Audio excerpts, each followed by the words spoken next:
Chapter 1. A man among pirates, stabbing the night demon in the back. In the year 1511 of the Sea Circle calendar. Has that brat Diaz not been found yet?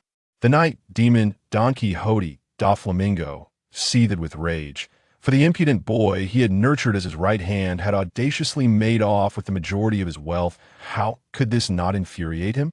Brando D. Diaz, a young recruit who had joined the family 2 years prior, had never consumed a devil fruit, yet his swordsmanship was unparalleled skills far beyond his years eager to cultivate talent. Doflamingo had welcomed him into the Donquixote family. Little did he know, this rogue had incapacitated his companions Buffalo and Baby 5 3 days ago during the Navy's assault, absconding with a significant portion of the treasure aboard. How could he not be furious?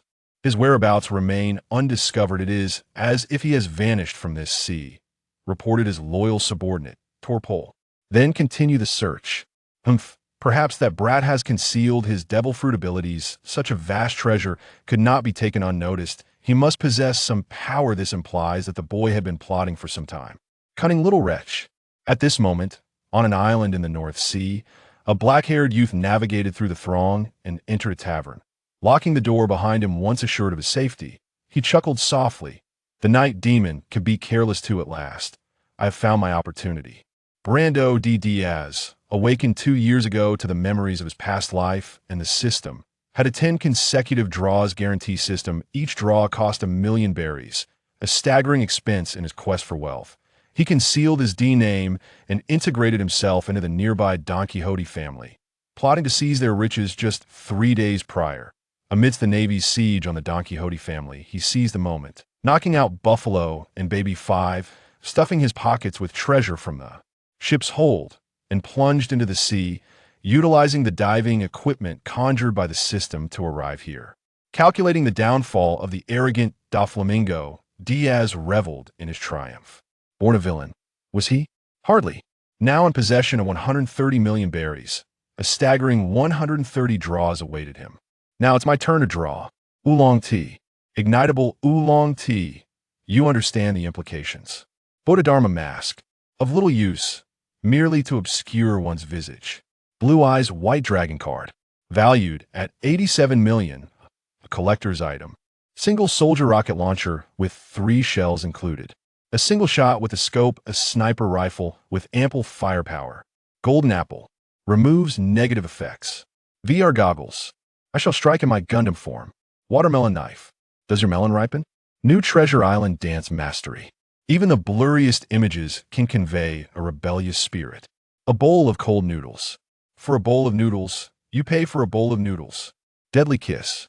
Backstab damage doubled, a righteous betrayal. Pink fluffy bunny. No one can endure the humiliation of being slain by a pink fluffy bunny. Player driver. Witness my flawless victory. Flame pot. Throw it, and explodes. Newspaper. A certain zombie's most beloved item. Glasses. The essence of Shinbashi. Photosynthesis. Slowly restores health and stamina under the sun. True silver slash. A true man strike. Ace driver. Masterfully handles all forms of transportation. A veritable veteran. Earth's core. Emperor Pain Shield. A plethora of items appear before him, most being familiar yet of little use in the present. Diaz deemed the truly valuable ones to be photosynthesis and Earth's core. Photosynthesis, as one might expect, allowed him to recover health and stamina under sunlight, while Earth's core represented a growth-type ability. Originating from Genshin's Geo Archonjonli, the weight of stone brings solace. By condensing Geo elements, one could create stone spires in-game. Holding the button grants a Jade Shield capable of absorbing 150 of physical and elemental damage. The shield's potency correlates with one's health. Greater vitality equates to a sturdier shield. As long as Diaz continues to bolster his health, he could wield a shield of remarkable defensive capability. However, for now, it could merely withstand a few bullets. If this skill were bestowed upon someone like Teacher Kai, with an exceptionally high health pool, even Whitebeard would find it challenging to shatter the shield. Moreover, the player driver lacked a cartridge, rendering transformation impossible. Otherwise, he would boldly transform and venture to Mariejois. Not for any other reason than the fact that the Exceed series knights are a plague of the Heisei era. once the game field opens, none could contend with him. Alas, no cartridge was provided. Otherwise, the invincible player would teach them a lesson. What Kaido or Shanks? In the presence of the invincible player, they would all be mere subordinates. The first 10 consecutive draws yielded a collection of Sekiro skills. The second yielded Muramasa, and now he had drawn these, allowing him to stride confidently across the North Sea provided he does not encounter Doflamingo and his crew. Speaking of which, upon recognizing him, Doflamingo would likely devour him alive, right? How delightful it would be to see the expression on his face now. Ha ha ha ha ha. With that thought, his heart brimmed with delight. I must prepare in about half a year. The surgery fruit would manifest just days ago. Corazon had taken law to seek a doctor. It was during this time that the Navy came to assault the Donquixote family, affording him this chance. The surgery fruit, though it holds little use for him, he still wished to give it a try. It was not aimed at that fellow, it was merely a matter of personal satisfaction. To vex that individual, for his discomfort would bring Diaz joy. After resting on the small island for a night, Diaz departed on a ship the following day. Meanwhile, Doflamingo was scouring the area for his whereabouts. He certainly would not linger in one place. Boom! The ship's cabin suddenly rocked, rousing the drowsy Diaz. This sensation was truly unpleasant, as cries of battle and screams echoed outside. Diaz stepped out. He discovered that the ship had been besieged by a group of pirates who were mercilessly slaughtering. Ha ha! Kill them all! Burn it down! Take everything! Men are to be slain, leave the women.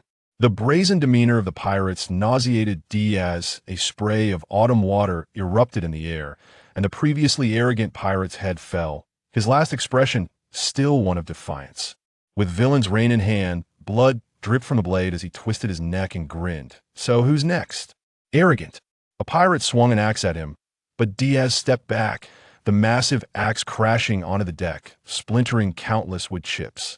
The gleaming blade sliced through the throat, traversing over corpses, advancing toward the remaining pirates. The weather today is splendid, perfectly suited for your demise here. Chapter 2. Confusion kill you, and this is mine too. All along, Diaz harbored a profound disdain for pirates. Under the guise of freedom, they committed heinous acts of arson, murder, and robbery.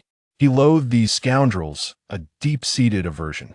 Was the Pirate King Roger's initiation of the Great Pirate Era merely to unleash these scumbags upon the seas, to wreak havoc upon the innocent, to usher in an era?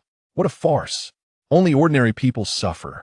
Diaz stepped upon a pirate's head, plunging villain's rein into his skull, declaring, "You are too weak to possess such power, yet come forth to meet death is truly laughable." Brat, let's talk this over. The leader of this rabble, a wiry man with a shifty demeanor and a small mustache, proposed. Talk. What is there to discuss? The mustache man chuckled maliciously. Hee, your strength is formidable. Let us join forces, grow stronger, and create splendor. Just agree, and the treasures aboard this ship and mine shall be yours. Bang! His response was a gunshot. Blowing away the smoke from the gun's muzzle, Diaz remarked, "Foolish one. To kill you means that all of this is mine too." The mustached man could not finish his sentence, blood flowing from his chest as he collapsed on the spot. Stop dawdling. Diaz kicked the corpse of the mustached man into the sea. Leaping onto the opposite ship, the remaining pirates were already quaking in fear with their leader gone. What more was there to discuss? Gather all valuable items. You have 5 minutes. Diaz brandished a pocket watch, commencing the countdown. Terrified, the pirates scurried into the ship's hold, shortly returning with a small chest filled with treasure gold, berry spoils of their plunder, estimated to be around 300,000 to 400,000 berries. Diaz inquired, "Is this all?" "That is all. We held a feast a few days ago," one pirate stammered in fear. Pirates, as a species, rarely saved money to them. Ordinary people were merely their wallets. They lived for the moment, indulging in revelry, and when funds ran low, they would simply pillage again. After a heist, they would host a grand feast, extravagantly squandering their gains. Diaz was acutely aware of this, having observed their ways during his 2 years with the Donquixote family. Despite their wealth, it was all spent, and what remained was mere drippings. Doflamingo also utilized money for various schemes, hence the mere over 100 million left. with some hidden away in his quarters. Cut it. Diaz accepted the sum and ordered, clean up the bodies, I intend to set sail. Yes, yes. The pirates nodded vigorously, like garlic being pounded, as they tidied up the bodies of their companions and the deceased. Awaiting Diaz's orders, they dared not flee, terrified of meeting their demise. Captain, please have someone bind them and send them to the nearest naval branch. Diaz instructed the captain of the passenger ship. Understood. If there is any resistance, I shall toss them into the sea to feed the fish. Is this man a devil? How can he utter such terrifying words with a smile on his face? The pirates trembled in fear, offering no resistance as the sailors aboard the ship bound them, while surrendering to the Navy might provide a glimmer of hope for survival. Falling into the hands of that little brat would certainly spell doom. However, this passenger vessel did not head towards the naval branch, but instead encountered a patrolling Navy ship midway. Upon glimpsing the symbol on the sail, Diaz retreated into the cabin. Crane, the emblem of this military vessel, signifying the highest-ranking officer aboard. Vice Admiral Crane, a figure from the same era as Admiral Sengoku and the naval hero, Iron Fist Carp, who instilled fear even in the heart of the notorious Donquixote Doflamingo, was not to be trifled with. Diaz dared not show himself before her. He simply feared being washed clean by this old woman. The wash fruit has the ability to transform individuals into garments that could be cleaned and dried, leaving the purified beings devoid of power and unable to move freely. It is said that those affected have their souls slightly cleansed, their wicked hearts rendered somewhat more virtuous. This ability could very well make Granny Crane the nemesis of the inherently malevolent Doflamingo. After all, Doflamingo had never been a good person, and while his brother faced similar circumstances and became a member of the Navy, Doflamingo chose the path of piracy, was a born villain.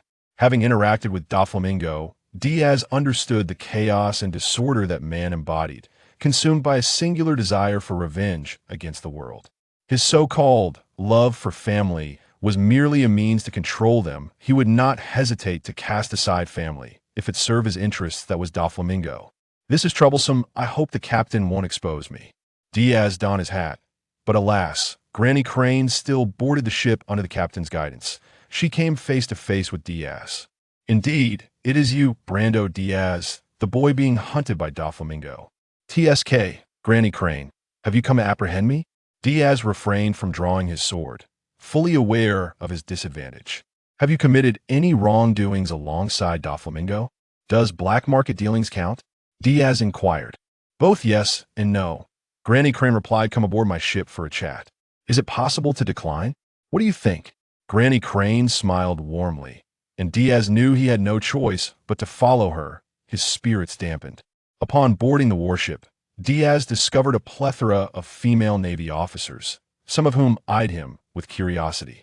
She led Diaz to the captain's quarters, seated him, and poured him a cup of hot tea before getting straight to the point. I hope you can provide me with everything you know about Doflamingo. Absolutely, Diaz readily agreed. Granny Crane clapped her hands, and a beautiful female Navy officer entered, clutching paper and pen. Speak. Very well. Clearing his throat, he began, I have been with Doflamingo for the past 2 years, hoping to make a fortune and learn a few things. Diaz recounted everything he had done over the past 2 years to Granny Crane, adding, furthermore, Corazon must be your undercover agent. Undercover? She knew that Sengoku had placed an agent within Doflamingo's ranks, but was unaware of the identity.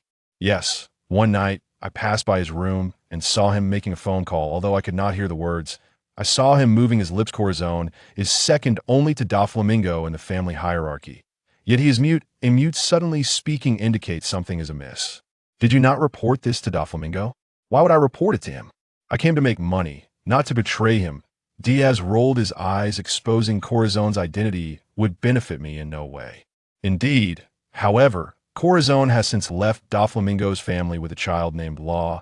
Severing the lead, Granny Crane regarded him and said, you are now the latest lead. Chapter 3. A Flexible Moral Compass. Surely not, officer. I have been on the run for several days, and I escaped during your battle. How could I possibly know Doflamingo's whereabouts? Diaz lamented, while Granny Crane remained unfazed. displaying no signs of urgency. She had clashed with Doflamingo numerous times, fully aware that capturing such a man would not be a simple task. If he could be caught so easily, he would not be Doflamingo. I will not give up easily. I will ensure Doflamingo is brought to justice, Granny Crane asserted. Moreover, I have an excellent solution regarding your situation. Would you care to hear it? Please do tell. Become a Navy officer. Your past will be wiped clean. Not a chance. Diaz sprang to his feet. I am destined for great wealth. I would never stoop to becoming a Navy officer. The Navy is too poor. Granny Crane frowned and remarked, Child, have you fallen into a money pit? I'm a person of principles. As long as there is money, that is all that matters. Given the gravity of your transgressions, it is likely you shall languish in prison for approximately a decade, remarked Granny Crane as she set down her teacup. For the sake of this world, I am willing to contribute to the noble cause of the Navy. I am eternally opposed to evil, Diaz declared with righteous fervor. Granny Crane, the female naval officer, could not help but interject, Did you not claim to possess strong principles? Indeed, one must adapt to the winds of change, Diaz replied, embodying the flexible moral compass of a time traveler. Let me first undergo training aboard my vessel. I had assumed you would send me to the headquarters or a branch for my training. Diaz said, taken aback. I too wish for that, but time is of the essence. Granny Crane responded, We must capture Doflamingo without delay. However, the vastness of the sea posed a challenge. Doflamingo was exceedingly cunning, making his capture far from simple.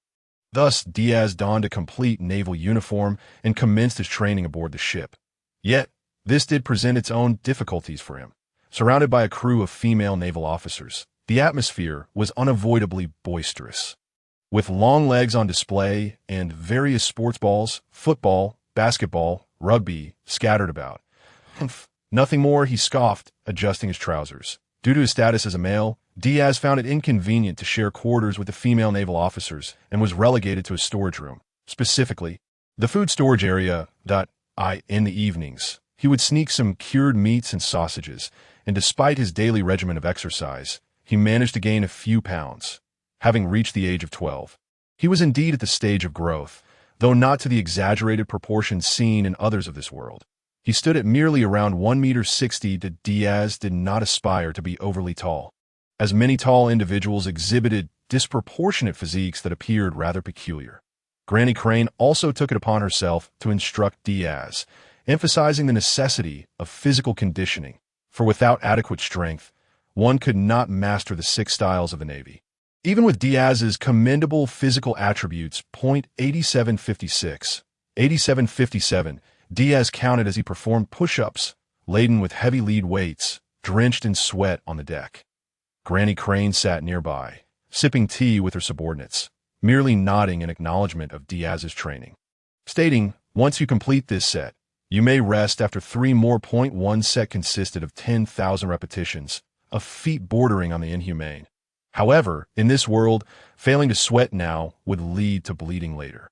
Increased exercise could only benefit Diaz, and any concerns regarding potential injury from overexertion were unfounded. The ship's doctor would ensure his body received proper care and that he developed normally without hidden afflictions. The provisions he consumed were entirely energy-rich, sufficient to meet his expenditures. Aside from the fatigue, Diaz's life aboard the ship was decidedly better than under Doflamingo, as he no longer had to worry about nighttime assaults. Meanwhile, Doflamingo had seemingly vanished without a trace from the entire North Sea. Rumor had it that Diaz's bounty had soared to 50 million berries in the black market, all orchestrated by Doflamingo. Fortunately, with Granny Crane's protection, Diaz felt secure. Without Corazone's intelligence support, capturing Doflamingo remained a formidable challenge. However, Corazon was currently aiding Law in seeking a physician to treat his lead poisoning, rendering him unable to provide useful information. Reflecting on Corazon, Diaz recalled the tragic circumstances of his demise. He had sustained grave injuries at the hands of Ergo while attempting to secure the no me for Law, only to perish at the hands of his own brother, Doflamingo. After completing his training and taking a shower, Diaz approached Granny Crane. What is it? She inquired. I recalled a conversation with Buffalo and the others, during which they mentioned a name, Virgo.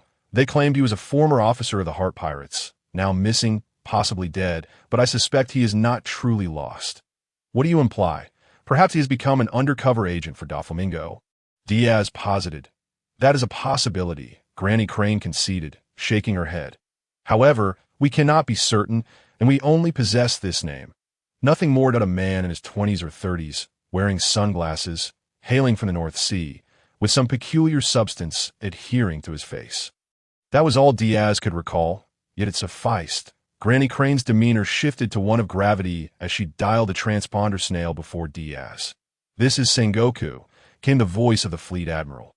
"What is it, little Crane? Do you remember the lad Diaz I mentioned?" "Ah, the swordsmanship prodigy you enlisted into the Navy." The transponder snail crackled as Sengoku appeared to be munching on something crunchy. "Are you snacking on rice crackers during work hours again, Sengoku?" Granny Crane teased, aware of her old comrade's quirky nature. "Diaz has just brought up a name that may be linked to an undercover agent, Virgo. Do you know of him? A North Sea native, wearing sunglasses, who has recently joined the Navy." Granny Crane relayed Diaz's description accurately, causing Sengoku to pause his snacking, his tone turning serious. "That I understand, little Crane, that I will keep an eye on this matter. If true, Doflamingo's schemes run deep indeed. This is a case of treachery.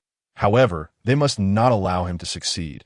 Having a pirate infiltrate the Navy would be catastrophic if he were to ascend to a position of power. Sengoku and Granny Crane would never permit such a situation to occur, and thus, an investigation into the North Sea Navy personnel named Virgo was initiated discreetly to avoid alerting him. Chapter 4. The Traitor Virgo at the Navy Headquarters in Marineford. Fleet Admiral Sengoku spent the entire day ensconced in his office, poring over the North Sea Navy documents presented to him, that he intended to review the materials from the North Sea before delegating the branch's documents to others. Sengoku was well aware of the presence of moles within the Navy. As the most formidable enforcement agency under the world government, it would be ludicrous to assume there were none. Agents from various factions were embedded here. However, Sengoku would not allow Doflamingo's affiliates to infiltrate. If Corazon's true identity were to be exposed by an undercover agent, it would spell disaster for him. Sengoku would not permit such a calamity to unfold. "Report, enter." Sengoku did not look up, engrossed in the stacks of documents. "Sir, this is the list of distinguished naval officers from recent times, among whom Virgo has requested a transfer to a branch." "Who did you say?" "Virgo." Sengoku's head shot up, his interest piqued. "Bring me his file." "Yes, sir."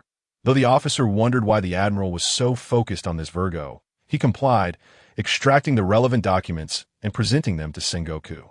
Wearing sunglasses, male from the North Sea, in his 20s or 30s, with remnants of food on his face. "This is the one that after much searching, I finally have him," Sengoku exclaimed, realizing he had caught sight of Virgo. "He wishes to transfer to the G5 branch. Doflamingo is in the North Sea. What could his intentions be in requesting a position at the G5 branch?" Sengoku found himself perplexed by Doflamingo's motives. "Call Virgo in. I wish to speak with him." "Understood." After setting down the documents, the soldier departed, and Sengoku instructed his subordinates to return the files to their original places, effectively clearing his office of clutter. "Report." A knock sounded at the door. "Come in." The individual who entered was a man sporting a wild hairstyle, wearing sunglasses, with a half-eaten fried egg stuck to his face. "I have heard commendations regarding your performance over the past year. You wish to transfer to the G5 branch, correct?" "Indeed." Sengoku did not respond immediately, instead asking, "Are you familiar with the Donquixote family?" "I am aware, Admiral.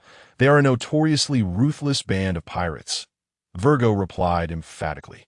Sengoku nodded, feigning nonchalance as he continued. "Just moments ago, the Donquixote family was apprehended by Vice Admiral Crane, but a fleeting look of panic crossed Virgo's face, quickly masked, but that brief moment of alarm betrayed him. Sengoku suddenly erupted. "It is you! You are the mole!" Virgo's composure shattered, and in a frantic attempt to escape, he barreled through the office door, colliding with Marine hero Garp, who had been on his way to share tea with Sengoku. "Garp, seize him! He is an undercover agent." "What?" "An undercover agent." Garp, towering and imposing, confronted Virgo, who instantly hardened his body with haki. Preparing to force his way out, he lacked the confidence to escape the clutches of the formidable Admiral Sengoku and the indomitable Marine hero. But what if, before he could fully comprehend the situation, A powerful fist struck his abdomen, shattering his haki in an instant. With a resounding crash, he was propelled through the ceiling and into the office of Admiral Steelbone. There, Steelbone swiftly slammed him to the ground, leaving him motionless like a lifeless fish after a couple of bounces. The current youth are all flash and no substance, overly reliant on their hardened haki. Yet their mastery of haki is still lacking. Carp nonchalantly strolled in, snatching a handful of Sunbae from Sengoku's desk and munching away. Steelbone leaped down from the hole, dragging Virgo with him, demanding an explanation.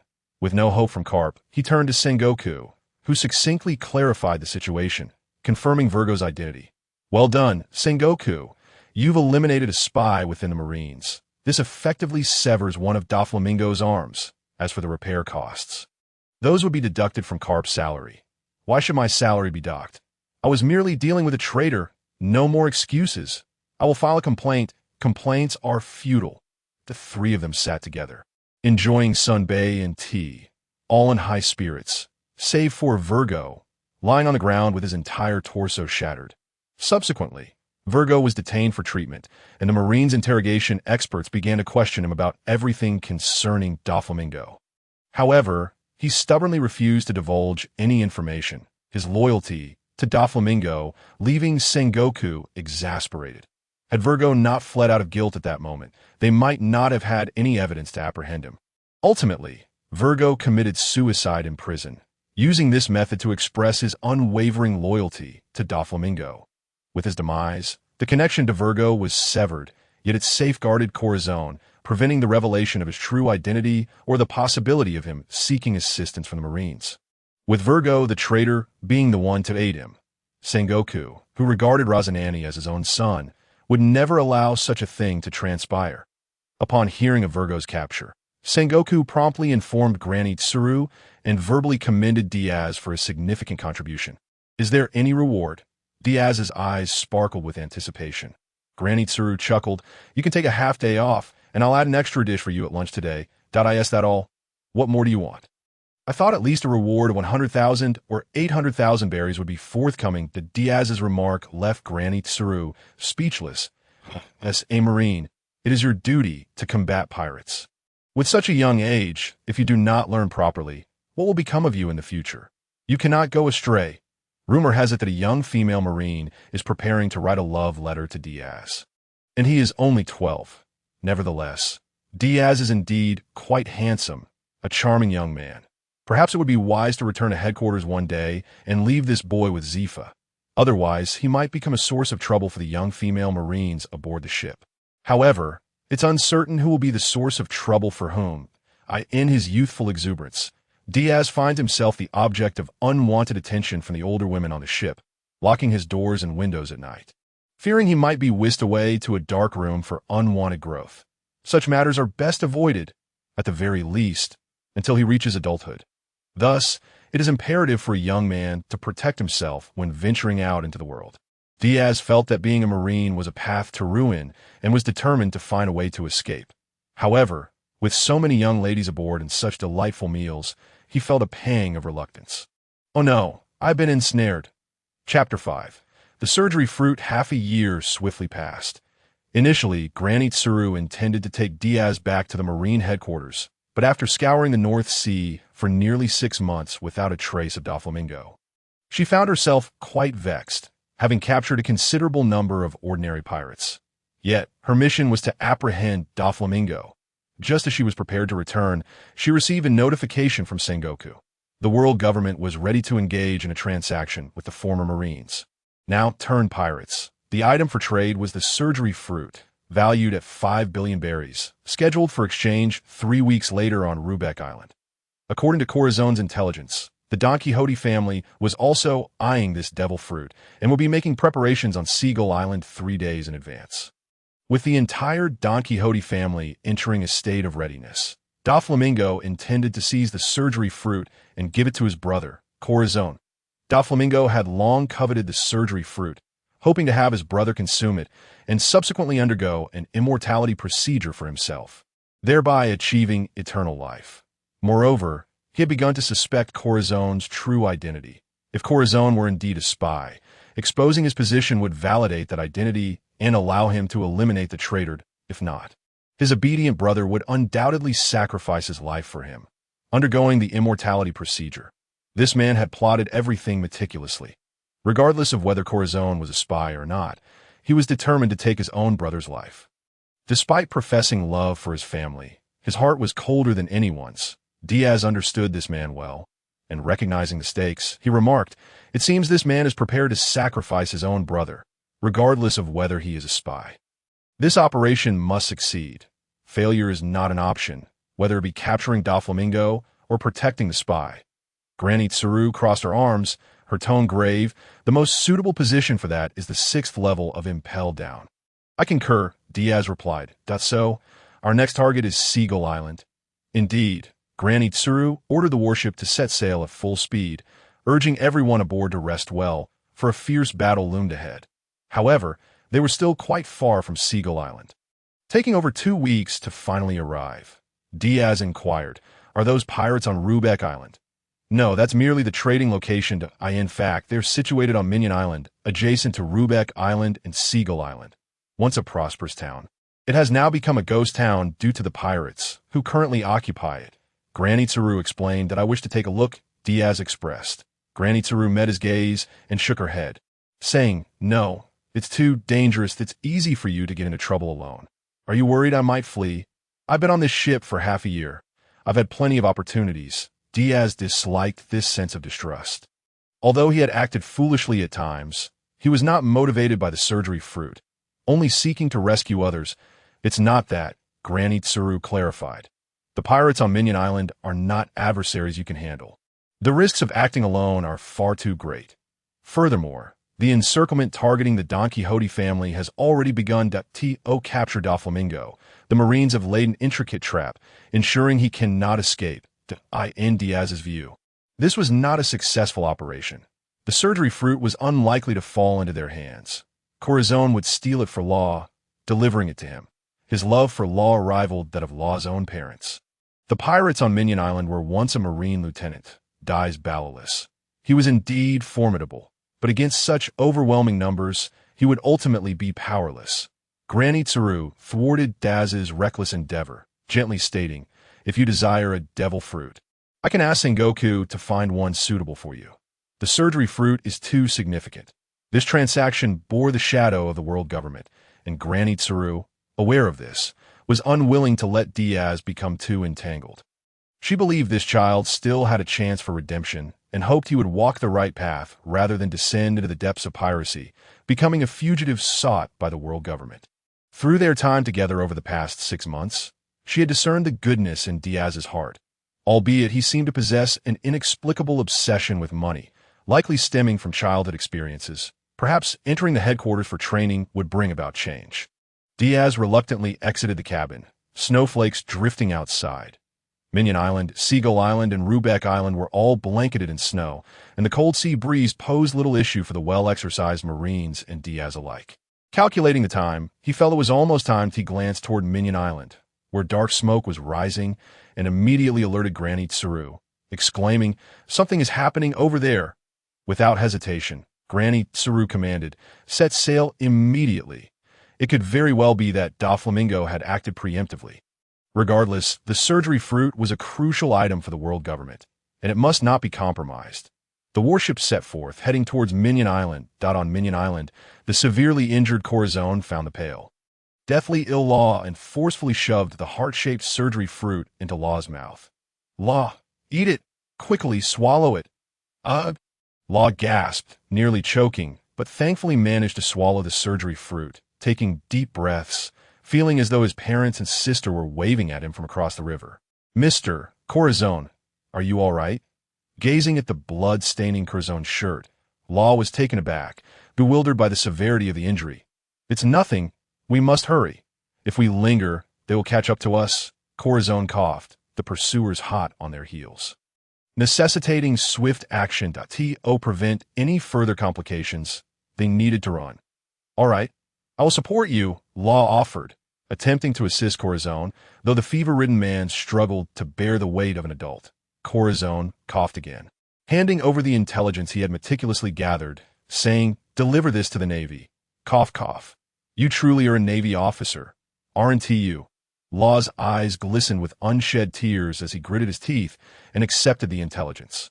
Responding, I understand. Concealing Corazon, Law donned a cloak and sprinted into the swirling snowflakes. I could see that moment. Diaz and two female Navy officers disembarked, heading toward the scene of the incident. In the distance, Law spotted a small figure racing towards them, adorned with a spotted hat and irregular white patches on his skin. It was him. You are Navy officers, correct?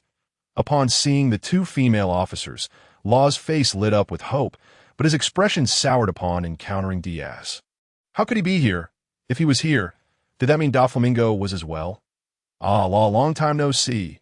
It seems your lead poisoning hasn't improved, Diaz greeted, eliciting a wary response from Law. Chapter 6. Indeed, it was I who betrayed you. What are you doing here? And the Navy? Were you captured? Law questioned defensively. Diaz chuckled heartily. I'm an intern in the Navy now. I have betrayed Doflamingo and become one of them. After you and Corazon left, I seized the opportunity to steal their funds and join the Navy. He spoke with pride, relishing the rare chance to thwart Doflamingo. Diaz, he is Trafalgar Law, my companion, a rather peculiar fellow. If he is here, then Corazon must also be safe. Well done, lad. You are secure now, Diaz affirmed. Stop talking. Mr. Corazon is on the brink of death, Law urgently exclaimed, refraining from immediately handing over the intelligence to Diaz. In his eyes, the man was untrustworthy, while the two female Navy officers behind him were reliable. Understood, Diaz nodded. Lead the way. We must move. After a moment of hesitation, Law clenched his teeth and guided Diaz and the others to the injured Corazon. One of the female officers assessed his wounds and stated, the injuries are severe. We must get him back to the ship for treatment. Let us go. Understood. The female officer hoisted Corazon on her back, and the group transported the gravely injured man aboard the ship. Upon hearing the news, Granny Tsuru rushed over, inquiring about Law, who was being treated by the ship's doctor. How did you sustain such grave injuries? Law bowed his head, remaining silent about Corazon's sacrifice to procure the Ope no Mi, merely stating, when I regained consciousness, Mr. Corazon was already gravely wounded. Corazon had repeatedly cautioned against revealing to the Navy that he had consumed the devil fruit. From his earlier conversation with Sengoku, Law inferred that the Ope no Mi was likely more than it appeared to be, prompting him to conceal the truth of his own consumption. Granny Tsuru regarded him for a moment, but did not press further, asking, what is the child's condition? The ship's doctor replied, the lead poisoning is at an advanced stage. Conservatively, he is only 2 months left. 1 month, Law interjected, I know my body best. I have at most a month to live. He raised his gaze to Granny Tsuru. Can I trust you? I am Vice Admiral Tsuru, Chief of Staff in the Navy. You can trust me, she assured him. Law handed over the intelligence document he had received from Corazon to Granny Tsuru. Upon examining the insignia and special lock, she swiftly produced a matching key, unlocked it, and retrieved the intelligence contained within. The contents shocked Granny Tsuru.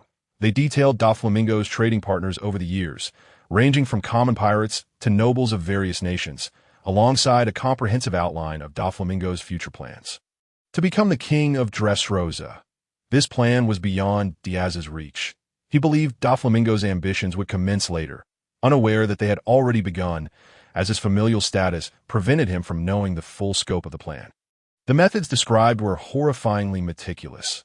After a long pause, Granny Tsuru laid down the intelligence document and remarked, Child, you have done well.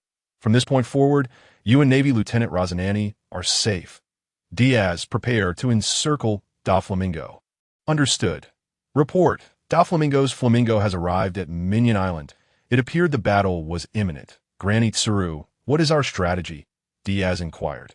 Encirclement, she replied, crossing her arms. We have 10 ships stationed around these 3 islands. It is, of course, an encirclement. Someone, give the order to surround them. Yes, the command was issued, and the Navy swiftly mobilized, with Granny Tsuru leading the charge. Diaz was among them. Do not stray during the battle. I will protect you. Granny Tsuru instructed. Rest assured, you are a crucial asset against Doflamingo. I will not be a hindrance, Diaz affirmed, fully aware that he would only complicate matters for Granny Tsuru. Thus, he set his sights on other adversaries, such as Buffalo and Baby Five, not to mention that little rascal, Dr. Correa. These two were still within his reach. The Navy's ships surrounded Minion Island, while Doflamingo remained oblivious to the encirclement, preoccupied with searching for the whereabouts of Diaz barrels. Intent on seizing the Ope no Mi birdcage, a colossal white line ascended from Minion Island, enveloping the entire island, ensuring that no one could escape, as he needed to guarantee that the Ope no Mi remained on the island. The birdcage constricted, and Doflamingo and his family found Diaz barrels, only to their astonishment that the Ope no Mi was no longer in his possession. "Where is the Ope no Mi?" Doflamingo demanded, questioning the barely conscious Diaz. Gasping for breath, Diaz replied, "It was stolen." "Who did it?" Doflamingo's forehead throbbed with rage, unable to fathom how the Ope no Mi he had coveted for so long could vanish. He needed that fruit, needed the immortality it promised. "I don't know, I can't see, I can't hear, I know nothing," Diaz stammered. Useless. The invisible line pierced through Diaz's head, obliterating his brain. Diaz crumpled to the ground. Lifeless. Eyeing the amassed treasure that Diaz had accumulated, Doflamingo felt he could not leave empty-handed, thus retracting the birdcage and ordering his men to transport the riches. "Young master, a fleet of Navy ships is approaching us." In the sky, Baby Five, riding Buffalo, shouted, only for Buffalo to scream and plummet from the sky. Doflamingo swiftly deployed two lines, ensnaring the fallen duo. Baby Five, terrified, clung to Doflamingo's leg, while Buffalo found himself grievously injured, blood gushing from his abdomen. Requiring immediate attention. "Enemy attack. Retreat," Doflamingo commanded, abandoning the treasure. It was prudent to flee rather than waste time battling the Navy. Bang! A gunshot rang out, and a bullet sped toward him. Doflamingo activated his observation hockey, tilting his head to evade it.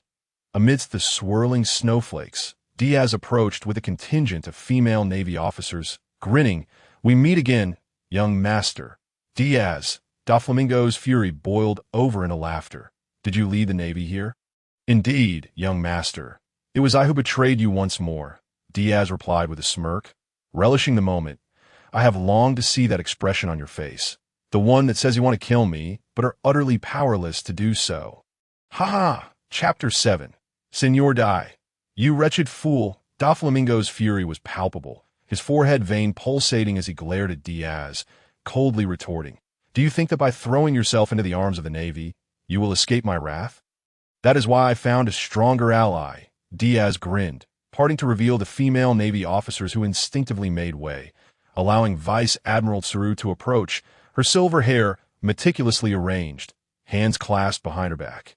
Though she appeared frail, this elderly woman was a formidable fighter. "Tsuru." Doflamingo took a step back, a hint of trepidation in his demeanor. "Doflamingo, after pursuing you for so long, I have finally found the opportunity to capture you."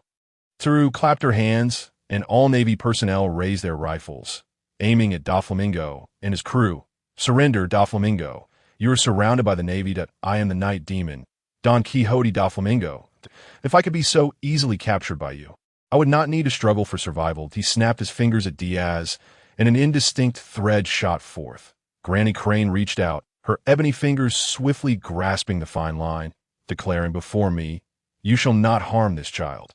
"Thank you, Granny." Diaz raised his middle finger at Doflamingo, taunting, "Come here, you cowardly dog relying on others' power." Doflamingo cursed, "Retreat.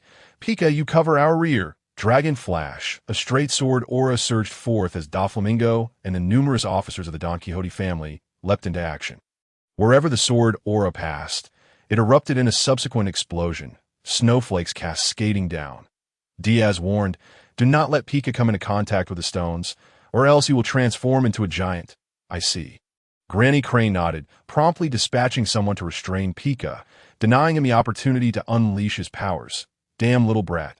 The user of the water fruit, suddenly sank underground, swimming effortlessly to Diaz's back, raising his gun to shoot. Diaz executed a backflip, landing behind him, with Murakumo raised overhead. New Year swordsmanship. One word slash. The long knife descended, cleaving through the musket, sparks flying. You traitorous brat, you shall pay the price. Price? Not necessarily. If you can kill me under Granny Crane's protection. I have no objections, Mr. Say, or the family cannot tolerate betrayal. I apologize, but I am a natural-born traitor. The battle between the Navy and the Don Quixote family officially commenced, with Doflamingo restrained by Granny Crane and the remaining family members detained by various Navy officers. Unable to escape for the time being, Diaz, avoiding the musket fire, kicked Say, or in the thigh, using the momentum to push away, landing gracefully like a hawk in the air, turning to thrust his blade forward. Giant Ninja thrust, Say, or dove underground, swimming to appear before Diaz, aiming his musket directly at his head. Mariejois sliced through the lead bullet, narrowly missing. As Diaz declared, such attacks are ineffective against me. Mr. Say, or you are the least likely to defeat me within the family. Repeatedly wielding his blade, the incoming bullets were all severed, as Eeyore's abilities posed little threat to him. Indeed, within the Don Quixote family, only Doflamingo, Treble, and Pika presented any real challenge. Just then, a colossal stone giant rose from the ground, Pika's shrill voice echoing across the island. Young master, retreat quickly. Leave this to me. Pika, you must survive. Doflamingo distanced himself from Granny Crane, casting several threads to bind Baby, Five, Buffalo, Dr. Coreja, and Mara. Diaz drew his musket from behind, aiming at the airborne Doflamingo and firing. Annoying little brat, he shot a thread that pierced the bullet. Diaz, gauging the trajectory of the thread based on the bullet's shattering point, swiftly deflected it with his blade. His arm went numb, leaving an opening, and Say seized the opportunity, raising his gun to fire, as solid as rock that a brownstone pillar erupted beside Diaz, and a semi-transparent yellow jade shield materialized around him. Bullets struck it, immediately ricocheting off and landing in the snow that all-encompassing. A finger raised, and a rock spire suddenly shot up beneath Sayor's feet, while the rock spire he had just created shattered and dissipated into the air.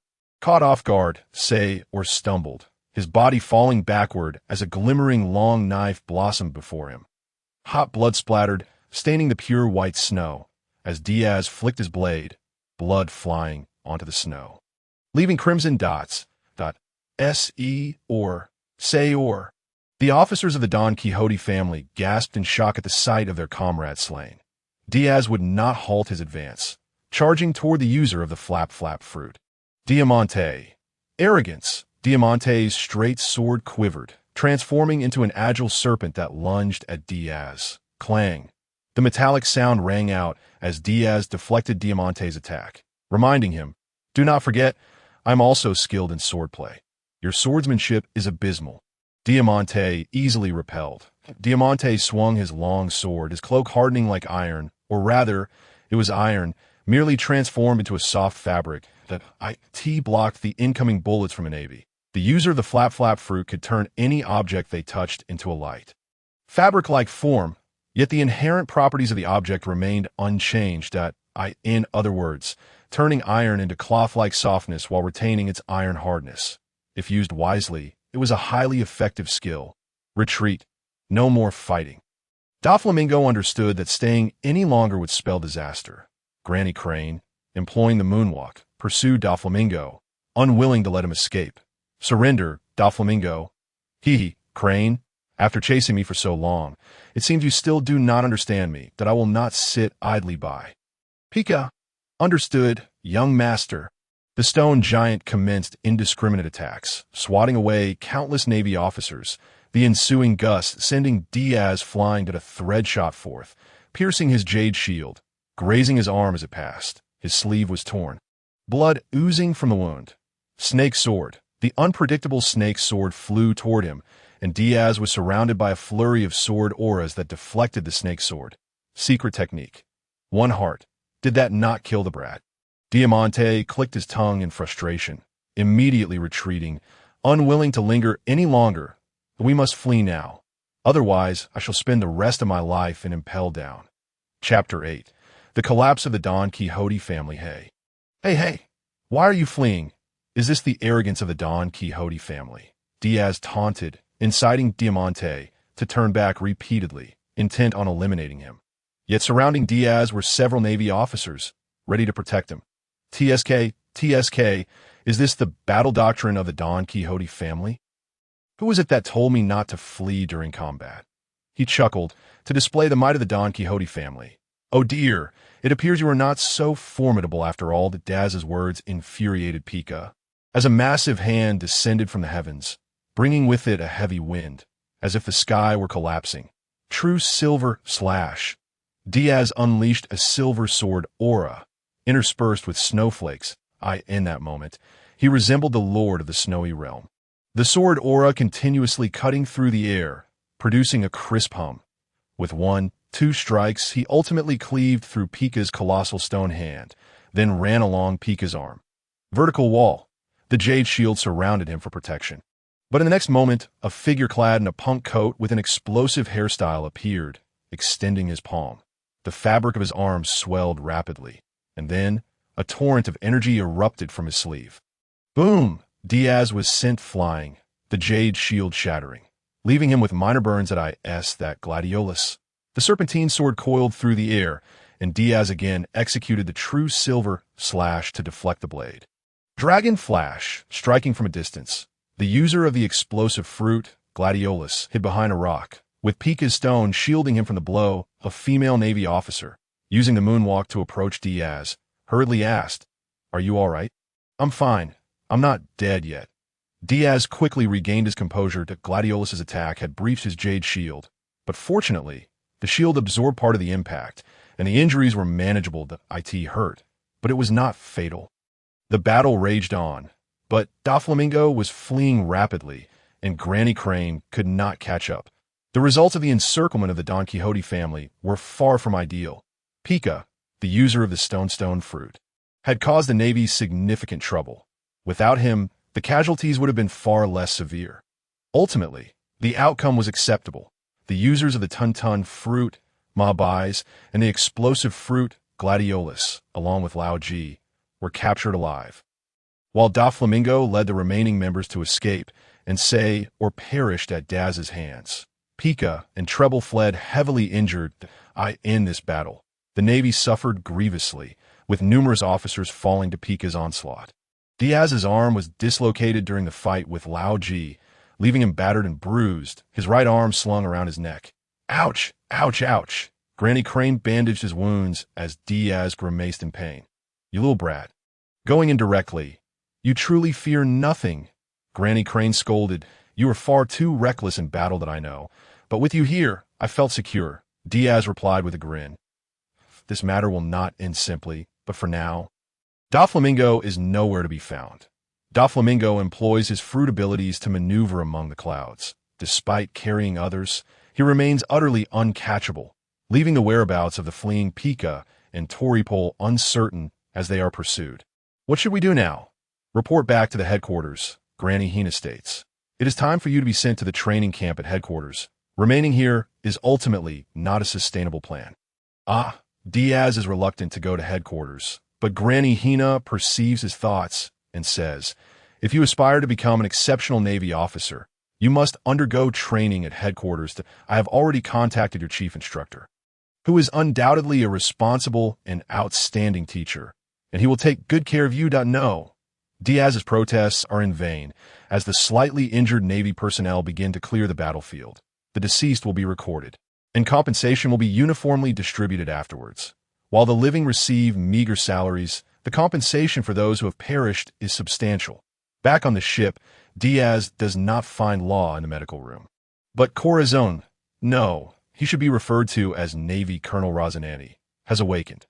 Undercover, Rosanani feigns mutinous, silently gathering intelligence on Doflamingo, discreetly notifying the Navy of their encirclement. Truly a golden grade undercover agent. Law has departed? You do not seem surprised. Rosanani, his body wrapped in bandages, holds an unlit cigarette in his mouth. There is no need for surprise. Diaz sits on a chair, swinging his legs. Law has consumed the Ope no Mi, correct? The world government places great importance on that fruit. He must not appear under their scrutiny, so you allowed him to leave secretly. You are a clever child, Rosanani replies.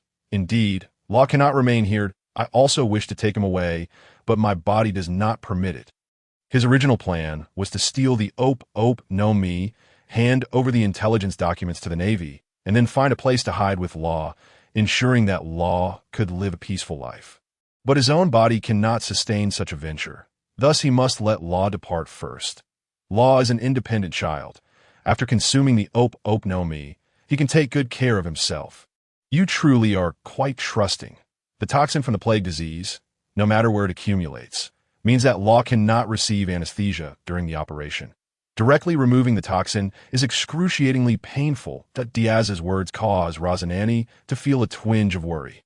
But he quickly regains his composure. I believe in Law. He shifts the subject. Are you going to become a Navy officer? What else could I do? Initially, I only aim to make money, but after being monitored by Granny Hina, I find escape impossible. Diaz digs in his nose, a look of helplessness on his face. The old woman is far too perceptive. Any hint of intention is immediately detected, leaving no avenue for escape. Is it truly wise to speak ill of Vice Admiral Hina behind her back? She is not present. I am merely voicing my opinions, which I do frequently. Diaz responds nonchalantly. Currently, Granny Hina is occupied and has no time to concern herself with such matters. Please keep this a secret from me.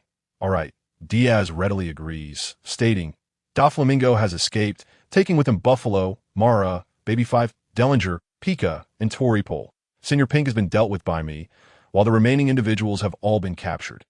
The Donquixote family has suffered severe setbacks and will not be capable of significant maneuvers in the near future. The Donquixote family is no longer a formidable force. Their only high-tier combatants are Doflamingo and Pika. While the rest require further growth, Mara's strength is declining due to her age, and Toripole is hardly worth mentioning. Doflamingo can no longer stir up significant turmoil, at least not with regards to his ambitions for Dressrosa. At present, he must find a way to survive under the imminent threat posed by the dark forces of the North Sea. Chapter 9. Joining the new recruits. The nightmarish Doflamingo faces defeat in the North Sea. The Donquixote family is gravely injured. Shocking. A retrospective on Doflamingo's past dealings. The hidden darkness of the North Sea that you could never have imagined. The World Economic Journal's headlines spread overnight across the globe, detailing the truths of the recent encirclement in the North Sea. Simultaneously, Granny Hina reports Rosanani's intelligence documents to Fleet Admiral Sengoku.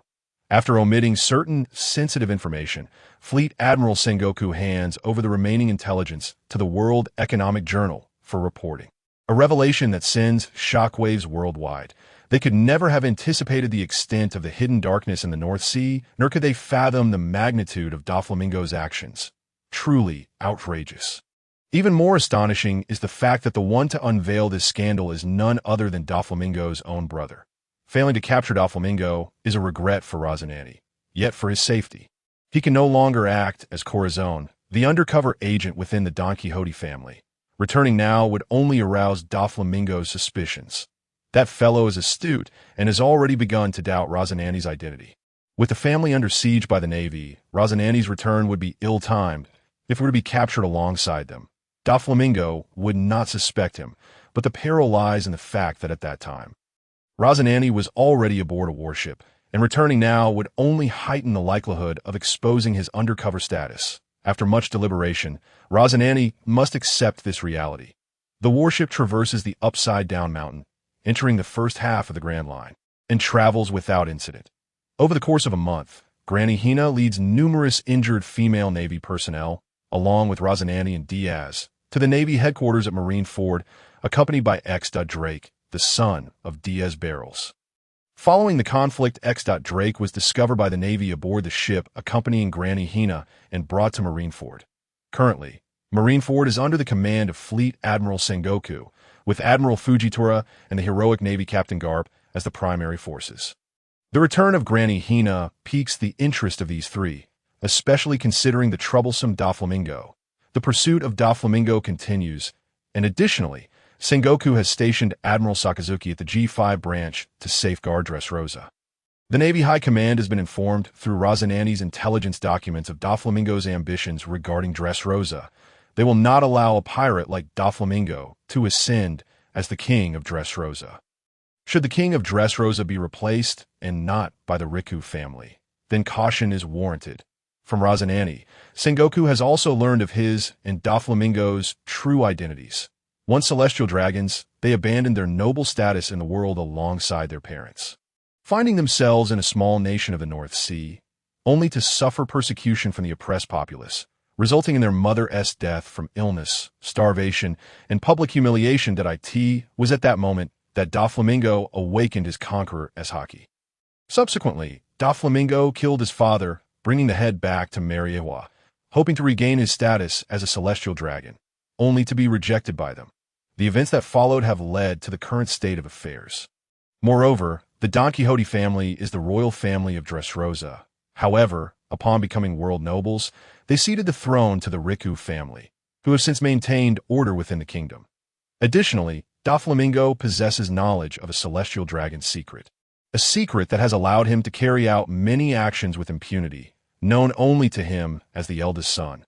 Dressrosa is not a prosperous nation, at least not in the present.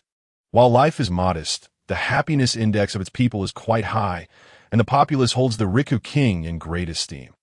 Razanani's words echo in the conference room, and Sengoku, arms crossed, resignedly states, "No wonder those old geezers have shown Doflamingo such favoritism." The five elders' attitude towards Doflamingo is evidently problematic, exhibiting a reluctance to engage deeply. Sengoku has sensed obstruction in dealing with Doflamingo. However, this is an unavoidable circumstance. From now on, Navy Colonel Donquixote Razanani is promoted to Rear Admiral, assisting Admiral Sengoku. Sengoku issues a commendation for Razanani, leaving him astonished, and he immediately stands to salute, while Sengoku nods approvingly, a smile on his face. Furthermore, regarding Diaz's situation, "Hina, what is your opinion?" Sengoku inquires of Granny Hina. Granny Hina responds, "Undoubtedly, Diaz is an exceptionally talented swordsman, destined to become a master swordsman. However, this child has been under Doflamingo's influence for 2 years, fixated on making money. While he has betrayed Doflamingo, there are still some ideological issues to address. Nonetheless, these are minor concerns that can be rectified with proper guidance, and he is bound to become an outstanding Navy officer." Her evaluation of Diaz is quite high. Based on their 6 months together, Diaz does not appear to be a brutal or evil child, showing potential for development. Then let us send him to Zifa for proper training. Sengoku concludes that I too hold the same sentiment. Thus, Diaz was sent to the Navy recruit camp, under the supervision of the chief instructor, the former naval admiral, Black Arm Zephyr. In that moment, he felt as though he had descended into hell. Each day commenced with an unending regimen of physical training. Running 500 laps around the track was merely the appetizer, followed by an astonishing 10,000 push-ups and sit-ups, culminating in combat training. Zephyr held Diaz in high regard, occasionally doubling his training sessions, which was excruciating yet immensely beneficial. The enhancement in his physical capabilities was remarkably evident, and Diaz's strength was burgeoning at an astonishing rate. Despite his inherent prowess, he found little competition among his fellow recruits. Drake was older, yet his strength paled in comparison. Nevertheless, he was the only one in the training camp who could keep pace with Diaz. "Faster! Push yourself harder, Diaz! You have yet to reach your limits," shouted the robust elder with purple hair and gold-rimmed glasses, arms crossed over his chest, directing his voice at Diaz as he sprinted across the field. Diaz accelerated, lapping the other recruits several times. This guy a monster." Drake, among the recruits, swallowed hard, while others nodded in agreement, feeling the suffocating pressure Diaz exerted upon them. In truth, there was no one in the camp who could rival Diaz, whether in stamina or combat skills. Chapter 10. The training of the 6 styles among this batch of recruits. Only Diaz and Drake seemed commendable. In the evening, Zephyr remarked during a dinner with Carp, "Sengoku and Granny Tsuru, I heard that Diaz spent 2 years with Doflamingo and even eliminated a cadre of the Donquixote family. It seems a waste to have him in the recruit camp." Carp, chewing on a generous piece of meat, added, "If we do not correct this child's mindset, he may well stray onto a dark path. Now is the perfect time to cultivate him." Zephyr responded, "That child is quite cooperative." Though he often complains, he never slacks off in training and sometimes even trains extra. Diaz was acutely aware that this was the time to lay a solid foundation, and within the Navy, he could establish a robust base. Regardless of how his future unfolded, this was a period of accumulation. Training haphazardly might lead to physical harm. Granny Tsuru had previously provided Diaz with a profound foundation. The 6 months of training were no mere play, enabling him to adapt swiftly to the recruit camp's regimen and surpass his contemporaries. Akati reminded him of the past, training alongside Carp, whose temperament often provoked the chief instructor's ire. Yet they completed their training, leaving the instructor speechless. Huh, you were the same back then. I remember it vividly. Zephyr was fearless, yet we left him behind, only for him to catch up years later. Who among you is like us? As strong as a monster? Zephyr chuckled, sipping his tea. It was truly challenging to compete with these two monstrous figures, akin to the present Diaz, who left the entire recruit camp gasping for breath. Only these two old fellows found themselves at odds with one another. Diaz needs a rival, Zephyr stated. Sengoku queried, where can we find a rival for him? There was no one in the recruit camp capable of matching Diaz's pace. He stood alone among this cohort, with Drake merely looking up to him. Carp, stroking his greasy beard, suddenly exclaimed, I've got it. What? What are you thinking? My grandson is quite strong, Carp replied proudly. Granny Tsuru retorted, stop joking. How old is your grandson? Luffy? Diaz could easily outmatch him. Carp's grandson was merely 6 years old. Before the 12-year-old Diaz, he would be easily outclassed, and there would be a plethora of tricks involved.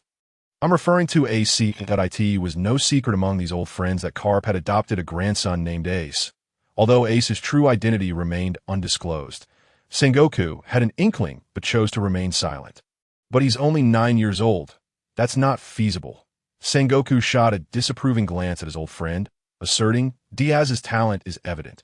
I believe we can commence training him in the 6 styles. Everyone turned to Zephyr, who nodded in agreement. Indeed, I have been preparing to teach him the 6 styles, but it won't be a unified training session.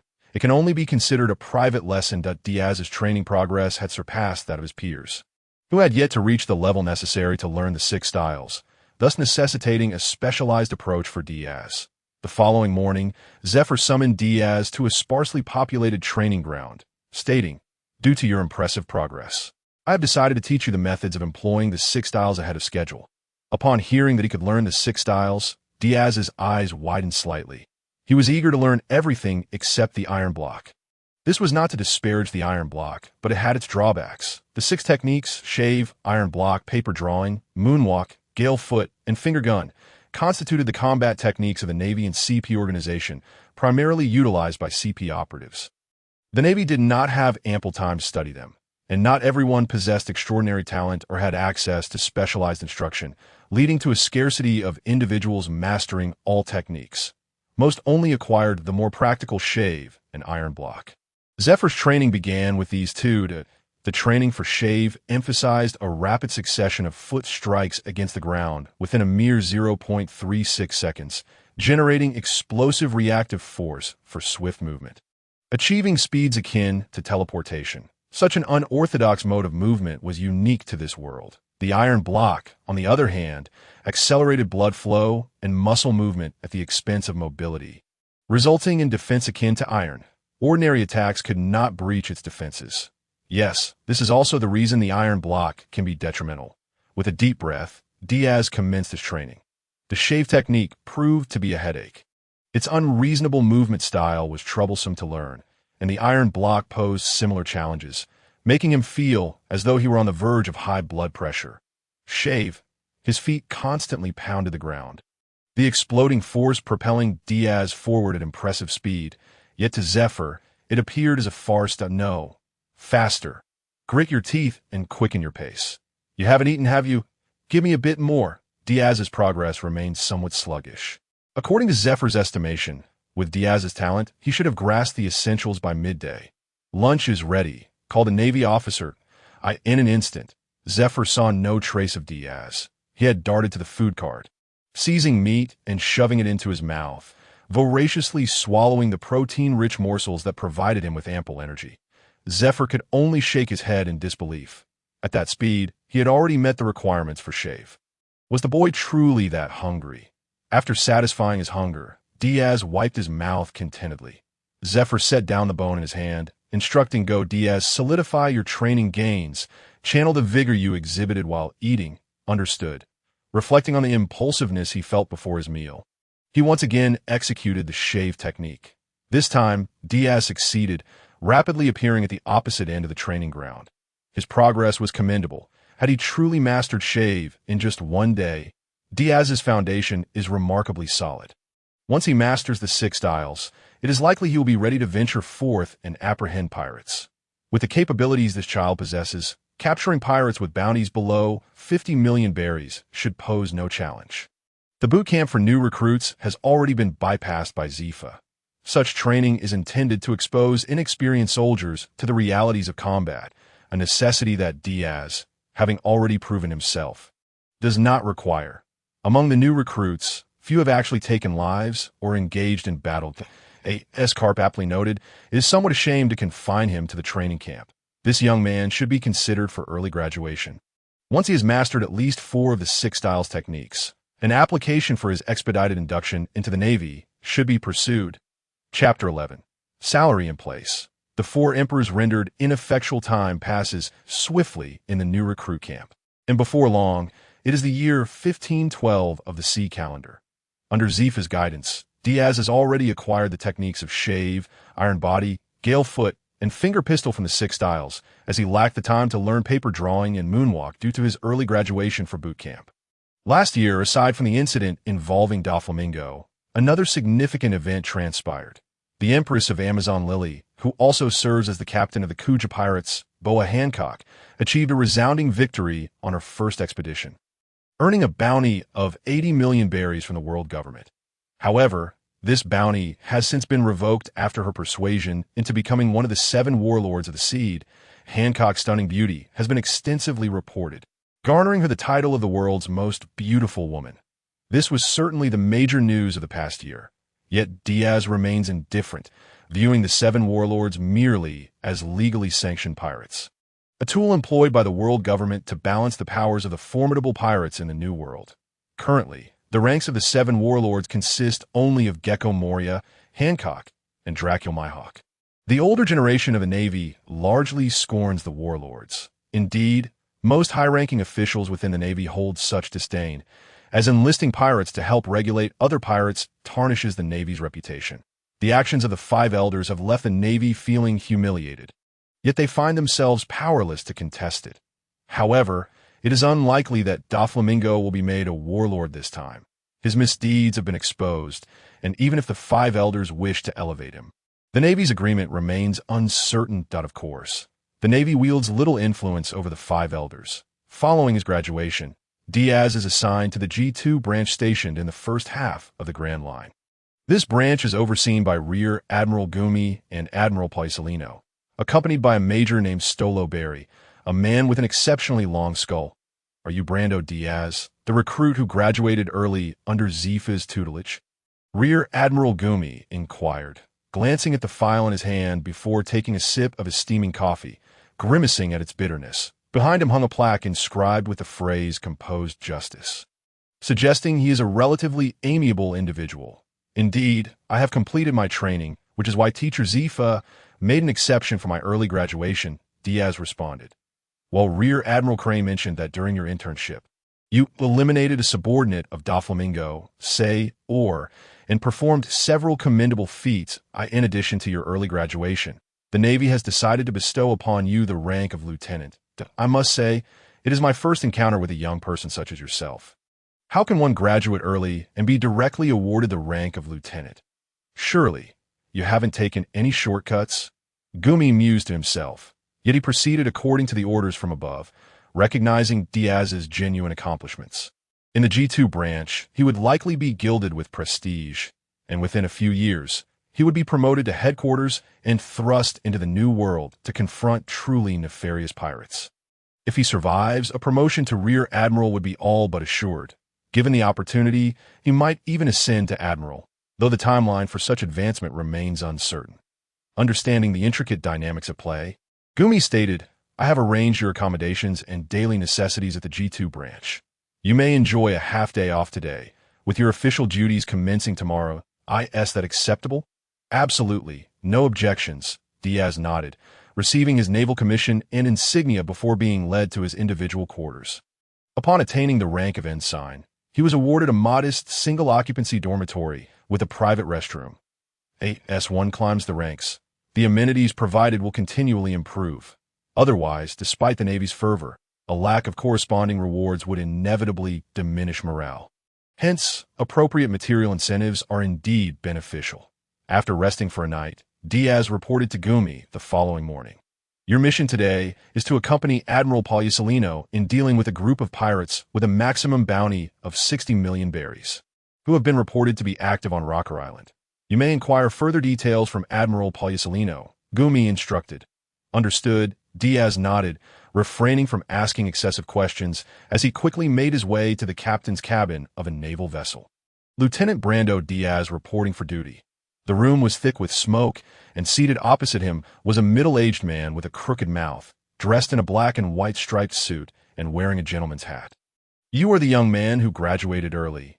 Today's youth are astonishingly formidable, truly frightening. One cannot help but feel old, Paulicelino remarked, his mouth twisting into a smirk, leaving Diaz somewhat speechless, while others might say this. You are to become a future admiral.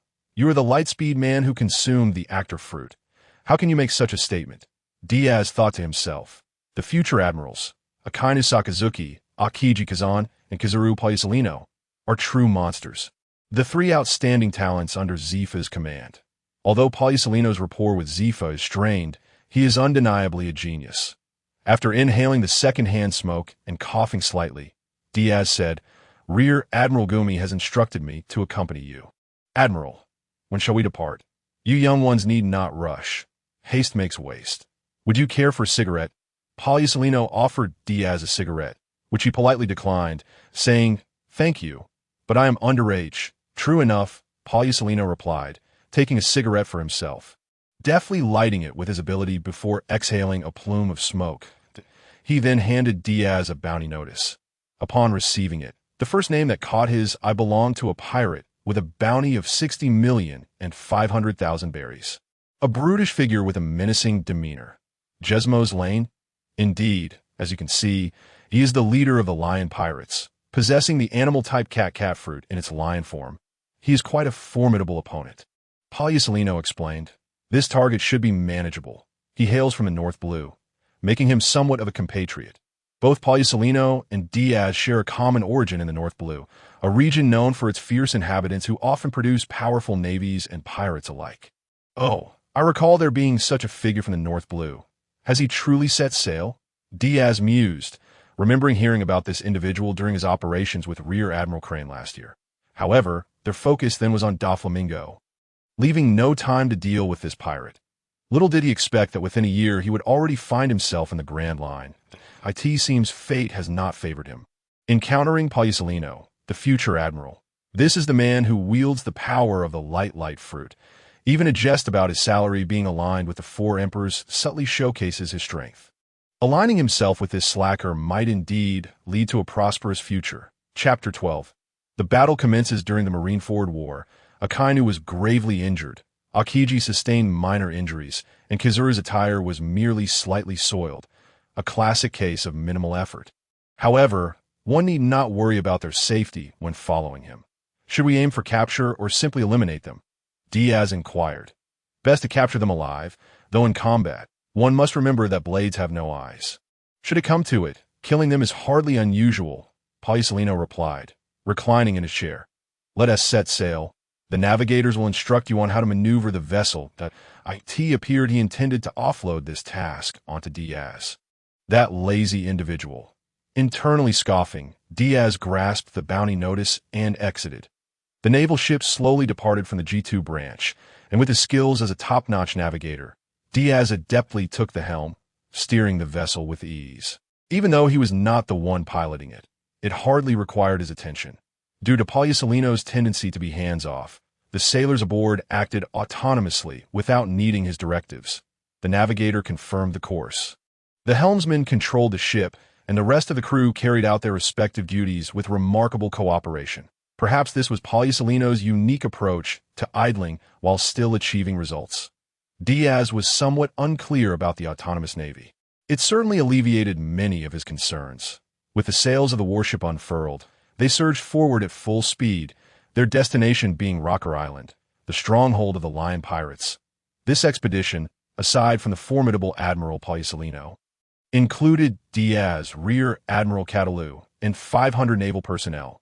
Excluding logistical staff, navigators, helmsmen, and others, the combatants numbered merely 450. In stark contrast, the Lion Pirates boasted a force of 800, promising a formidable confrontation.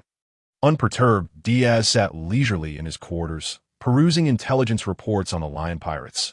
Apart from Captain Ryan, notable figures included the first mate, the ghost swordsman Belial, renowned for his exceptional swordsmanship, lightning-fast speed, and ruthless demeanor. With a bounty of 34 million berry, the second mate, Jelson, possessed the powers of a Zoan-type devil fruit, transforming into a wild boar, boasting immense strength and a bounty of 37 million berry. The rest were merely insignificant players. The true threats were these three that, nonetheless, this crew seemed overly numerous. Diaz contemplated calmly, conducting a brief analysis before abandoning his musings. After all, with Polysolino backing him, what was there to fear? It was time to charge in. The geographical significance of Rocker Island was undeniable. It had once been a desolate isle, but as pirates frequented the area, a thriving service industry had emerged. Restaurants, taverns, and entertainment districts flourished. There was nothing they wouldn't cater to. In addition to pirates, merchant vessels often docked here for respite, and generally, as long as protection fees were paid, the locals would ensure no harm befell their ships, provided the individuals eyeing them were capable of handling the situation. Most pirates refrained from causing trouble in this locale, aware that once they gained a notorious reputation, acceptance would become increasingly elusive, at least along the first half of the Grand Line. No one dared to conduct business with them. This area was a veritable melting pot, and the absence of a naval presence nearby had led to a proliferation of pirates. The Navy would occasionally conduct sweeps, yet the pirates always seemed to reappear as if they were impossible to eradicate.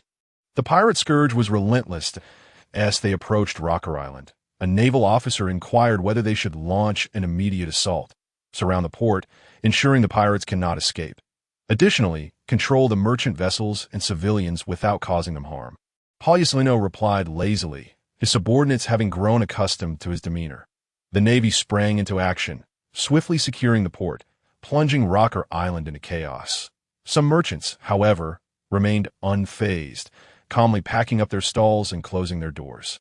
While the ensuing clash between the Navy and pirates commenced, merchants either sought refuge within their establishments or aboard their ships, while a group of fearless pirates revealed their bloodthirsty grins. They are merely the Navy. There's nothing to fear, boomed a robust man with a profusion of body hair, towering over his subordinates at over 4 meters in height. That we are the Lion Pirates. With my leadership, victory is assured. Follow me, and you shall become the subordinates of the Pirate King. I will guide you to the great treasure. Come, entrust your lives to me. The pirates erupted in fervent cheers, their spirits lifted as Diaz, from a distance, heard their raucous shouts. He set down his telescope, confirming the target and preparing for action. In an instant, he vanished, traversing hundreds of meters in mere breaths. With a swift kick, he unleashed a vacuum blade.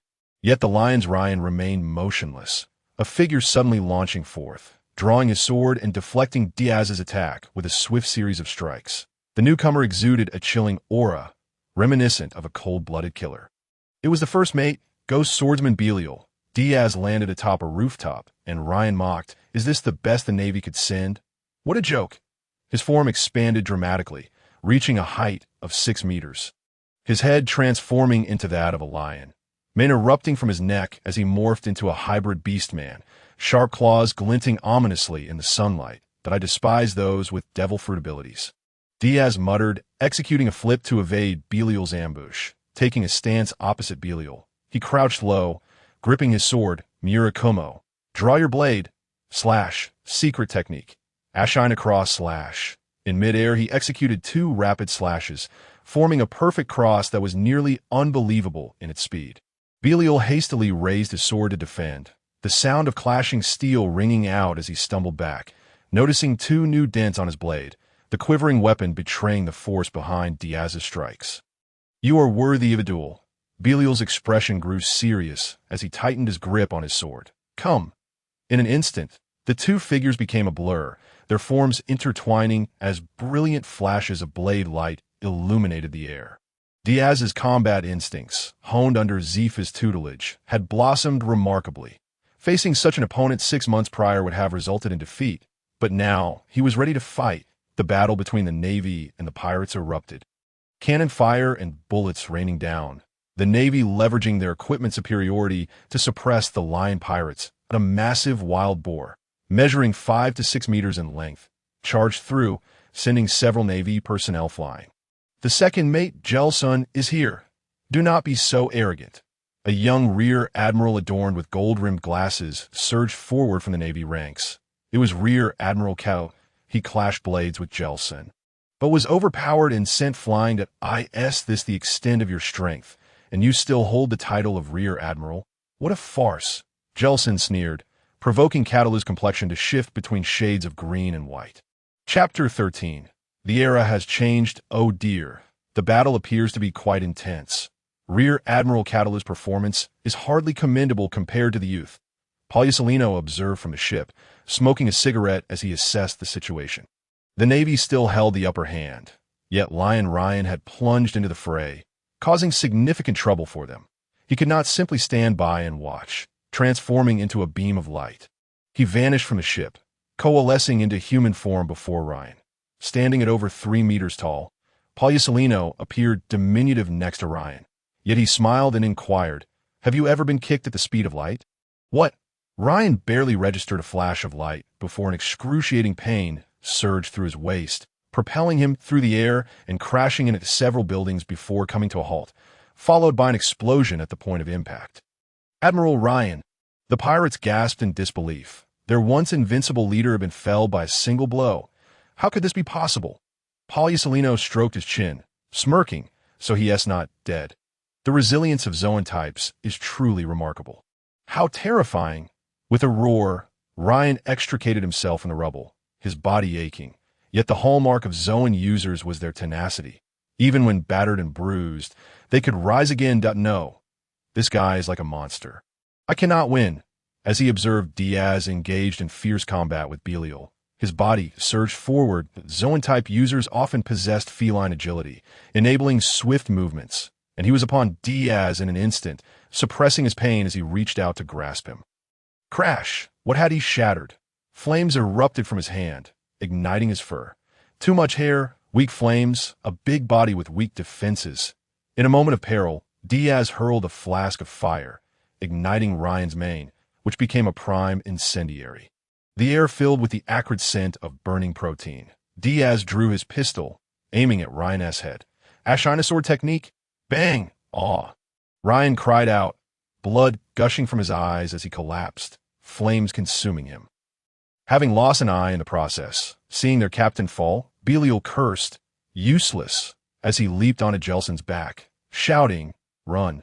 Gelson wasted no time, abandoning his captain and crew, fleeing without a backward glance. "If you escape, I will be reprimanded."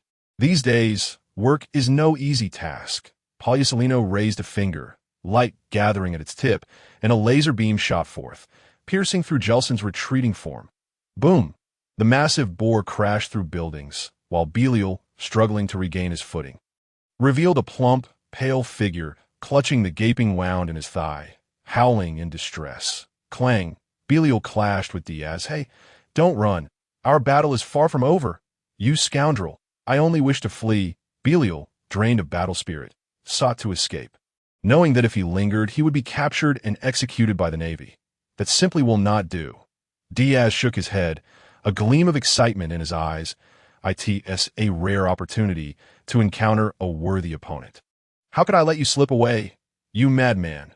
Belial exerted every ounce of his effort, only to discover that his attacks were effortlessly deflected by the novice before him. What manner of assault was this?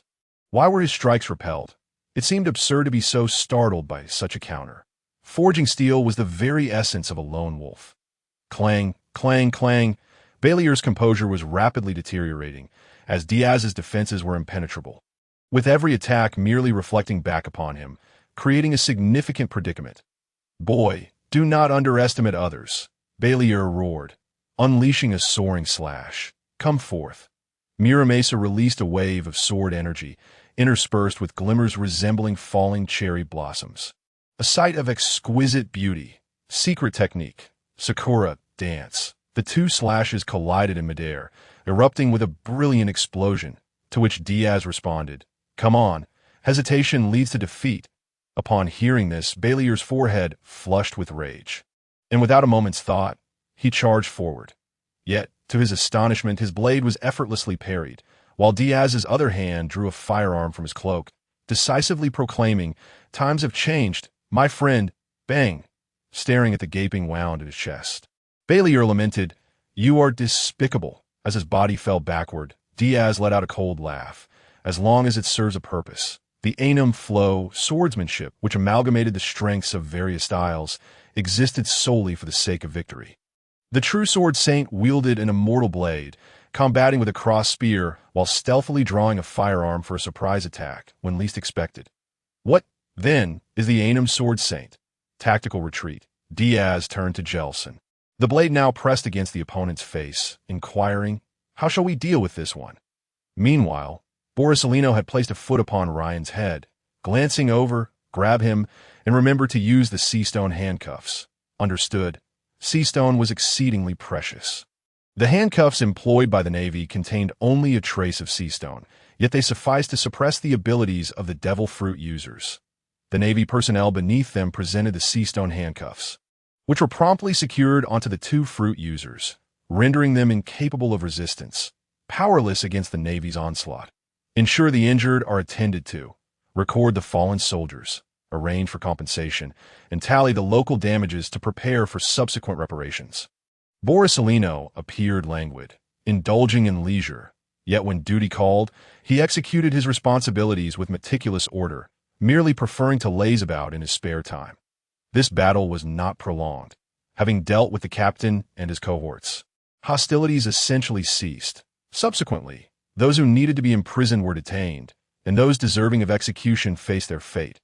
Additionally, Major Catalu was left behind by Borsalino to clean the battlefield, capturing any pirates who feigned death or happened to pass by. Diaz and his team escorted Ryan and his companions back to the G2 branch, where they would soon be taken to impel down for a lifetime of confinement, given Ryan and Gelson's crimes.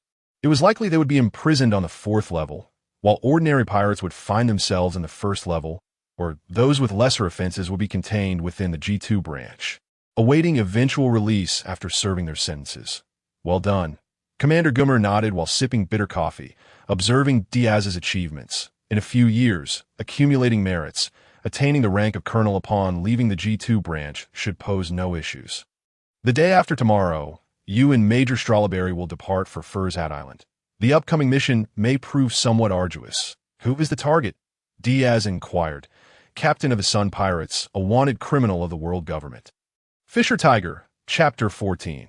This world is utterly corrupt. Fisher Tiger, a figure whose renown had spread throughout the world in recent years, hailed from Fishman Island, situated 10,000 meters beneath the sea a year prior. He had ascended to the Red Line, breaching the holy land of Mariejois, liberating thousands of slaves, and igniting a great fire. Mini, he was perceived as a hero. However, in the eyes of the world government, he was merely a lawless scoundrel, a wretched creature of the sea. This individual even founded a pirate crew composed entirely of fishmen and merfolk, boasting formidable strength, with many being former slaves of the Celestial Dragons. Now, the G2 branch had set its sights on the Sun Pirates led by Fisher Tiger, under the command of Major Strawberry. Along with Major Ko, Diaz, and numerous Navy personnel, they were determined to apprehend this band of fishmen. I say, Rear Admiral, where did we obtain information regarding the Sun Pirates? Diaz asked curiously. Commander Gummer did not withhold the truth, stating, this intelligence comes from the CP. The Sun Pirates are set to return a slave home as an exchange for the villagers. We will not apprehend that child, and they will not notify the Sun Pirates that it was merely a transaction, trading a group of pirates for a single child, a lucrative exchange, was it not? Diaz frowned with discomfort. However, that child should never have been a slave. She is innocent, merely a victim of human traffickers sold to the celestial dragons that I know. It's tragic. Commander Gomer set down his coffee, addressing Diaz. Lieutenant Diaz, remember this. We are the Navy, and this is the directive from above. Capturing pirates is also our responsibility. I too lament the child's plight. Fisher Tiger may indeed be a good man, yet he is a pirate, and we must capture him. Do you understand? No, I do not comprehend. What a narrow-minded perspective, Diaz retorted. Do not forget, Commander Gomer, the Navy's duty is not solely to eradicate pirates, but also to protect civilians. The world government prohibits the slave trade. Indeed, the world government abolished slavery to showcase their benevolence and democracy. Yet, what has been the outcome? Human trafficking remains rampant, an integral part of the underworld, often yielding immense profits, a virtually risk-free venture, and as descendants of the creators of the world government. The celestial dragons lead the charge in maintaining slaves, entirely disregarding this law, rendering the prohibition against slavery a mere facade. The slave markets in Sabeti Archipelago operate brazenly beneath the Navy's nose, with the Navy remaining utterly silent, even avoiding mention of that place. Such willful ignorance is laughable. This the justice of the Navy. It is utterly preposterous. Commander Gomer's expression darkened. Youthful fervor made it difficult to counsel him. I understand, Lieutenant Diaz, but this is the world we inhabit. If you lack the power to change it, you will merely be changed by it. You are still young and do not yet grasp the complexities of this world. Before he could finish, Diaz interrupted. Commander, this world is rotten to the core, mercilessly consuming its inhabitants. The Navy's justice is far too narrow-minded. I have said my piece. My apologies. The day after tomorrow, I shall engage in battle. Commander Gomer assumed it to be youthful complaints and dismissed it, nodding for Diaz to depart. Exiting Commander Gomer's office, Diaz returned to his quarters, sighing. The Navy was indeed ill-suited for him. Yes, there were good people among them. However, the existence of the celestial dragons was enough to distort their sense of justice. The so-called absolute justice was nothing more than a farcical empty promise that I cannot remain any longer, he mused. If the Navy's justice were not influenced by the celestial dragons, perhaps this world would be vastly different, at least less constrained. All celestial dragons deserve to be hanged from lampposts. Feeling dejected, he lay on his bed and fell asleep. The following day was spent in training, and by the third day, he accompanied Major Strawberry to Fur's Hat Island. Was it not somewhat presumptuous to dispatch only Strawberry and Cataloo, considering they faced a horde of fishmen and merfolk? This race typically possessed tenfold the strength of humans and were adept at underwater combat, capable of sabotaging ships and sinking them. An artful skill of the fishmen. Once humans descended into the depths, they faced certain doom. Diaz found the Navy's maneuvers perplexing. Although they had a sizable force, most seemed to be merely cannon fodder. Strawberry, with his elongated cranium, appeared considerably taller, donning the Navy cap and wielding dual swords. Address Diaz, Lieutenant Diaz, you will join me in action shortly. Of course, no problem. Diaz nodded as he and a contingent of Navy personnel made their way onto the island. Fur's Hat Island was characterized by vast stretches of arid terrain, with hardened soil and an abundance of cacti, resembling a desert. This island harbored but a single village, which was their destination. Strawberry remarked, once Fisher Tiger returns the child, we will encircle the Sun Pirates. Fisher Tiger's arrival on the island was anticipated to occur during this time frame. Their timing was meticulously calculated. The Navy concealed themselves as Strawberry and Diaz crouched atop a small rise, peering through binoculars. In the distance, they spotted the Sun Pirates' flag fluttering in the wind, crimson in hue, as the burly, bearded fishman, Fisher Tiger, disembarked with a golden-haired young girl. I suggest him. Prepare to encircle them, Lieutenant Diaz, informed Major Kaido. Understood. Diaz took out his phone bug and dialed the number from Major General Kaido, who was preparing to encircle the Sun Pirates, signaling the commencement of their plan.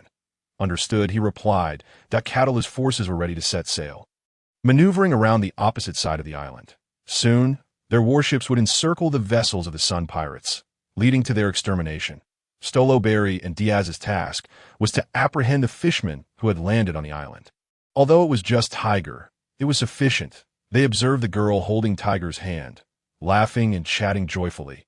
Diaz inquired, "Major General, are we certain we must capture her? That child is well cared for by Fisher Tiger. She is quite fond of him." Stoloberry fell silent for a moment before stating, "We are the Navy. It is our duty to eradicate pirates. There should be no more hesitation, Lieutenant Branduo Diaz." "I understand, and I shall not waver any longer," Diaz whispered, a smile creeping across his face. "I will not hesitate again." Chapter 15. "I shall take up the initial napkin." Fisher Tiger returned the child, Killa, to her homeland. This child, once a slave of the celestial dragons, had been withdrawn in nature, but their time together had restored her bright smile, and he felt genuine joy for her. Tiger firmly believed that Killa would grow to become a bridge between humans and fishmen. Princess Odoheim was correct. Only children are the hope for the next generation. As he held this conviction in his heart, a group of pirates emerged from the cactus forest, surrounding him and aiming their guns. Tiger stared in disbelief, unable to comprehend why the Navy was present there. Major General Stoloberry and Diaz stepped forward. Stoloberry declared, "I am Major General Stoloberry of the Navy headquarters. We received intelligence from the inhabitants of a certain island indicating that you would arrive here.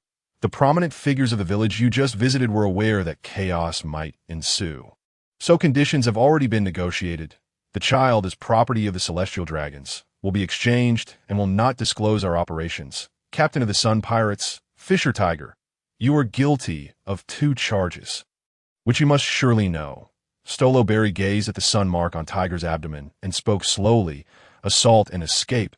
Assault for attacking the Holy Land Mariejois, threatening the safety of the world nobles, the celestial dragons. Escape for not only fleeing as a slave of the celestial dragons, but also liberating numerous other slaves. Both crimes shall be punished." As he raised his hand, gunfire erupted. The sound of bullets rang out, but countless sword auras deflected them as Diaz boldly appeared beside Tiger. Stoloberry's expression shifted. "What are you doing, Lieutenant Diaz? You are a member of the Navy. Do you intend to betray us?" I said I would not hesitate any further. Diaz removed his military cap, casting off his pristine uniform to reveal his powerful upper body. "Major General, for me, the justice of the Navy is too narrow. Someone like Tiger should not perish here." "He is a pirate," Stoloberry retorted, "and yet he was a slave of the celestial dragons. So what?" Diaz shouted, "He saved lives. He is a good person. Good people should not be threatened at gunpoint. Slavery. The world government prohibits the slave trade. The celestial dragons are a bunch of scum." His words shocked all present. How dare someone openly curse the celestial dragons? Was he courting death? Stoloberry maintained his composure, stating, "Branduo Diaz, I ask you once more, do you truly wish to betray us?"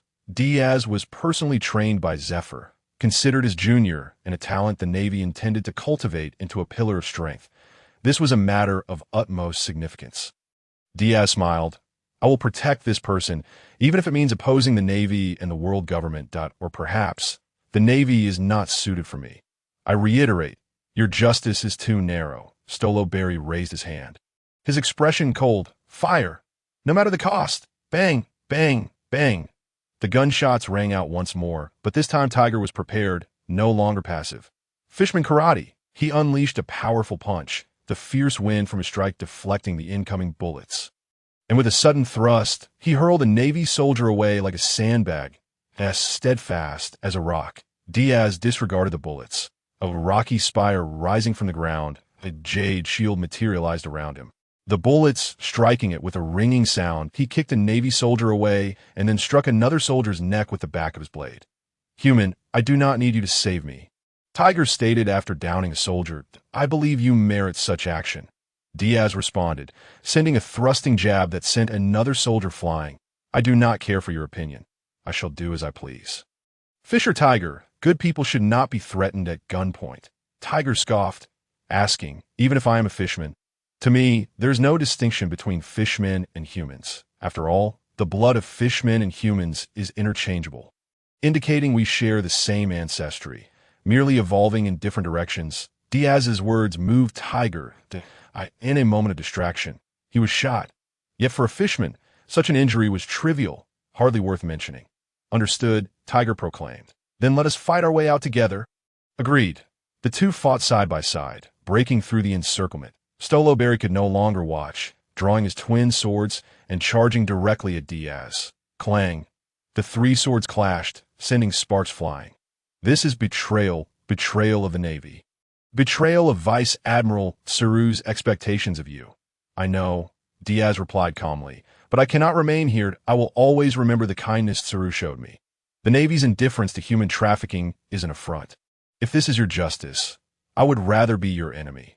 His words were calm and unperturbed, yet they resonated deeply. What do you intend to do, Branduo Diaz? This world cannot change me, but I shall change it. Do you understand? Major General, if someone takes up the right napkin first, then everyone else must follow suit. If they take the left napkin, then everyone else will follow suit as well. They have no choice. This is what society dictates. What are you trying to say? I say, I shall take up the initial napkin, forcing you all to follow me. An unparalleled aura surged from him, an indescribable presence that astonished all, causing every Navy soldier present, save for Diaz, Stoloberry, and Tiger, to collapse. Such immense ambition. Was he aiming to become the king of the world? Had he awakened the conqueror's haki? This child could not be allowed to live. Stoloberry's resolve hardened. He swung his twin swords fiercely, yet Diaz's defense was impenetrable, offering no opportunity for attack. How could this be? We were taught by the same master. Zephyr only taught me 6 forms. Do you understand? Diaz seemed to perceive Stoloberry's thoughts, declaring, You are destined to lose, Major General. The winds of victory blow at my back. Fishman karate, for thousand-tile punch, a blue whale shark fishman charged forward, landing a surprising punch that sent Stoloberry flying. Boss Tiger, I'm here. What is happening here? The young Jinbei asked anxiously, noticing the injuries on Tiger's body. Tiger waved his hand, saying, Let us go. I have made a truly wonderful human friend. A friend? Hello. I am Branduo D. Diaz, currently unemployed. Chapter 16. The hero of fishmen. Before Jinbei could react, Tiger pulled Diaz and ran outside, inquiring about the situation. The Navy had surrounded the Sun Pirates, and currently, Arlong was engaged in battle with them. Jinbei, unable to rest easy about Tiger, had rushed over, yet the scene left him perplexed. Upon hearing Diaz mention he was once part of the Navy, his shock intensified. You betrayed the Navy for us? Is it truly worth it? Jinbei asked. Diaz beamed brightly, replying, At least I believe it is worth it. Someone like Tiger should not perish here. The smile on that child's face is genuine. Killa, recalling the moments spent with Killa, Jinbei couldn't help but smile. Killa was an endearing and charming child, akin to family. I understand now, Mr. Diaz. You're Brother Tiger's friend, and thus, you are my friend too. Are you willing to be friends with fishmen? Haha, I could not ask for more. Diaz laughed heartily. The three of them dashed out from Fosher Island, where the ships of the Sun Pirates had already been sunk by the Navy. A shark fisherman brandished a serrated sword, mercilessly cleaving a naval officer, sending several others tumbling off their warship. He waved to Tiger and Jinbei, exclaiming, Big Brother Tiger, Big Brother Jinbei, I've seized a naval ship. Let's go. Well done, Arlong. Jinbei grasped Diaz's arm and leaped into the sea, feeling offended. Tiger followed suit, while Diaz held his breath. Jinbei swam swiftly through the water, propelling himself and Tiger out of the sea, landing atop the naval vessel. Upon seeing Diaz, Arlong bared his sharp teeth and coldly remarked, Big Brother Jinbei, is this a hostage? No, he is a friend of Big Brother Tiger. A friend? A human? How could our noble fishmen possibly befriend a human?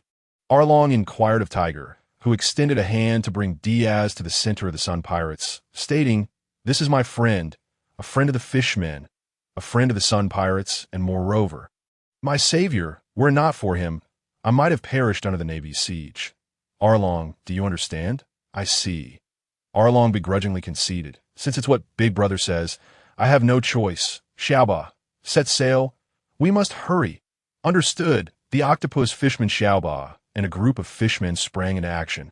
with some diving into the sea to push the warship forward from below. Indeed, the physical prowess of the fishmen was formidable. "Big brother Tiger, let me tend to your wounds." The ship's doctor, Aladdin, approached Tiger to treat his injuries, still needing to extract bullets from his body. "Big brother Tiger, was it that group of humans who betrayed you?" Arlong asked, and Tiger nodded. Betrayal ignited a furious rage within Arlong, who turned to retaliate against the villagers of Foshard Island. Jinbei grasped him firmly, saying, "Don't act impulsively, Arlong." "Big brother Jinbei, let go of me. Didn't you hear? It was those humans who betrayed Big Brother, nearly costing him his life. I will return and slay them." Arlong's eyes blazed with fury. Wishing to devour Keela and those villagers alive to vent his pent-up rage in his view, the noble fishmen had sheltered the despicable humans and even returned her, which was an unparalleled grace. Yet, these ungrateful humans had betrayed them, betraying Big Brother Tiger. Humans may not be trustworthy, but Princess Odoheim was right. Children are the hope of the next generation. Aladdin bandaged Tiger. He gazed at Diaz and remarked, "He does not harbor prejudice against fishmen.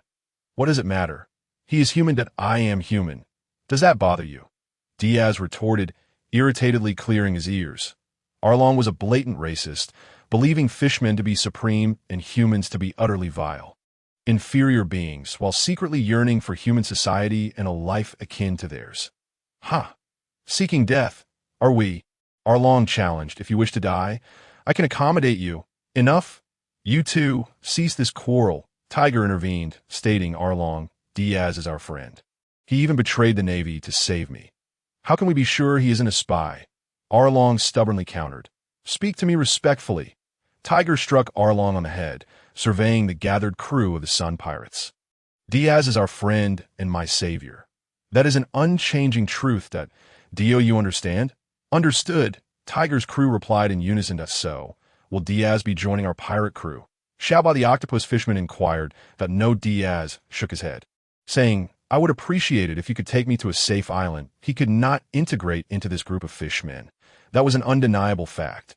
Tiger was a fishman, and the Sun Pirates had coalesced around him. A human would remain an outsider here. Tiger had no intention of inviting Diaz to join.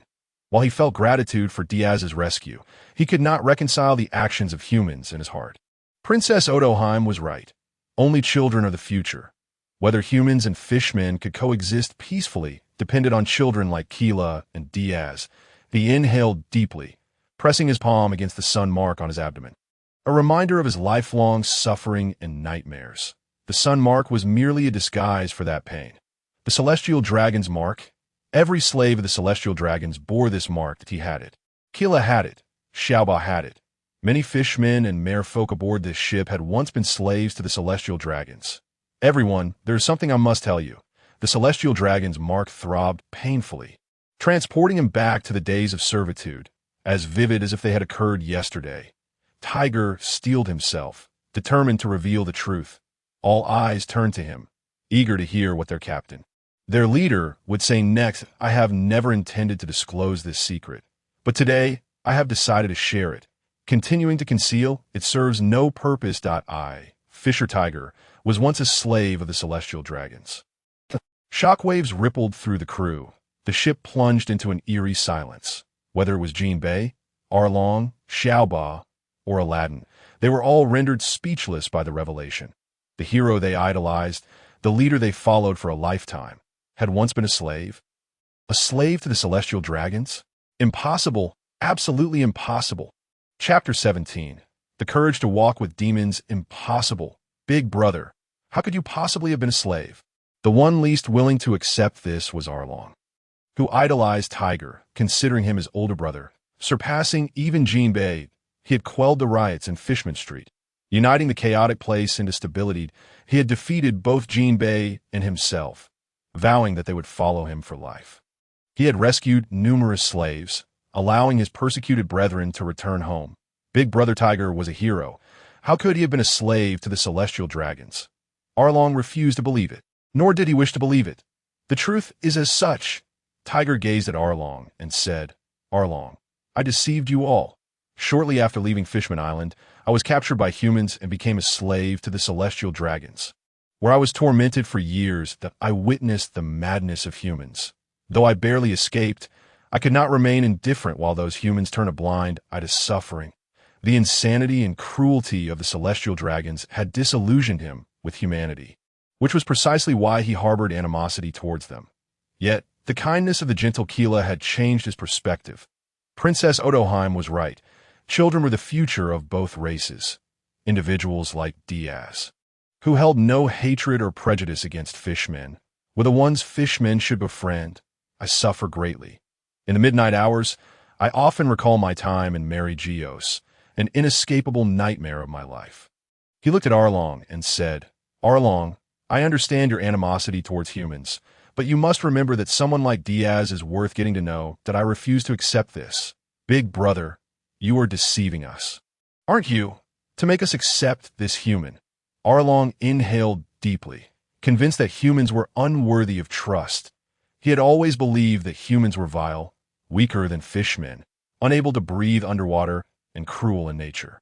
They should yield the land to fishmen. Without these humans, they would not have suffered so much and could live freely in this world. That is the truth, Arlong. Tiger asserted. Captain, several fishmen who had once been slaves knelt before him, tears streaming down their faces. You are the true hero. You have rescued us countless times. Our lives belong to you. Wherever you go, we will follow you. Rise, there's no need to kneel. Tiger helped them up.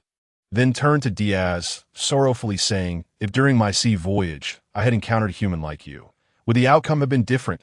Perhaps, Diaz replied.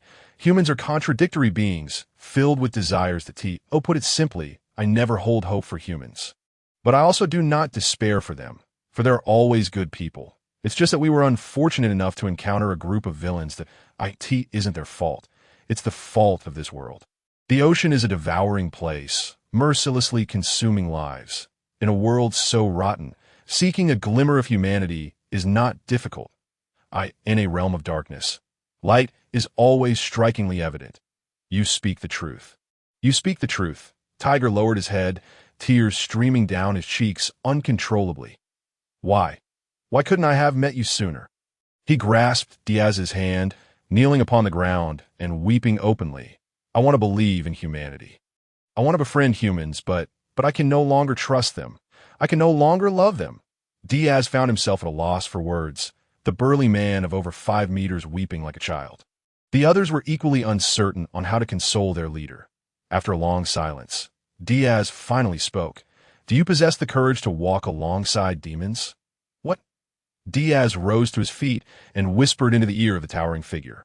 Seek out the Revolutionary Army and join their ranks that, if successful, it could alter the very fabric of our world.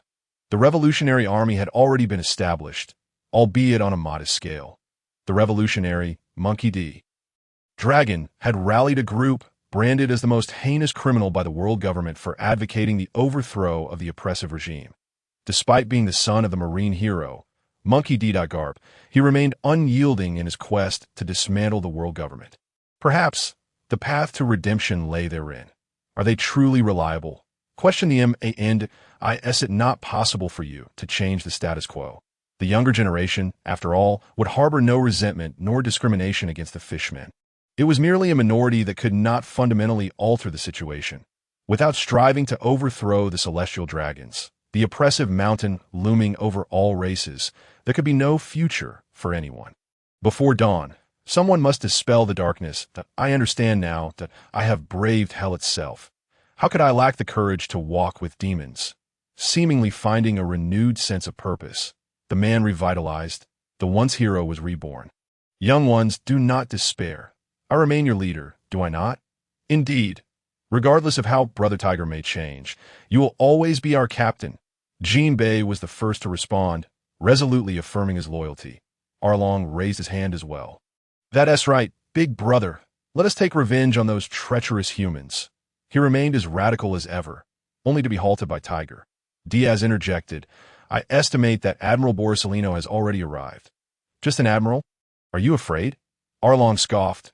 One Marine Admiral is nothing but trash. Diaz shot him a sidelong glance, stating he is a user of a Logia-type devil fruit, possessing the world's swiftest speed.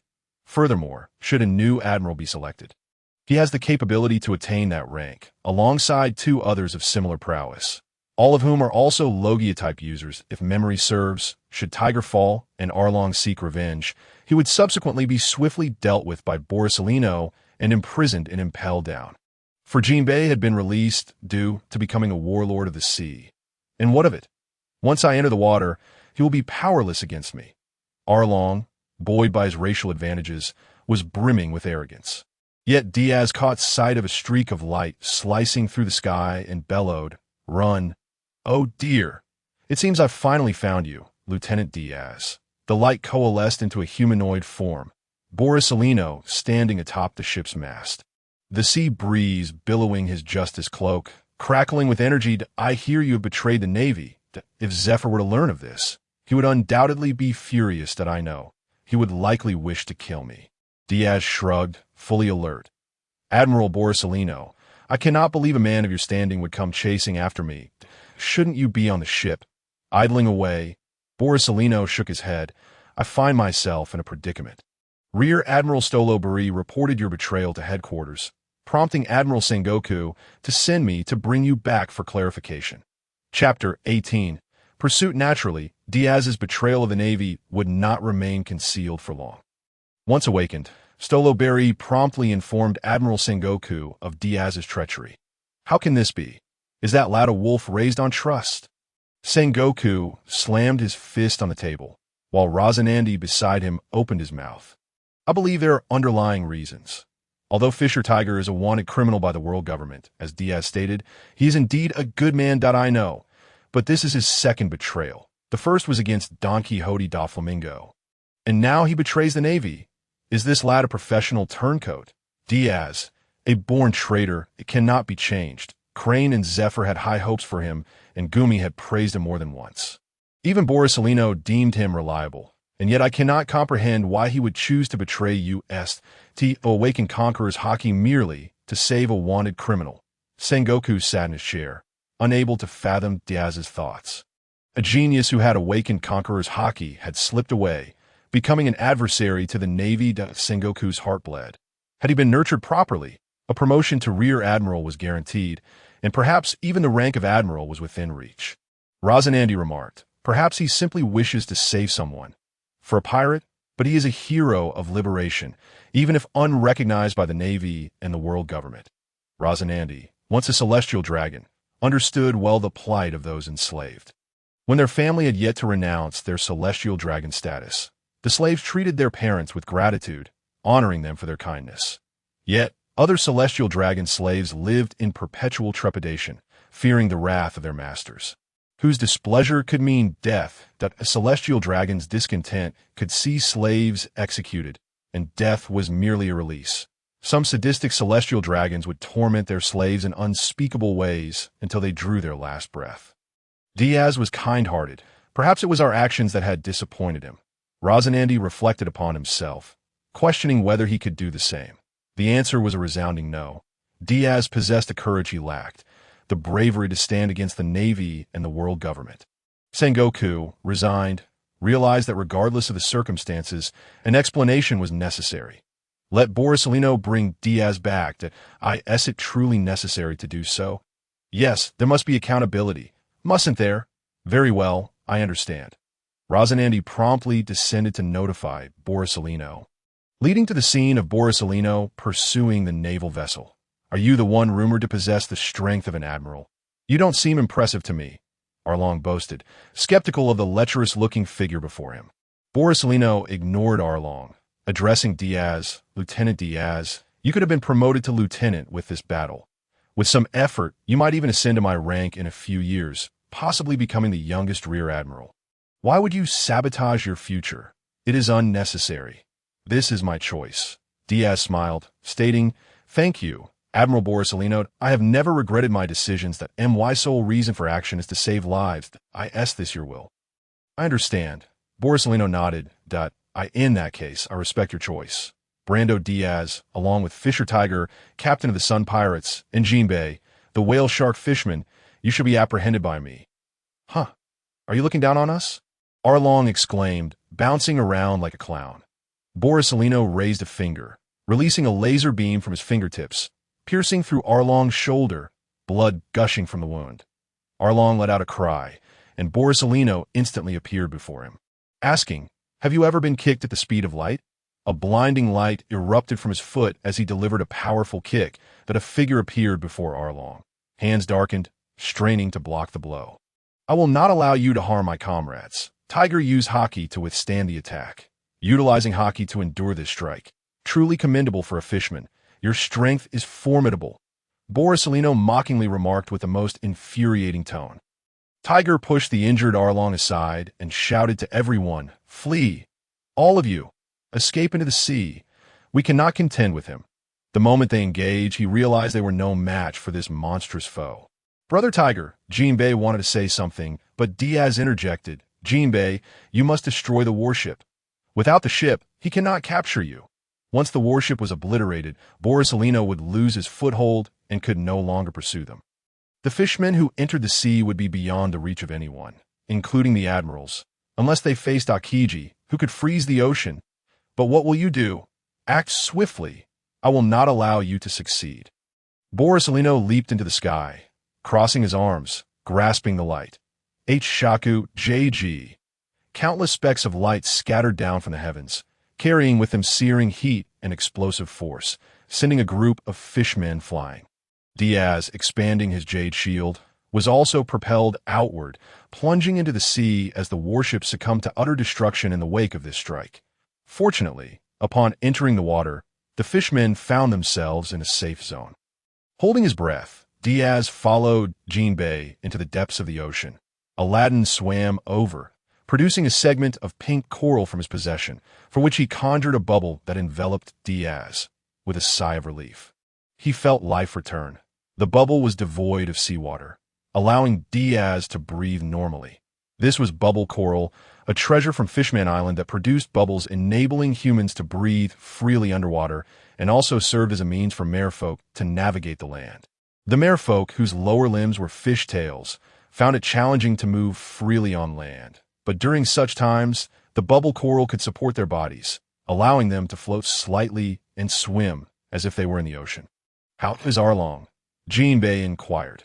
Xiao Ba supported Arlong, replying, "He is injured, but it shouldn't be serious. The bleeding has stopped on its own." "What about Brother Tiger?" "I'm right here." Tiger swam over, his expression grim. The strike for Borsalino not only obliterated the warship, but also left many fishmen and merfolk injured, with a few even dead. Above the surface, Borsalino stood atop the wreckage of the warship, scratching his head. "Well, this is truly troublesome. I didn't capture a single one. I hope Mr. Sengoku won't dock my wages." With that, he transformed into a beam of light, shooting into the clouds and vanishing from sight. Chapter 19. Bounty Notice. I told you that fellow was not to be trifled with. Borsalino is a vice admiral in the making. Although he is yet to attain the rank, there is no doubt that he possesses the strength of an admiral. What he lacks is merely the title. The future admirals of the Navy are certainly formidable opponents. "Now that the ship is destroyed, we can only swim our way out," Aladdin lamented. Fortunately, as fishmen, they could breathe underwater, and their speed even surpassed that of ships. Although it would consume their stamina, otherwise, they wouldn't have relied on boats in the first place. Living in the water was their norm. It's all right. Let us take Diaz and leave. Take care of the bodies of our fallen brothers. Tiger organized their departure methodically, and the group set off, albeit in a rather disheveled manner. While Borsalino had indeed failed to capture them, they had come to understand the terror of the Navy. On their journey, fortune smiled upon them as they commandeered a pirate ship, leaving the bound humans on a deserted island to fend for themselves. In the world of piracy, not executing them was already an act of mercy.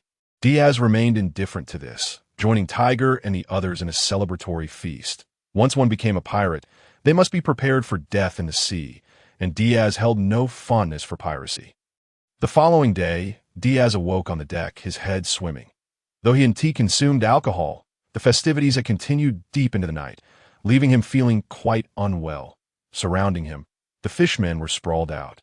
Even Jinbei clutched a bottle, soundly asleep, that a reporting seagull flew overhead, and Diaz waved it down.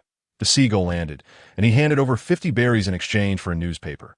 These seagulls were quite particular. If one were to forcibly seize a newspaper, they would cease deliveries henceforth. The World Economic Journal, as the most popular newspaper, upheld its own business principles. Upon opening the newspaper, the front page headline was none other than the battle at Fuchsia Island from the previous day. The Navy's disgrace. Former Navy Lieutenant Brandon Diaz betrays the Navy, fighting alongside the ruthless fishmen. The article vehemently denounced Diaz for betraying the Navy's upper echelons, switching sides at a critical moment, branding him a traitor and blaming him entirely for the failed rescue of Fisher Tiger. The blame placed upon him was despicable. Humph. What a joke. Even without me, Strawberry Wound Tea have managed to keep Tiger. With Jinbei present, Tiger could have been rescued, but he would ultimately perish from blood loss due to refusal of transfusion. Inserted within the newspaper were several bounty notices, revealing the bounties for Tiger. Jinbei and himself. Captain Fisher Tiger of the Sun Pirates, bounty of 350 million berries. Jinbei, bounty of 130 million berries. Brandon Diaz, bounty of 37 million berries. Arlong, bounty of 30 million berries. These were their respective bounties. Diaz gazed at the wanted poster depicting himself in Navy attire. Nodding, I do look quite dashing. Merely being wanted was not the same as being dead. In the vast ocean, not being wanted would be the anomaly. However, 37 million was quite a sum. He felt as though he could sell himself for that price. It seems you can never return now. Jinbei suddenly woke and remarked, startling Diaz, "Weren't you asleep?" "I have a light sleep." Jinbei rubbed his eyes and said, "I sent 237 million a bit low for you." "Indeed, it is somewhat lacking. I expected a higher amount. The Navy was never suited for me." Diaz shook his head, somewhat disappointed that, despite having awakened the Conqueror's haki, his bounty was still so meager. Though he didn't understand why he had awakened this power, he knew he still couldn't control it. Was he particularly emotional at the time? Not particularly excited, I suppose. He scratched his head, asking Jinbei, "How does one use Conqueror's haki?" I'm not sure either. It's a rare power that only one in a million awakens. While Conqueror's haki may be somewhat common in the New World, its might remains undeniable that IT can be wrapped around weapons like armament haki, causing tangible harm to enemies even from a distance without direct contact, but this is something only a select few top-tier powerhouses can achieve. In the early stages, one can only inflict area of effect damage, clearing out weaker foes. Those who could use it included the late Roger, the living Whitebeard, Kaido, Big Mom, Shanks, and perhaps Rayleigh as well. This was the extent of Diaz's knowledge regarding those who could wield Conqueror's haki. Among them, while Kaido may not be the strongest, he was undoubtedly the best teacher. 1 stick flow cherry blossom, 2 sticks binding haki, 3 sticks awakening. Teacher Kaido, truly, I could cry, with no clear direction on using Conqueror's haki. Diaz decided to go with the flow. The pirate ship wandered aimlessly across the ocean, while at that moment, the Donquixote family was in turmoil. After being besieged, the Donquixote family suffered significant losses, leaving only Pika behind. While Torpole succumbed to his injuries and nearly everyone else was captured, leaving only a few cats remaining. The Donquixote family was no longer in its former glory, let alone capable of executing their plans. Now he resembled a lost dog, pursued relentlessly, and in dire straits, he turned to the South Blue in search of new opportunities. Gazing at the bounty notice for Diaz in his hand, Confronting Doflamingo erupted into a manic laugh. "This little brat is indeed restless. Has he betrayed us once more? But without the Navy's protection, I'll surely have my chance to eliminate you." He tore the bounty notice into shreds. Discarding it to the ground, that Virgo's line was rendered useless as well. Corazon was indeed an undercover agent. Upon returning to the Navy, Virgo would be in grave danger. Perhaps even the previously drafted plans have been ripped apart. The ambition of becoming a warlord of the sea and seizing the throne of Dressrosa could only be postponed or even scrapped, for Corazon knew far too much. What a good little brother. Navy Rear Admiral Donquixote Rosanani, Diaz Rosanani, one day, I will make you both pay dearly. T present. The most pressing matter was to rebuild his family. The new Donquixote family must have someone to hold it together. With this thought, Doflamingo's heart ached. It had taken him over a decade to establish the Donquixote family, and because of Corazon and Diaz, it had all been reduced to naught in a single night. The life he led now was not what he desired, but he had to endure. He had seen hell. How could he be defeated by such trivial setbacks? Don Quixote Doflamingo, would never succumb to the trials before him. Chapter 20. Heaven and Curse. After requesting a small boat from Tiger, Diaz set sail alone, bidding farewell to the Sun Pirates. I must find a way to earn some money. Upon reaching this point, Diaz felt an overwhelming sense of melancholy. The pirate ship he was aboard held little treasure, with scarcely a single coin to his name. The naval salary was meager, and now he found himself contemplating the desperate act of robbing pirates instead. In this world, the most lucrative endeavors lay within the bounds of criminal law, and indeed, some individuals resorted to such paths. The trade within the dark underbelly of society was far more grotesque than one could imagine. Human trafficking, organ smuggling, arms dealing, and hallucinogenic drugs were merely the tip of the iceberg, representing the malevolence that permeated this realm. The first half of the Grand Line could scarcely impose restrictions, let alone the more chaotic New World, where the Navy's reach faltered amidst countless lawless territories, transforming the area into a veritable paradise for crime. It seemed the world had grown even more wretched. Sitting helplessly on the ship, clutching the log pose handed to him by Jinbe, the absence of a navigator left him at the mercy of fate, hoping to avoid treacherous weather. His course was set toward Reverse Mountain, where he intended to test his luck in the East Blue.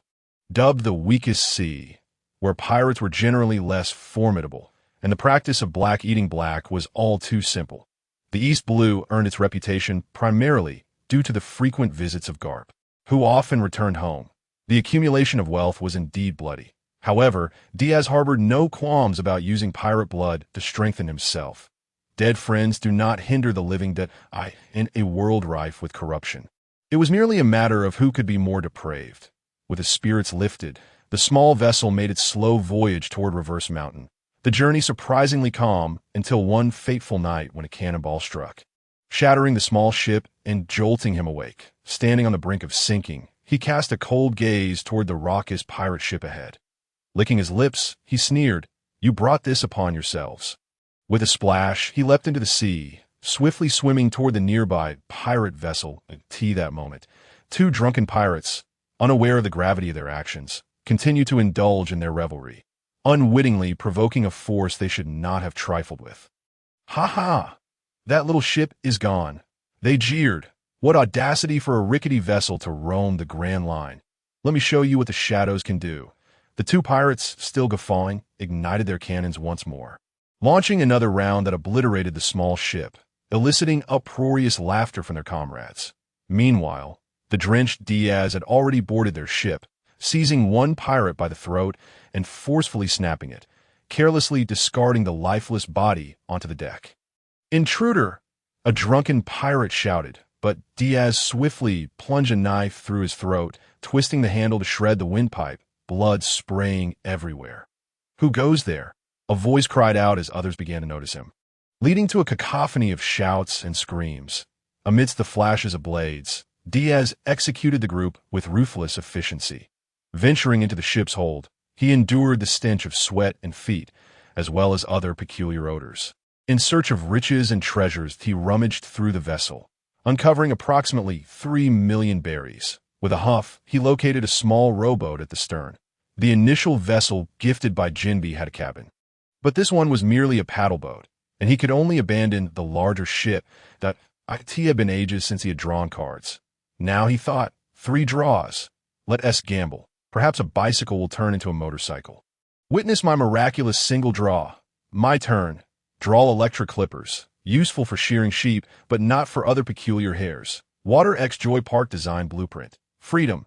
Heaven and curse binding. Both a curse and a power enhancement. He dismissed the first 2 draws, focusing intently on heaven and curse binding. This was a unique ability within the realm of Jujutsu Kaisen, one that some individuals were born into, compelled to bear bindings that sacrifice certain innate qualities in exchange for formidable strength.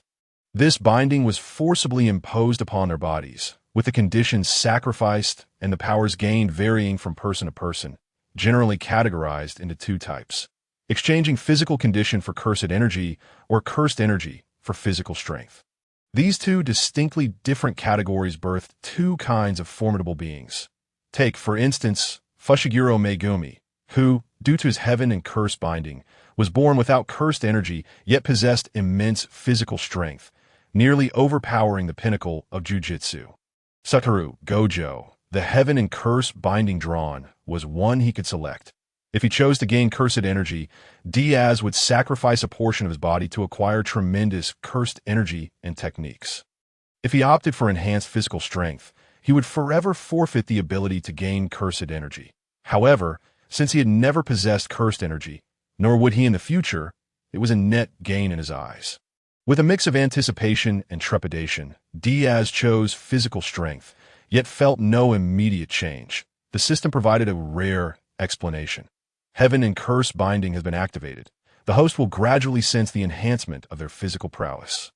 P.S. Following the host's selection of heaven and curse binding, the system will refrain from drawing curses and bindings from the jujitsu world. Due to the absence of cursed energy, there is no sacrifice, effectively allowing you to take advantage of the situation as a trade-off. Diaz will no longer have the possibility of acquiring powers related to the jujitsu world. This is the cost that I see, he mused. This journey has proven profitable. The allure of the jujitsu world for Diaz stemmed solely from the fingers of Sukuna, Satoru Gojo's 6 eyes, and limitless, and a handful of cursed spirits techniques. It held little else for him. With his spirits considerably elevated, his paddling speed quickened, and he felt as though he possessed boundless energy. Perhaps this was the essence of transformation. Who knows? He might one day surpass Fushiguro Megumi, becoming the new heaven and tyrant.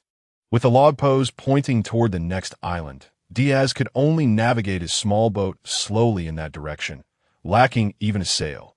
Frustrated, he fashioned a makeshift sail to affix to the boat, steering it to conserve energy. Thus, he drifted at sea for 3 days until he stumbled upon a passenger ship bound for the East Blue. After paying a fare, Diaz boarded the vessel, the comfort of the soft ship. The warmth of freshly prepared meals and the luxury of a hot shower were indescribably delightful. The captain seemed oblivious to his status as a wanted criminal. However, this was of little consequence, should he be recognized. Escape would be simple. Resting on his bed, Diaz fell into a deep slumber, only to be jolted awake in the dead of night by the violent rocking of the ship, which left him feeling uneasy. Outside, footsteps echoed, accompanied by shouts of alarm. "A storm is upon us, a fierce tempest. Everyone, take cover. Do not venture out. Stay off the deck." Diaz peered out the porthole, where the inky black sea resembled a monstrous beast. The tumultuous waves resembling its gaping maw, poised to swallow the solitary passenger ship whole, consigning its occupants to the depths. Chapter 21. Storm, an objective, the capricious weather of the Grand Line, was among its most perilous aspects. One moment, the sun might shine brightly. The next, torrential rain could descend. Ice, snow, lightning, and thunder could all converge simultaneously, rendering the weather of the Grand Line more unpredictable than a woman's temperament. Even the most seasoned navigators could find themselves perishing beneath nature's wrath. Indeed, they could forecast the weather. Yet before the forces of nature, humanity often appeared woefully insignificant. That moment, Diaz felt the weight of humanity's fragility. A colossal wave surged forth, and in an instant, the passenger ship was engulfed by the towering waters. Splintering wood flying in all directions as the waves crashed into the cabin. Diaz had long been prepared, allowing himself to be swept away by the tide. "I will not perish here. I refuse to die here." The fierce instinct for survival propelled him forward, bursting through the waves and gasping for air, only to face another towering wave. Instinctively, he dove beneath the surface, beneath the tumult of the ocean's surface. The depths were eerily calm, though treacherous currents lurked, concealing hidden dangers. Reaching into his system's backpack, he retrieved the bubble coral gifted by Aladdin, creating a protective bubble and immersing himself within.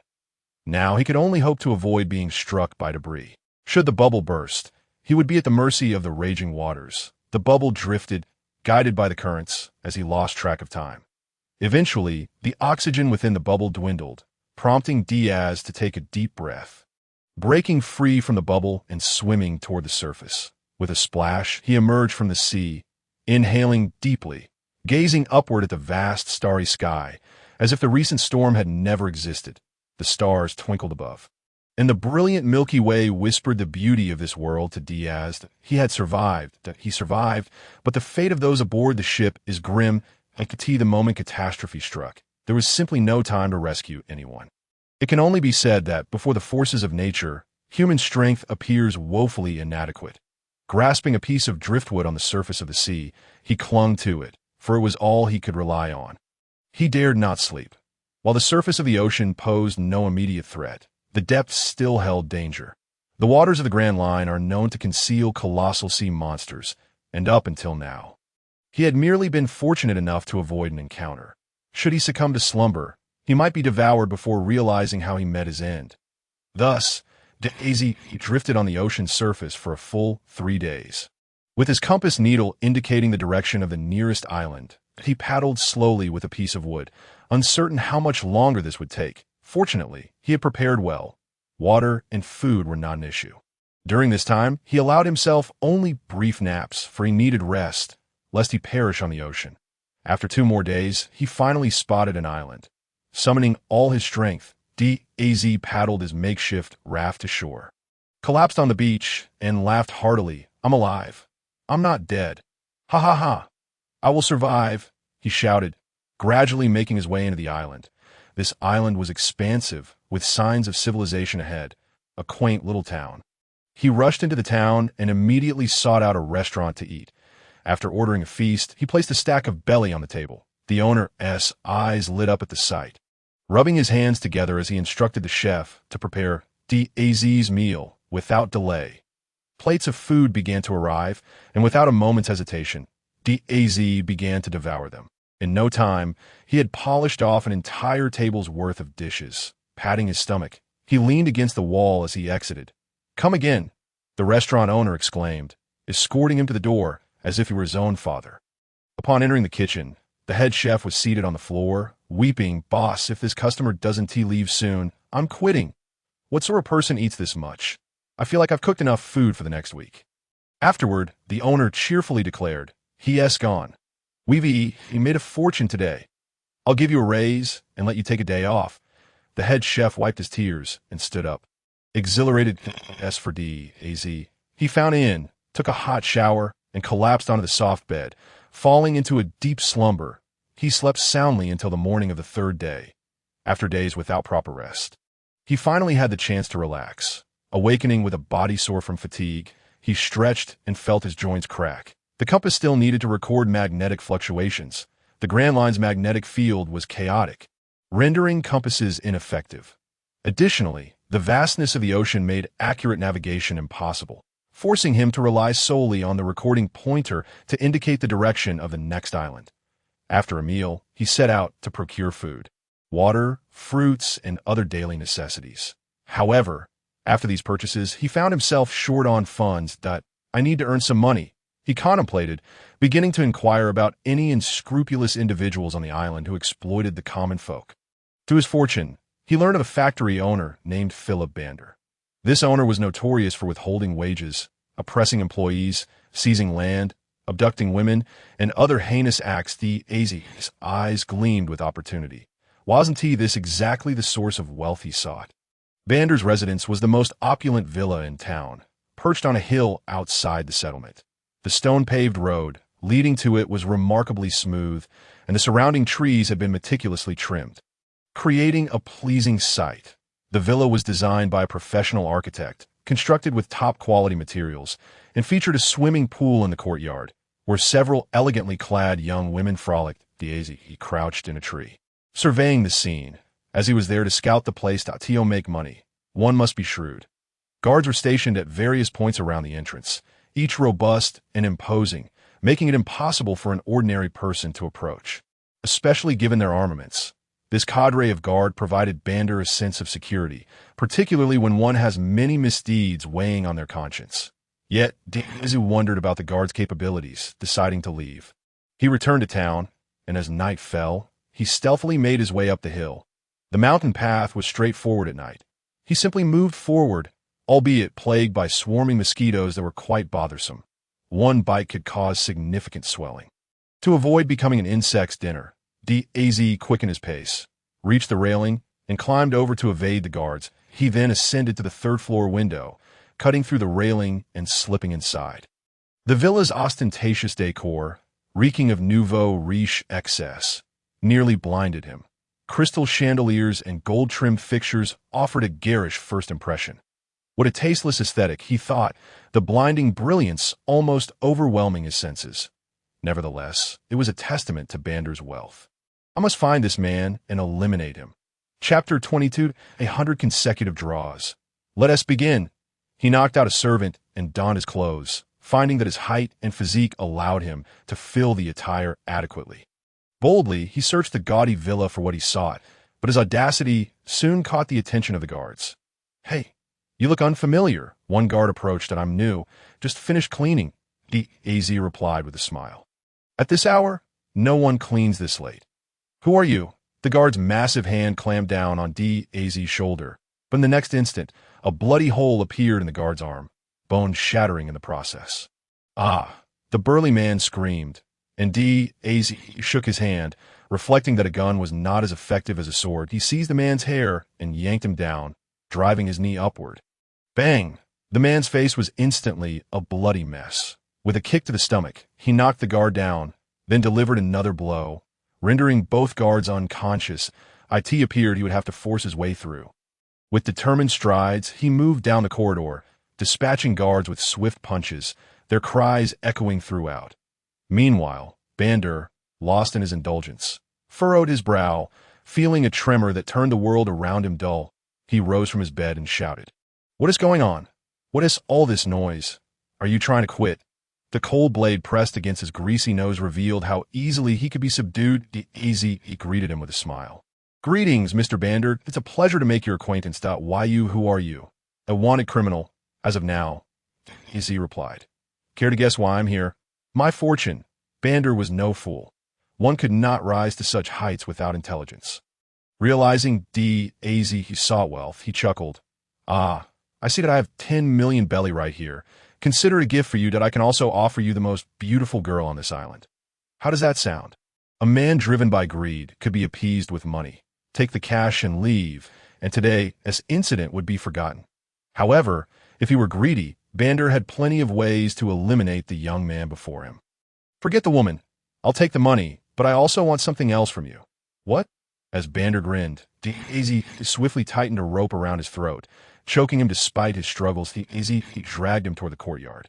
Gazing at the lit street lamps in the yard, Diaz smiled slightly. "What a lovely place this is." With that, he secured the rope to a lamp post, and Bander's face turned purple as he struggled for breath, ultimately succumbing to the noose.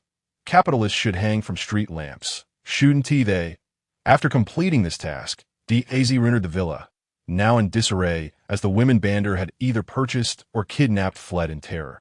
Fearing for their lives, some, driven by greed, took valuable antiques or gems with them as they escaped, leaving the villa empty in the blink of an eye. As he paid no mind, he began to search each room for Bander's belongings. Jewelry, ornaments, he accepted it all, planning to sell everything later, and filled his bags with scattered belly from the safe. "Let us see," he muttered, searching for hidden mechanisms. Twisting a lampshade, a concealed door revealed itself. Lighting a torch, he stepped inside. Gleaming before him was gold and precious gems. There remains a considerable amount of Bailey, and Diaz has also discovered several paintings and weapons. He draws forth a knife. Remarkably sharp, yet in terms of aesthetics, it pales in comparison to Mesa. He decides to stow it away for now, but he stuffs all these items into his pockets, when suddenly, cries of violence erupt from outside the villa. Upon reaching the balcony, he finds a throng of villagers brandishing torches, forcefully breaching the villa's gates. Upon sighting Bander's lifeless body, they hurl stones, toss their torches, and desecrate the corpse in a fit of rage. While some among them surge into the villa to pillage its treasures, Diaz shakes his head and vanishes from the balcony. This night can undoubtedly be deemed a resounding success, with Bailey alone amounting to an astounding 111 million. Not to mention the unsold gold, jewels, and ornaments, thus 100 consecutive draws. Let it commence. Mapo tofu, exceedingly spicy, a dish favored by a certain priest. Energy cubes, food fit for Pokemon, palatable for humans as well. Lake Toya, acquired through television shopping. Joker. When only a single Joker remains in the world, that world shall face annihilation. Natural curl fruit. Upon consumption, one's hair transforms into natural curls. Hasegawa's strong assertion. Men ought to embrace their inner Madao. Ripple breathing technique. Accept this. It is my final ripple. Brotherhood. My kin show solidarity towards me, while I strike hard against my kind. Signal axe. Its words suggest it is time to ascend.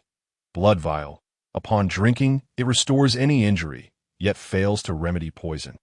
Curse blade. Do you dare challenge your limits? Pokemon egg. Aspire to become a Pokemon training master. Theft. There exists a chance to acquire the most precious item from your target. The Flying Dutchman. A captain is requisite. One must possess a captain. Explosive magic. 1 shot per day. In summary, the items obtained are rather useful, yet does this Joker truly pose no threat to oneself? The final boss in Kamen Rider Blade. The most formidable undead entity, not belonging to any race, is embroiled in an intense struggle with 53 undead beings. The lone victor among them, an undead human, becomes the progenitor of mankind, while the remaining 52 undead are sealed within cards. Should the Undead Wars Joker emerge victorious, the world shall descend into ruin. There remains but one of the same kind. The system provides cards capable of unleashing the sealed Joker. Once freed, the world shall meet its demise. My goodness, this is akin to placing a world-destroying nuclear warhead into one's own hands. The ripple breathing technique requires no further elaboration. Once mastered, it enhances strength and fortifies the body. Brotherhood. Humanity's assault on Diaz incurs a 10% damage reduction. While simultaneously boosting his attack against his kind by 10%, that my kin shows solidarity towards me, while I strike hard against my kind. However, to trigger this ability, one must be of pure human lineage. Any trace of alien blood renders it ineffective. The signal axe, a filial tool, holds little utility for oneself, merely a collector's item. Chapter 23. Jinbei of the Seven Warlords. The blood vial is a lifesaver. The more the merrier. The cursed blade inflicts double damage upon foes, but should the wielder be struck, they perish instantly. One must either remain unscathed or face immediate death. It is a game of heart-pounding risk. Diaz would never employ such a weapon. The Pokemon egg randomly hatches into a Pokemon, though the nature of its occupant remains uncertain. Should it yield a water-type Pokemon, it would greatly enhance its capabilities at sea. Theft, both mischievous and genuine in its potential. Diaz associates this ability with pilfering a girl's undergarments. Am I truly such a person? I shall hold on to it for now. The Flying Dutchman, hailing from the world of Pirates of the Caribbean, promises immortality upon becoming its captain, converting humans into sea demons for personal gain, and summoning the Kraken of the North Sea. Yet, every boon comes with a price. To become the captain of the Flying Dutchman involves having one's heart removed. Becoming a ferryman of the dead, permitted to set foot on land only once every decade. Such a steep cost dissuades Diaz from consideration. The Flying Dutchman requires a captain, yet he will never assume that role. To be allowed ashore but once every 10 years is sheer torment. Explosive magic is a powerfully destructive spell. Using it once drains all stamina, rendering one immobile, yet its effects are remarkable, capable of effortlessly altering the terrain. The stronger the magical power, the greater the destruction. The more robust Diaz's stamina, the more catastrophic the results. It can only be considered a trump card. After 10 consecutive draws, he acquires a plethora of items. Both trivial and significant, he begins to alter his breathing rhythm, practicing the ripple breathing technique, which enables an ordinary human to generate immense strength in an instant, as well as achieve various effects through subtle control. Those who practice it can enhance their physical form and resist aging in diverse ways. Moreover, the ripple breathing technique harnesses the power of the sun, inflicting damage upon vampires, pillar men, and the like. This is but one method of gaining strength. Initially, maintaining the ripple breathing frequency proved challenging. It can only be sustained for a short period, but over time, one will inevitably acclimate that, yes, he breathes in and out. Diaz gradually adapts to this state. His breaths grow longer, and he feels the burgeoning strength within him. Opening his eyes, he smiles and remarks, My power is indeed increasing. Though not by much, it suffices, after spending a few more days on this island. Following Bander's demise, his factory did not shutter, but rather came under new management. The new factory owner introduced policies that led the populace to perceive him as a benevolent employer. However, to Diaz, this merely resembled a case of boiling frogs in warm water. Soon enough, things would revert to their former state. Raising the compass in his hand, he sets his course for the next destination. After acquiring a vessel, Diaz embarks on his journey. A sailboat gliding leisurely across the sea. He extends his fishing rod, beginning to fish, when a football-sized egg appears beside him, its blue shell rendering it seemingly ordinary. Gently touching the Pokemon egg, he hopes for a water-type Pokemon to hatch. This would afford him the means to navigate encounters with fruit users or the ability to manage himself should he fall into the water. Only time will reveal when it will hatch. Let it bask in the sun for a while. The system clarifies that hatching a Pokemon egg does not necessitate a special environment.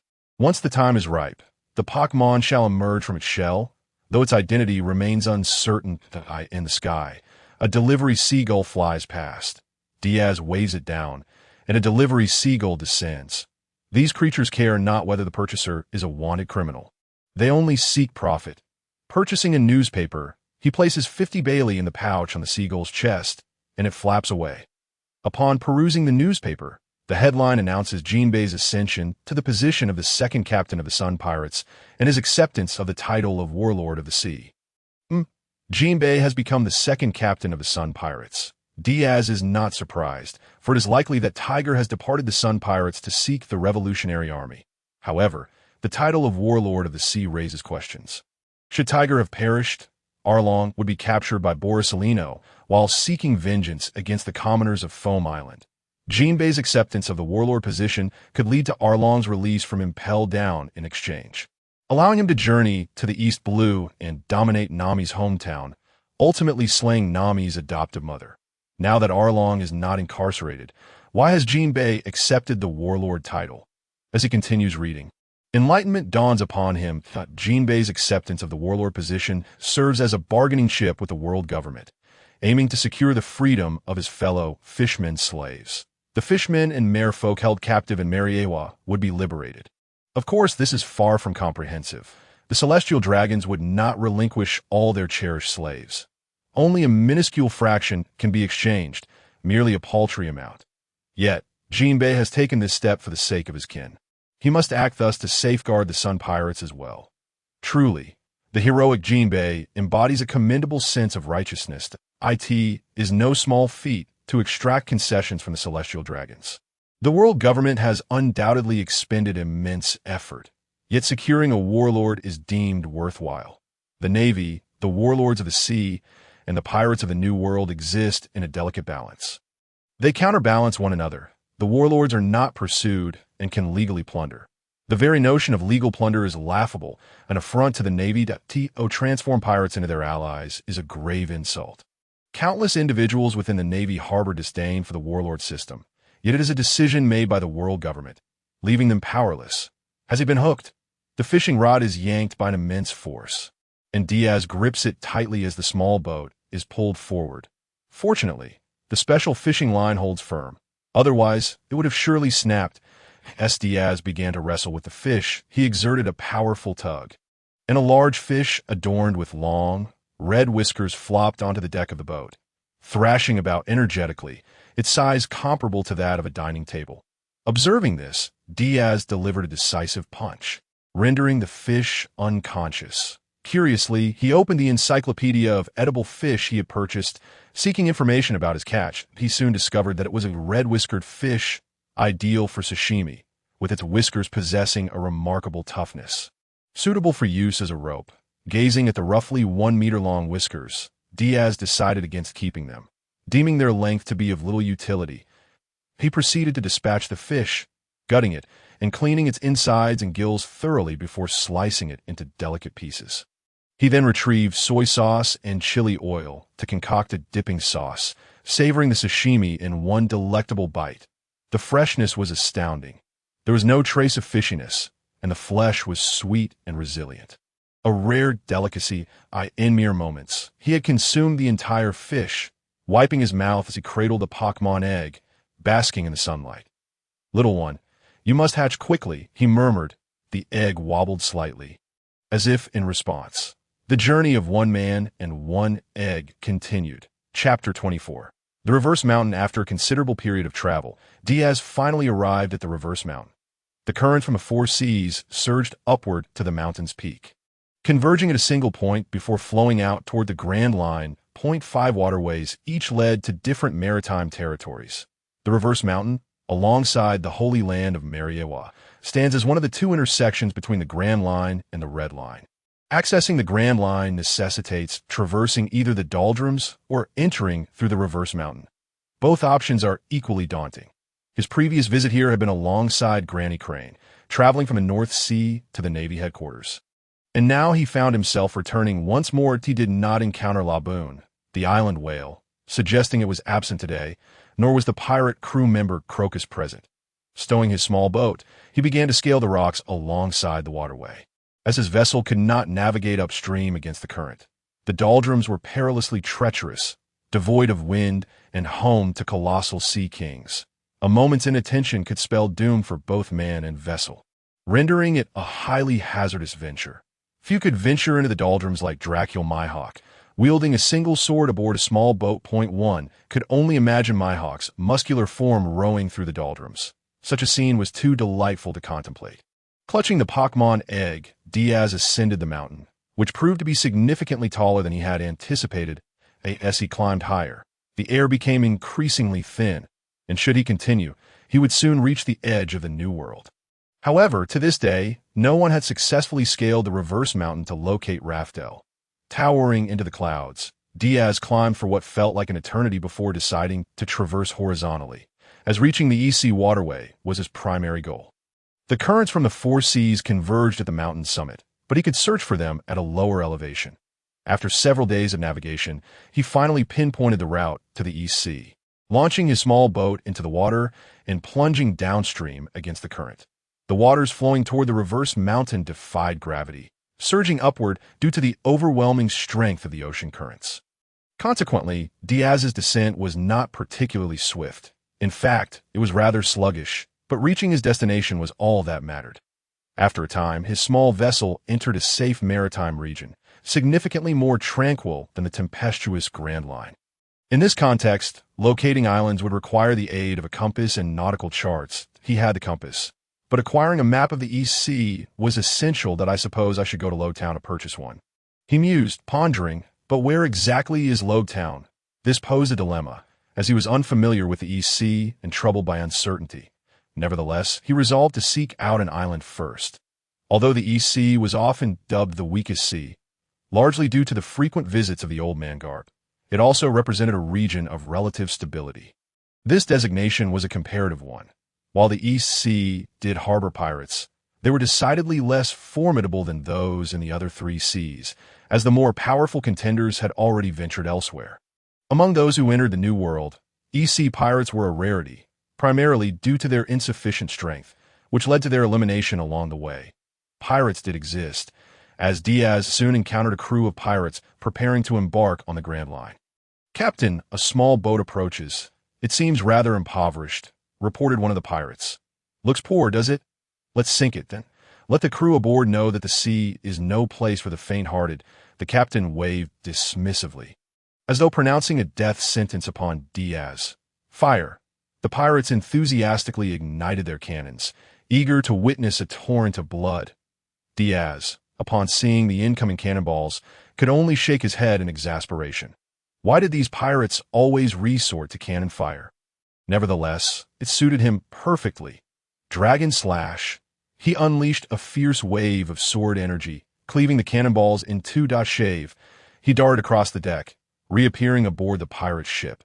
"Since you have chosen to attack me, surrender your heads." The brilliance of his blade illuminated the pirate vessel, and moments later, Diaz wiped the blood from his body, surveying the corpses scattered about. "Indeed, the East Sea lacks the requisite intensity," he remarked. In terms of pirate strength, the East Sea fell short. The bounties of these brigands were not particularly high, with only those surpassing 20 million belly considered formidable. He collected the valuable items aboard the ship, including the nautical charts essential for navigating the four seas, which would allow him to adjust his course. Returning to his own vessel, he began to study the chart, a skill he had learned from Donquixote Doflamingo during his time with the Donquixote family. Doflamingo placed great importance on the education of his subordinates, Bafaro, Baby 5, Law, and Diaz himself, ensuring that aside from their missions, they also acquired a broad range of knowledge. The martial arts of Lao Ji, the swordsmanship of Diamante, and various other disciplines were taught to foster well-rounded capabilities, as Doflamingo sought not merely brutish fighters but individuals of both intellect and strength. Regrettably, among the younger subordinates, only Diaz and Law met this criterion. Doflamingo had intended to mold them into his future right and left hands, recognizing that Lao Ji and the others would eventually age and require successors. Despite Law's condition, there was always the chance for improvement. However, both of his most promising candidates had turned out to be traitors. After calculating the direction to Lowtown, Diaz steered his small boat onward. The environment in the East Sea was considerably more favorable, with clear skies and no storms in sight. The weather here was far superior to that of the Grand Line, where storms would arise without warning. Now, it's time for some underhanded dealings, he thought, preparing for a bloody accumulation of resources, waiting for the opportune moment to take flight. Regrettably, the Golden Emperor Tsuru had yet to make his mark. Otherwise, he could have forged an alliance that would secure his financial future. With a sigh, he recalled that years ago, Tsuru had escaped from Mariejois, and he likely wasn't particularly wealthy yet. Perhaps in the future, he would have another opportunity. Speaking of Tsuru, he had recently disrupted an auction that Doflamingo had painstakingly organized. Initially, Doflamingo had planned to recoup his losses through this auction, but Tsuru's interference had not only ruined the event, but also resulted in the theft of the highly coveted gold fruit. This left Doflamingo seething with rage, unaware of the true culprit behind his misfortunes. What on earth has happened these past 2 years? Nothing seems to go right. Where has my good fortune gone? Ever since I encountered Diaz, it's as if my luck has vanished. Could it be that Diaz is my nemesis? It's all Diaz's fault. Chapter 25. Frost Moon Village in the year 1513 of the Sea Circle calendar.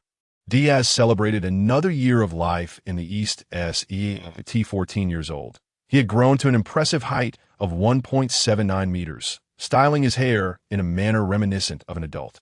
Ready to surpass the 1.80 meter mark. Stretching lazily from the confines of his boat, he purchased a newspaper, which bore no significant news, merely the latest bounties on unfamiliar pirates and new policies from the world government targeting pirates. Diaz found little interest in such matters, feeling that he had wasted 50 belly. Over the past year, he had mastered the moonwalk and paper drawing techniques, fully grasping the 6 forms, enabling him to traverse the East Sea with ease.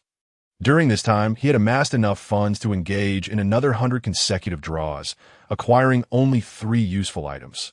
The first was a superhuman strength ability, allowing him to unleash force exceeding twice his own power in a moment of need. The second was the Torturer's Dagger, which doubled damage under conditions of poisoning or bleeding inflicted upon enemies. The third was the Blade of the Sadist. Finally, he obtained a block of carbonado alloy, a hefty mass that, if forged into a weapon, would undoubtedly result in a remarkable sword. However, he needed to find a skilled blacksmith to shape the carbonado alloy. Speaking of blacksmiths, Frost Moon Village. Diaz was aware that Frost Moon Village was, in fact, the hometown of Roronoa Zoro, a member of the Straw Hat Pirates. His mentor, Frost Moon Koshiro, was the son of the renowned swordsmith Frost Moon Kozaburo from Wano country. Frost Moon Kozaburo himself was the craftsman behind 2 of the 21 great swords, Wad Ikamanji and Enma. While there is much to say about Wad Ikamanji, Enma is notably the sword of Kazuki Oden, reputed to possess the power to even vanquish hell itself, leaving scars upon Kaido. It remains uncertain whether this individual is still alive. Regardless, it is time to make my way to Frost Moon Village. After determining the location, Diaz swiftly set sail towards Frost Moon Village. Frost Moon Village, a mere speck on the map of the East Blue, bore an architectural style that starkly contrasted with its surroundings, imbued with the essence of Wano, complete with ornate eaves, brackets, and tatama mats, all hallmarks of the Wano aesthetic. The locals, however, appeared unfazed by this peculiarity. As Diaz stepped into the village, he momentarily felt as if he had crossed into Wano itself. Confirming the connection, it seems that Frost Moon Kozaburo had clandestinely escaped from Wano over 50 years ago, settling in the East Blue.at that time. The village did not bear its current name. It was likely renamed in honor of Frost Moon Kozaburo himself. Ishin Dojo, the sole dojo in Frost Moon Village, was presided over by Frost Moon Koshiro, a mild-mannered middle-aged man with glasses and a warm smile. Draped in a kimono adorned with the family crest, he observed his disciples training diligently. Among them was a green-haired boy wielding 2 bamboo swords. A third clenched between his teeth, a sight that brought Koshiro some exasperation. 3-sword style was still too ambitious for such a young child. "Father, we have a guest," announced his daughter Kuna as she entered. "Oh, I shall be right there," Koshiro replied, nodding, and together with his daughter, they made their way to the reception area. Diaz knelt on the tatami mat, feeling somewhat out of place, as he was unaccustomed to this posture. Noticing his discomfort, Koshiro chuckled. "If our guest finds this position uncomfortable, please feel free to sit as you wish. There is no need for formality." "That would be impolite," Diaz replied, adjusting himself into a cross-legged position. "Greetings, master of Ishin Dojo. My name is Brant Diaz." "Diaz, you say?" Koshiro's eyes narrowed slightly, then closed again as he smiled. "I am familiar with you." "Kuna, please prepare a pot of tea." "Certainly, father," she responded. "So, you are not perturbed by my reputation as a disgrace to the Navy?" "My name does not carry a favorable connotation," Diaz remarked with a smile, sensing that this amiable man had some ties to the Revolutionary Army, likely having sold the village's grain to Drago and his allies. "About a month ago, a man spoke of you, claiming you to be quite an extraordinary individual. And what was his name?" "He went by Fisher Tiger." "Has Tiger been here?" "It seems you indeed have connections with the Revolutionary Army." Diaz chuckled, surprised that Tiger had managed to find his way to the Revolutionary Army so swiftly and had evidently joined their ranks that I merely found a buyer for the village's grain. "I wouldn't call that a connection," Koshiro replied. Kuina returned with tea, glancing at the village rain, Murasame, resting beside Diaz. "Are you interested in this?" he inquired with a smile. "Yes. Are you a swordsman?" she asked. "No, this is merely a weapon. I do not confine myself to swords. That I am proficient with other weapons as well, though I find this one particularly comfortable to wield." Kuina hesitated briefly before resolutely declaring, "I wish to challenge you. You exude a strength unlike anyone I have ever faced." "Keen, that is quite inappropriate. This is our guest," Koshiro interjected sharply. "Oh, not worry. Miss Kuina is destined for greatness," Diaz said, rising to his feet. "While she's indeed a girl, the sea is not devoid of female swordsmen. Is that true? Are there any renowned female swordsmen in the world?" Kuina asked excitedly, scratching his chin. Diaz replied, "Currently, the world's foremost swordsman is Dracul Mihawk. As for female swordsmen, the only one I am aware of is Rear Admiral Tantata of the Navy. She achieved the rank of the youngest female Rear Admiral without relying on a devil fruit. And she is bound to ascend to the rank of Vice Admiral, perhaps even Admiral one day. Her prowess is beyond question. I aspire to be like her. No, I shall become the world's strongest female swordsman," Kuina declared, clenching her small fists. "Thus, I wish to understand the gap between myself and the outsiders." "Keen, do not be foolish with a girl's physique. It is impossible to reach the pinnacle of strength," Koshiro exclaimed, concerned for his daughter's well-being. "After all, girls inherently possess less physical strength than boys, a disparity that cannot merely be overcome through effort." This was why he was reluctant to let her inherit the dojo. Diaz countered, "You are mistaken, Mr. Koshiro. You must recognize that among the strongest individuals in the world, there is indeed a woman, Charlotte Linlin, captain of the Big Mom Pirates and ruler of Topland. Anything is possible." Upon hearing this, Kuina's eyes sparkled with determination. Koshiro, unable to dissuade them, reluctantly relented. "Kuina, Diaz-san is no ordinary individual. He is exceptionally strong, that I am aware that without understanding my weaknesses, I cannot grow stronger," Kuina asserted firmly. "Ha ha, what a spirited girl.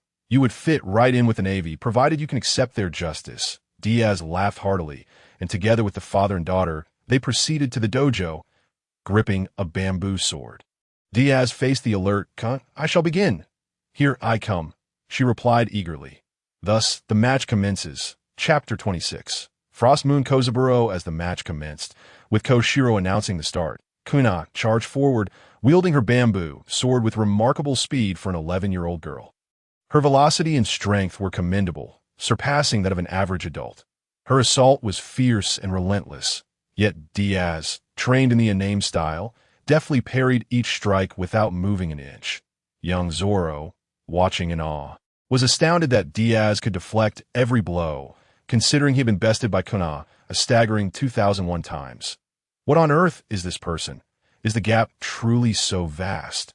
Kuina pondered, feeling disheartened. Was the disparity between genders so pronounced? Your breathing has become erratic. There's an opening. Diaz's voice rang out, his sword striking her wrist. The pain caused Kuna to drop her bamboo sword, and by the time she regained her composure, Diaz's sword was already resting on his shoulder. The match concludes. Mr. Diaz is the victor. Kuna lowered her head, her expression one of disappointment. The gap was insurmountable. You are strong, but your lack of combat experience is evident. Training is merely training. One must maintain composure during battle. If your rhythm falters, you will find yourself in peril. That a sword is a weapon of death. That I understand, Kuina said, lifting her head, reinvigorated. That I will not falter again.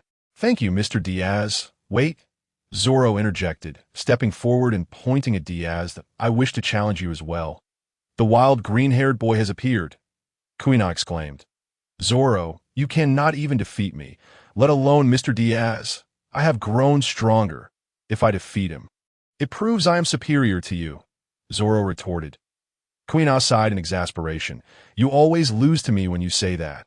That was a fluke, Zoro protested, his face flushed. Diaz, intrigued, remarked, very well, let us see what you can do. It seemed rather amusing to spar with a younger Zoro. All right, Koshiro, exasperated, recognized Zoro's stubborn nature and consented. The two began their match anew, Zoro wielding dual swords, with a third clenched in his mouth, the three-sword style taking shape. Three-sword style? Foolish Zoro, how do you intend to fight like that? Kuna called out, I can. Zoro mumbled through the sword in his mouth as he charged forward. Diaz shook his head. Compared to Kuna, Zoro was riddled with openings. A far cry from the future pirate hunter he would become. Yet everyone has their childhood, and it is most entertaining to tease a child. Such were Diaz's thoughts. He parried Zoro's initial strike, deflecting the other sword, and then tapped the tip of his bamboo sword against Zoro's chest, sending him flying backward. Clutching his chest, Zoro winced at the red mark that appeared. That hurt. Why are you so strong? Because you need to practice more, Diaz chuckled. Through continuous training, you will one day grow stronger. I have been training hard, Zoro protested. You are still young. I am several years your senior. There will always be a difference in experience and strength. Diaz explained, point one day, you will become one of the world's top warriors. There is no need to elaborate on Zoro. Kuina's talent is equally formidable. If nothing unexpected occurs, she too will emerge as a powerful female swordsman. With the duel concluded, Gongshiro escorted Diaz to the living room, where Diaz articulated his purpose, presenting a palm-sized block of carbonado alloy. He stated, I am in search of an exceptional swordsmith capable of forging this metal into a renowned blade. Gongshiro scrutinized the carbonado alloy. Excusing himself momentarily, he rose and soon returned with a magnificent sword featuring a white hilt, an esteemed blade known as the Great Sword of 21, along with the Wado Ikemonji. Apologies for the intrusion. That he unsheathed the Wado Ikemonji and delivered a powerful strike. Clang! Sparks flew as the carbonado alloy was sent flying, landing aside without even a scratch, its hardness astonishing, indeed superior to that of the Wado Ikemonji's material, confirming it as excellent material for crafting a legendary sword. His father was an esteemed swordsmith, and having grown up under his tutelage, Gongshiro possessed an eye for quality, easily discerning the exceptional nature of the carbonado alloy. I understand your intention, he remarked. My father is a swordsmith, but he has retreated from the world. I cannot say whether he would be willing to undertake this task. The good news is that Shimazuki Jinsaburo is still alive. Though I cannot ascertain his willingness to assist, if possible, I would be immensely grateful. Please follow me. Shiro stood, and Diaz, having stowed the carbonado alloy, trailed behind him. They traversed through the forest until they arrived at a wooden cabin by the sea. Shiro knocked on the door. Father. Shiro, aren't you supposed to be at the dojo? What brings you here? Came the voice of an elderly man from within the cabin. An unkempt figure with a top knot and straight brows emerged, puffing on a pipe, exhaling a cloud of white smoke. This was Shimizuki Jinsaburo, the renowned creator of Wado, Ikemonji, and Enma, and one of the finest swordsmiths in Ueno. Shiro conveyed his purpose, prompting Diaz to present the carbonado alloy.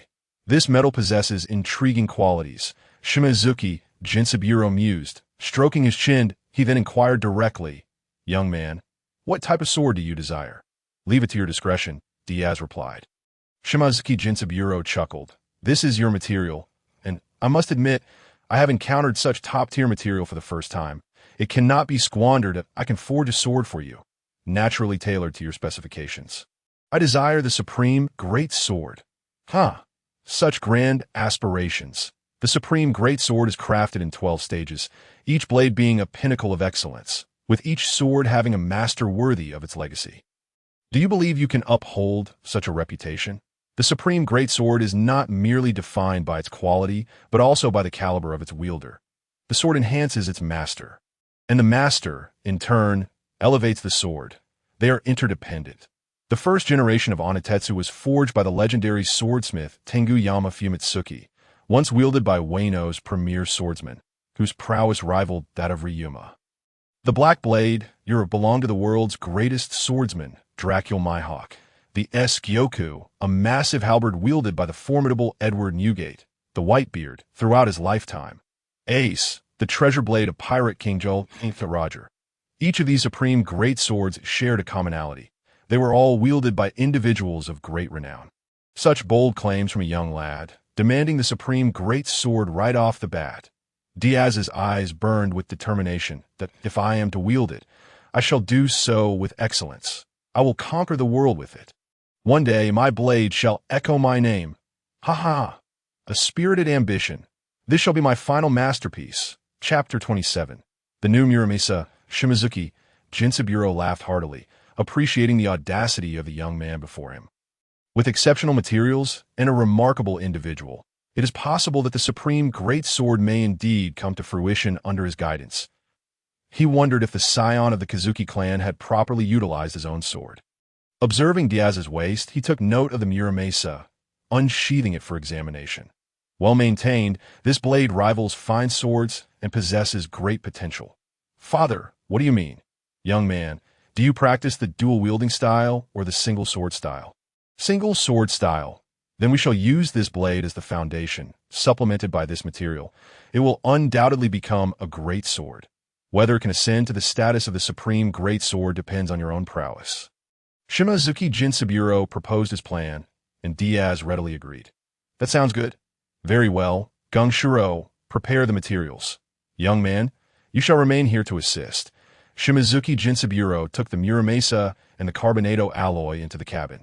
It appears my father has consented, Shiro remarked. Thank you for your recommendation, Mr. Shiro. Additionally, please ensure that Miss Kana does not climb ladder for the time being. Although it sounded somewhat absurd, given Kana's strength. The thought of her falling from a ladder and meeting her demise was concerning. Why is that? It is merely a suggestion. It would be wise to heed it. Otherwise, you may find yourself regretting it for a lifetime. Seeing Diaz's earnest demeanor, Shiro acquiesced. I understand. In the days that followed, Diaz collaborated with Shimizuki Jinsaburo to forge the carbonado alloy.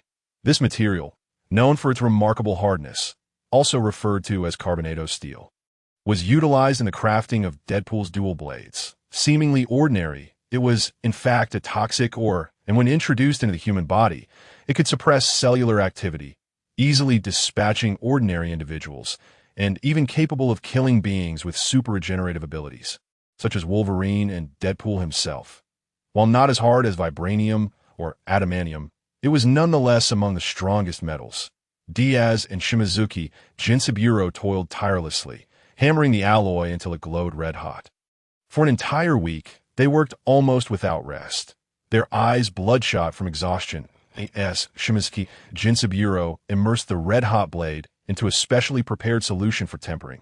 They finally affixed the Muramesa's tsuba and hilt, giving birth to a brand new Muramesa. Now, give it a try, Shimizuki Jinsaburo urged, handing the Muramesa to Diaz. Gripping the blade, Diaz gazed at the gleaming edge that reflected his image, plucking a strand of hair and blowing upon the blade. The hair was severed instantly, a true demonstration of its sharpness. Venturing outdoors, he effortlessly sliced through a large tree, the cut smooth and evened out in terms of sharpness. It was already impressive. Dragon flash, the blade unleashed a wave of energy, creating a chasm extending 20 to 30 meters, obliterating everything in its path. Shimizuki Jinsaburo stroked his beard, stating, "You have yet to unleash the full potential of the Muramesa. The carbonado alloy you wield is infused with toxins. Should you wound an adversary, it will provide substantial assistance. Initially, I intended to craft a blade akin to Enma, capable of releasing the user's flowing cherry blossoms, but considering your physique, I feared you might be drained in the process. Enma autonomously releases the user's haki. If the user has not sufficiently honed their haki, they risk being drained of vitality. While powerful, it carries inherent risks. Taking into account Diaz's physical condition, Shimizuki Jinsaburo opted against that approach. The combination of carbonado alloy, the Muramesa, and his forging techniques would replicate the capabilities of Enma. Furthermore, he retained the ability of the Muramesa to exude droplets of water, which, when combined with the carbonado alloy's toxicity, would transform into poison. Through Shimizuki Jinsaburo's mastery, the potential of the carbonado alloy and the Muramesa was fully realized, transforming it into a blade of venom. This blade is coated in potent toxins. Fortunately, Diaz had no penchant for licking blades that it was likely that the toxins of the carbonado alloy, akin to snake venom, were only effective upon entering the bloodstream. Ingesting it posed no threat. "Thank you very much," Diaz expressed sincerely as he sheathed his sword. Consider the forging fee waived. Let this blade become a supreme great sword. Young man, I have high hopes for you. Shimizuki Jinsaburo patted Diaz on the shoulder, then stretched, exclaiming, "Alas, I am old. This prolonged labor has taken its toll on my body. I shall retire for a rest." With hands clasped behind his back, Shimizuki Jinsaburo entered the cabin, and shortly thereafter, the resounding echoes of snoring filled the air. Diaz, unable to suppress a yawn himself, realized he had not rested well in recent days. He settled beneath the eaves and drifted into slumber. When he awoke, it was already the following afternoon, raindrops pattering against his face. Rubbing his eyes, he felt his stomach rumble. It was time for a meal. Grabbing an umbrella, he made his way to Shimatsuki village. Dining at the Yamata dojo, Diaz devoured an impressive spread of food. Both Kana and Zoro were taken aback. How can he eat so much? Gung Shiro chuckled, saying, "To eat is a blessing. Drawing energy from food is a means of strengthening oneself. I want to eat too." Zoro, with an indomitable spirit, declared defiantly as he picked up his bowl and chopsticks to engage in a contest with Diaz. However, he was no match for Diaz's voracious appetite. After consuming 3 bowls of rice, he found himself bloated and unable to eat another morsel. Once satiated, he sat under the eaves with Gung Shiro, sipping tea. Gung Shou earnestly expressed his gratitude to Mr. Diaz for his earlier teachings, recounting how his daughter almost fell while climbing a ladder the previous day. That harrowing incident nearly gave Gung Shiro a heart attack. Goya had ascended the rickety ladder to retrieve a whetstone, and had it not been for his timely intervention, she could have plummeted to the ground, where a protruding nail awaited her. The consequences were too dire to contemplate, although he was unaware of how Diaz came to know of this. Gung Shiro sincerely appreciated his concern. "I understand now. I shall be more cautious in the future. Mr. Gung Shiro, both Goya and Zoro are destined to become formidable swordsmen. You are truly fortunate to have such a daughter and disciple." Gung Shiro had come to terms with the fact that Goya's gender would not hinder her potential to become the strongest. All he wished for was her safe and stable growth. He hoped for nothing more than their healthy maturation. Diaz then stood up, stating, "Ultimately, they must experience the vastness of the world, Mr. Gung Shiro. The sword has been forged. Until we meet again. Until we meet again. Chapter 28. Kokashia Village. Diaz bid farewell to Gongshiro and the others. Zoro called out from behind Diaz. One day, I shall defeat you. Diaz replied, I await that day. He waved his hand and departed from Frostmoon Village. Setting sail aimlessly across the east SEAS, he stroked the Pokemon egg that had not hatched for over half a year. He pondered, when will you finally hatch?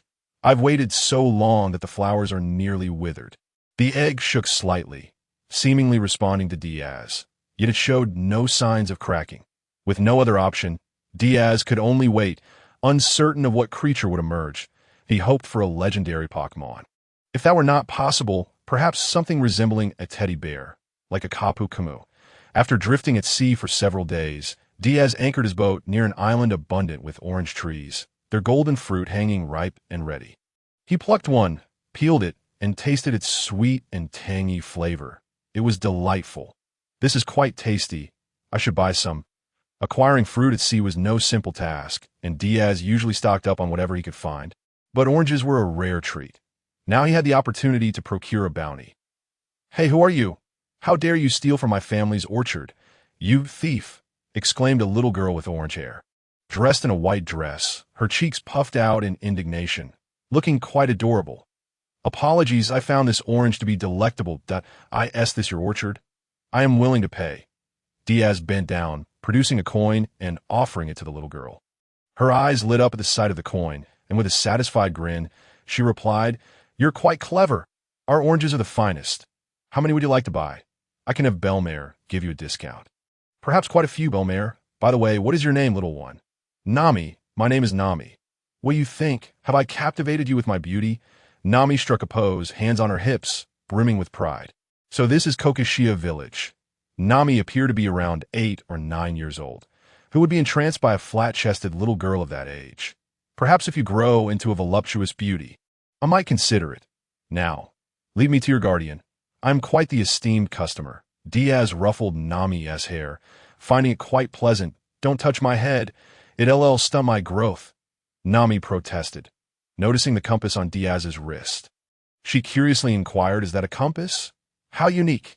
No, this is a log pose, an essential tool for navigating the Grand Line. Yes, they walked. Diaz shared some nautical knowledge about the Grand Line.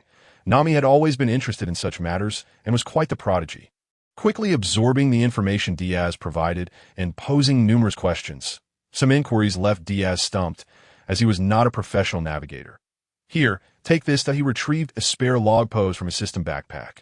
Having purchased it as a precaution on a previous island to avoid losing the primary one, this truly for me. Nami was thrilled with the log pose, even if it held little use for her at present. It's nothing. I have plenty more. Nami, you possess a remarkable talent for weather, navigation, and cartography. You shall undoubtedly become a genius navigator. I aim to chart the entire world, Nami declared, if you're so agreeable. I can persuade Belmare to give you a discount of 1 berry. Thank you, Miss Nami. Accompanying Nami to her home, they found a woman with deep red hair watering flowers in the yard.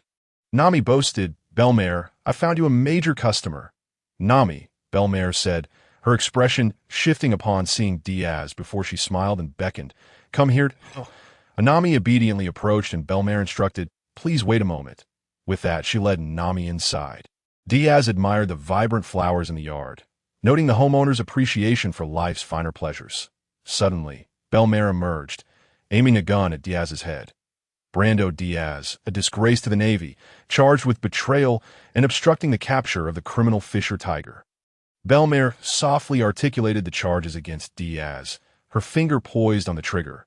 Any untoward action from him would prompt her to pull the trigger. Belmare's sudden aggression did not startle Diaz, but it did alarm the nearby neighbors, who, upon learning that Diaz was a wanted criminal, scurried inside, only to re-emerge wielding kitchen knives and hose to support Belmare.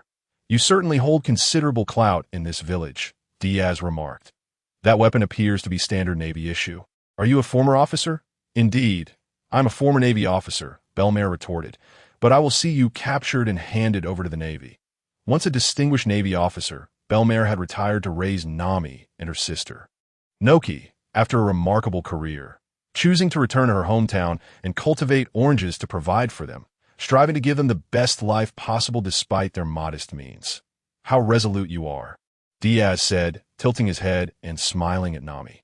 Sister, I'm a good person, despite being a wanted man, a disgrace to the Navy, and you claim to be a good person? Information in East Blue is indeed limited. You may not know of Fisher Tiger. He is a hero who stormed Mariejois and liberated thousands that I admire him. He should not perish at the hands of the Navy. Diaz sought to avoid conflict with Belmare and the villagers of Kokoshia. Is this your justification for betrayal? Is it not sufficient? The Navy's justice is, in my view, rather narrow-minded. What do you know? Belmare replied, clearly agitated that I believe narrow-mindedness is sufficient. Bang! A bullet flew, striking above Diaz's head. The sound echoed, as if it had collided with ironed is that the Six Styles. Belmare had not practiced the Six Styles, but was aware of some aspects that I possess knowledge of the Six Styles, including Iron Body. If all goes well, they likely intend to mold me into a key asset. Diaz, self-aware, recognized from the attention bestowed upon him by Crane and the others their intentions for his development. Alas, their paths diverged. But you have betrayed us. Yes, I find my current life quite comfortable. Chapter 29. Belmare was quite capable, but years of raising two daughters without proper training, coupled with a meager lifestyle, had diminished her strength. Though she might have been formidable in her prime, she could not hope to match Diaz's prowess now. Diaz grasped the gun's barrel and bent the iron tube with ease, discarding it nonchalantly. Your oranges are delightful. I wish to purchase some.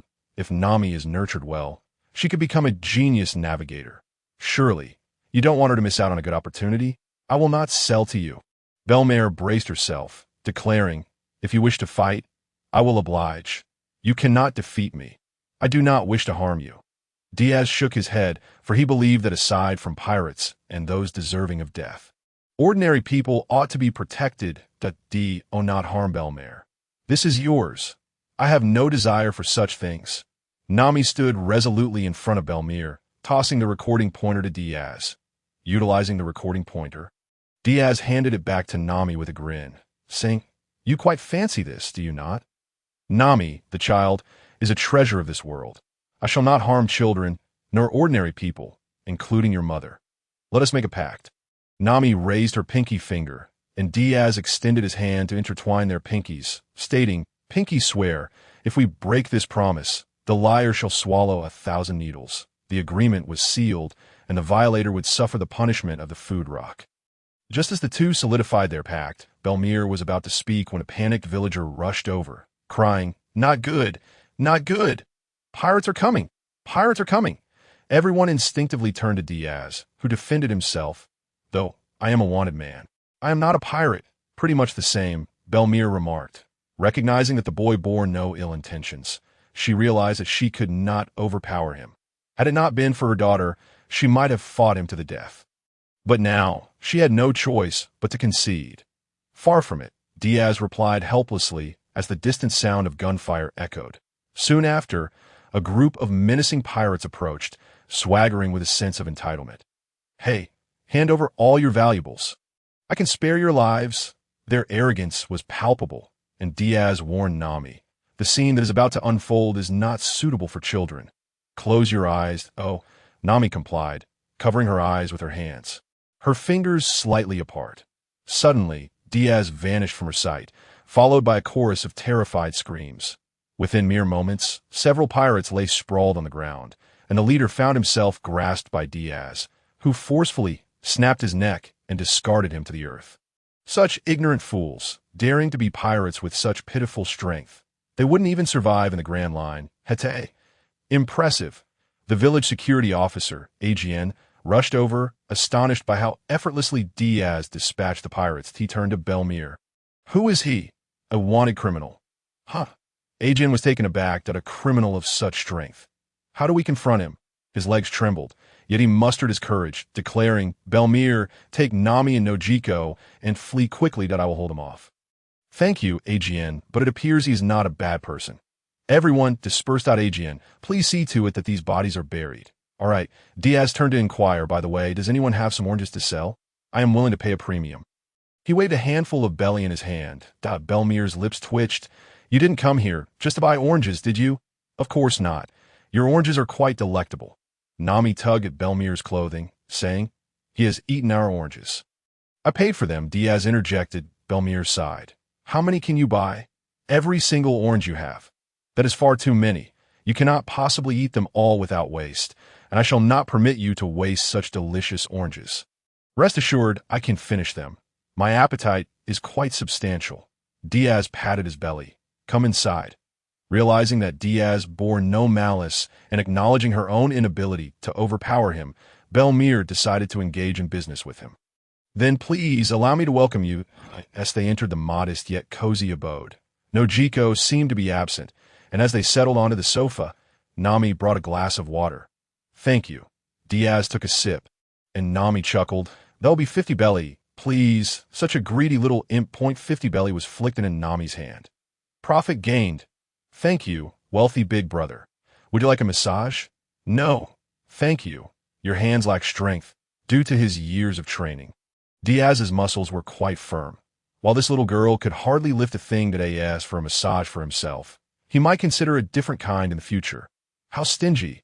Realizing she could not earn any more tips from Diaz, Nami began to inquire about nautical matters. Diaz generously shared his knowledge, producing a nautical chart to illustrate his points. Observing the two, Belmir sighed, unsure whether engaging in business with this individual was wise. Now, let us discuss pricing. Diaz laid a stack of belly on the table, intending to purchase everything. That is excessive. I believe it is fair. The remainder shall serve as Nami's allowance for nourishment and books. Along with a few fitting outfits, Diaz said with a smile. Nami is quite adorable. Belmir instinctively pulled Nami closer, her expression wary. You do not possess any peculiar inclinations, do you? Firstly, I am not a pervert. Secondly, my preference lies with well-endowed older sisters. You are not within my sphere of consideration. How infuriating, Belmir retorted. I am a remarkably charming, mature woman. You do not appeal to me, Diaz replied, his gaze unfaltering. You are merely a 30-year-old matron. That moment, Belmir shot him a terrifying glare, as if ready to devour him whole. What did you say about 30?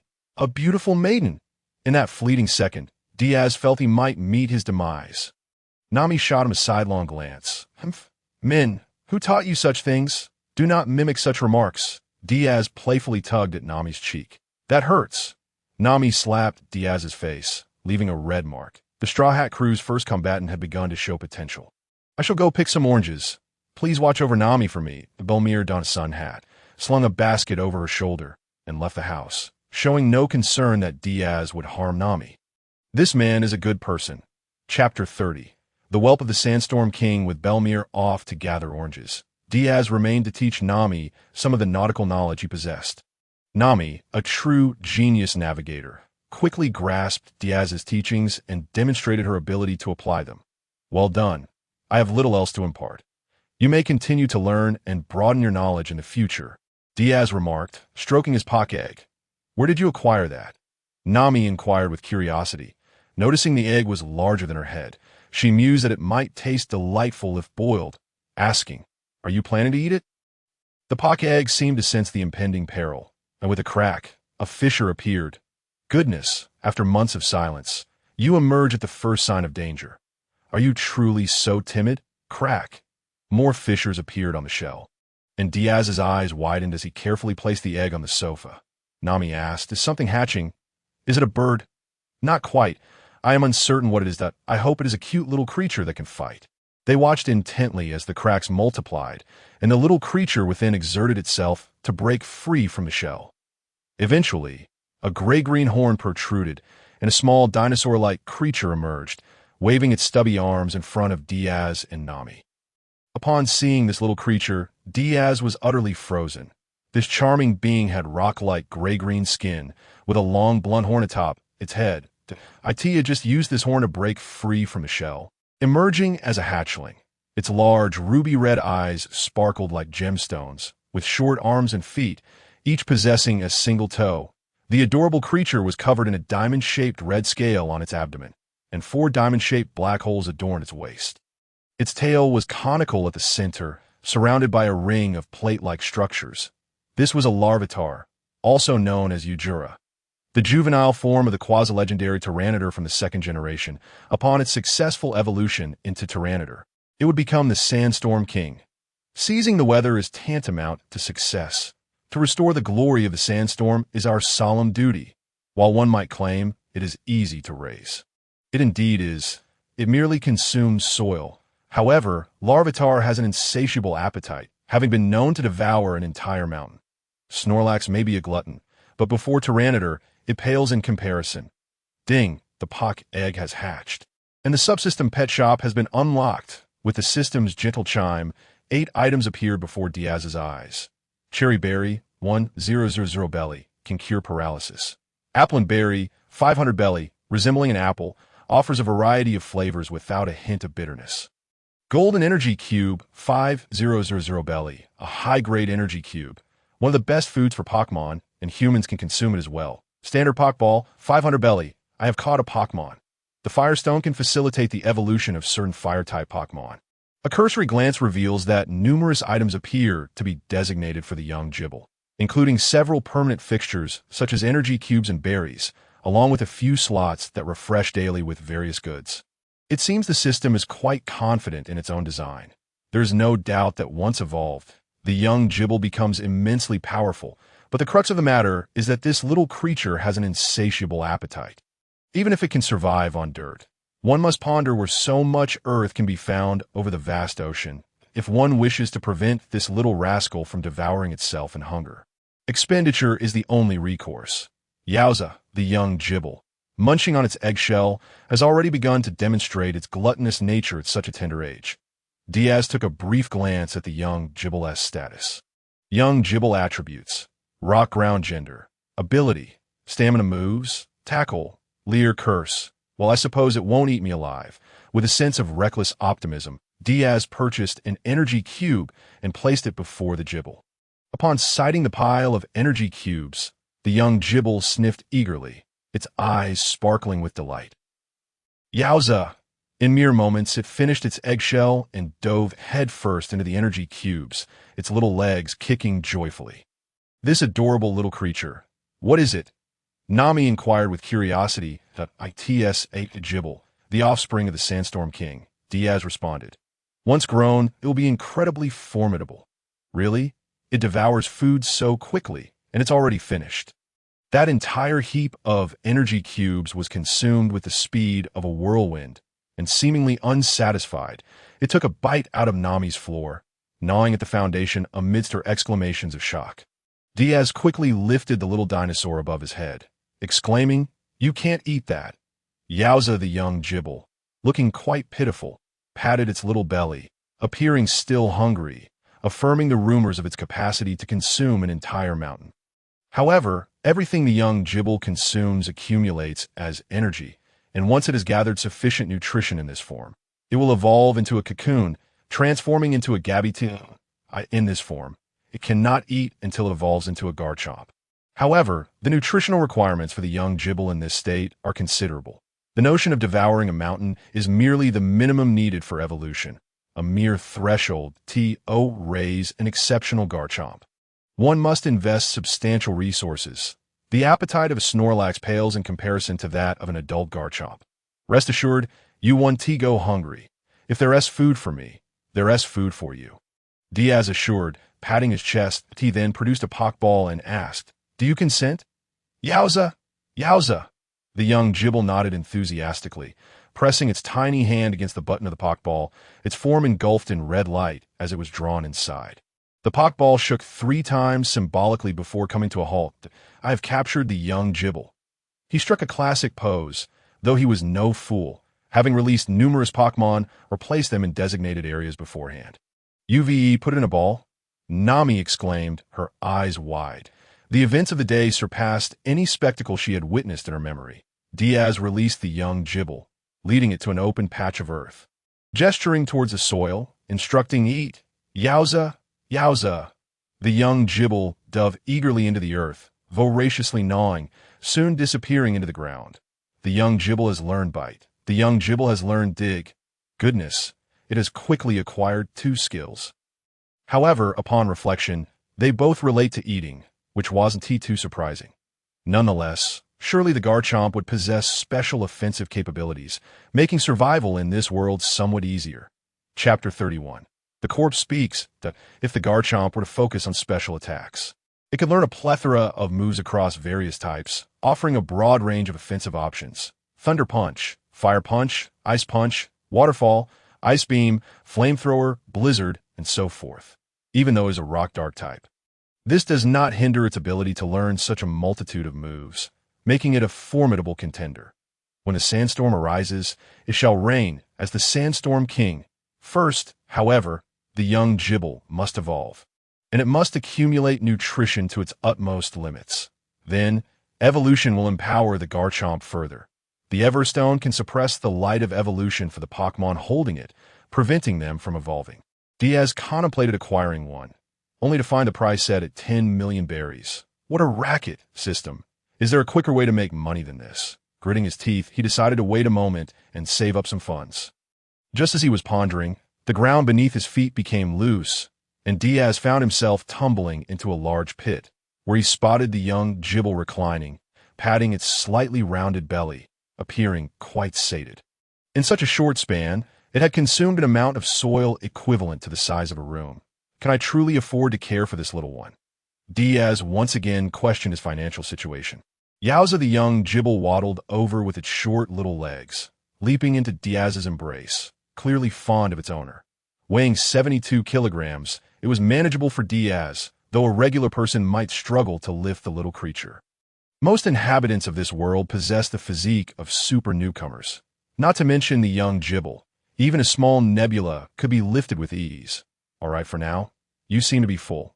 Let us return. Yowza, Yowza.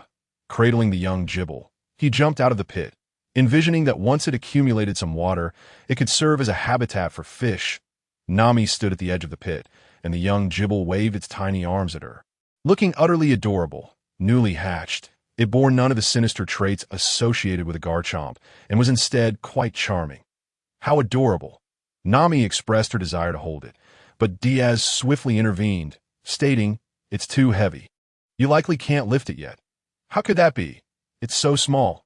Not believing him, Nami crouched down, extending her hands to attempt to lift the young Gible. 1, 2, 3 to ha. 1, 2, 3. Her face flushed as she strained. It still could not lift it. How could this happen? This little one is so tiny, yet why can't I lift it? I told you the young Gible is quite heavy.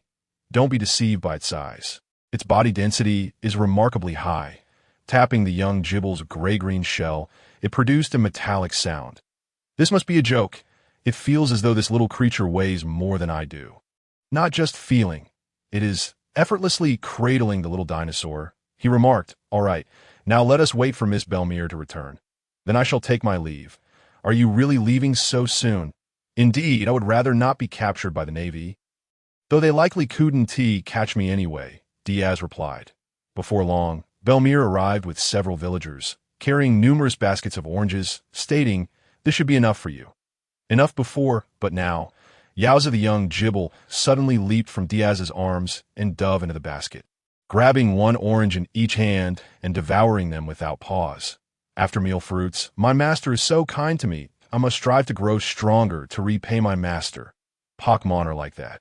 When treated well, they reciprocate. "You have a pet?" "Yes, just born."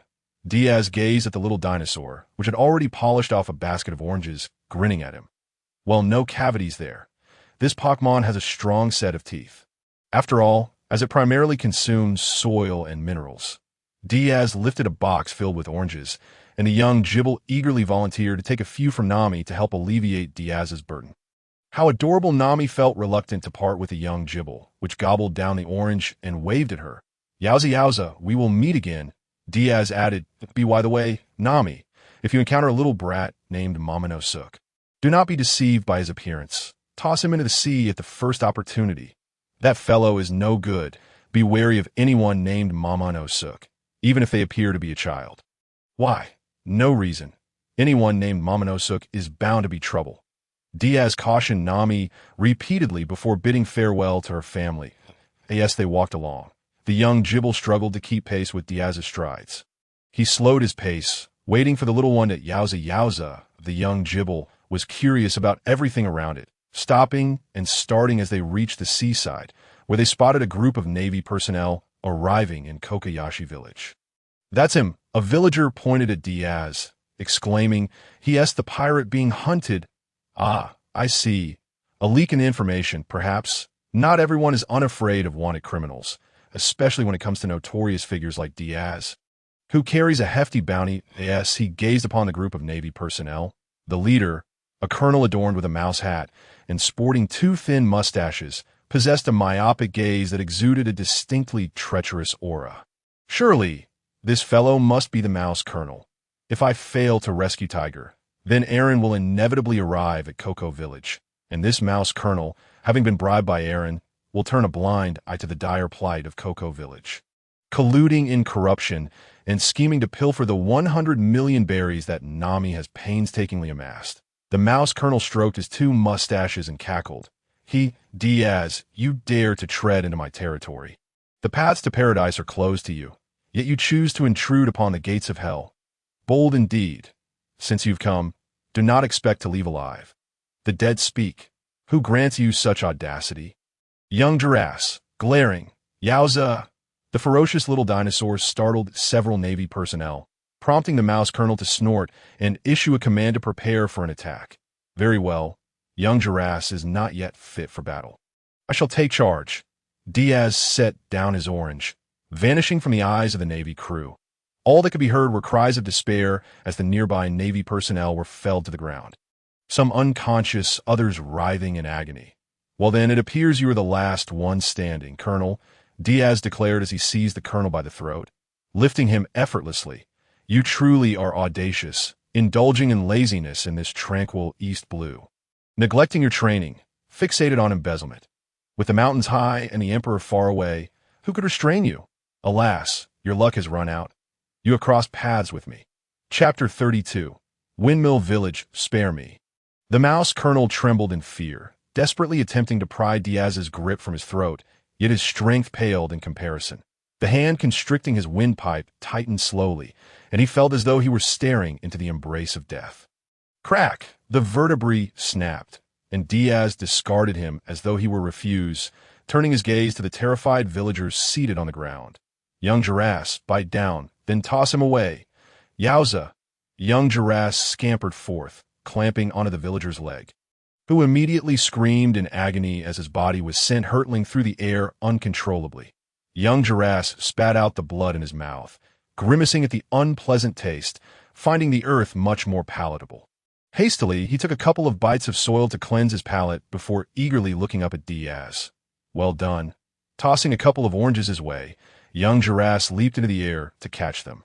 Thoroughly satisfied, with the oranges secured, Diaz hoisted Young Giraffes onto his shoulder and departed. This time, he did not board his small vessel. Instead, he made his way onto the warship, tossing the Navy guards overboard and commandeering the ship. As a wanted criminal, he had to engage in activities befitting his status. He spared the lives of the remaining Navy personnel, only eliminating the mouse colonel, though the others would likely require time to recover from their injuries. Young Giraffes perched at the bow of the ship, gazing out at the boundless azure sea, his eyes wide with excitement. "Yowza, what a magnificent world!" Diaz took the helm, proclaiming, "Our next destination, Young Giraffes, is the Goya Kingdom, where the nobles are wealthy and many are scoundrels." "Yowza!" Young Giraffes, confused, rubbed his belly, feeling a pang of hunger. With a sigh, Diaz procured a large quantity of energy cubes, laying them out on the deck. Young Giraffes dove into the cubes. Feasting heartily, picking up a golden energy cube, Diaz tasted it, discovering its sweet and tangy flavor, and felt a surge of energy coursing through him. Good heavens, this little creature's food is superior to my own. Energy cubes can be consumed by humans as well, given they're crafted from fruits. Sailing onward, they arrived at Windmill Village in the Goya Kingdom of the East Blue. This is the hometown of the Navy hero Garp, as well as the birthplace of Drago and Luffy. Not far off lies the Goya Kingdom, celebrated as the most beautiful nation in the East Blue, its interior impeccably clean and stunningly beautiful. In reality, It is merely the case that the nobility and royalty have meticulously eliminated unnecessary elements, casting waste and some commoners into the uncertain depths beyond the city. This nation stands as a successful exemplar of an isolated society. The nobility is decadent, the royalty ignorant. The mere existence of this nation is nothing short of miraculous. Windmill Village, a tranquil and beautiful hamlet, bestowed upon Diaz a sense of peace. Young Girasse stood atop his shoulder, nodding solemnly, grumbling. Hunger struck again. With a sheepish hand on his belly, Diaz remarked, "Let us go and find something to eat." Yowza! They ventured into the village's only tavern, bustling with patrons and a lively atmosphere. "Welcome! What may I serve you?" The homey beauty, Makino, greeted Diaz and young Girasse with a warm smile. "My companion and I are quite famished, dear proprietress. Please serve us a generous spread, as we have hearty appetites." "Yowza!" Young Girasse raised a hand, affirming this sentiment. "Very well. Please place your order." Handing menu to Diaz, he and young Girasse deliberated, selecting this, that, and the other. "So, you wish for these 3 items?" Makino inquired, holding the menu. "None of those. Bring us one of everything else." Startled, Makino exclaimed, "Are you certain you can finish all this?" "Fear not. I possess a robust appetite, and this little one is an extraordinary eater." "Yowza!" Young Girasse struck a pose. Exuding confidence, amused by his adorable demeanor, Makino nodded, saying, "Very well. Please wait a moment while I inform a chef." Before long, dishes began to arrive in succession, and Diaz and young Girasse dove into their meal. Crunch, crunch! Young Girasse devoured an entire plate, leaving both Makino and the other patrons wide-eyed in astonishment. "Is it all right for him to eat like that?" "Absolutely," Diaz replied, cheeks bulging as he swallowed his food. "Yes, quite impressive. No need for concern. Please, bring out another table's worth of dishes." "Certainly." Due to the limited number of chefs, Makino also entered the kitchen to assist. Diaz and young Girasse ate rapidly, leaving the chef and Makino overwhelmed. With satisfied pats on their bellies, they relished the homemade meal, which, while simple, was delicious and imbued with a warm sense of home. "Madam Proprietress, the bill, please." Diaz picked at his teeth. Settling the tab, and along with the cost of the plates young Girasse consumed, the pair left the tavern, content. "Yowza! Now that we are full, young Girasse, it's time to get to work." "Yowza!" Young Girasse nodded in agreement. After inquiring with a villager about the direction to the capital of the Goya Kingdom, they had scarcely taken a few steps when they were met by a robust elder clad in a floral shirt and flip-flops. His hair graying at the temples. The Navy hero, Iron Fist Garp. "Good heavens, the old man has returned for a vacation." "Huh, young man, I can't shake the feeling that I've seen you before." Garp mused, stroking his chin. Diaz, sweating profusely, grasped at straws. "We've even never met." Garp squinted, realization dawning. I senti this, Diaz." Discovered. Seizing young Girasse, he turned to flee.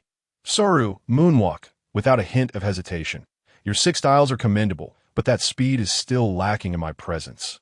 Garp's feet struck the ground, causing the earth to cave in, and he launched himself like a cannonball, reaching Diaz in an instant. Winky face, Yowza. "Is this still a human? Allow me to see how well you have trained." A fist the size of a sandbag came crashing down upon Diaz's head. Diaz's body seemed boneless, like a sheet of paper, as he used Garp's fierce punch's wind to send himself flying backward. Young Girasse, back in the pockball. Drawing his sword, Muramesa, he unsheathed it with a clang, parrying Garp's subsequent blow. Why is it still so sturdy, despite lacking hockey? Shocked, he frantically sought an escape route. When facing Garp, the only option was to flee. But did he truly have that opportunity? In battle, do not lose focus. Kapu sword into action, as Diaz's jade shield unfurled before him.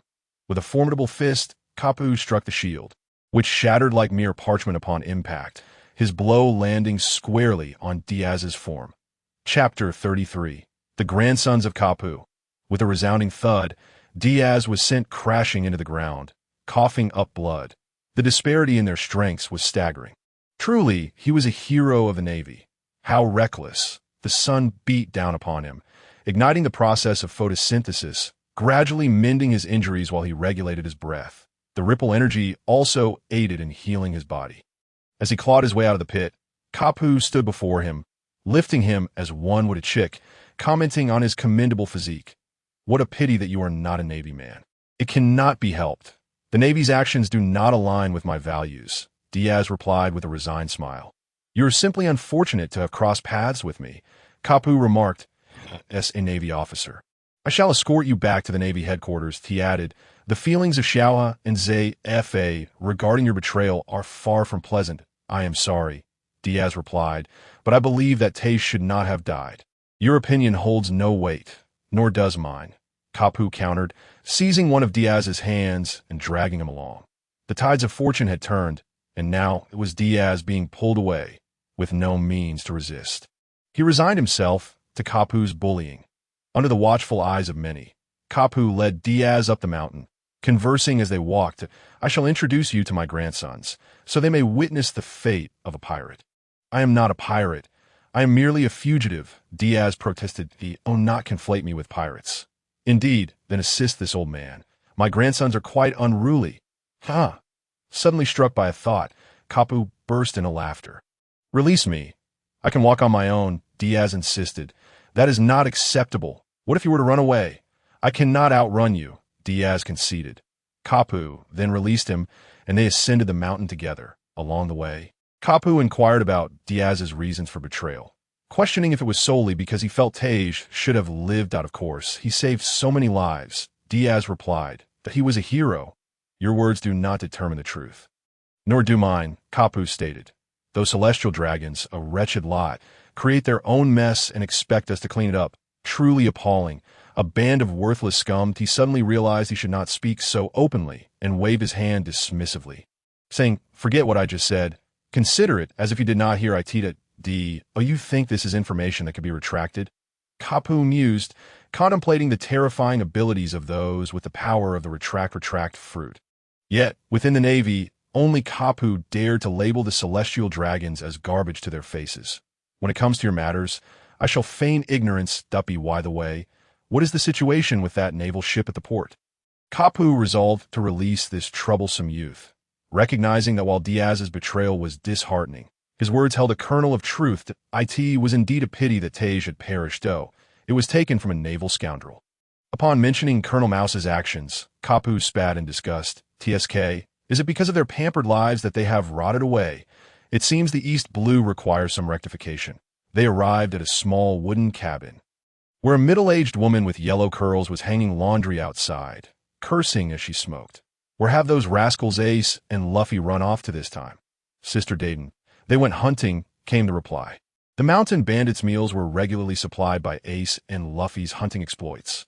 Hey, Dayton, Kapu called out, startling her and her companions into sitting down abruptly. Kikapu-san. Where are my beloved grandsons? They went hunting. I see. Yes, indeed, they must train diligently to become outstanding naval officers. Ha ha ha, truly, they are my grandsons. Kapu crossed his arms, nodding solemnly, quite pleased with their endeavors. No, they aspire to become pirates, Dayton and the others thought to themselves. Diaz shared the same sentiment, reflecting on the absurdity of training a group of bandits to become Navy officers, resulting in the emergence of pirates. It was rather infuriating. Ace and Luffy, one the son of the Pirate King and the other the progeny of the world's most notorious criminal, were not your average children. Kapu could only keep them here, for if the Navy were to discover their identities, they would be faced with untold dangers. If not for their heavy backgrounds, Kapu would have brought his grandsons to the military camp, where they would have been influenced by the Navy from a young age, making it strange if they did not become officers. Kapu-san. This fellow is Dayton. Upon seeing Diaz, felt a rush of anxiety, fearing that Kapu intended to leave another person for her to raise. No, not another. The previous generation of Navy officers had now crossed paths with them. Indeed, and he even gave me a beating. My chest aches. His injuries were slowly healing, yet discomfort lingered. Dayton sighed with relief, thinking she had narrowly avoided another edition. Dayton, we are back. I want to eat meat. 2 large wild boars were tossed at the entrance, as the 2 children descended from the trees, water hoses in hand. One had freckles adorning his face, while the other sported a signature straw hat. Upon seeing Kapu, they were taken aback.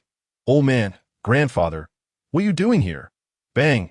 Ace, call me grandfather. And you, Luffy, why can't I be here? I came to see my beloved grandsons. Kapu landed a punch on each of them, causing them to cry out in protest. Diaz's gaze deepened as he observed Luffy writhing in pain on the ground. The gum-gum fruit? No, it is the human fruit, mythical Zoan Nika form. After all those episodes about the gum-gum fruit, I never expected it to be the Nika fruit. Only Chopper had consumed the original version of the human fruit. Oh, what a downfall, my family, old man. Who is he? Ace asked, cradling his bruised head, sensing that this individual before him was not to be trifled with. He is a fugitive wanted by the Navy, and you are to call me grandfather. Kapu remarked nonchalantly, picking at his nose with his pinky. A fugitive? Is he a pirate? Do you know Shanks? Luffy's excitement grew. Diaz replied, I'm not a pirate, nor do I know the red-haired one. Besides, there is nothing good about being a pirate. Not at all. Pirates are incredibly free. I want to become the Pirate King, little Luffy declared, striking a heroic pose. And then, I will eat heaps and heaps of meat. Well, that is quintessentially you. It seems that all that occupies your mind is the notion of becoming the Pirate King and meat. The beauty of the Empress paled in comparison to his desire for 2 pieces of meat. I have always believed the Pirate King should perish. Diaz's words clenched Ace's fists, for pirates pillaged and slaughtered, committing heinous acts. Even if they cloaked their crimes in the guise of freedom, it could not mask the bloodshed and cruelty inherent within. Pirates, merely a bunch of scoundrels. Chapter 34. The Son of the Pirate King. That is not the case, Luffy countered, struggling to articulate his thoughts. That I do not care. Pirates are the strongest in this world, just like Shanks. Bang! A sizable bump formed on Luffy's head as Kapu erupted in anger. You little rascal! Have you been poisoned by Shanks? You and Ace are destined to become formidable Navy officers. You cannot become pirates. Beware, or I will clear the ranks myself. It hurts. It hurts. How can your fist still hurt me? Even though I'm made of rubber? Luffy cried out in pain. Ace shielded his younger brother. You old man, do not bully Luffy. You will not even call me grandfather? You little rascal. Diaz, teach Ace a lesson. Show him the gap between you two. What? Why should I be the one to discipline your grandson? Reluctantly, Diaz rolled up his sleeves, saying, I will go easy on him.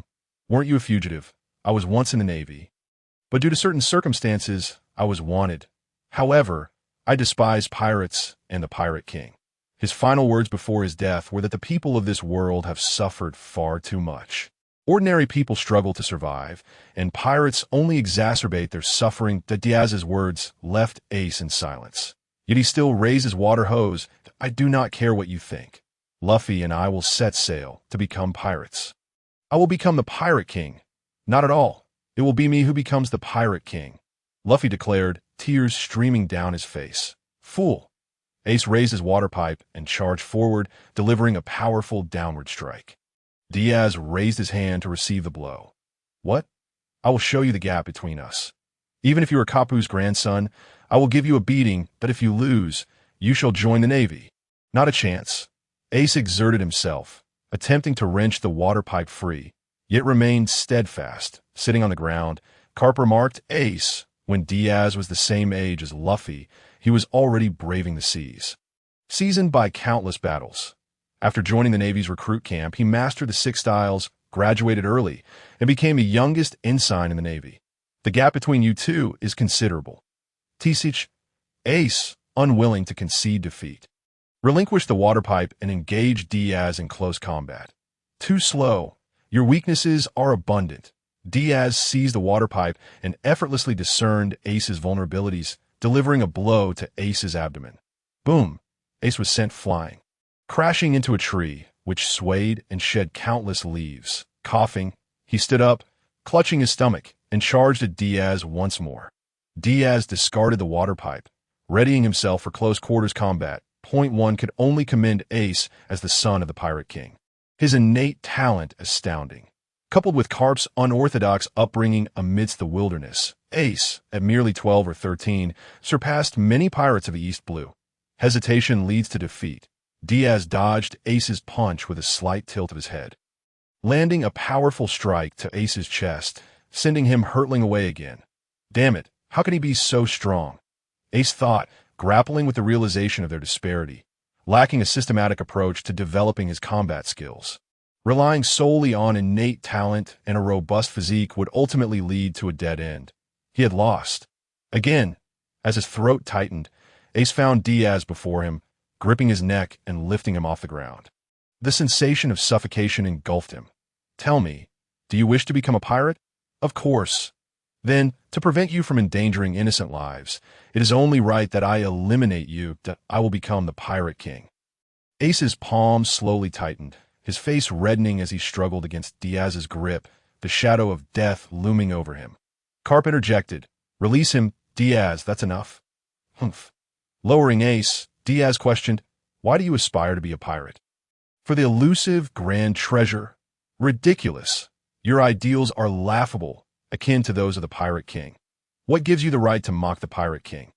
Ace loathed yet idolized his father. The Pirate King achieved monumental feats.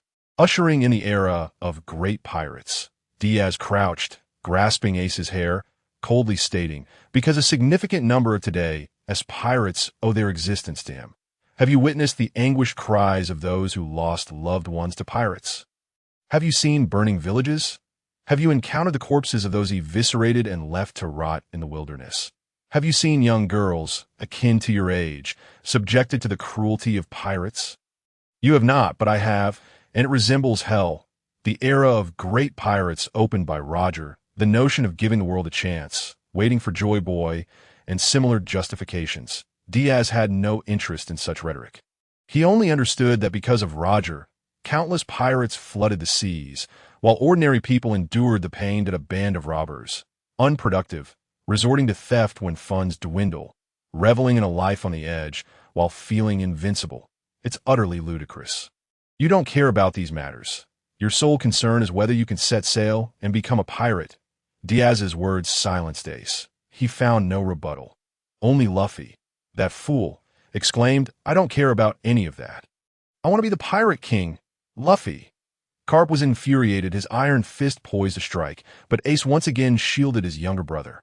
"Old man, is what he said true?" "What? Being the Pirate King is wrong." From the perspective of ordinary people in the Navy, it certainly was. Carp scratched his head, growing solemn that Roger's actions were unforeseen. "It was his final words that have led to a surge of pirates in recent years. Far more than in times past, and the Navy has been busier than ever. And what do you think? Of course it's wrong. Had I known he would act this way, I would have ensured he met his end in prison." Carp snorted, acknowledging the inevitability of the situation, expressing that regret was futile. "But I still want to become a pirate." "Then there's no need to discuss it further. I will eliminate you right here." Diaz sharpened his blade, while Luffy swung his tiny fists, extending his reach. Diaz caught Luffy's fist and tossed him aside. "Ace!" Carp was nearing his boiling point, questioning whose stubbornness this was. "As the son of the Pirate King, I assent it only natural for me to aspire to be a pirate." "You've said it." The Dayton pirates turned pale with fear. Diaz drew his knife. "The son of the Pirate King, Rear Admiral Carp. You certainly have prepared the Navy a grand surprise." "Ha!" Carp waved his hands dismissively. "It's nothing that I'm not complimenting you." Chapter 35. The Carp family this farce concluded with Carp's intervention. Ace was sullen, while Luffy sought to challenge Diaz once more, only to chase after a piece of meat Diaz tossed aside. What a dim-witted scenario. How did Carp father such a high IQ offspring? And how did Dragon produce a fool like Luffy? Had the intelligence of the monkey family all been bestowed upon Dragon? That night, a group gathered around the campfire, feasting on roasted meat.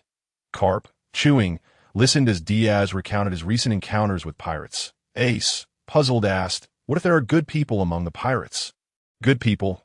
Out of 10 pirates sentenced to death, perhaps one might be innocent. Out of the remaining 9, there are definitely miscreants. You should ask Rear Admiral Carp how many good people he has apprehended over the years." Diaz scoffed. Ace glanced over to see Carp gnawing on meat, bones and all, as he replied, "Not many. I can count them on one hand. Pirates are all scum, although they can't quite match the celestial dragons." Just as Carp stated, pirates are indeed a wretched lot. The principle of not sparing the innocent does not apply to them. Young Kyrus and Luffy grappled for the meat, with Luffy sent sprawling by young Kyrus, who joyfully gnawed on the meat. That was mine. Yoji, young Kira's employed a biting technique, showcasing impressive efficacy. Luffy, yelping from the bite, still endured the pain, driven by his desire for meat, as he fought to snatch it from young Kira's jaws. But what if it's a mistake? When he raises a blade against you, he has already sealed his fate. In this world, one must be prepared for death. Ace, Diaz's resolve far surpasses yours. He possesses his own judgment. Yet you too. Is becoming a pirate truly so desirable? Carp posed the question to his grandson. Though he was the child of a formidable rival, Ace was still his grandson, a fact that would never change. It was certainly not about taking advantage of Roger. Absolutely not. Of course, being a pirate is splendid. Freedom. I crave freedom. Aren't you free now? Diaz countered Mr. Carp. Aside from forbidding you from becoming a pirate, he has never interfered with your life. He hasn't altered your will. You are free to go wherever you wished. The world government. You are the child of a devil. Mr. Carp wishes for you to be part of the Navy. To protect you better. Don't you understand his intentions? Do you realize the risks involved in having a Navy hero protect the child of the Pirate King? You wouldn't want to see Mr. Carp stripped of his rank and dragged to the execution platform. Would you? It is deeply ironic for a Navy hero who spent his life pursuing the Pirate King to die because of raising the son of the Pirate King. Of course, that would be impossible. Carp is a Navy hero, the embodiment of the Navy's faith. Neither the Celestial Dragons nor the Gorsei dare to touch him. Once they do, the Navy would collapse, and reuniting it would not be an easy task. Ace clenched his fists. Though he called Carp an old fool, he was still his grandfather. Ace, you are free. Your mother sacrificed her life to ensure your survival. I want you to join the Navy and live openly in this world. The old man said earnestly, not wanting his grandsons to tread down a dark path. Pirates are hardly virtuous. If Ace and Luffy became pirates, there may come a day when he would have to cleanse his own ranks. While scoundrels do not deserve sympathy, family is different. If that day arrived, he would be unable to raise his fist against his own grandsons. Even a Navy hero has his vulnerabilities. The old man lowered his head. I am sorry if Sabo were still alive. I could entrust my dreams to him, but I shall carry Sabo's wishes forward. Sabo, Carp recalled that boy, a sworn brother to Ace and Luffy, who also dreamed of setting sail, but had tragically died in Goya Kingdom not long ago. Diaz cradled the little dinosaur that had been snatching food from Luffy, offering it an energy cube. Sabo, is he the blonde kid wearing blue clothes and sporting goggles on his hat? You know him? One merely encountered a group of revolutionaries on the road, among whom was a wounded and amnesiac young lad from the EC, who recalled only that his name was Sabo. Diaz was babbling, while Ace's eyes widened, and even Luffy paused in his eating. Sabo, is he still alive? Perhaps, though I cannot say for certain. The revolutionaries? Carp scoffed, that ungrateful wretch. Humph. If that is the case, Sabo should be safe. Alongside Luffy's father. Luffy as father? I have a father. Both Ace and Luffy were taken aback, to which Carp replied, your father is Monkey D. Dragon, a revolutionary. I heard that Diaz saved Tiger, who is also involved with them. TCH, what a troublesome bunch gathered together. Hey Diaz, why didn't you charge at them? I couldn't possibly match their strength. What are you joking about? Dragon-S power is conservatively estimated to be on par with an admiral. He is Carp's top-tier fighter. How could his strength be lacking? If you truly faced him, you would only be at his mercy. Your strength is indeed somewhat inferior to theirs. I've heard you awaken Conqueror's Haki. Yes, but I don't know how to use it. Diaz lamented. Conqueror's Haki is enigmatic. Although I've awakened it, I cannot utilize it. Mr. Carp, please teach me.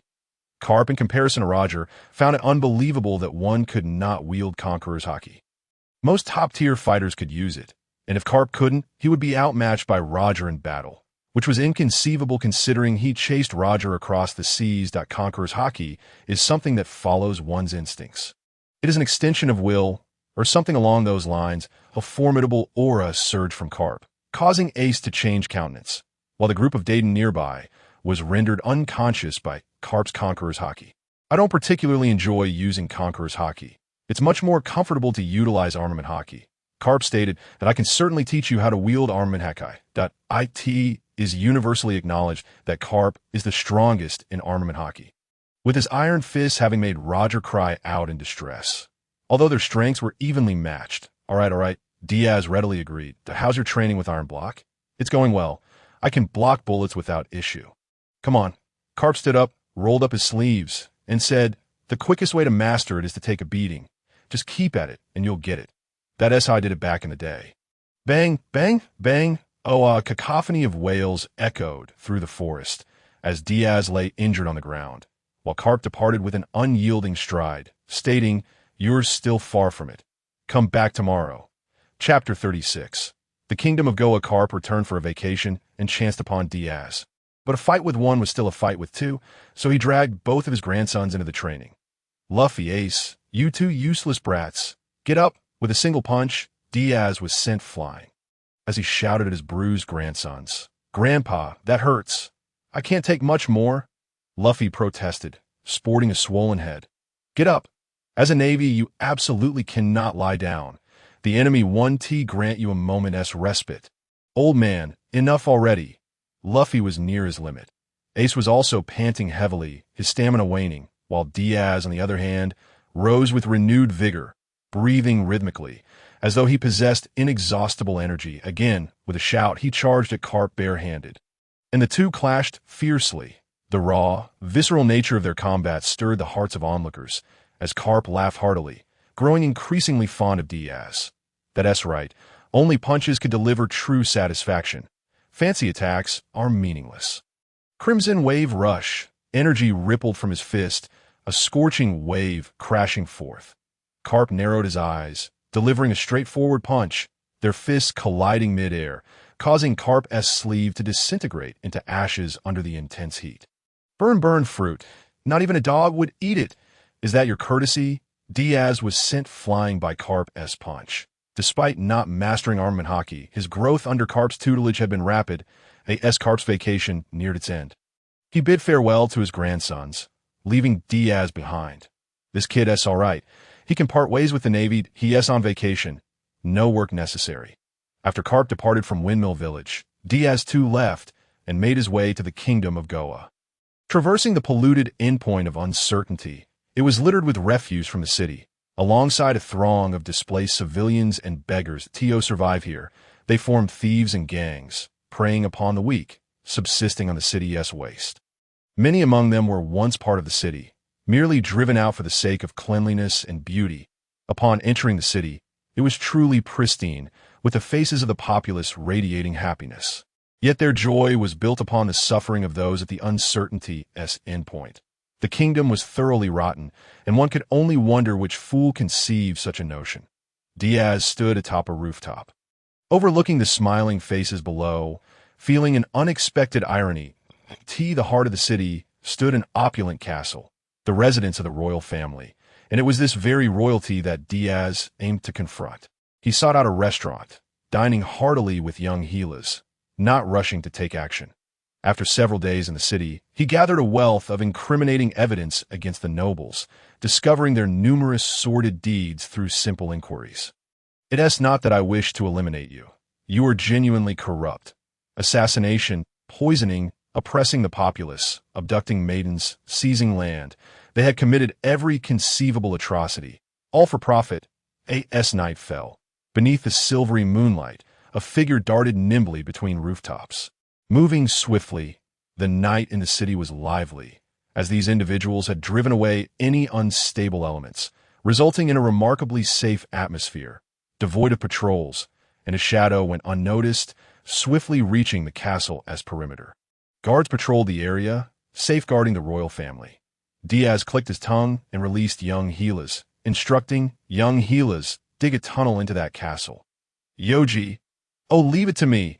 In a matter of moments, a sizable hole was excavated in the forest, and Diaz jumped inside. Young Gilas, munching on dirt, quickly burrowed through the foundation, and before long, they emerged in the dungeon. Much to Diaz's surprise, the stench filled the air. Holding his nose, he and young Gilas surveyed the prisoners within the dungeon. Asking, "What is your situation?" One lightly injured prisoner managed a bitter smile. "I spoke out of turn and offended His Majesty the King. Can you help us escape?" Diaz remained silent, examining the others as the prisoner continued. This man's daughter caught the king's eye. She is fiercely independent and resolutely defiant, leading to the king's abduction of her father to coerce her. Most of these individuals were innocents, ensnared for offending either the king or queen, enduring relentless torment. It appeared the royal family was not without sin, and Diaz felt a weight lift from his conscience that I will return to rescue you shortly. Extending his hand through the bars, he withdrew a piece of wire, skillfully picking the lock, a skill he had learned from Doflamingo. Doflamingo, my Superman. Striding confidently through the passage, he found himself in the king and queen's secret dungeon. Devoid of guards, they occasionally visited to torment the prisoners for their own amusement. Even Diaz, a bit of a pervert, found their actions disturbing. Observing the guards' positions from a corner, he swiftly incapacitated the two men stationed at the door. Dragging them aside and donning their attire, striding boldly through the castle. After inquiring with a maid about the location of the king's chambers, he proceeded directly there. After knocking out the two guards at the entrance, he pushed the door open, stepped inside, locked it behind him, and secured it. Upon the soft, lavish bed lay the rotund king, entwined with the still alluring queen, both deep in slumber, utterly unaware of Diaz's presence. With a crunch, he seized a piece of fruit from the bedside, taking a bite, crisp and delightful. The sound of chewing roused the queen, who, upon seeing a stranger at her bedside, was struck with terror and instinctively screamed, only to be silenced by a glinting dagger pressed to her throat. If she dared to scream, her fate would be grim. The queen, paralyzed by fear, nudged her husband, King Frank II of Nandicarnate, who merely mumbled and turned over, snoring loudly. "This useless fool," Diaz chuckled. "It appears your husband is quite the deadweight. Rouse him. Wake up, your majesty, quickly." The princess roused Frank II from his slumber, shattering his springtime dream and igniting a surge of irritation within him. At that moment, Diaz pressed a gun against his temple, compelling him to silence. "Speak."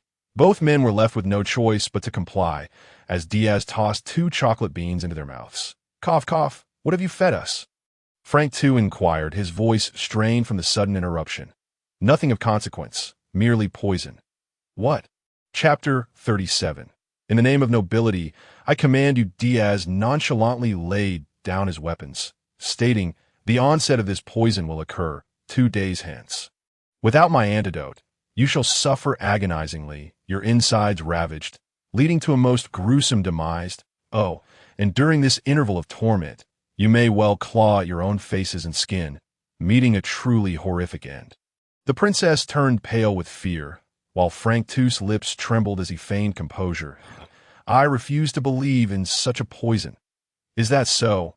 You may choose disbelief, but this poison has been meticulously concocted by me, undetectable by any ordinary physician. However, in 2 days' time, you shall grasp the severity of your situation. What do you desire?" Frank II understood that such a man was merely after wealth, and he was well aware of the principle of sacrificing riches to avert disaster. Astute, Diaz snapped his fingers, recognizing their fear of mortality. "Tomorrow, concoct an excuse to summon this group to the castle for a banquet. Any pretext will suffice, so long as they arrive." Diaz presented Frank II with a list. Names of nobles whose hands were less than clean, nearly all the aristocrats of the royal capital of the Goya Kingdom. "What is your intent?" "Merely to engage in commerce. I seek the coffers of these gentlemen. Once the task is complete, I shall provide you with the antidote, and we shall split their wealth, an 80-20 division. How does that strike you?" Upon hearing the prospect of profit, Frank II donned a greedy facade and declared, "Your words are quite inaccurate, sir. Tomorrow marks my daughter's birthday, and the princess and I are preparing a grand celebration for her. Is it not serendipitous?" "Indeed, it was fortuitous." Diaz and Frank II exchanged knowing smiles, a facade of harmony masking their mutual contempt. "You old fox, you little rascal." They silently cursed one another while maintaining an outwardly amicable demeanor. Frank II, a man of insatiable greed, recognized Diaz's intent to reap a substantial profit by targeting the nobility, especially since the common folk had little wealth left to extract. The aristocracy held 98% of the nation's riches, making them the prime target for financial gain. Frank II sought to amass wealth. He found a kindred spirit in Diaz, their ambitions aligning perfectly. Should any misfortune befall them, Frank too could easily shift the blame onto Diaz. This has nothing to do with me as king. It is this fellow who has robbed you. He harbored no fear that Diaz would act recklessly, for he was the king of Goya. Killing a king would exact a price far beyond what this young man could bear. He would face the relentless pursuit of the world government. Were Diaz to discover the thoughts swirling within Frank II's mind, he would surely scoff at his naivety. In Diaz's eyes, Frank II had already marked himself as a dead man. With ulterior motives, the two commenced their scheme. The following day, Frank II hosted a banquet under the pretense of celebrating his daughter's birthday, inviting not only those on the list, but all wealthy nobles. An unexpected gathering caught the aristocrats off guard, as the princess's birthday was not yet upon them. They quickly surmised that the king was in dire financial straits. Some nobles cursed the king's avarice while readying gifts and justifications for refusing to part with their money. The banquet commenced as scheduled, a lavish affair replete with delectable dishes served upon opulent tables. Dressed in finery, the nobles adhered to etiquette, beaming smiles as they engaged in discussions of commerce and family. They had brought their children, hoping to forge advantageous matches, and some even contemplated the young princess as a potential bride, despite her betrothal. After all, a child could perish at any moment. After all, Odorluck III was merely an ordinary noble. That should suffice. As the guests began to fill the hall, Diaz instructed the soldiers at his side, commenced the proceedings. These individuals were the most loyal dogs of Frank II, cooperating with Diaz for this endeavor. Diaz strode confidently into the banquet hall, where a boy with a watermelon hairstyle approached, dressed in a ruffled shirt, bow tie, and suspenders, exuding an air of ostentation, though his grotesque visage was repulsive. Who let this muddy peasant in? This is no place for you. Depart before we grow angry. This is the noble's mercy, the soldier commanded. Though he stood shorter than Diaz, he projected an air of superiority. I recall you. Oh yes, Odorluck Sturly, the adopted son of Odorluck III and the brother of Sabo. Upon mentioning Sabo, Sturly's countenance shifted. I retract my previous statements. Soldiers, kill him! Soldiers, soldiers! His cries met with silence. Diaz raised a hand, and the doors to the banquet hall slammed shut. Seizing Sturly by the hair, he pulled him before him, confirming his ugliness. He recalled having read a curious observation. Many nobles of the Goya Kingdom possessed an intriguing phenomenon when their inner ugliness manifested. Their faces became grotesquely distorted. The glance around revealed a plethora of unsightly individuals. If this were true, then all present ought to perish. Let go! Let go! Ah, father, save me! Father! Sturly screamed, drawing the attention of a man in a top hat with a prominent mustache, who stepped forth from the crowd, bellowing, "Release my child!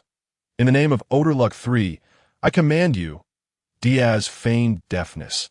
Very well, he carelessly tossed Sturly aside, the boy's small body crashing against the wall, leaving a sizable dent in the castle's sturdy structure. Ah! A scream erupted from an unknown source, echoing throughout the hall. Odorluck III turned pale, trembling and feared. I shall release him. In compliance with Odorluck III's command, Diaz taunted. You! The noble stammered. Kneel. I command you in the name of the world government's wanted criminal. Kneel! Diaz bellowed, his fierce presence instilling terror among the pampered nobles. Several timid individuals genuinely dropped to their knees. Cowards, he aimed his gun at the ceiling and fired a shot, declaring, "Kneel, or I shall count to 3. Bang! A bullet struck Odorluck III in the thigh, blood gushing forth as he howled in agony, collapsing to the ground. You haven't even reached 3. One noble could not help but exclaim, but a man learns that one is enough to survive. Do you have any objections? Diaz questioned, gun trained on the wretched noble. No. None at all. He bowed his head, fearful of becoming the next Odorluck III. Pathetic. Chapter 38. The price of greed. Diaz swiftly gained control over the assembly of nobles. Far easier than anticipated. The king, queen, and princess observed from a corner, untouched by the chaos, quietly witnessing Diaz's display. Upon seeing her betrothed dispatched, the princess displayed no reaction, merely feeling a sense of revulsion. She harbored no affection for the man. And Frank too felt similarly. Sturly had brought this upon himself. daring to provoke Diaz, truly a foolhardy endeavor. Merely the son of a noble, the daughter's fiancé can easily be replaced. Now, it is time for the heist. Pulling up a chair, Diaz sat regally and proclaimed, "Speak of your worth, and then pay for your lives. 20 million Bailey, 30 million Bailey, 25 million Bailey." Hearing they could exchange wealth for their lives, the nobles eagerly volunteered, fearful of offering too little and facing death. "All right, gather your families." The nobles complied, husbands and wives standing together, while Diaz permitted the husbands to remain, sending the wives to fetch the money. For families with children, he retained the father and child, allowing the mothers to return with funds. Diaz was well aware of the avaricious nature of these nobles. They cherished wealth and clung to life. Nobility was inherited through male lineage, and women were mere playthings in their eyes, even if they were wives. Thus, he prioritized capturing the males, ensuring these nobles could not flee. Abandoning their wives, he aimed to select the women first, for without their noble husbands, they were utterly powerless. The inevitable outcome was all too clear.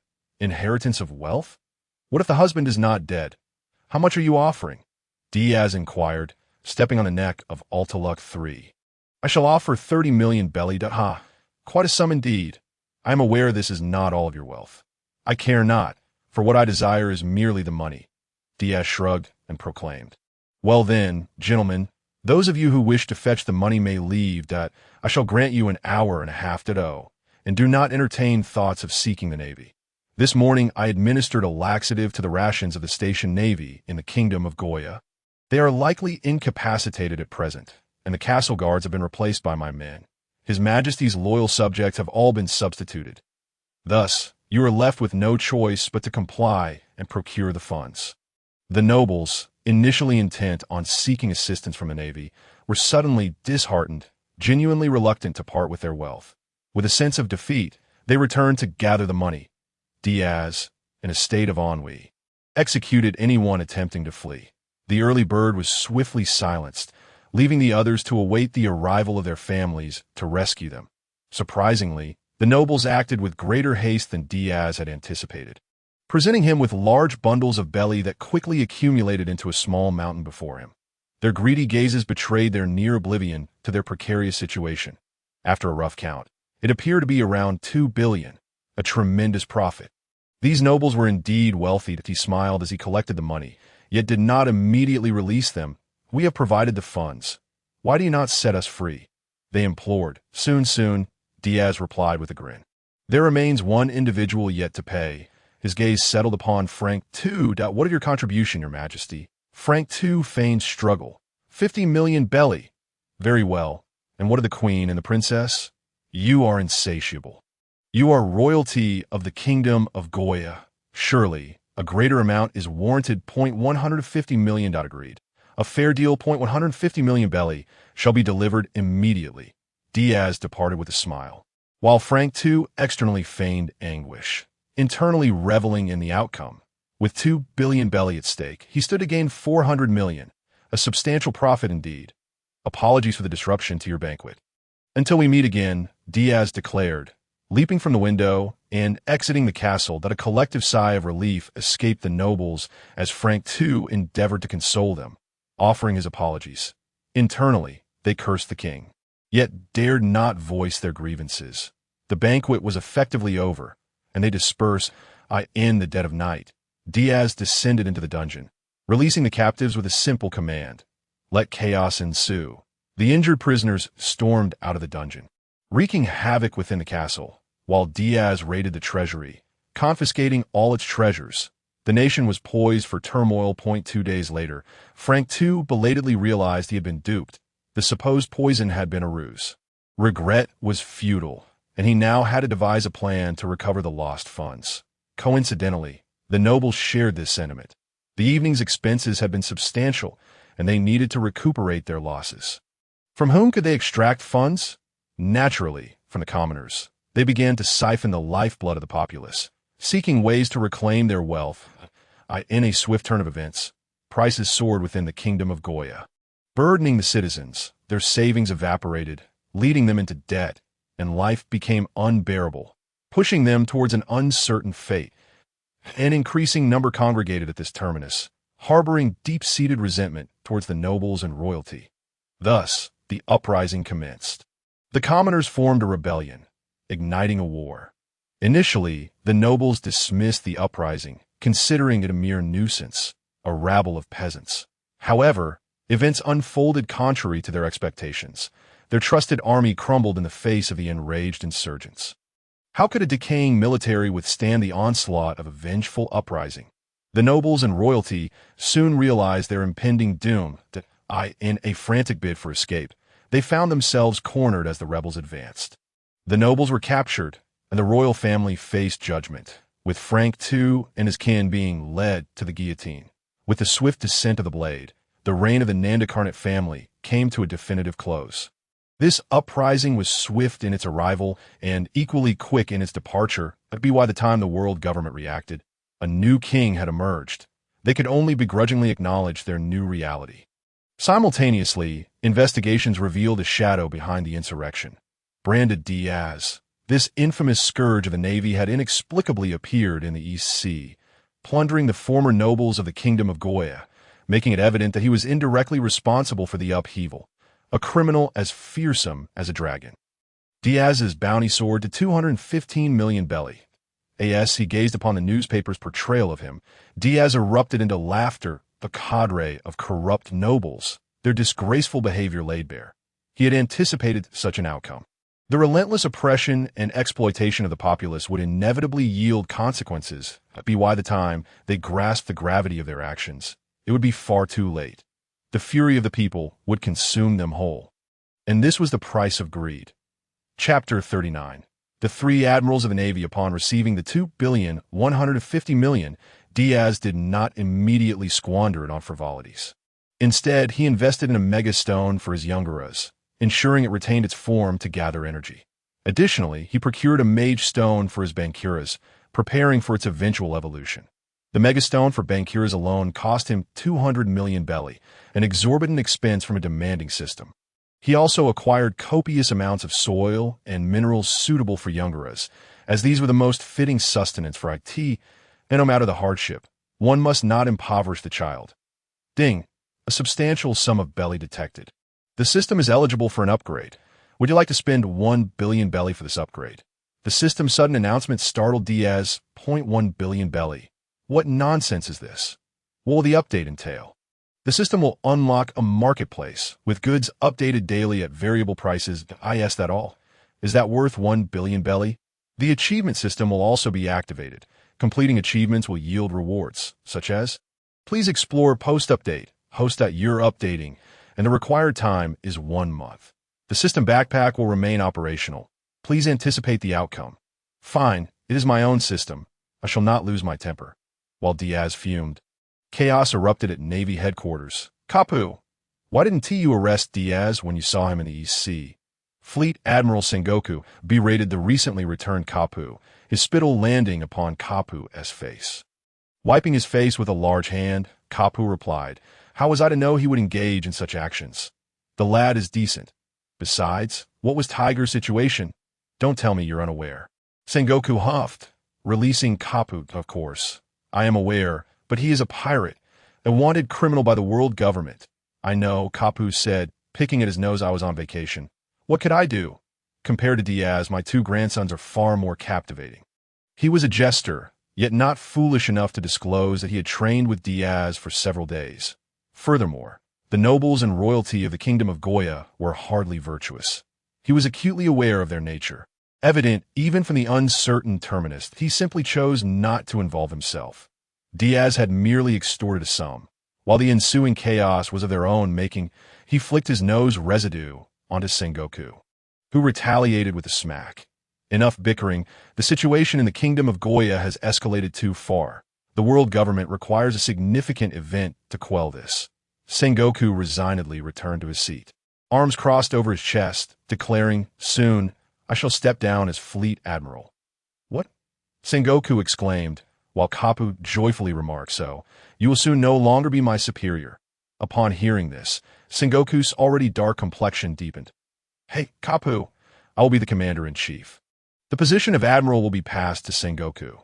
The world government boasts a formidable military force comprising the Navy, Army, and Air Force. Among them, the Navy stands as the most populous and powerful. Tasked with apprehending pirates, safeguarding the seas, and protecting the populace, the Air Force, in stark contrast, is the smallest and rarely makes an appearance, stationed on a certain sky island. The Army is dedicated to ensuring the safety of the celestial dragons. Typically, the supreme commander of the three military branches is held by an admiral from the Navy, although exceptions do occasionally arise. Unless unforeseen circumstances intervene, Sengoku is poised to assume the role of supreme commander. Despite his advancing age, given his robust physique, continuing in this capacity for another decade or so poses no issue. Presently, the sole admiral of the Navy, Sengoku is undoubtedly the prime candidate to succeed as the naval commander. Possessing both strategic acumen and formidable strength, coupled with the presence of his old comrades Garp, Tsuru, and Zephyr, Sengoku is well equipped to swiftly stabilize the Navy's operations. Sengoku nodded, acknowledging the situation. He was aware that this day would come. Though he hadn't anticipated it arriving quite so soon as for the position of admiral, a glance at Garp revealed that the old man would never accept such a role. Upon promotion, he would become a subordinate directly under the celestial dragons.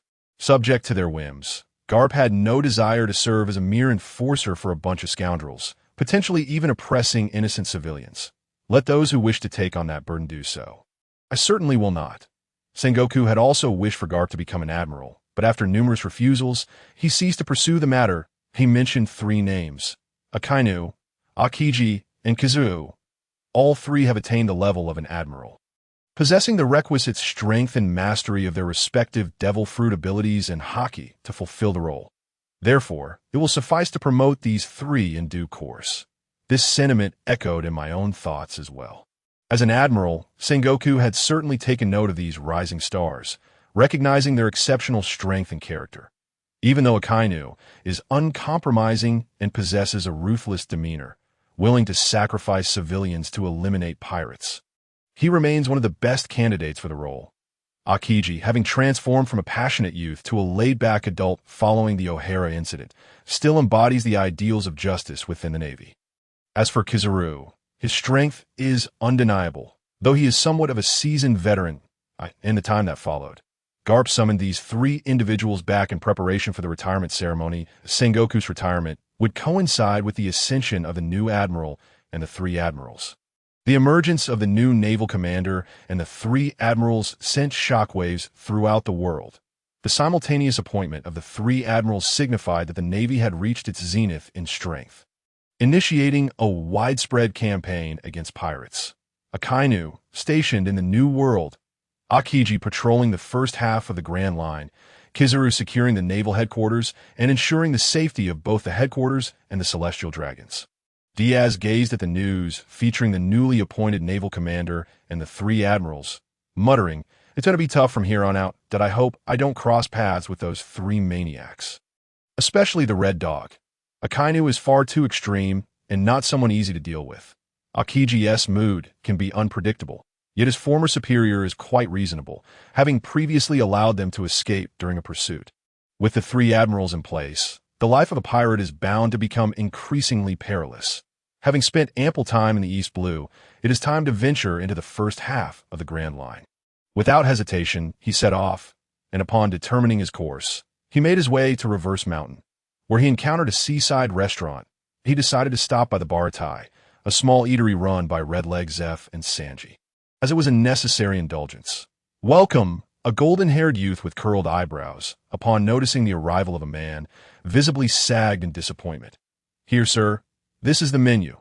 Please order whatever you'd like." Diaz raised an eyebrow, only to see a figure burst from the kitchen, delivering a swift kick that sent Sanji tumbling into the sea.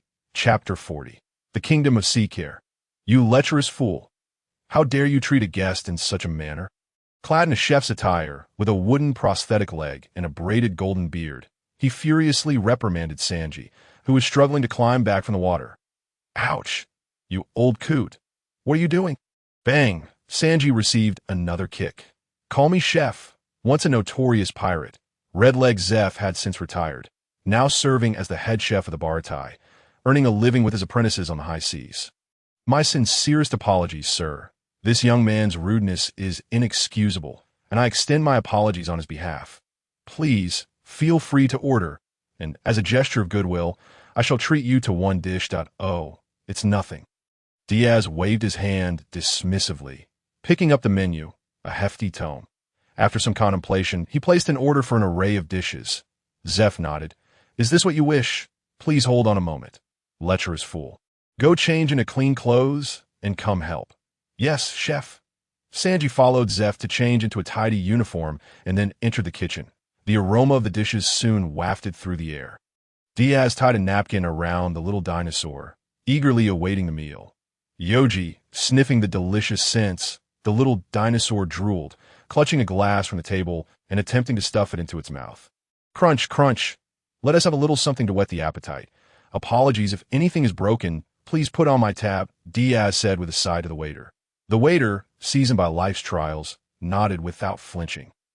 Before long, the delectable dishes arrived, and Diaz and Yoji eagerly dug in, savoring what could only be described as the finest cuisine they had ever tasted.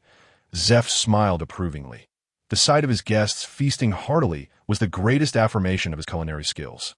Boss, another round, please, Diaz called out, placing a pile of berries on the table, his words somewhat garbled. Wait a moment. Everyone, we have a big client. Get moving, Zeph shouted to the kitchen staff, who sprang into action with fervor.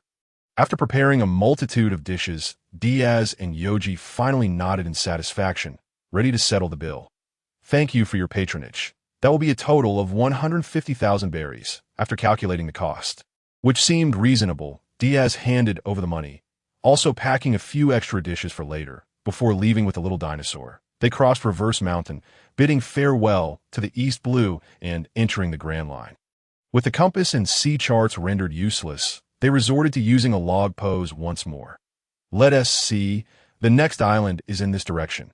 Yes, let's head this way. After confirming their route, their small vessel gradually sailed forth. After a fortnight, Diaz arrived at an island known as Kuligana, home to a nation called the Sea Kingdom. This kingdom was quite prosperous, being one of the member states of the world government. However, its relations with the three neighboring kingdoms were rather strained. Fortunately, the strength of this kingdom was considerable. Even if the three kingdoms banded together for an assault, victory was not out of the question. Upon reaching the island, Diaz procured supplies, food, water, and various daily necessities, also purchasing a good amount of minerals and soil for Yoji. The system required a little over a week to complete its updates, and the magnetic force would take half a month to recharge. For now, they would remain here. Unlike his experience in the Goya Kingdom, where he sought to amass wealth, the nobles here were relatively decent, and the king was quite agreeable. However, mere days into their stay, war erupted in the dead of night. The sudden onslaught of cannon fire rained down upon the kingdom, rousing Diaz from his sleep. With the little dinosaur in tow, he leaped from his room to the rooftop. Surveying the horizon, he observed the sea ablaze with lights, bursts of illumination erupting as cannonballs were fired from their cannons, raining down upon the city. Yoji, what the hell, is there a battle going on? Diaz exclaimed, slicing through a cannonball that flew his way. Just moments ago, he had dismissed the possibility of conflict, only to be attacked almost immediately. I have no desire to get involved. I need to find a place to hide. Boom! A cannonball hurtled through the air, detonating nearby, the screams of the populace echoing in his ears. Diaz clicked his tongue and unleashed a dragon flash. The sword's aura swept through the air, cleaving incoming cannonballs and causing them to explode mid-flight. Ugh, this won't do. The soldiers of the Sea Kingdom reacted swiftly, organizing themselves to rescue civilians while simultaneously dispatching a fleet to confront the invaders. Diaz made his way to the shore, getting a clear view of the assailants. A massive pink snail, bearing a white castle and marked with the black emblem of Germa 66, was accompanied by a battalion of well-equipped, formidable soldiers overpowering the forces of the Sea Kingdom. What the heck, Germa 66? What are they doing here? Diaz recognized the insignia. This was Sanji's homeland. Sanji's homeland is elusive in nature, while the Germa Kingdom, devoid of territorial boundaries, stands as one of the nations allied with the world government. This kingdom operates as mercenaries across the globe, accepting commissions to assist employers in waging war against rival nations. Hence, it has earned the monikers of Warhouse and experts of warfare. Diaz, raised in the North Sea, has perused the popular comic strips that captivated the region, featuring the maritime warrior Sola, although his true admiration lies with Germa. This very comic has positioned the North Sea as a primary source of military strength for the world government. It appears that someone has contracted the Germa kingdom to launch an assault on the kingdom of Sakire. The commission from Germa is not insignificant, yet once Sakire is conquered, the compensation will be of little concern. The forces of the kingdom of Sakire are faltering, hastily retreating and fortifying their defenses, utilizing their city walls to withstand the onslaught of Germa 6-6. In the presence of warfare specialists, this seemingly formidable nation finds itself at a disadvantage. He observes 4 figures leaping from the colossal snail of the Germa kingdom, adorned in red, blue, green, and pink, moving with remarkable speed directly toward him. Sparkling red, electric blue, winding green, and toxic pink. The mightiest warriors of Germa 66. Have these individuals already entered the fray? Vinsmoke Sanji's father has modified his offspring, and apart from Sanji, his children are all enhancements. His sister Reiju retains human emotions, whereas the other 3 have no fear, no pain, and no feelings. Monsters birthed for the purpose of warfare. Coupled with their battle suits made from shape memory alloys, their power is further augmented that I cannot remain here. I must find a place to hide. A flash of electricity surges forward, and Diaz cleaves with his sword. The clash reverberates as Murakumo meets the electrified longsword. Clad in blue battle attire, with a black cloak emblazoned with the number 2, and sporting wavy blue hair and counterclockwise curled eyebrows, the figure dons black goggles and ear protectors. Upon witnessing Diaz parry his attack, he bursts into an excited laugh, realizing that this nation is not entirely composed of weaklings after all. Chapter 41, Germa 66 TSH. What a nuisance. With a swift motion, Diaz deflects the electric blue strike, encountering Vinsmoke Niji, the most malicious member of the family. Drawing a deep breath, he channels ripple energy throughout his body, enhancing his strength. That I had no intention of engaging with you, but it seems I must teach you a harsh lesson now. You wretched Germa. Oh, recognize me? How intriguing. The youthful Niji grips the lightning sword crafted by Germa. His interest peaked as he seeks to eliminate Diaz. Clash. The 2 engage in a rapid exchange, Murakumo and the lightning sword colliding with sparks flying. Electric Blue possesses incredible speed, and Diaz is no slouch either. His movements are akin to instantaneous teleportation over short distances.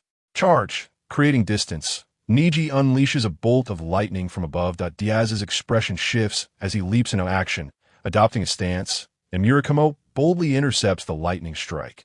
Lightning returned. As the attack is caught, Diaz retaliates, sending the lightning back towards Niji, who is caught off guard and struck.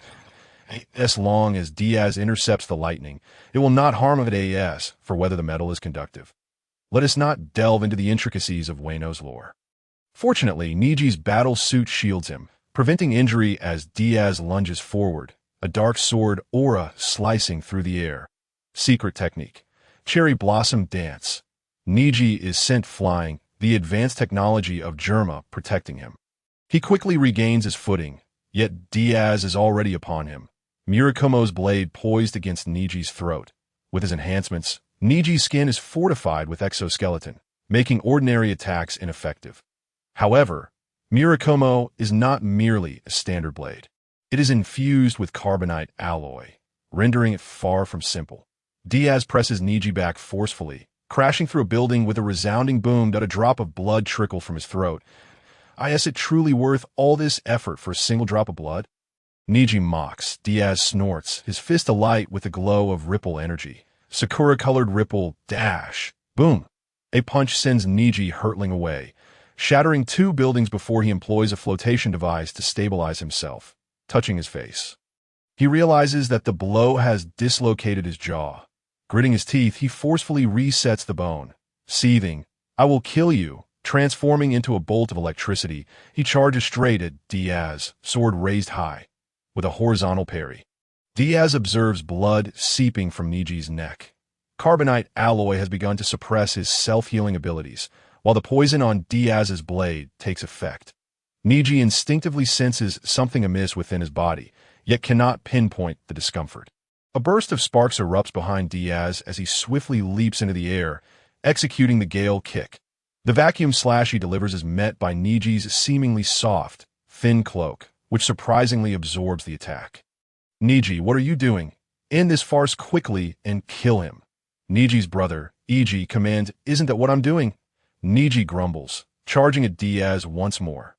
Clash. The two engage in several rapid exchanges, yet even as the pinnacle of Germa's scientific advancements, Niji finds himself at a disadvantage, even being suppressed by Diaz. Damn it, useless, Diaz taunts, striking the air with a flash. Locking onto Niji, the blade poised at his throat, applying pressure. The sound of steel slicing through the air is excruciating, producing a shower of sparks as Niji feels pain.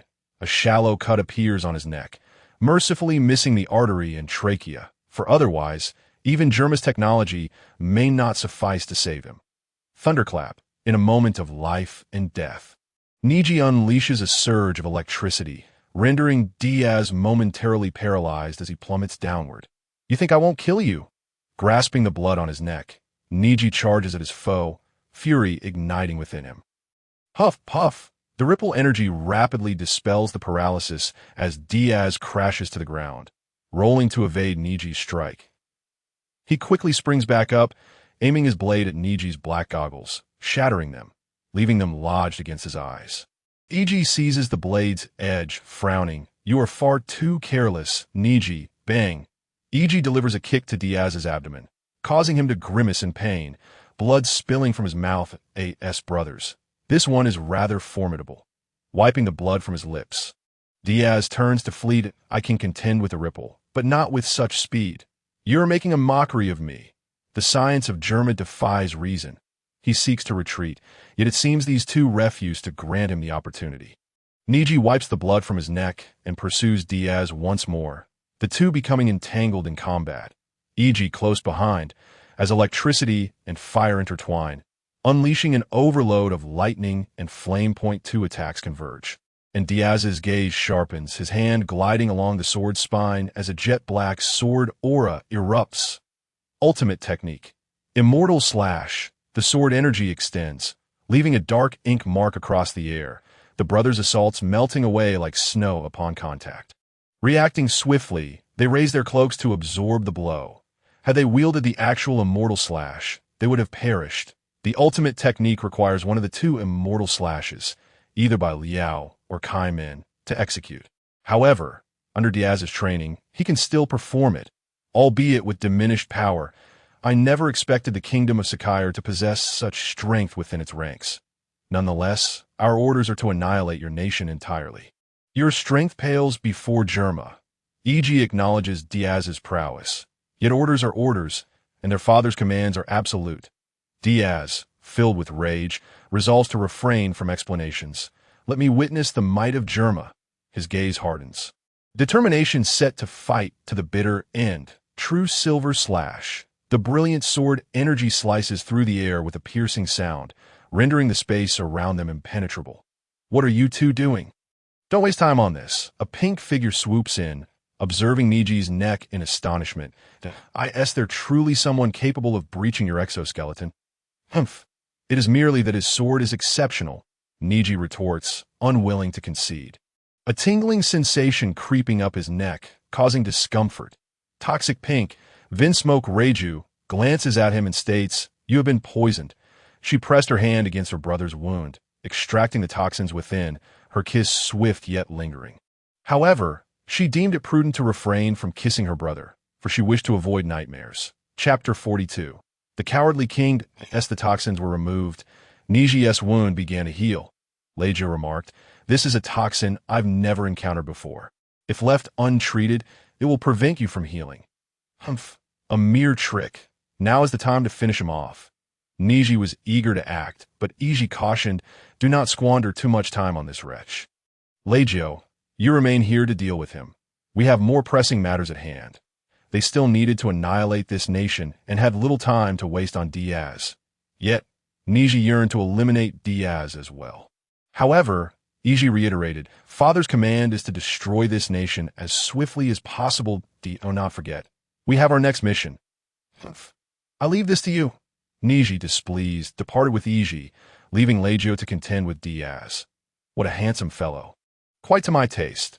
Leggio stifled a laugh, while Diaz's fighting spirit waned.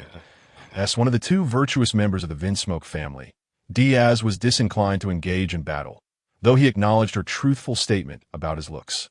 Your curled eyebrows. I feel as though I've seen them somewhere before. Daha. What cliché pickup line? If we were elsewhere, I might have sat down for a drink with you.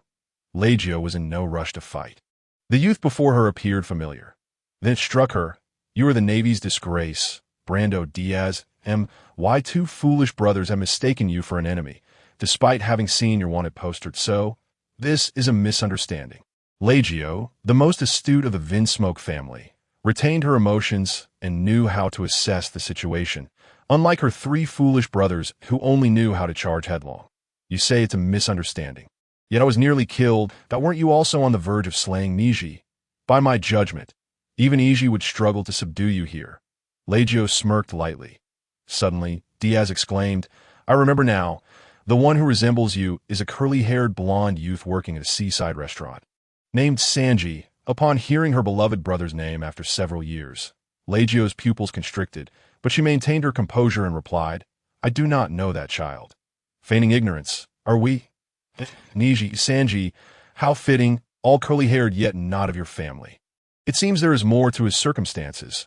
That lad does not share the same cold demeanor as those two. He appears to relish his life at the seaside restaurant, possessing decent skills. And there's a kind uncle chef looking after him. Hearing that her brother was faring well, Leggio chuckled softly. Thank you. I hope you keep this confidential, and no problem. However, I find your Germa quite intriguing.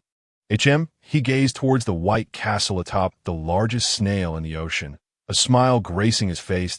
In an instant, his body vanished, leaving Leggio momentarily stunned before she pursued him. With swift steps, Diaz approached the castle of the Goya Kingdom. Bullets raining down were cleaved by his sword aura, falling harmlessly to the ground, while behind him, Leggio shot arrows composed of toxic liquid, which he shattered with his sword aura.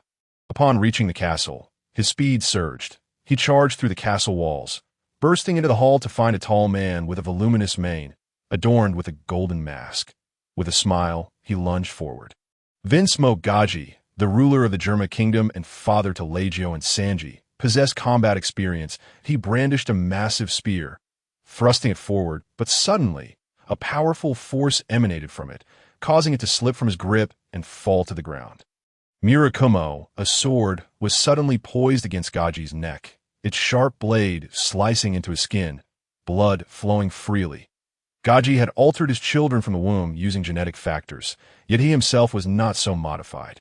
He remained human, lacking external skeletal protection, and his skin was vulnerable. His combat suit could not shield his exposed neck.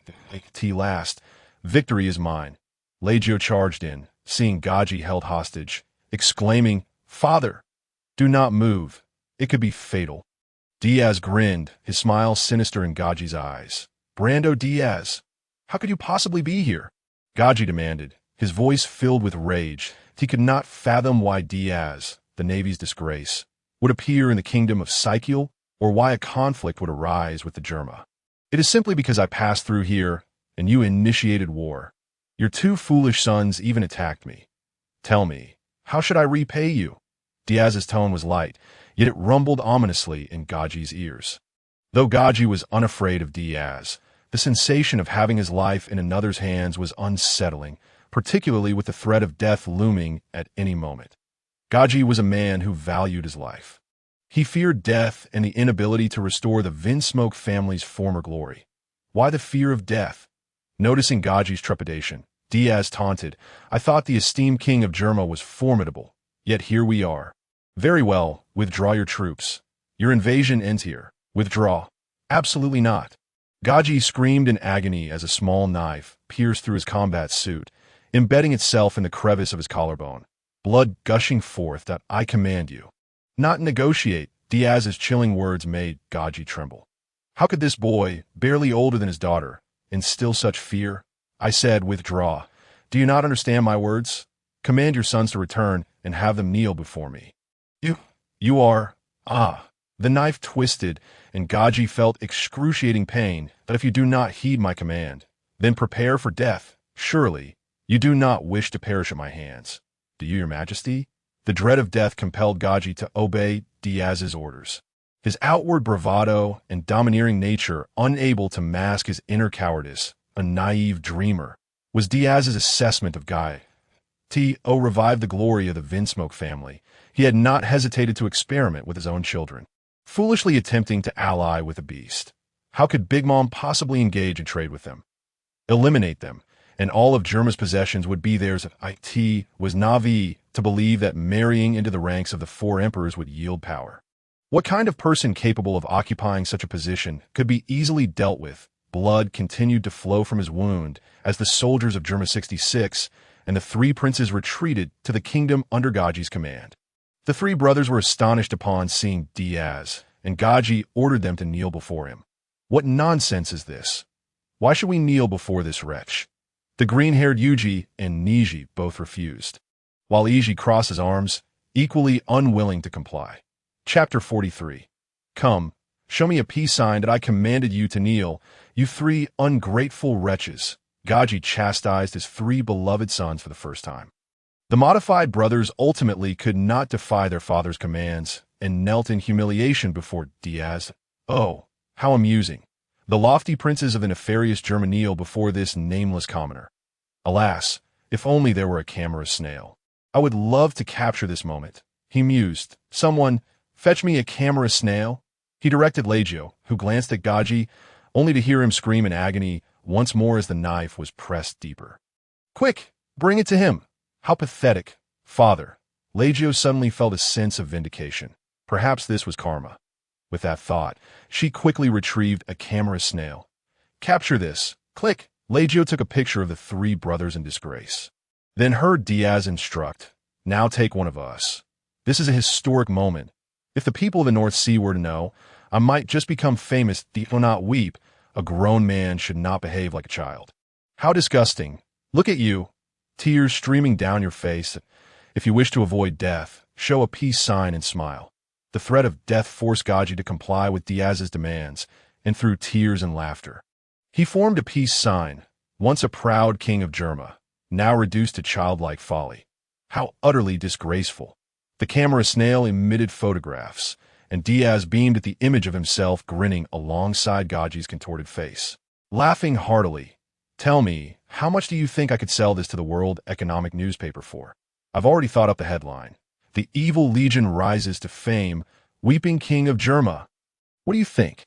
I find that title rather fitting. No, please, do not let them know of my disgrace. My reign as king would be over. Gaji screamed in despair. Since his birth, he had never found himself in such a wretched state, not even when he had been captured alongside Vegapunk during their experiments.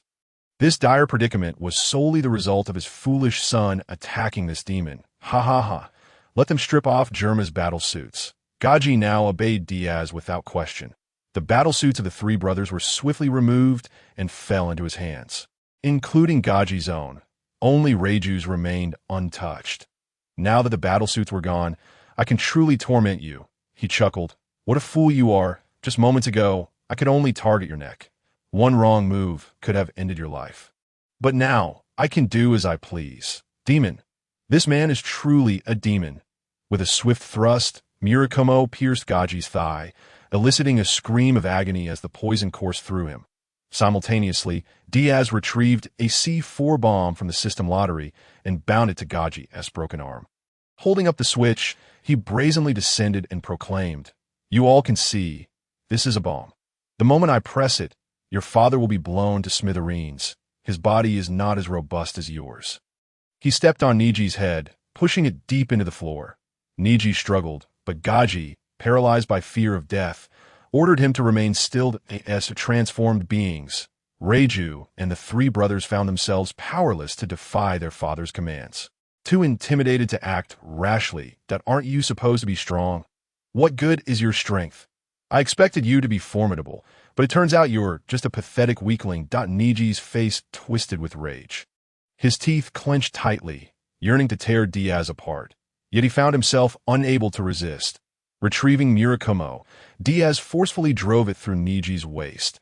Blood stained the fine fabric of his shirt. Diaz turned his head, bored, and asked, "Hey, Your Majesty, what do you think will happen to this kingdom once I detonate you?" "No, please, spare us. I can give you anything you want," Gaji pleaded, devoid of the dignity befitting a king. "Boring. You have Hylu stone handcuffs. Correct? Yes. Bring them here. All of them. No. Let us switch to cages." Soon after, an iron cage mixed with Hylu stone was brought forth. Hylu stone is exceptionally hard. It effectively restrains both empowered individuals and ordinary people alike.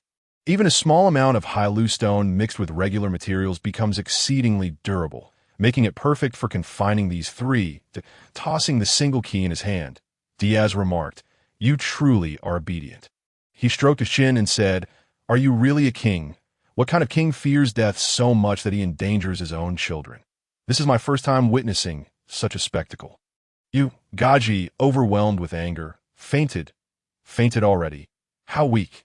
Your father's truly a waste." "I think so too," Raja shrugged. "I end this moment." Without Gaji's orders, she felt a sense of freedom. She longed for Diaz to end this wicked lineage. But regrettably, he likely would not do so. "Hey, Reiju, what are you doing? Hurry up and take down this guy and save us," Yunji shouted mindlessly. Reiju retorted, "You fool, our father is in his hands." Yunji fell silent.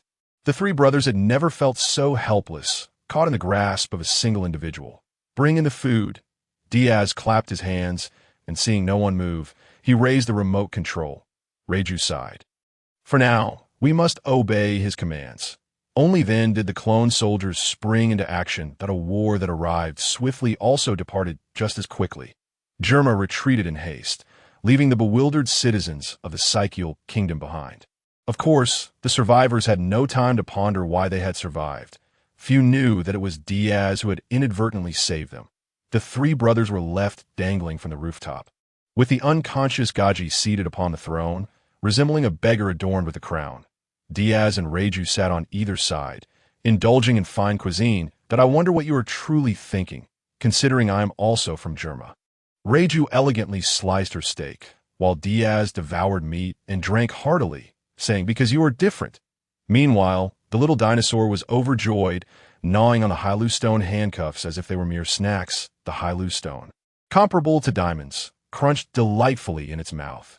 Reiju observed this scene, astonished to witness a creature capable of consuming Hylu stone. Even if the purity were insufficient, it shouldn't be able to gnaw on Hylu stone. Should it? The energy within the Hylu stone also nourished the little dinosaur's body, as it savored such an extraordinary morsel for the first time. Ding! The young Giratina learned the move crunch. Truly remarkable. Young Giratina, even while eating, you managed to learn a technique. Chapter 44. Like a monkey. While Diaz and his companions enjoyed their feast, the three brothers remained trapped in their cage, unable to escape. That Gaji's bleeding had ceased. He was not one to perish easily. Dying so simply would be an insult to his physique. "Your father's like a joke," Diaz quipped as he continued eating. Reiju merely took a sip of fine red wine, smiling silently. Given her father's dire state, she had done well to refrain from poisoning him. Unfortunately, she was powerless to defy his commands or inflict harm upon him. The only one capable of opposing their father in the family was Sanji, the ordinary child born at the cost of their mother's life. That he was the only relative she loved in this household.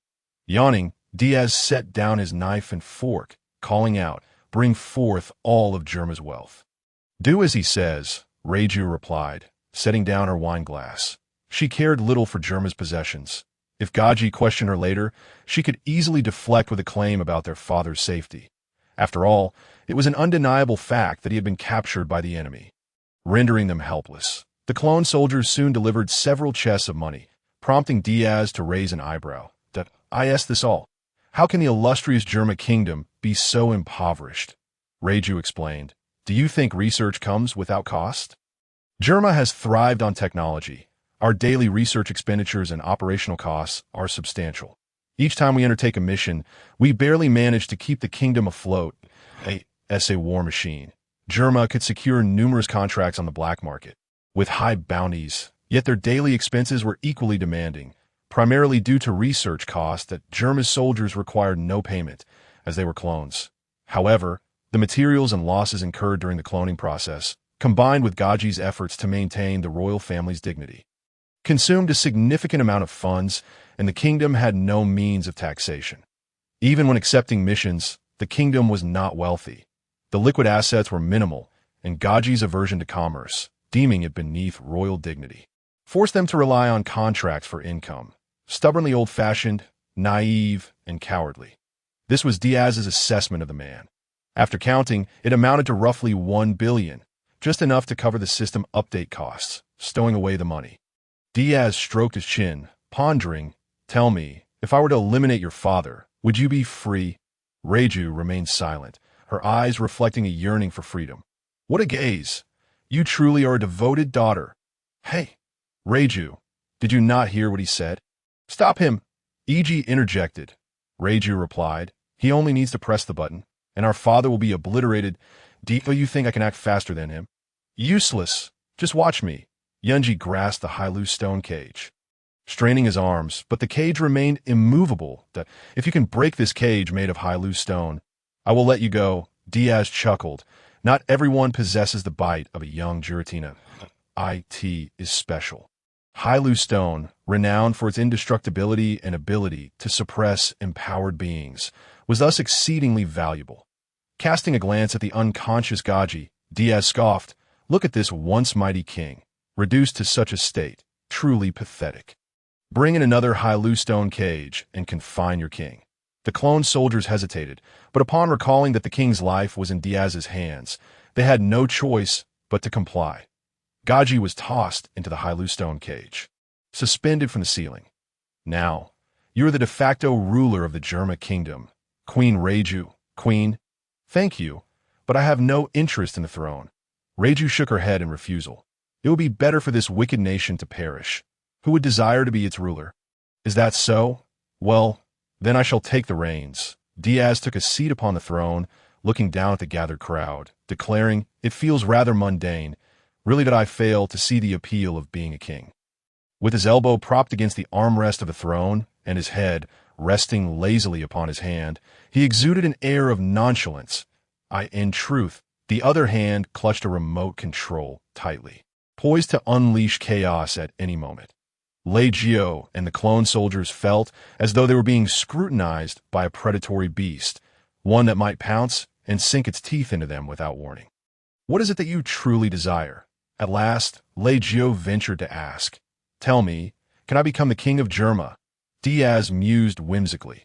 Before Leigio could respond, Niji interjected with scorn. "You? Don't be absurd. No one can claim the title of king except for our esteemed father." Diaz retorted, "He is dead, and you shall follow suit. That leaves only Leigio. Let her be crowned queen, and then abdicate to me, simply and justly." "You." Niji ground his teeth. "If you dare, let's settle this one-on-one. Watch as I tear you to shreds." "Huh. You without battle gear. You're as good as dead. But first, you need to escape that sea stone prison of yours." Diaz scoffed. Without their battle suits, the capabilities of these individuals would diminish significantly. Their bodies could only realize their true potential when paired with the suits. Devoid of such attire, their strength paled in comparison to many pirates with bounties exceeding 300 million. After all, their physiques had yet to reach their zenith. Even with genetic modifications, they could not defy the natural course of physical development. Only after maturing would they be able to harness the full power of their genetically enhanced forms alongside the Germa battlesuits. However, given their current condition, they could traverse the first half of the Grand Line without much difficulty when equipped with the battlesuits. "Leigio, will you simply stand by and watch? Have you betrayed your family?" Niji attempted to incite the free-spirited Leigio into action, only to be met with a barrage of insults. "Are you truly this foolish? Our father's life hangs in the balance, and you lack the foresight? You dare to insult me? Is there a problem?" Diaz shook the remote control in his hand, declaring, "If I press this button, your father will perish. I could leave you dangling here for months without food or water. And I refuse to believe you would survive it. however, have no qualms about lingering here for an extended period. Silence, Niji. Ichi, displaying some sense, urged Niji not to provoke Diaz further, for preserving their father's life was of utmost importance. The modified beings possessed unwavering loyalty to their father, their thoughts consumed with how to ensure his survival. Leigio retained her emotions, yet could not defy Judge's commands. Despite her internal resistance, her body remained powerless to oppose. They were merely tools created by Judge to restore the Vinsmoke family. Familial bonds? That family had been stripped of such ties following their mother's passing and Sanji's departure. The Vinsmoke clan had no need for such weaknesses. You all appear like monkeys. How amusing. Chapter 45. The pure love great sword, and so they continued their stalemate. Diaz remained unfazed, indifferent to Judge's fate. His thoughts were solely focused on how to seize control of Germa. Germa's combat prowess was commendable, not on par with the Yonko's crews, yet they were still formidable on the seas, boasting scientific advancements and cloned soldiers of exceptional caliber.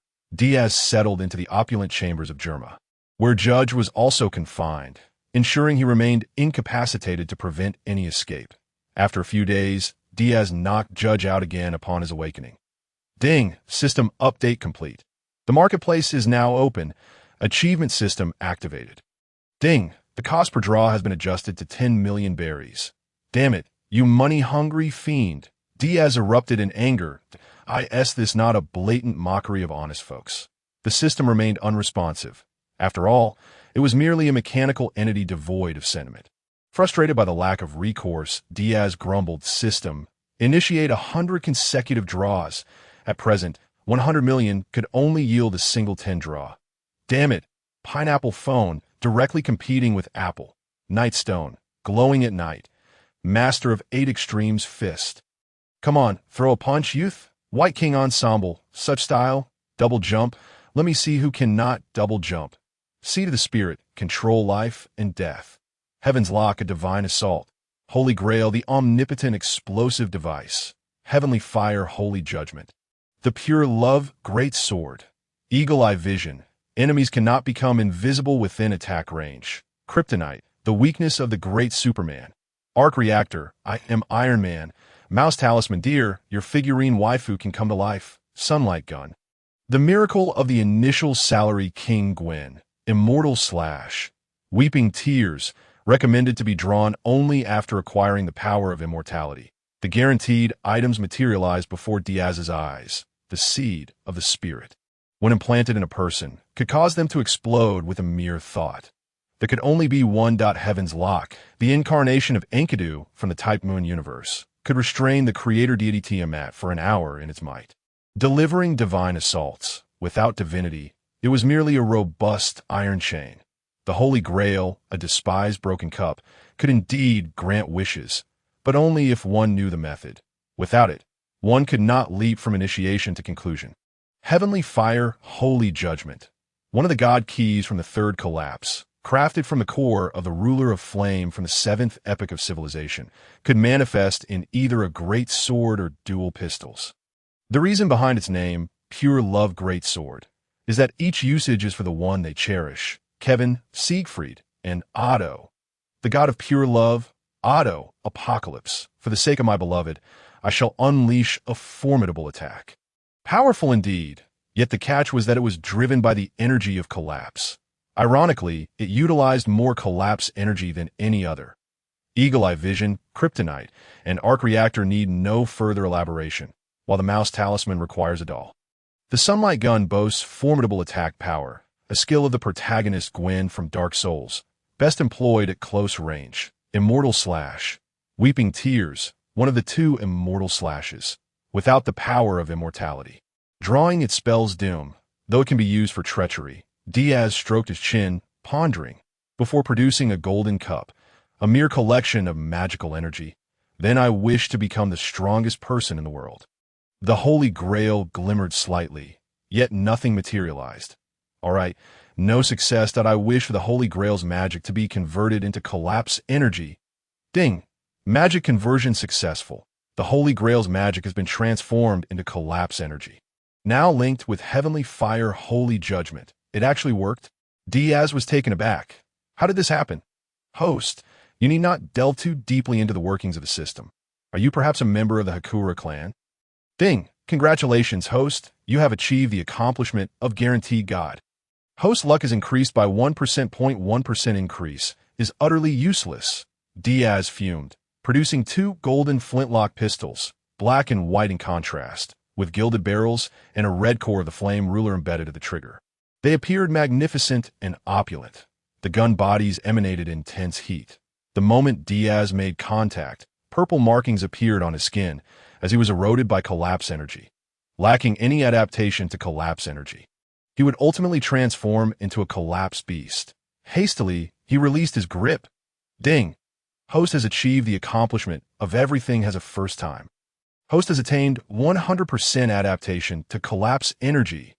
The purple markings on his hand vanished, and Diaz felt capable of controlling the heavenly fire holy judgment, adjusting the energy output as flames erupted from the gun's muzzle, igniting the bed in the room.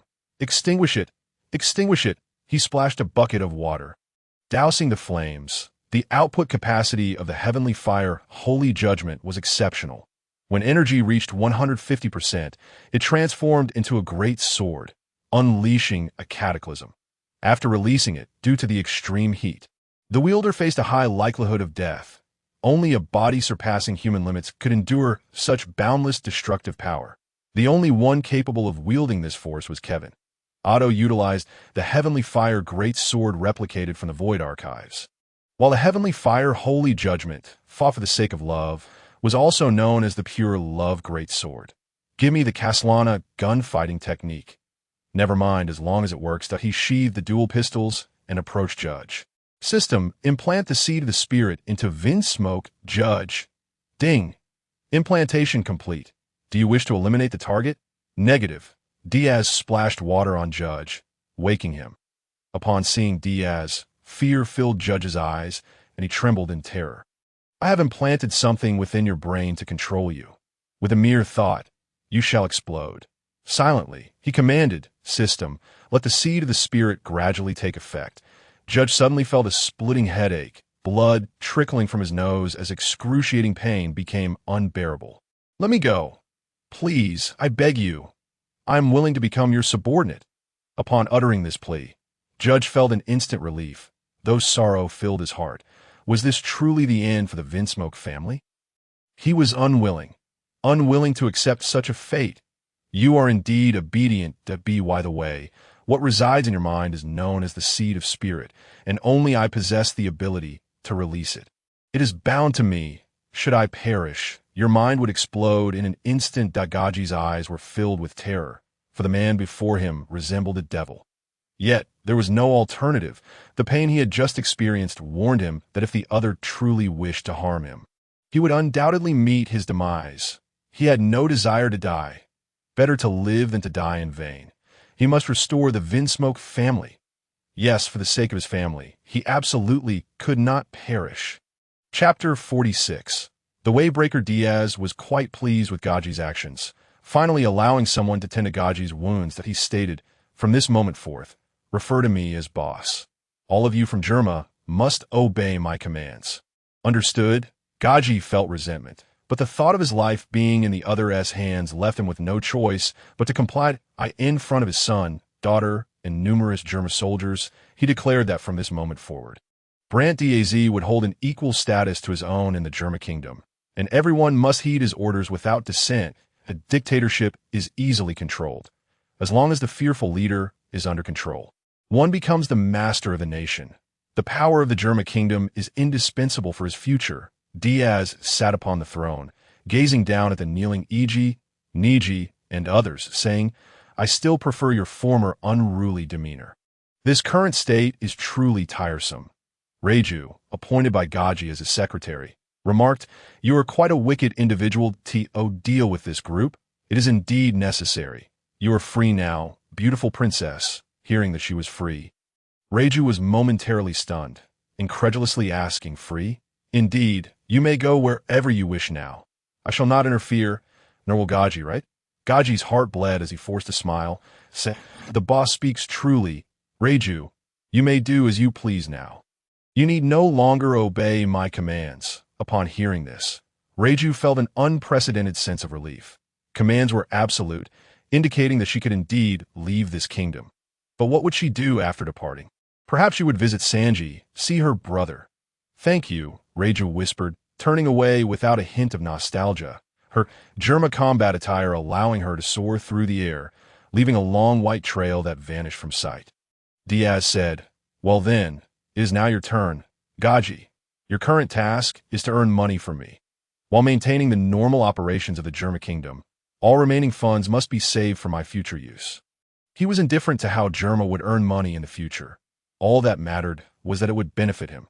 "Yes, boss, my money!"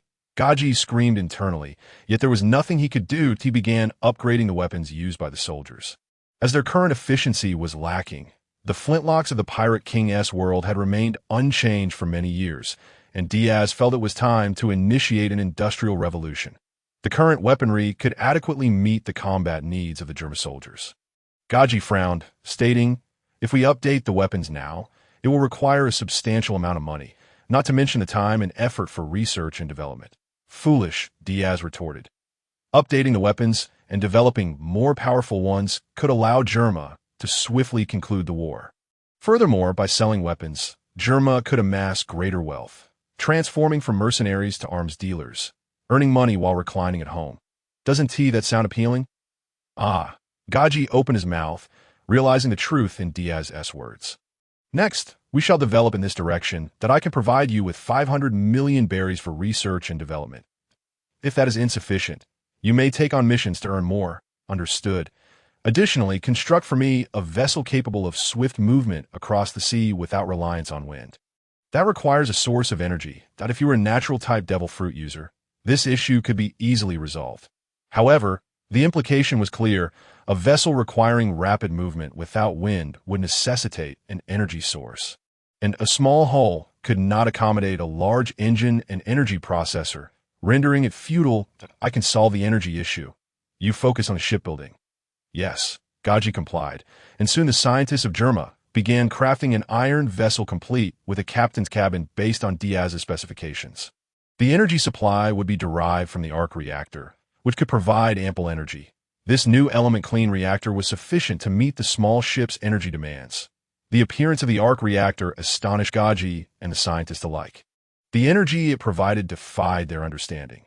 Based on the arc reactor, the ship's speed could reach 100 kilometers per hour, limited only by technological constraints. The vessel measured approximately 20 meters in length, featuring several rooms, independent bathrooms, and a kitchen. They also equipped the ship with a small seawater desalination system to meet daily needs. The fact that Germa possessed a seawater desalination system was unexpected for Diaz. But considering their circumstances, it made sense. These individuals were either engaged in battle or en route to one, and with a large population, the time wasted on resupplying was excessive. Moreover, water could not be effectively preserved at sea, making the desalination system a practical solution. Germa's scientific prowess was commendable. Diaz did not linger long in the Germa Kingdom. Gaji's life was firmly in his grasp, and he knew Gaji would not dare toy with his own fate. Finally, this plague had departed. Gaji watched the small ship sail away, exhaling a sigh of relief. Being under Diaz's command was an unpleasant experience. He now felt utterly desolate, devoid of any hope for the future. And for the sake of his life, he had no choice but to obey Diaz's orders that he hoped this man would not die. If he did, Gaji would also meet his end, though he was skeptical. What if he still wished to live for Germa, for the Vinsmoke family? The vessel named Wavebreaker by Diaz raced across the sea, surpassing ordinary sailboats by an unfathomable margin. Within merely a week, it arrived at the next island. After spending nearly a month here, the magnetic storage was complete, and he set off once more, heading toward the Sabiti archipelago before entering the New World. Though the New World was fraught with peril, it was also brimming with opportunity. One day, the Wavebreaker swiftly traversed the ocean, with the arc reactor providing ample energy. The energy consumption was even less than that produced by the arc reactor itself. In the distance, dark smoke billowed ominously. It appeared that trouble was afoot. Such occurrences at sea were often the result of pirate activity. Whether it was a clash between pirates a robbery, or an encounter with a navy. These were the usual scenarios. Regardless of the situation, Diaz was always eager to join in the fray. He relished the excitement. Adjusting the course and increasing speed, the wavebreakers surged toward the scene of the incident. Chapter 47. Edward Weevil. The naval warship billowed black smoke, and numerous new recruits laid dead on the deck, their bodies struck down in an instant. The naval chief instructor, once a vice admiral, Black Arm Zephyr, was grappling with heartache as he battled a pirate who was immensely large, grotesquely built, and towering nearly 7 meters tall. One pirate alone had decimated the entire crew of young recruits under his protection. This individual must be brought to justice. The white mustache and great cleaver wielded by his opponent reminded Zephyr of the world's strongest man, Whitebeard, Edward Newgate. The weight of that power stirred memories of Whitebeard in his youth. Bang! The black fist collided with the great cleaver, and both fighters staggered back. Edward Weevil panted, turning to the petite elderly lady draped in a leopard print cloak and wearing sunglasses, crying out, "Mother, this man is too strong. I seem unable to defeat him." Miss Backen's voice was shrill as she berated her foolish son. "You imbecile! Pull yourself together. Who told you to encounter this fellow? He has already killed so many Navy personnel. He must be eliminated." Now, they had no choice but to confront him head-on. The likelihood of escaping with her son was slim against Zephyr. "I will not allow you to escape. Absolutely not," Zephyr gasped, his breath coming in quick bursts. Why now? As he aged, various ailments began to plague his body, asthma being one of them. In everyday life, it posed no issue, but during intense combat, especially against an opponent of such caliber, his physical maladies became a hindrance. No, I must protect the children. The battle raged on, with Edward Weevil relying on his extraordinary physical strength and brute force to engage Zephyr. Though he found himself at a disadvantage, he was not yet defeated. Huff! Huff! Breath quickening. In this fierce battle, there is no recourse to medication.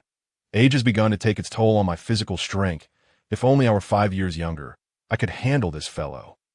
But now is not the time for such thoughts. Behind Edward Weevil, Miss Bajin exclaimed, "Fool, do not pursue him recklessly. There are 2 living opponents behind him." "Understood, mother." The great Naginata repelled Zephyr as it swung toward the newly arrived male and female Navy officers. "Ein Binzi!" Zephyr gasped, rushing forward, raising his right arm. With a swift motion, PFF, Zephyr's arm, renowned for its black wrist and mastery of hockey, was severed by the blow, blood gushing forth, the excruciating pain twisting his expression. "Teacher!" Ein and Binzi cried out in anguished at that moment. A fierce sword aura separated Edward Weevil from Zephyr. Diaz soared through the air, swiftly approaching, his sword aimed at Edward Weevil's head. How despicable to launch a sneak attack! Edward Weevil retaliated against Diaz. Rolling on the deck, grasping Zephyr's severed arm, he retrieved a blood vial, attaching the arm to the stump, and poured the contents down. With a hiss, white smoke erupted from the wound. And Zephyr felt no further pain. "Diaz, what are you doing here?" This rebellious disciple had once caused him heartache, yet upon their reunion, he was saved. "Hello, teacher." Diaz discarded the empty blood vial and remarked, "It's been a while. You don't seem to be faring well." Twirling his sword, he added, "I believe we can join forces to eliminate our foes." Humph! Testing the mobility of his arm, Zephyr found no significant damage, as if it had never been severed.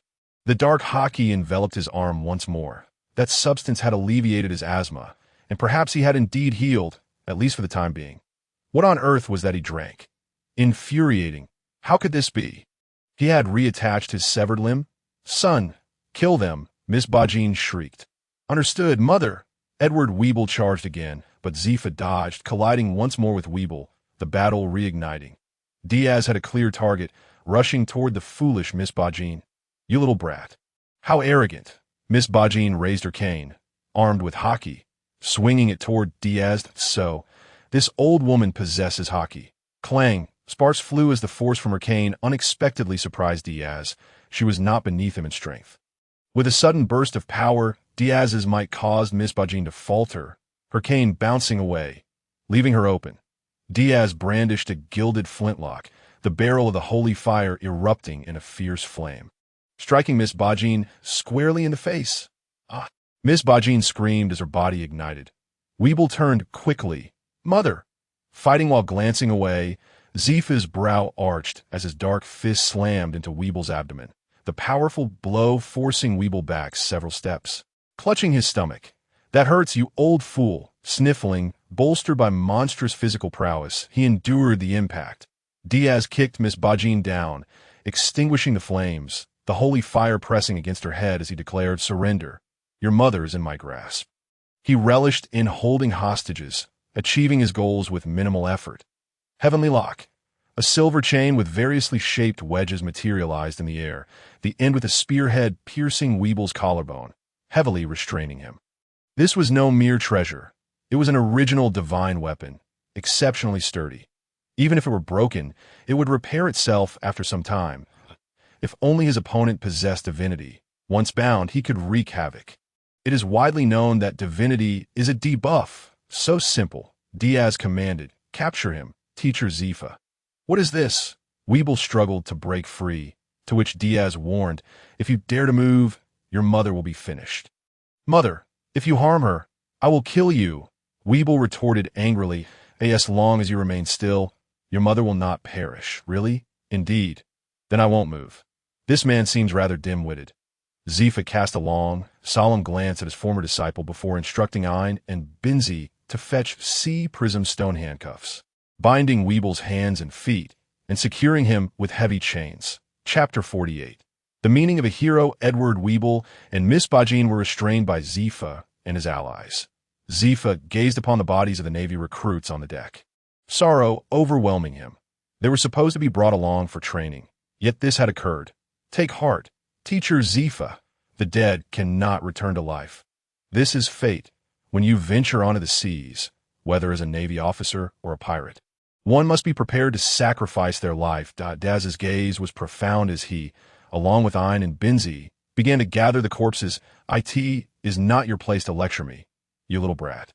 Zifa scoffed, trembling slightly as he closed the eyes of a fallen Navy recruit. "You must be my junior disciples." Ein and Binzi fell silent. They had heard of Diaz's notorious reputation, even regarded as a cautionary tale by the Navy. Yet it was this very cautionary tale who had just saved their lives. "Relax, I do not consume humans." Zifa approached, his voice grave. "Diaz, what are you truly thinking? Why betray the Navy?" "Teacher Zifa, I have said it many times. I only wish to save lives, even if it means being hunted." Diaz met his teacher's gaze, stating, "Perhaps I will be wanted by the world government and hunted by the Navy, but I remain grateful for your and Admiral Tsuru's guidance. I'm not one to forget kindness. Moreover, I still despise pirates." He was grateful to Tsuru and Zifa, for they had nurtured him, imparting much of his skill. However, their paths had diverged. For Tej, what charm does he possess? "Because he resists," Diaz asserted. "He has defied those wretched celestial dragons. The world should not be ruled by a bunch of parasitic scum. You who once held the rank of admiral ought to know what kind of beings they are." Zifa did not deny the celestial dragon's depravity, yet as a Navy officer, he must protect them. Ein and Binzi turned pale, aghast that someone would dare to denounce the celestial dragons. If word spread, he would be doomed. "Look at your disciples. They are frightened merely by my words. Ordinary people hearing about the celestial dragons would react similarly. They are merely fortunate souls born into wealth, yet they should not hoard more than 50% of the world's riches. Nor should they trample upon the laws of the world government. Compared to pirates, I despise them even more. How many nations have suffered and perished due to the gold above? How many have been enslaved by them? Because of them, the laws of the world government seem like a farce. Human trafficking can commence right under the Navy's noses, as you know, yet you are unwilling to mention it, too afraid to speak.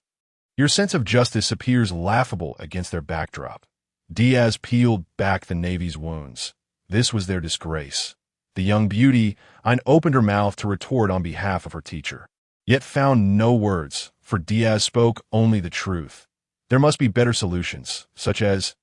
Zifa was at a loss for words. Caught off guard by his own disciple's inquiry, he could find no counter-argument. "I greatly admire Tej's actions. Such a man should not perish. Teacher, the Navy's justice cannot accommodate my own. We have grown increasingly distant." Diaz shook his head. moving to the ship's edge, saying, "Teacher, if you encounter difficulties in the future, I will come to your aid. This is my promise." With a step upon the moonwalk, he returned to the ship-breaking wave, brushing past the military vessel. Zifa gazed at the departing small boat. Sighing deeply, Diaz was exceptionally talented among his disciples, perhaps only slightly weaker than Kazan and the others. Can the Navy's justice truly not embrace him? The answer is yes. His disdain for the celestial dragons foretold a day when conflict would erupt due to them. And in the end, it might not be as simple as defection. His intuition warned him that Diaz would commit even more dreadful acts, confronting, assaulting, or even killing celestial dragons. "Teacher," I inquired, "is that why Diaz-senpai defected from the Navy?" Regarding Ain addressing Diaz as senior brother, Zephyr did not compel her to change her words. He remarked, "Stalaberry stated this, and for that, he awakened the Conqueror's haki, which signifies his irreconcilable stance against the celestial dragons. The world nobility will not permit someone like him to continue living. Yet he's a good man." Indeed, a good man. Zephyr clenched his open hand into a fist. The notion of justice in the Navy seemed rather narrow to him. He admonished his two disciples to keep the encounter with Diaz a secret, urging them not to disclose it. This was his protection as a mentor towards his disciples. Diaz regarded him as a teacher. How could he not view him as a disciple in return? What a pity if he had remained. He might have become another admiral. The cancer of the celestial dragons. He sighed deeply, casting a fierce gaze upon Weibel and Miss Bakken. Filled with hatred and advanced, his fist piercing through their bodies. Should they be allowed to live, his disciples would find no peace. Pirates are ultimately just pirates. His disciples, his wife, his son, the comrades who perished at the hands of pirates. They had imparted with their lives the absurdity of his former no-kill principle. Diaz, can you bring a semblance of change to this world?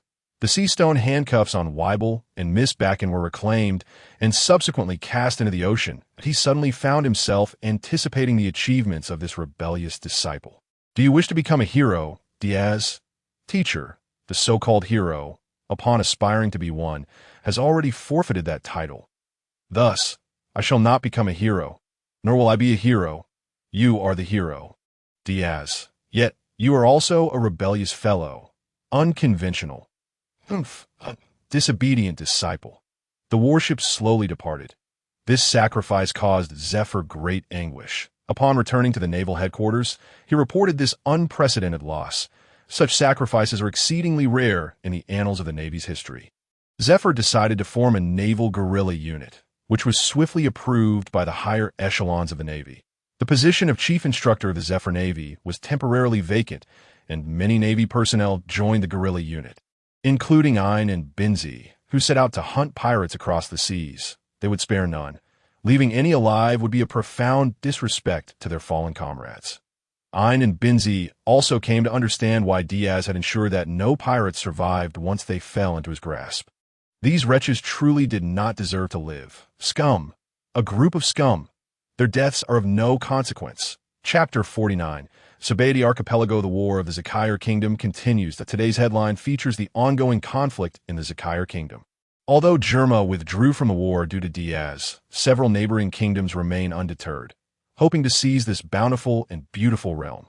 Faced with Germa, the Zakire Kingdom offered no resistance, yet against other nations, they still managed to put up a fight, albeit with slim chances of victory. Diaz set down the newspaper. The likelihood of the Zakire Kingdom's demise was significant. Subsequently, the ruins of this nation would likely serve as a base for Dracul Mihawk. Accompanied by a highly intelligent troop of baboons, a group Diaz had yet to encounter. Setting aside the newspaper, Diaz docked the wave breaker near the island, which would soon lead him to the Sabedi Archipelago. The island was vast, with towering trees, lush greenery, and an abundance of life. He released his young Giratina, exclaiming, "Let us explore this island." Yoji, the young Giratina, trotted behind Diaz, brimming with joy as they ventured into the forest. A foul wind assailed them. A 20-meter-long python descended from the trees, lunging to bite them. Giratina, jump and use your headbutt against it. Yoji, with fierce determination, Giratina leaped alongside Diaz, landing atop the python's head, delivering a powerful headbutt. Bang! The python was momentarily stunned, and Diaz shouted, "Destruction beam!" Giratina opened its mouth, channeling a golden beam of destructive energy towards the python. Destruction beam. Diaz had not left Giratina to learn on its own. He had spent 30 million berries to procure a training device for the destruction beam, enabling it to master this technique. Otherwise, it would have had to evolve first. Help Giratina accumulate energy. He equipped it with an Everstone, though it remained uncertain when it would evolve. The destruction beam pierced through the python's skull, causing its body to convulse before it lay lifeless. Well done, Yoji. Giratina struck a pose, reveling in its triumph. It picked up a stone and began to chew on it. They continued to delve deeper into the wilderness, and whenever they encountered formidable beasts, Diaz refrained from intervening, instead allowing Giratina to engage in combat. Giratina's combat prowess was commendable, even in its initial stage, as Diaz ensured it received the best nourishment and utilized various technique training devices to learn unconventional moves that this Giratina lawful. Not in the slightest. Ding! Congratulations, host, on achieving the title of Pokemon Training Master. Pokemon strength increased by 1%. Ding!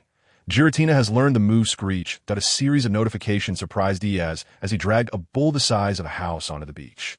Giratina sat on the shore, munching on sand, while Diaz began to dissect the bull, cleaning its entrails before commencing a barbecue.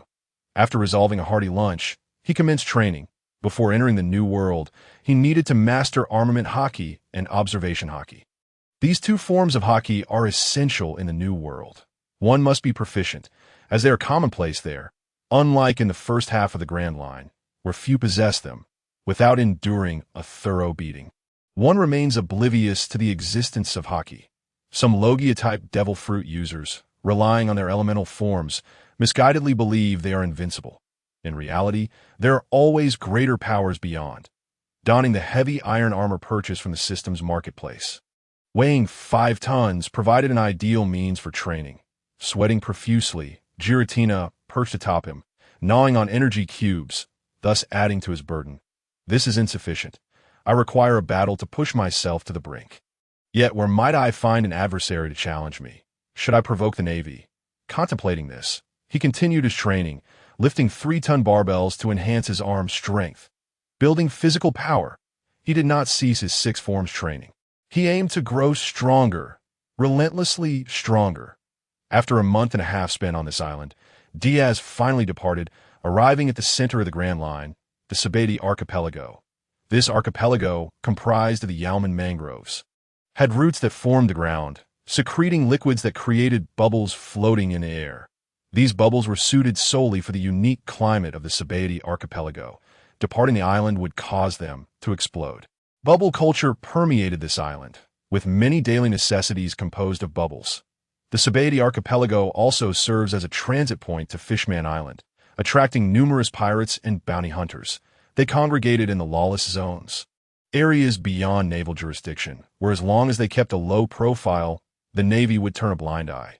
After all, the Sabati Archipelago belongs to the Celestial Dragons. The Celestial Dragons are the rulers here. The Sabati Archipelago does not belong to the world government, but solely to the Celestial Dragons. The Navy is stationed here to ensure the safety of the Celestial Dragons visiting, not to capture pirates. The Celestial Dragons are indifferent to criminality. They seek only what delights them. For instance, slaves, due to their existence, slave markets can brazenly operate under the Navy's nose. Wealthy merchants congregated here, ready to spend lavishly on the slaves they coveted. It is an enormous den of vice. Upon arriving at the Sabati Archipelago, Diaz promptly made his way to the bar beneath the 13th red tree, Shaki's bar.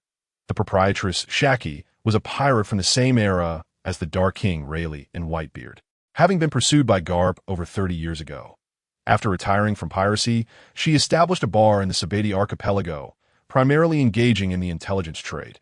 Pirates who treat this establishment as a mere bar would find themselves extorted by her. Naturally, Diaz would not dare to do so. Pushing the door open, he found the proprietress, smoking a cigarette at the bar counter, smiling. "Ah, a charming young gentleman has arrived. What would you like? Information?" "Oh." Shaki raised an eyebrow. inquiring, "What does Mr. Brando wish to know?" Upon the revelation of Shachi's true identity, Diaz remained unperturbed. His strikingly handsome visage possessed a remarkable recognizability, evoking a sense of familiarity at first glance. Moreover, if an information broker were to be unaware of his own identity, one might justifiably question her competence. Is it possible to acquire the training methods for armament hockey and observation hockey? Madam Boss, Diaz inquired, "You've arrived at just the right moment. I happen to possess a copy of the training regimen from the Amazon Lily." Shachi replied, raising an eyebrow. Chapter 50. The Gun of Sunshine. Most inhabitants of Amazon Lily are adept in hockey, a nation composed entirely of women known for their formidable combat prowess. Nestled within the doldrums, Amazon Lily exists in near isolation, resulting in a scarcity of resources that compensate for what is lacking. They resort to plundering, which has cultivated a fierce national character, with pride in joining the Kuja pirates. A widely accessible method for hockey training is indeed a rare treasure. With renewed vigor, Diaz asked Madam Boss, "Does this training method come with a guarantee? As a purveyor of information, would I ever sell you counterfeit goods? Just tell me if you want it or not." "Yes, of course," Diaz affirmed. "How much?" "Not exorbitant. 80 million berries. What a robbery!" Diaz exclaimed in shock, taken aback by the woman's outrageous pricing. "Lower it to 40 million. Young man, your bargaining skills are rather ruthless," Shachi replied, shaking her head.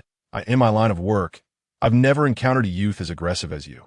We do not engage in haggling. Should you decline, I can readily sell it to someone else." "Fine then." After being thoroughly fleeced, Diaz acquired the coveted training method. Shachi was indeed honest in her dealings, considering her acquaintances with Hancock and Granny Nyan. Obtaining such information was entirely plausible. As Diaz perused the training regimen, enlightenment dawned upon him. Clarifying previously obscure concepts, he found himself seated in the bar, engrossed in the material, and before he knew it, mealtime had arrived. After stowing the book, he departed the establishment. Was he a traitor to the Navy, seeking to rescue Tiger? This young man piqued her interest, Shachi mused as she watched him leave, a gentle smile gracing her lips as she extinguished her cigarette. Walking the bustling streets, Diaz sought a reliable coating artisan for his ship. In truth, coating craftsmen typically boasted flawless reputations. Even in the event of mishaps, they vanished without a trace, leaving no room for negative reviews. Thus, he preferred to find someone of older age, someone dependable. He reflected he should have converted his vessel into a submarine. He had no intention of seeking out Silver's Rayleigh, a man who could appear anywhere, lurking in the shadows. As he wandered, he found himself in an illicit area, his face unmasked. Those who glimpsed him turned their heads, bounty hunters revealing interest, stealthily trailing behind. He was a veritable bounty walking the streets, and they believed that with a crowd, they could overwhelm this mere teenager.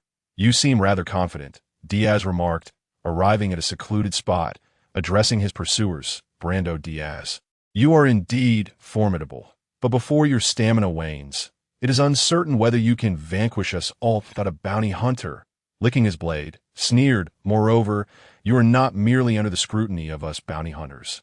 Hand over your possessions. I know you are wealthy." A gang of pirates encircled him, their leader grinning maliciously. Diaz scratched his head, stating, "In that case, you must be prepared to meet your demise here."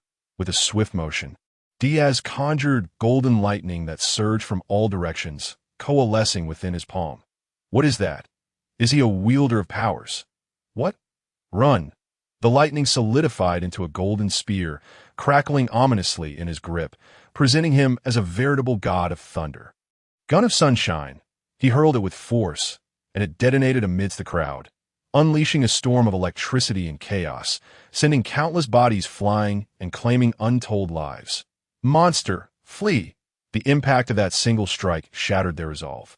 The pirates and bounty hunters scattered in disarray, igniting a pandemonium, while Diaz strode confidently into the human auction house. If memory served correctly, this establishment was backed by Donquixote Doflamingo, of which he was a shareholder.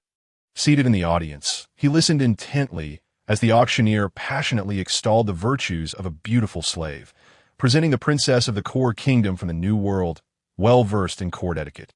exuding grace and elegance, radiating noble charm. The princess, with her exaggerated hourglass figure, epitomized beauty, yet wore a sorrowful expression.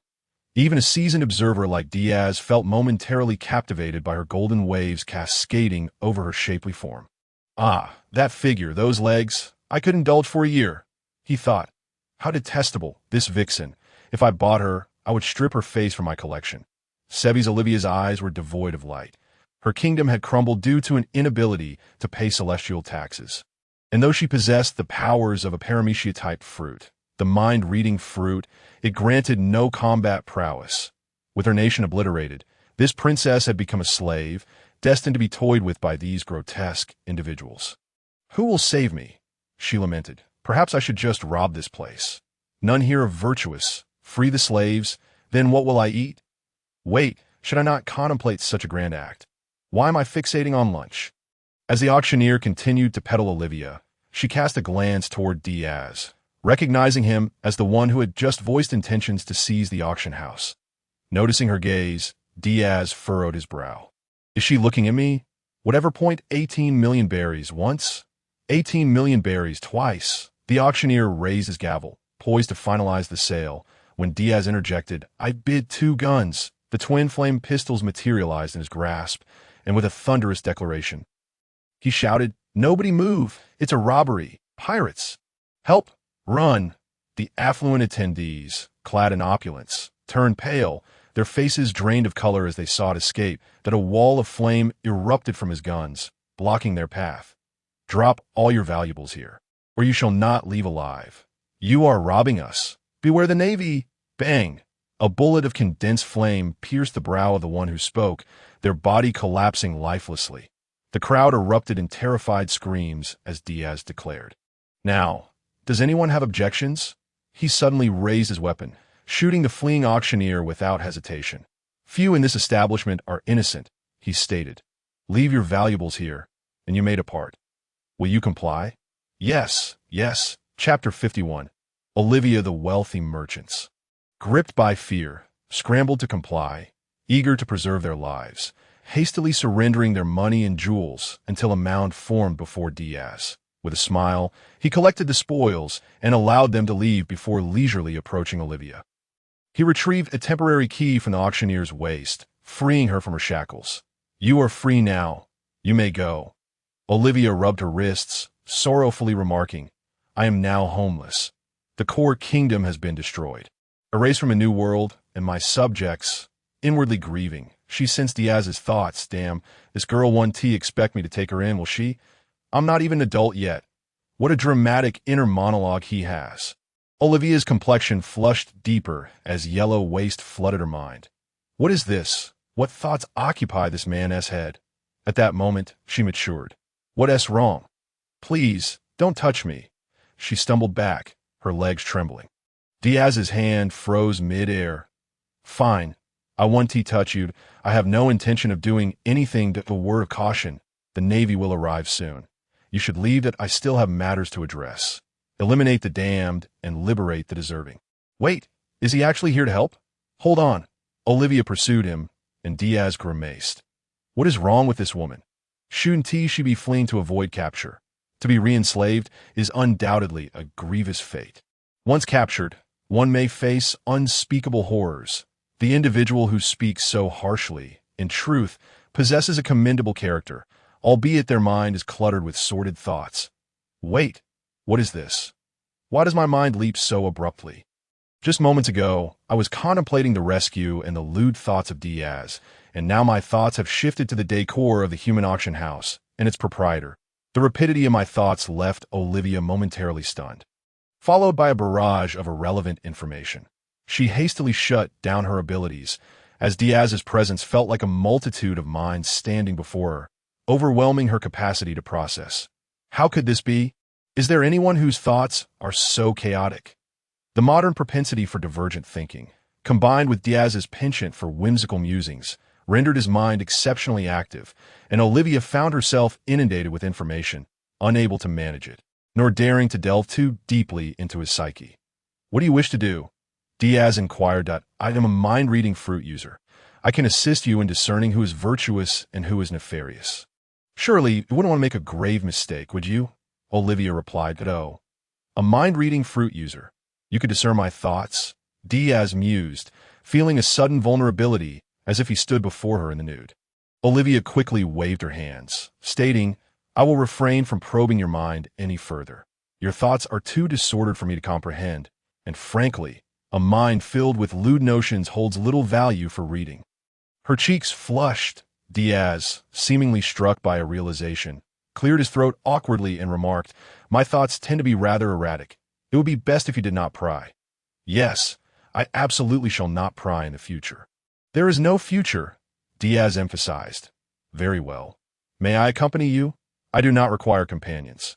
Diaz perceived Olivia as a hindrance, noting her beauty but deeming her merely a decorative figure. He held little regard for her mind-reading abilities unless she could manipulate thoughts like Professor X.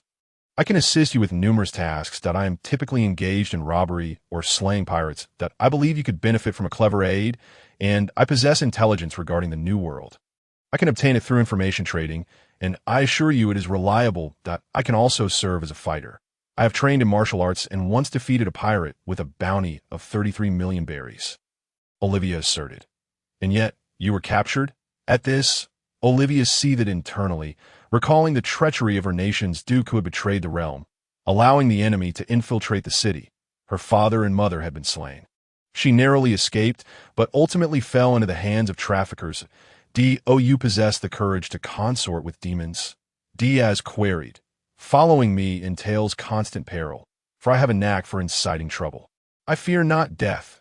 You saved my life, and my upbringing instilled in me the virtue of gratitude."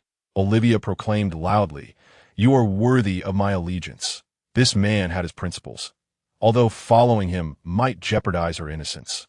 It was preferable to falling into the hands of those vile beings. "Very well, follow me. If you perish, I shall ensure your remains are retrieved." "Understood." Olivia trailed behind Diaz as they approached the place where slaves were imprisoned. The dank, dark dungeon elicited a frown from him as he declared, "Let us commence." "Very well." Utilizing her mind-reading ability, Olivia discerned the thoughts of others, pointing out several individuals. They were once pirates, having slain many innocents. Bang, bang, 2 shots rang out. "Proceed." "Understood." After Diaz personally dealt with the identified pirates and criminals, he released the remaining captives. Not seeing the infamous Rayleigh, he shrugged. One fisherman, rubbing his wrists in gratitude, said, "Thank you for freeing me. I believed all humans to be malevolent, that I am not a virtuous person either. Leave now, and do not allow yourself to be captured by humans again," Diaz replied, delivering a powerful punch that shattered the wall. Allowing the freed slaves to escape, the commotion had drawn the attention of the Navy, circling around. "See, this is the price of following me. You are better than them. I can read their thoughts to provide assistance." "No need." Diaz twisted his neck, producing a crack, and said, "Let me ascertain whether these fellows have trained adequately." Swoosh, his body vanished, darting swiftly among the Navy, leaving behind a series of bloody wounds. "Finger pistol, are you all right? Pull yourself together. It's the 6 Dials. He is Diaz. Retreat quickly. We cannot match him. Request reinforcements. Let us depart." Diaz seized Olivia, propelling himself through the air as she exclaimed, "They are notifying the Navy Admiral." Diaz shot and shattered the speaking transponder snail, saying, "That should suffice." Chapter 52. "I accomplished what you dared not." Diaz brought Olivia to a concealed location and inquired, "What is the range of your mind-reading ability?" 100 meters in radius. "That is too limited. If it were larger, I would be overwhelmed by the influx of information in my mind," Olivia replied, casting a wary glance at Diaz. His chaotic thoughts resembled a tangled ball of yarn, and she feared she might collapse under the weight of it all. Diaz's modern mindset allowed him to engage in tasks while his thoughts wandered far afield. He mused that the habits formed during his school years were likely immutable. "Forget it. I no longer expect anything from you." Initially, he had contemplated asking Olivia to be vigilant of those who harbored malice towards them, but with a range of 100 meters, it was akin to having no ability at all.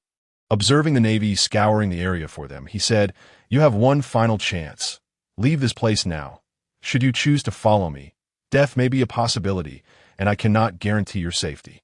"I am not weak." You know, Olivia retorted, clenching her fist, a fierce aura emanating from her. Goodness, this woman even possesses hockey. How did you find yourself captured? Betrayal. Very well. I understand your answer. I shall follow you. Then welcome. My friend, I am Brando D. Diaz. Very well, boss. I am Service Olivia, the last princess of the Coal Kingdom. Boss, I fancy that title. Now let us go find a coding master to cover the ship and then head to Fishman Island. Understood. They evaded the Navy's pursuit and located a coding craftsman who was resting. After negotiating a price, the coding commenced. The wavebreaker was not particularly large. The craftsman assured them it would be completed within 2 days, with the final payment to be settled then. All right, let us procure some supplies and also acquire some daily necessities for you, Diaz remarked, eyeing Olivia's somewhat tattered clothing. Thank you, boss. This is an employee benefit. I shall cover the expenses. The pair ventured to the commercial street. The Shambadi archipelago had grown accustomed to criminals, with pirates and bounty hunters being essential to their economy, showing no inclination to report the whereabouts of criminals to the Navy. Diaz underestimated a woman's proclivity for shopping, as Olivia purchased a plethora of food and clothing, all of which Diaz stored away to organize later for her room. Fortunately, the lodging had beds and wardrobes. They did not immediately move onto the wavebreaker, as the craftsman was at work, leaving them without a place to stay on the ship. They found an inn and stayed the night. The Navy that had pursued them the previous day seemed to have abandoned the chase. Now they were safe, merely awaiting the successful completion of the coding. As Diaz and Olivia strolled through the bustling commercial street, they inadvertently wandered into an illicit area. What are we doing here? Olivia sensed the malevolent gazes surrounding them and inquired that, of course, engaging in black market dealings. Are you truly a good person? Absolutely not. The illicit zone, aside from the human auction house, was rife with various illegal enterprises. Smuggling was merely petty crime. Human trafficking and organ sales ran rampant here.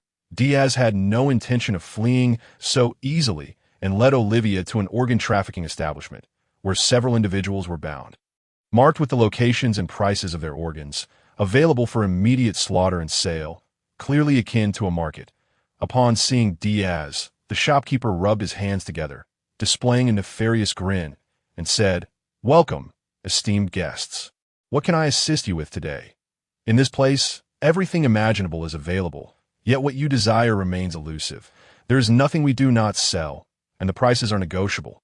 Diaz scrutinized him, the salesman's demeanor sending chills down his spine. Ah, the heart, quite negotiable.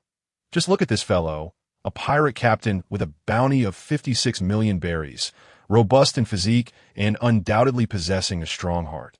The salesman continued his effusive pitch, as if he were presenting an ordinary commodity that, if you wish, I can have it retrieved for you immediately, complete with a box to guarantee its freshness. The salesman smiled. With that, Diaz extended his hand, inserting a finger into the salesman's chest. Instantly, blood gushed forth. The salesman stared in shock at his chest, letting out a horrified scream as he stumbled back, blood spurting from his wound. Diaz pulled Olivia back a step to avoid the splatter. "All right, it's a robbery," Diaz exclaimed, drawing his sword. Olivia, "Understood," she replied, promptly commencing her mind-reading abilities. Diaz dispatched every employee present in the establishment, knowing that those who worked here were equally tainted, in passing. He also slit the throat of the pirate captain, while Olivia confirmed that there were no innocent souls left, stating, this one, and this one. Just these three, the remainder did not escape Diaz's wrath, each meeting a swift demise. Let us head to the dungeon. Surely there must be stock within the shop. So they set about searching for the goods. The commotion merely attracted the attention of a few passers-by. This was an illicit zone, and the Navy would not venture here lightly. Yesterday's presence was merely due to the abundance of affluent merchants at the slave auction, necessitating their protection. Shortly thereafter, Diaz emerged with a group, Olivia leading them to safety while he continued to purge the area of its inhabitants, plunging the lawless territory into chaos. Some began to assault Diaz, yet their attacks could not penetrate his jade-stone shield, leading to their swift demise. The tumult drew a contingent of Navy officers, who were left aghast at the sight of the corpses of the shopkeepers. Diaz wiped the blood from his face and declared, "I have accomplished what you and the Navy dared not. I told you, your sense of justice is far too narrow. You Diaz, you madman. The leading Navy captain stuttered, trembling as he pointed at Diaz, having never encountered such a deranged individual.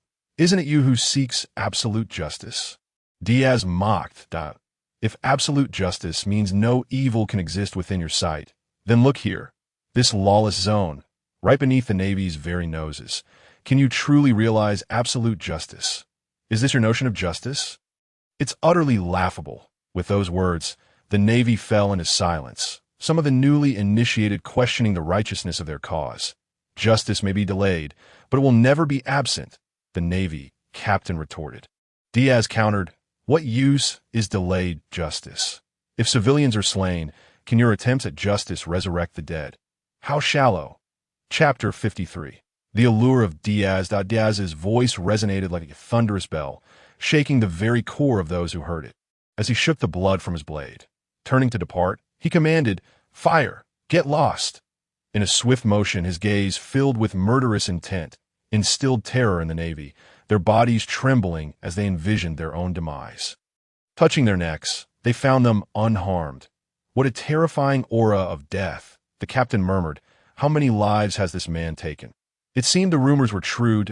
In the years since Diaz had evaded the Navy, he had mercilessly butchered every pirate he encountered, akin to a butcher, exhibiting zero tolerance for transgressors and stirring chaos within the Goya Kingdom. Captain, what should we do? A frightened Navy officer inquired. Report to higher-ups. Let those in charge handle it, the captain replied, resigned to his inability to subdue such a formidable presence. After leaving the illicit zone, Diaz found a place to change into clean attire before seeking out Olivia. Uncertain of her whereabouts, upon locating her, he discovered her enjoying lunch at a nearby establishment, and his expression soured. Olivia, she jolted, activating her mind-reading ability. This woman was indulging herself while he was engaged in chaos. Her wages would be docked. Turning stiffly, she was met with Diaz's warm smile. Delicious, is it? Yes, very good. Would you like to try some? She ventured tentatively. Go ahead and eat, Diaz responded, taking a seat beside her.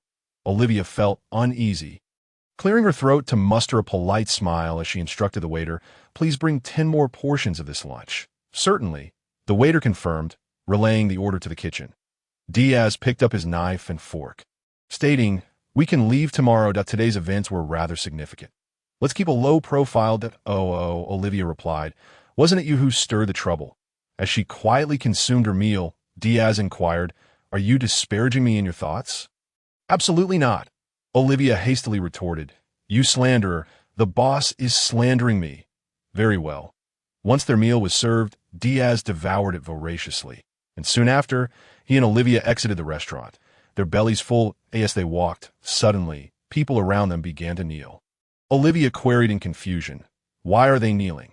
Diaz sensed trouble and swiftly pulled her into an alley as a voice called out, halt! Why do you not bow before Lord Charlemagne? A man dressed in a black suit, resembling a bodyguard, halted them. Diaz paused, turning to face the scene. A group encircled a grotesque older man adorned with a square glass helmet and a white spacesuit, his hair styled bizarrely. Beneath him, a slave crawled, battered and expressionless, having seemingly lost all will. Nobility of the world, celestial dragons, a group enjoying all the privileges of the world, sustained by a majority of its wealth. Upon seeing Olivia, Lord Charlemagne shook his head, his gaze brightening upon seeing Diaz. The attention made Diaz shiver with discomfort, while Olivia whispered, he wants to take you to his chambers. The tea present, Diaz was still a youth, standing at 6 feet 6 inches. With a tall and athletic build, 8-pack abs, and an undeniably handsome visage, rosy lips and pearly teeth. Olivia occasionally blushed and felt her heart race at the sight of him. Dressed in fine clothing, he could easily debut as an idol, captivating hearts effortlessly. Upon laying eyes on him, Lord Charlemagne was ensnared by his beauty, his senses entranced. Seize him. I wish for him to be my 17th male spouse. The previous 12 have grown tiresome and can be disposed of. Lord Charlemagne's mundane words dictated the fates of many, as if announcing a trivial matter. Yes, his subordinates sprang into action, rushing toward Diaz. Seeking death, Diaz's blade flashed and heads rolled. Blood gushed forth, leaving the onlookers stunned. In a blink, he had grasped Lord Charlemagne's attire, shattering the square glass helmet atop his head with a single punch, sneering, "Greetings, celestial dragon." "Lord Charlemagne, Charlemagne," the guards exclaimed in shock, while those kneeling were left in disbelief, staring at Diaz.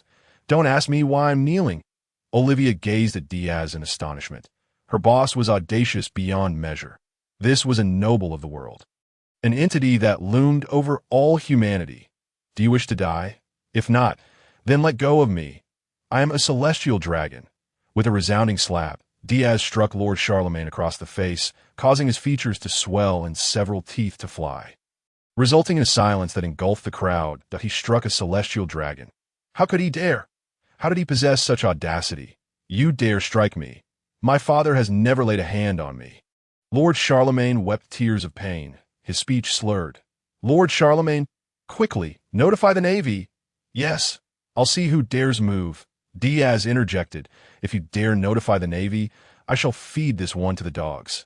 You are Diaz, the disgrace of the navy. This is a celestial dragon, the great Lord Charlemagne." The head of the guards feigned composure, yet was terrified, realizing that should Lord Charlemagne be injured, their entire clan could face ruin.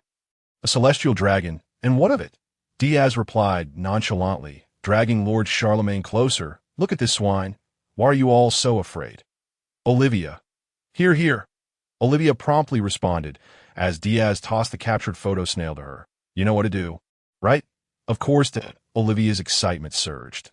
She harbored a deep disdain for the celestial dragons as well. Had it not been for their insatiable greed for heavenly gold, perhaps her nation would not have met its demise and could have flourished abundantly. It was all the fault of the celestial dragons. Gazing at the pitiful state of Saint Charlemagne in Diaz's grasp, Olivia felt a rush of exhilaration. "Stop that woman!" Dragon flash. A blade of sword energy sliced through the air, sending the guards tumbling to the ground. Crack, crack. The flash of the photo snail illuminated the surroundings, releasing a flurry of images. Diaz caught them and remarked, "Your photography skills are quite impressive, Olivia." "Indeed, I have honed my craft," she replied. "If not for my current status, I might have pursued a career as a journalist." Chapter 54. Someone must illuminate the darkness as the two exchange banter, completely disregarding the surrounding guards. Olivia suddenly exclaimed, "Behind us! An ambush!" Diaz swiftly turned, his blade clashing against the dagger of the approaching shadow, sparks flying as their weapons met. He locked eyes with a pair of piercing orbs, a disdainful smile gracing his lips. "What? Cipizero. I'm not quite worthy of that." The adversary retreated, creating distance while glancing at Olivia, pondering if their encounter had been mere coincidence. Diaz tightened his grip around Saint Charlemagne's throat and said, "Let us have a chat. What do you wish to discuss?" Came the reply, "How much is a celestial dragon worth? If the price is too low, I might just toss him to the sea to feed the fish." What was he saying? Was he attempting to extort the world government? How dare he? Such audacity was unprecedented. This man was trampling on the face of the world government. "Do you even know what you're saying?" Boom! A bullet whizzed past the opponent's cheek, the heat scorching half his face, causing sweat to pour from his brow as Diaz's heavenly fire saint's muzzle readied a second round. "Don't make me repeat myself. You have but one life. You bastard!" The CP agent grimaced, clutching his face. "That I need to consult my superiors.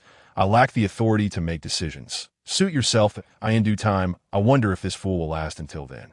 Diaz continued, tapping Saint Charlemagne's skull with the heavenly fire saint. Celestial dragons aren't all that impressive.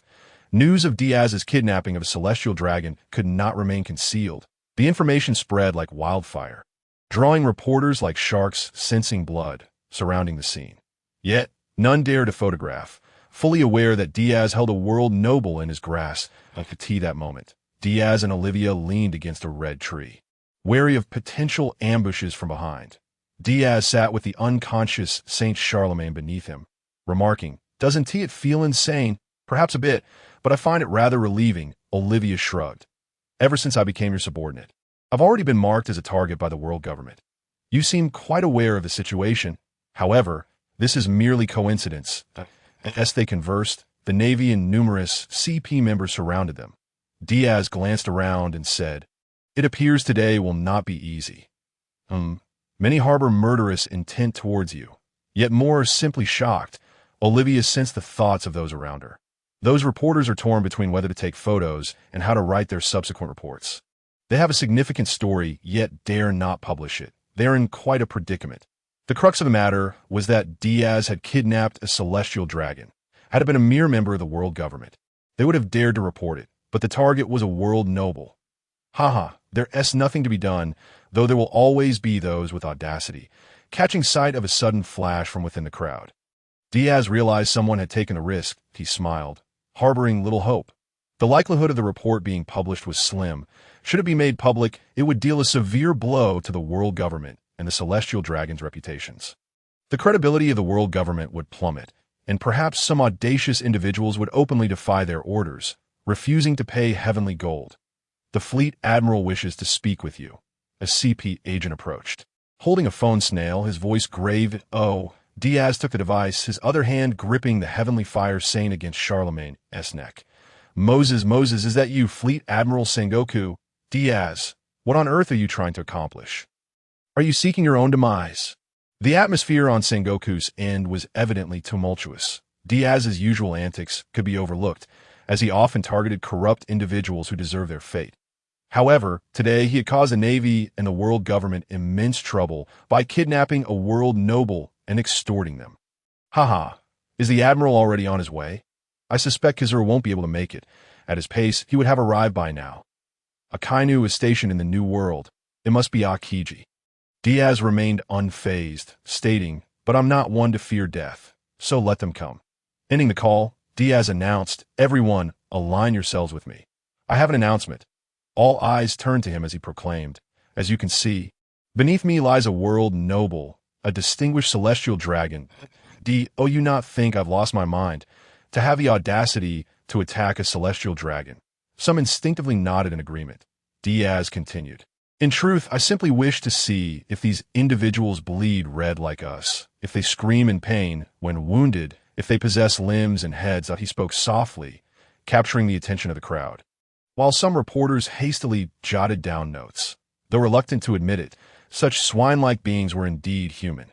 Yet, why should this individual be allowed to stand above the rest of humanity, defecating upon the heads of the populace? Why should they consider themselves superior, treating the people as mere fodder? Why should he be a world noble? Was it simply due to a fortunate birth, because his ancestors were the founders of the world government? Being born into privilege is a skill beyond envy. However, I believe that with privilege comes responsibility, just as the Navy enjoys generous benefits and salaries, which they deserve, for they risk their lives against pirates. Uncertain if they will return from their missions, his words resonated deeply with the many Navy members and others present, prompting them to secretly reflect. Indeed, why should this individual enjoy such privileges? We risk our lives. Yet what we earn in a lifetime pales in comparison to the ordinary life this man enjoys in a single day. Why can he disregard the law? Why can he kill at will? Engage in the slave trade? Why can the illegal zones of Sabaody Archipelago operate openly under the Navy's watchful eyes? Is the Navy that condones such actions truly just? What he aimed to do was shatter the entrenched classism that plagues society. Though the moment may not be ripe, he could awaken a few. Bit by bit, it was enough. Just a tiny spark, nurtured, could ignite a conflagration across the globe. Before dawn arrives, someone must light the darkness. Chapter 55. Heavenly Fire. Unsheathed. Diaz's words rendered many silent, deep in thought, though this did not include the CP agents, who were indoctrinated from a young age to be loyal to the world government. Their sole desire was to rescue their master. Diaz, what purpose do these ramblings serve? The Navy Admiral is on his way. With the support of an admiral, their words carried more weight. An admiral of the Navy? Oh, how terrified I am. Diaz scoffed at the thought of Akiji's impending arrival. Yes, he could not defeat him, but that did not mean he could not escape. Rising, he patted Saint Charlemagne, then declared, "Well then, it seems you have no intention of paying. So I'll return this fellow to you. The big guns are coming." Grabbing Charlemagne by the collar, he forcefully hurled him away. "Saint Charlemagne, quick, catch Saint Charlemagne." The crowd gasped. reaching out to catch the nobleman, only to hear a series of beeping sounds. Diaz raised the remote in his hand, grinning. "I did mention that the big guns are coming." Boom! Click! The button pressed down, followed by a resounding explosion. Diaz swiftly scooped Olivia into a princess carry, racing outward with remarkable speed. "Where are we headed now?" she inquired. "To fetch a ship, and then we depart." He sprinted with remarkable speed, leaving those behind him in disarray. The explosion had claimed few lives, yet it had left many grievously injured, teetering on the brink of death. Charlemagne had been reduced to a mere pile of flesh, with body parts scattered everywhere, if things continued as they were. Should Kazan arrive, escape would be impossible. If Akainu embodies destruction and Tsuru represents speed among the three admirals, then Kazan signifies control, that if he were present, it would be exceedingly difficult to flee. Whether facing Akainu or Tsuru, submerging into the sea would render one untraceable. However, Kazan was different. He could freeze the ocean itself. As he traversed the path, a shadow lingered on Sabeti Archipelago, locating his ship and halting the coating process, leaving behind a sum of money before setting sail. The Navy's vessels would certainly not catch up to him. But Ice Age, a low growl resonated, and a chilling aura enveloped the sea, transforming the surroundings into a winter wonderland. The Thousand Sunny was encased in ice, and Diaz, cradling Olivia, floated in midair, scoffing as he spotted a figure racing across the icy surface. "Alas, I arrived just a tad late. Who would have thought you would go so far as to slay a celestial dragon?" The youth of today certainly possess a fiery spirit. The voice, devoid of humanity, instilled trepidation in Diaz. With his signature dark green eye patch resting on his forehead, his wild hairstyle remained unchanged, and his equine visage was half covered in frost due to his abilities. Towering in stature, he donned a white vest and a deep blue shirt, his justice cape billowing with his movements that he raised his head and spoke. "Diaz, my young friend, you exhibit remarkable audacity to actually lay hands on a celestial dragon." "A marine admiral?" Olivia gazed at him in fear. Diaz descended onto the ice, stating, "If negotiations fail, then I shall have to resort to tearing up the ticket. I didn't expect your arrival to be so swift. I thought I would be delayed, but upon hearing you had dispatched a celestial dragon, I hastened my pace. The mess you've created is truly alarming. This news cannot be concealed, and soon your name will echo throughout the world." Kazan was taken aback. He had never encountered such a troublesome youth before, who resorted to tearing up tickets after merely exchanging a few words. He was prepared to offer money. What he did not realize was that Diaz had never intended to seek monetary recompense. He desired nothing less than the demise of a celestial dragon. The death of a celestial dragon would undoubtedly draw the full attention of the world government upon him, yet would also ensure his recognition across the globe. He aimed to use the death of a celestial dragon to convey to the world that they were merely human and capable of dying. They were not untouchable beings. That's so. I feel as though I cannot escape. He approached the Thousand Sunny, delivering a few punches that shattered the thick ice clinging to it, proclaiming, "Admiral Kazan, this individual is someone I liberated from the human auction house, innocent of any crime." Kazan stroked his chin, deep in thought. "Wait, what are you doing?" Olivia cried out in alarm as Diaz tossed her onto the ship, effortlessly lifting the Thousand Sunny from the sea with a surge of strength. In an instant, the vessel, along with Olivia, soared above the water's surface. With a resounding splash, the Thousand Sunny plunged into the sea before resurfacing, and Olivia gasped for breath, her clothes drenched and clinging to her form, accentuating her alluring figure. "Boss," Olivia called out, but Diaz waved his hand, glancing at the approaching naval ships. "It seems trouble is on the horizon. Truly, I detest complications." With the twin guns of heavenly fire in hand, he addressed Kazan. "Admiral Kazan, as a former Marine, I wish to test your strength at O." Kazan's body was once again enveloped in frost as he replied, "Using twin guns are we. I thought you excelled in swordsmanship. You should know that bullets have no effect on me." "That may not be the case," Diaz retorted, lowering his voice. "Heavenly fire, unsheath." The magic from the Holy Grail, transformed into destructive energy, continuously unleashed. Diaz aligned the core of the dual pistols, and, as they extended and morphed into the hilt of a sword, Flames that could effortlessly melt stone surged upward, coalescing into a crimson blade. Diaz's body was gradually eroded by the intense heat. Having spent 100,000 berries in the system shop to acquire the Absolute Zero core, he affixed it to the Heavenly Fire Greatsword. The chilling aura of the Absolute Zero core temporarily countered the damage inflicted upon himself by the Heavenly Fire Greatsword. As this was the only tactic he could employ against Kazan, he could not utilize Cataclysm, for a single strike would result in his own instant vaporization. Admiral Kazan, for the sake of my own life, I shall unleash a formidable attack. Heaven Fire unsheathed, merely swinging the great sword. A wave of fiery brilliance, accompanied by unimaginable heat, surged forth, representing the destructive might of the seventh key of God in this world. Facing this terrifying heat, Kazan erected a thick ice wall, reverting his body to its original form. Without doing so, his icy physique would not withstand the onslaught. Kazan, a user of the ice fruit, had transformed into ice. Should he evaporate in an instant, he too would be vaporized. The intensity of the heat surpassed even that of Akainu's magma fruit. His ice wall was rapidly melting away, and Kazan continuously activated his abilities to withstand the blow. Chapter 56. How could such an attack exist? Is it that sword? Ice continued to surge forth, yet it was also melting, and before it could even take on a liquid form, it was evaporated. The high-temperature steam accelerated the melting of the ice.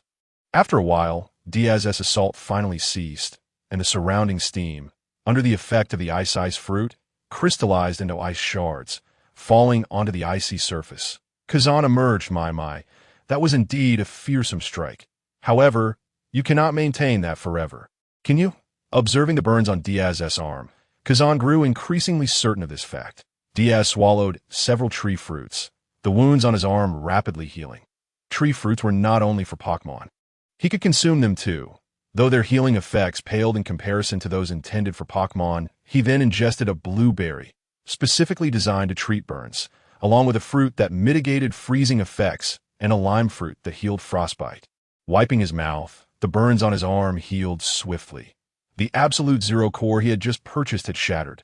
Ultimately, it was a temporary tool to withstand the high temperatures of heavenly fire. Yet he possessed many such items. Ding! Congratulations, host! You have achieved the feat of unleashing a formidable attack. Fire resistance has increased. I feel that at this rate, I could fight for a day.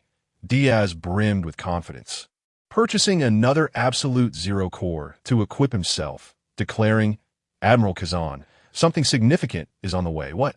Heavenly Fire unsheathed. Once more he swung his flaming strike, evaporating both the ice and the seawater. Diaz turned and fled. While behind him, a resounding boom heralded the sudden emergence of an iceberg upon the surface of the sea, colliding with the fiery strike, sending plumes of white vapor soaring into the air. In the distance, the Navy and Olivia gaped in astonishment. Was such an attack truly within the realm of human capability that Diaz had grown to such an extent? He had once been a Marine. Diaz leaped onto the Thousand Sunny, ignoring the pain in his arm, and accelerated the ship to its maximum speed, carving a white line across the sea as he instructed Olivia, steer carefully. Yes, boss. Olivia grasped the helm, while Diaz moved to the rear of the ship, noticing a white line on the distant sea, rapidly approaching them. Kazan skated upon an ice path, gliding swiftly across the frozen surface. Admiral Kazan, do not linger any longer. The twin guns of Heavenly Fire transformed into dual pistols, relentlessly firing explosive bullets. However, such attacks bore no impact on Kazan. So long as he was not overwhelmed in a single moment, he remained unaffected. What astonishing speed! Gradually, the distance between them widened. The speed of the Thousand Sunny was simply too great for Kazan to catch up within a short time. Once the gap widened, pursuit would become exceedingly difficult. Shave was suited only for short-distance movement, and Moonwalk lacked the necessary velocity in the air. If only Tsuru were here. This is Kazan, Fleet Admiral Sengoku. The speed of Diaz's ship is too swift. I cannot keep up? What? You can't catch up? I'm contacting Tsuru now. Understood. After hanging up within a few minutes, he witnessed a beam of light descending beside him. Has that boy grown to the point where you cannot keep up? There's nothing I can do. I am not adept at pursuit. Kazan lowered his eye patch, stating, "The rest is up to you."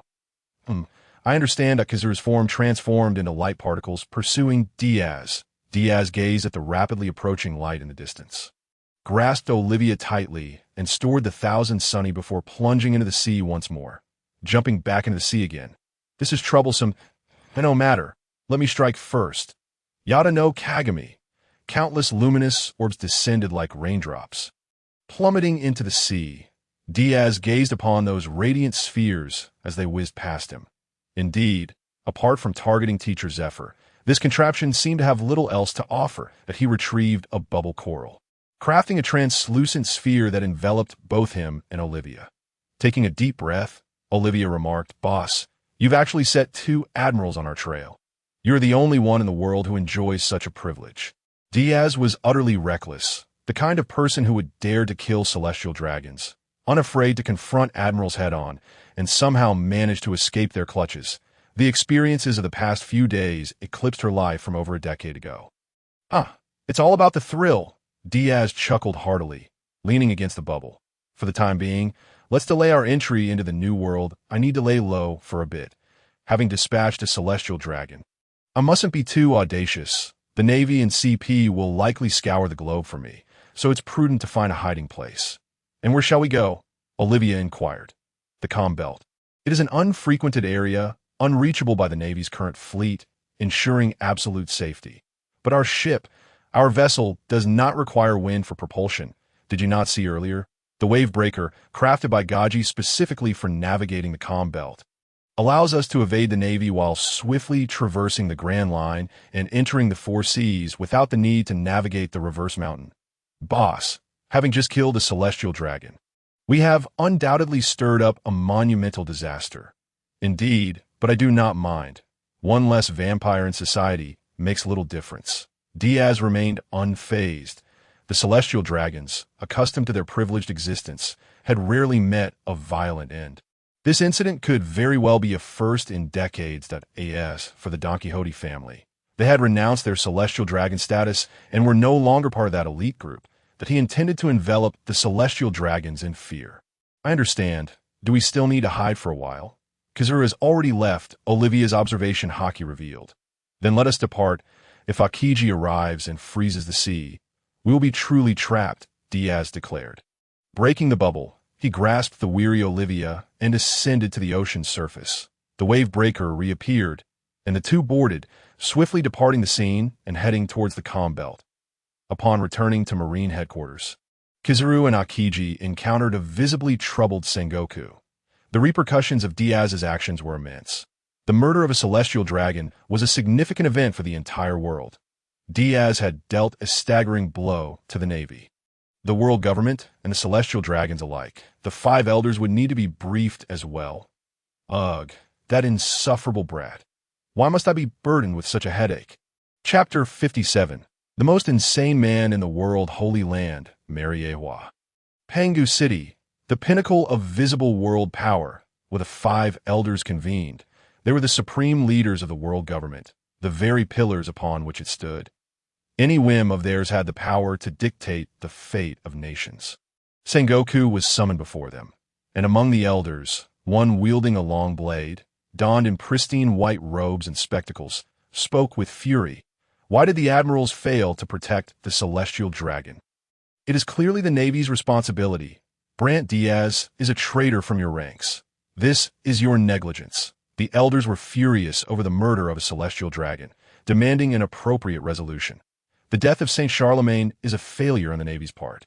Sengoku conceded, holding his tongue regarding Diaz's betrayal. If it weren't for your tacit approval of the celestial dragon slave trade and the bounty on Fisher Tiger, would Diaz have turned against you? In just a few short years, Diaz had grown strong enough to confront admirals. With proper training, he could easily become the next admiral, perhaps even the fleet admiral. This thought bled Sengoku's heart. Such a prodigious talent had slipped through their fingers. In truth, Sengoku resonated with Diaz's sentiment. As long as celestial dragons existed, the Navy's justice would forever be a facade.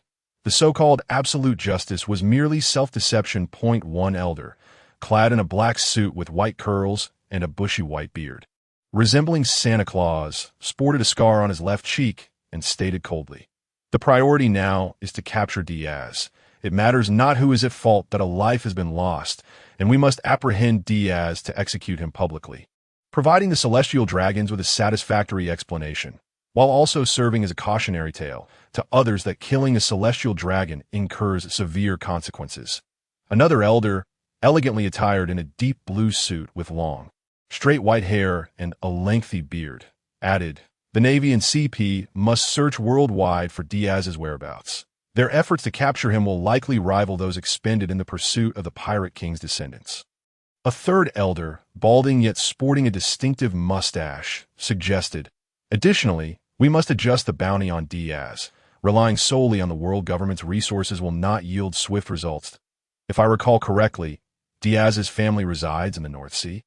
Sengoku felt a chill run down his spine, suppressing his internal trepidation, and replied, "Yes, in a small nation in the North Sea. Then let it be destroyed. It is a necessary cost. The dignity of the world government must not be sullied." With golden hair, the youngest of the elders coldly pronounced the death sentence of an entire nation. "No, absolutely not." Sengoku interjected immediately. "Those innocent civilians are blameless. It is Diaz who is at fault, not the people of that nation." Bang! The elder with the blade slammed his sword sheath onto the floor, shattering the exquisite tiles. "We are informing you. Understand your position, Sengoku. This is imperative. Even so, those innocent people have committed no wrong," Sengoku argued vehemently. Disregarding the fact that these men were his superiors, he could not allow them to proceed with such a plan. Many within the Navy hail from the North Sea, and if they acted thusly, it would shatter their faith in the Navy. This would be self-sabotage. The North Sea had supplied the Navy with countless recruits over the years, including the two admirals, Akainu and Tsuru, both of whom hailed from that region. Should they proceed, many would feel betrayed. While Akainu would execute orders without hesitation, Tsuru would never consent to such actions. This course would lead to deep-seated doubts about the Navy's justice, potentially inciting a rebellion. The Navy would fragment. Sengoku could only employ this reasoning to persuade these stubborn and brutal old MEI in their presence. He felt like a mere youth.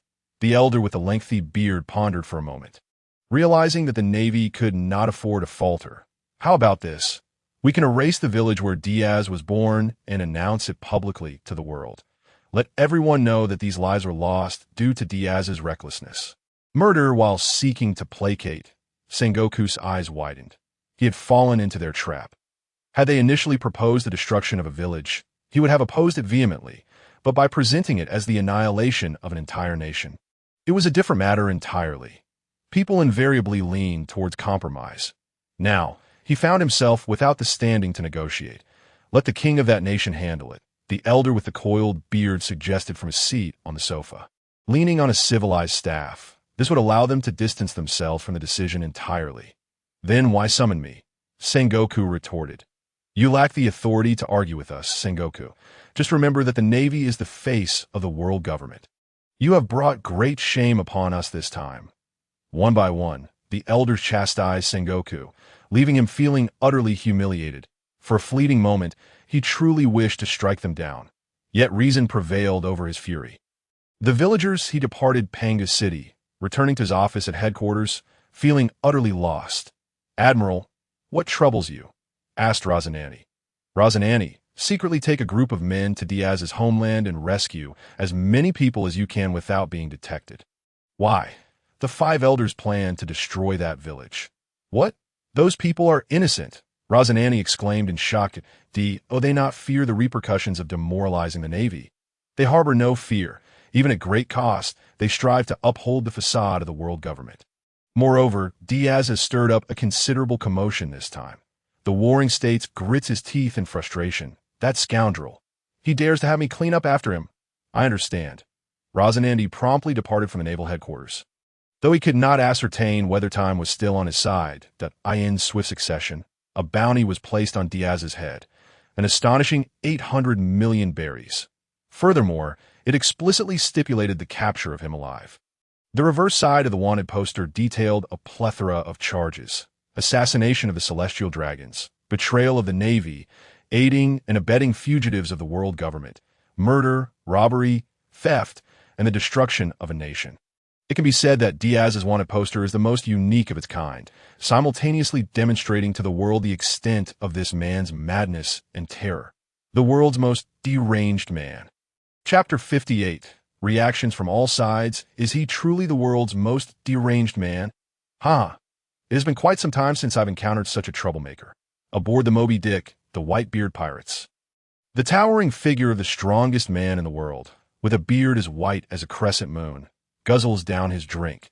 Beside him, Marco, the immortal bird, resembling a pineapple in appearance and clad in a light purple suit, gazes at the wanted poster and remarks, "Indeed, he is a madman. Old man, that I hear that Jinbei says this man despises the celestial dragons. The celestial dragons are merely a bunch of trash." Whitebeard declares to his sons, "If that lad were to set foot in our territory, we need not concern ourselves with him. Are you hoping to take him in as a son, old man?" Marco chuckles. "Who knows?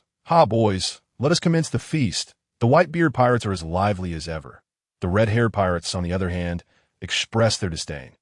"While this fellow has some audacity, truly an intriguing individual that I would like to meet him," red-haired Shanks exclaims, raising his cup and indulging in food and drink with his comrades. The Beast Pirates and the Big Mom Pirates regard this with scorn on the island of Baldigo, the stronghold of the Revolutionary Army. The leader Monkey D. Dragon and his fellow members are all marveling at Diaz's audacity. Fisher Tiger, who joined the Revolutionary Army, is moved to tears. He actually did it. To those of us who were once slaves. The celestial dragons are an inescapable shadow. Point 1 can never truly escape. In the midnight hours of reverie, the painful past lingers vividly in memory.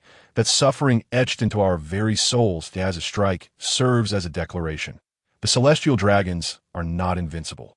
They are not gods. They can perish. They are but the dregs of society. We have come to understand Diaz's actions in the Goya Kingdom. And furthermore, his astonishing blow on Sabeti Archipelago has firmly positioned him in opposition to the world government. Yet in a certain sense, he stands as our ally.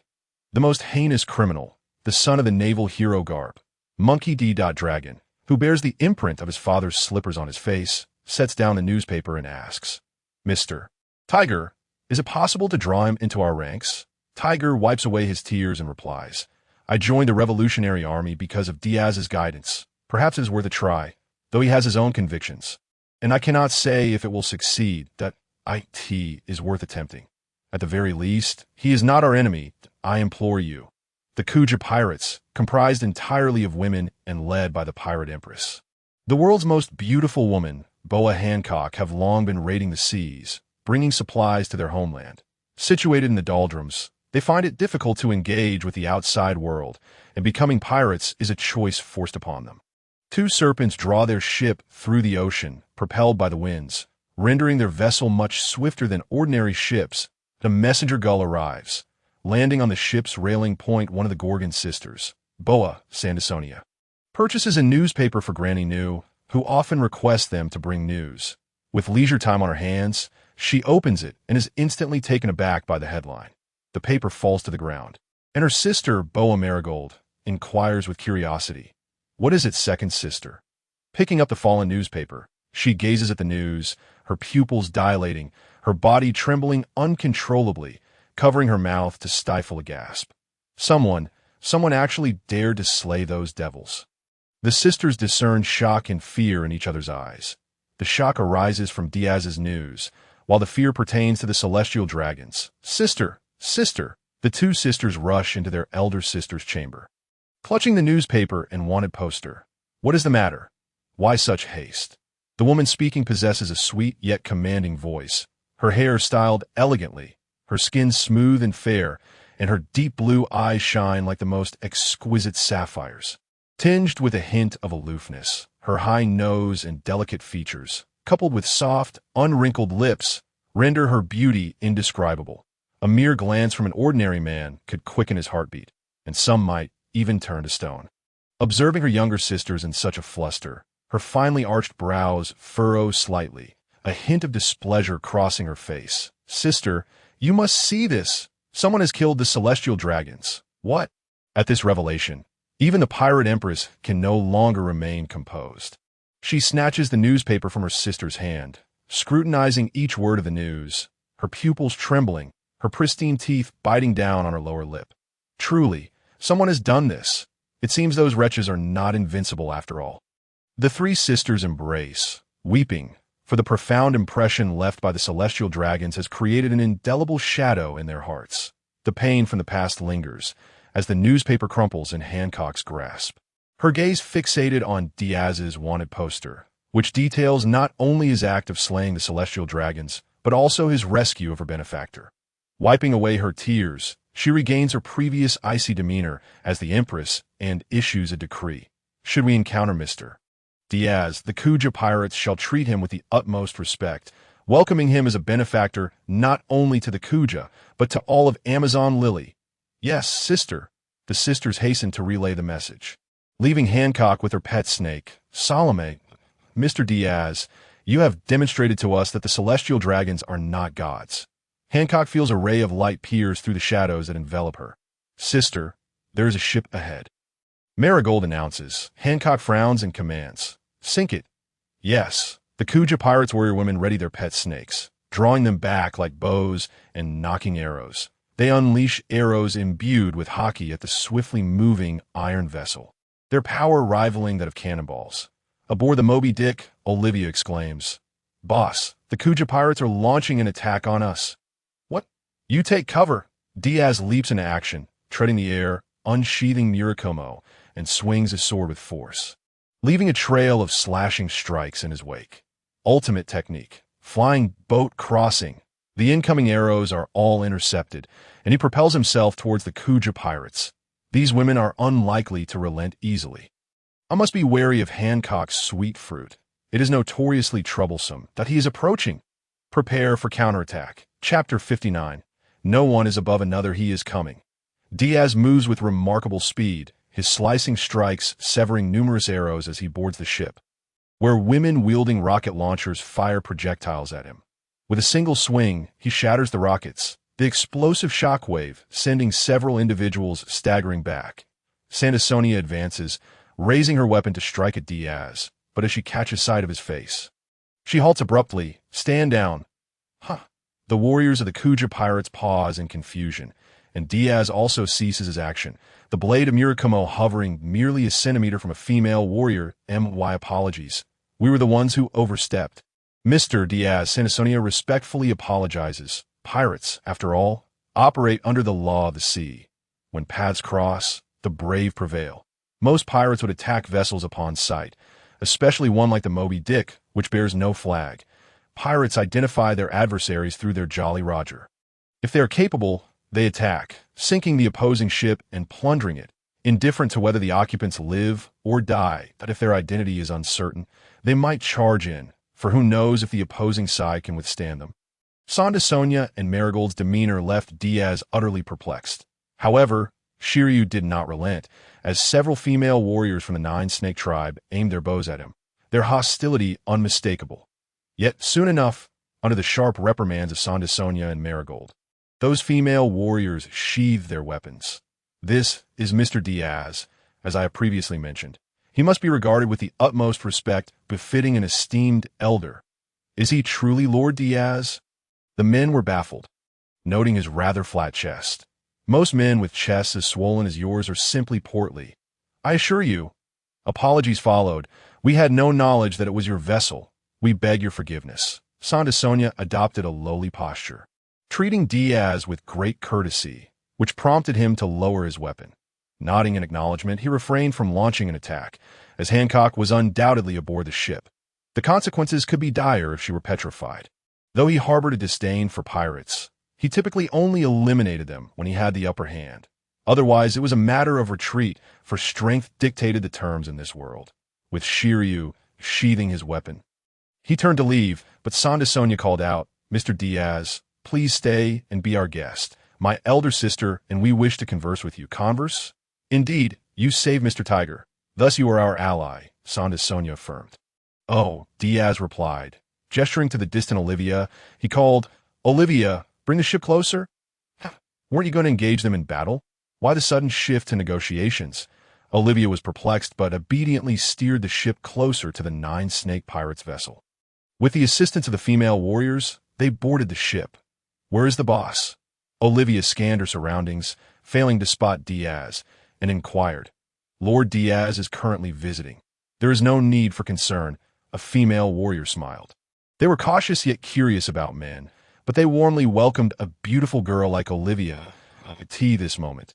Under the guidance of the two sisters, Diaz entered Hancock's chamber and encountered the pirate empress.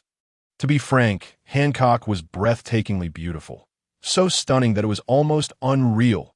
Truly deserving of the title of the world's most beautiful woman, she exuded sincerity and a sense of grandeur.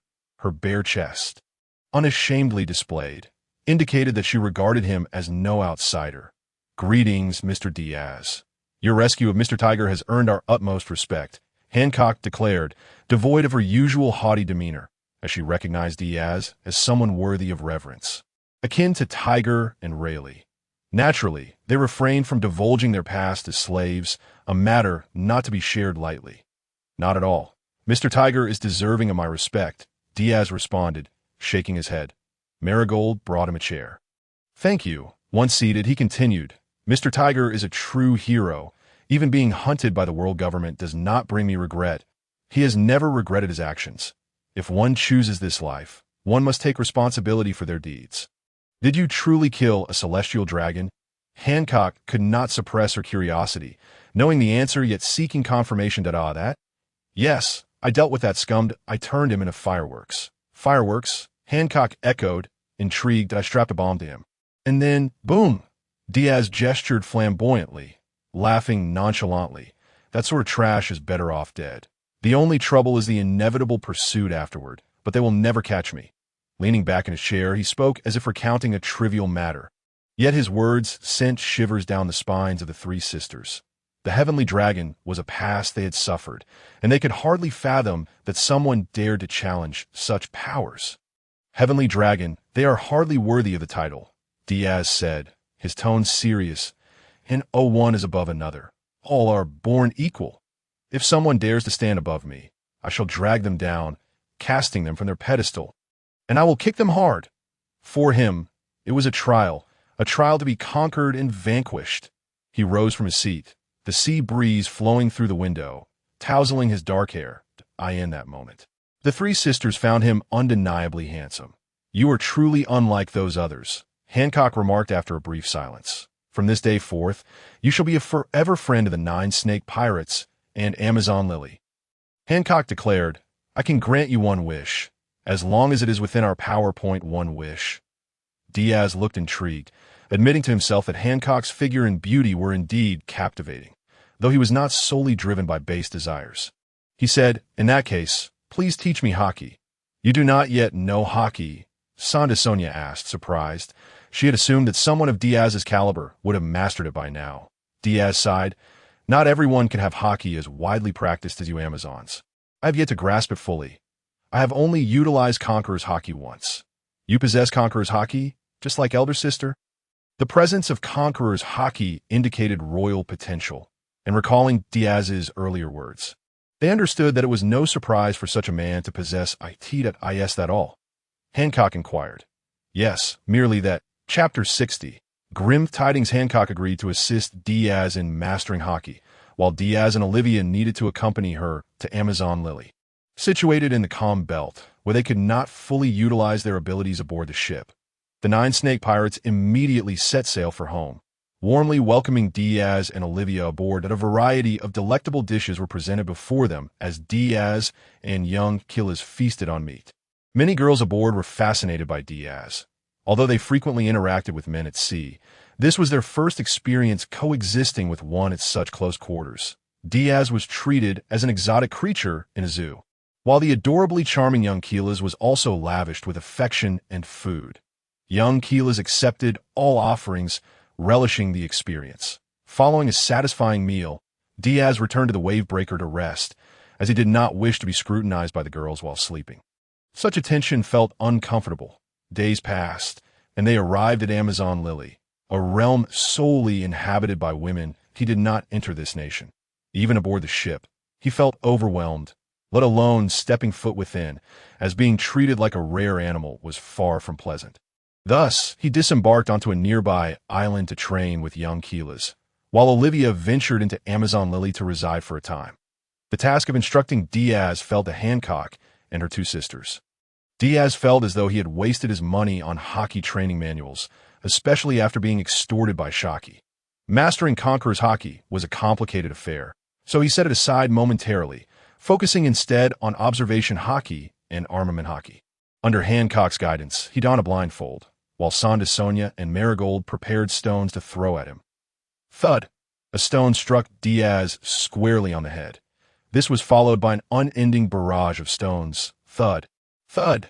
Thud! Diaz soon found himself covered in bruises. Young Keelas observed and, seizing a nearby large stone, hurled it at him. Thud! Diaz was flattened beneath the weight of the stone. "This is too much, such a large stone," he exclaimed in outrage. Young Keelas hurriedly sought refuge behind Salome, fearful of being caught by Diaz. Young Keelas, only use small stones. Yoji! The training and observation hockey proved far from easy. Diaz had to sense the trajectory of each stone as it flew through the air, dodging them clumsily, relying on sound alone to gauge their direction. Before long, he was left with a head full of lumps. It appeared he needed more time to adapt. Sonia chuckled. "You are as clumsy as we were in our youth." "Indeed," Diaz replied. "Let's continue. Do not mind me." Under the sunlight, the swelling on his head soon subsided. The training was monotonous, with mornings dedicated to observation hockey and afternoons to armament hockey, personally taught by Hancock. Armament hockey was initially employed for defense, but as one grew stronger, it could also be transformed into a formidable offensive force. It was said that the Navy's sixth forms could accelerate the training of armament hockey. Hancock patiently introduced the concepts. Diaz remarked, "I am proficient in iron block. During my time in the Navy, I mastered all 6 styles." Hancock nodded in understanding and responded, "In that case, you can engage in combat with me using iron block. When employing iron block, you must remain active. This duality will expedite your learning process." "Very well." Diaz assumed a stance and took a deep breath. Without further ado, Hancock unleashed a powerful kick. Iron block. His muscles hardened like steel. The force of Hancock's kick sent Diaz flying into several large trees. However, due to his hardened body, he sustained minimal injuries. He dusted himself off and stood up. Hancock refrained from using her devil fruit powers. Had she done so, not only would she have petrified herself, but her body would have shattered upon impact. Continue. Hancock unleashed a flurry of kicks, leaving trails of afterimages in the air. The combat prowess of the Warlord of the Sea was indeed formidable. Even without her devil fruit abilities, her physical skills were unparalleled. Strength, speed, and technique were all impeccable. Iron block. Diaz crossed his arms and stabilized his stance against the deluge of attacks, attempting to move. Yet as soon as he focused on his skin hardening, Hancock's strikes became increasingly painful. Frustration surged as he continued to execute iron block, but any slight movement diminished his hardened state, making it unstable. This sensation was undeniably vexing. Training was inherently challenging, demanding relentless refinement of both body and will to progress further. Each day, he would sweat profusely, sustaining numerous injuries. Fortunately, the medicinal remedies from Amazon Lily were quite effective. After a night of rest, coupled with photosynthesis the following day, his wounds would heal rapidly. A routine life had officially commenced, utilizing observation hockey in the mornings and armament hockey in the afternoons. Hancock could offer limited guidance on the cultivation of Conqueror's hockey. According to her, it stemmed from one's will, and mastering it relied on one's own efforts.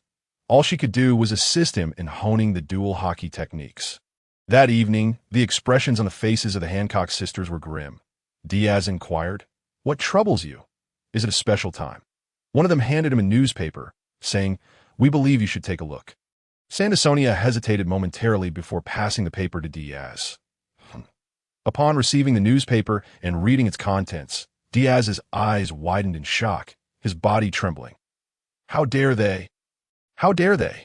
Rage flooded his mind, and a terrifying aura erupted from him, whipping the surroundings into a frenzy, causing Sonia and Marigold to lose consciousness instantly. Hancock, too, unleashed a fierce aura to counter Diaz's intensity.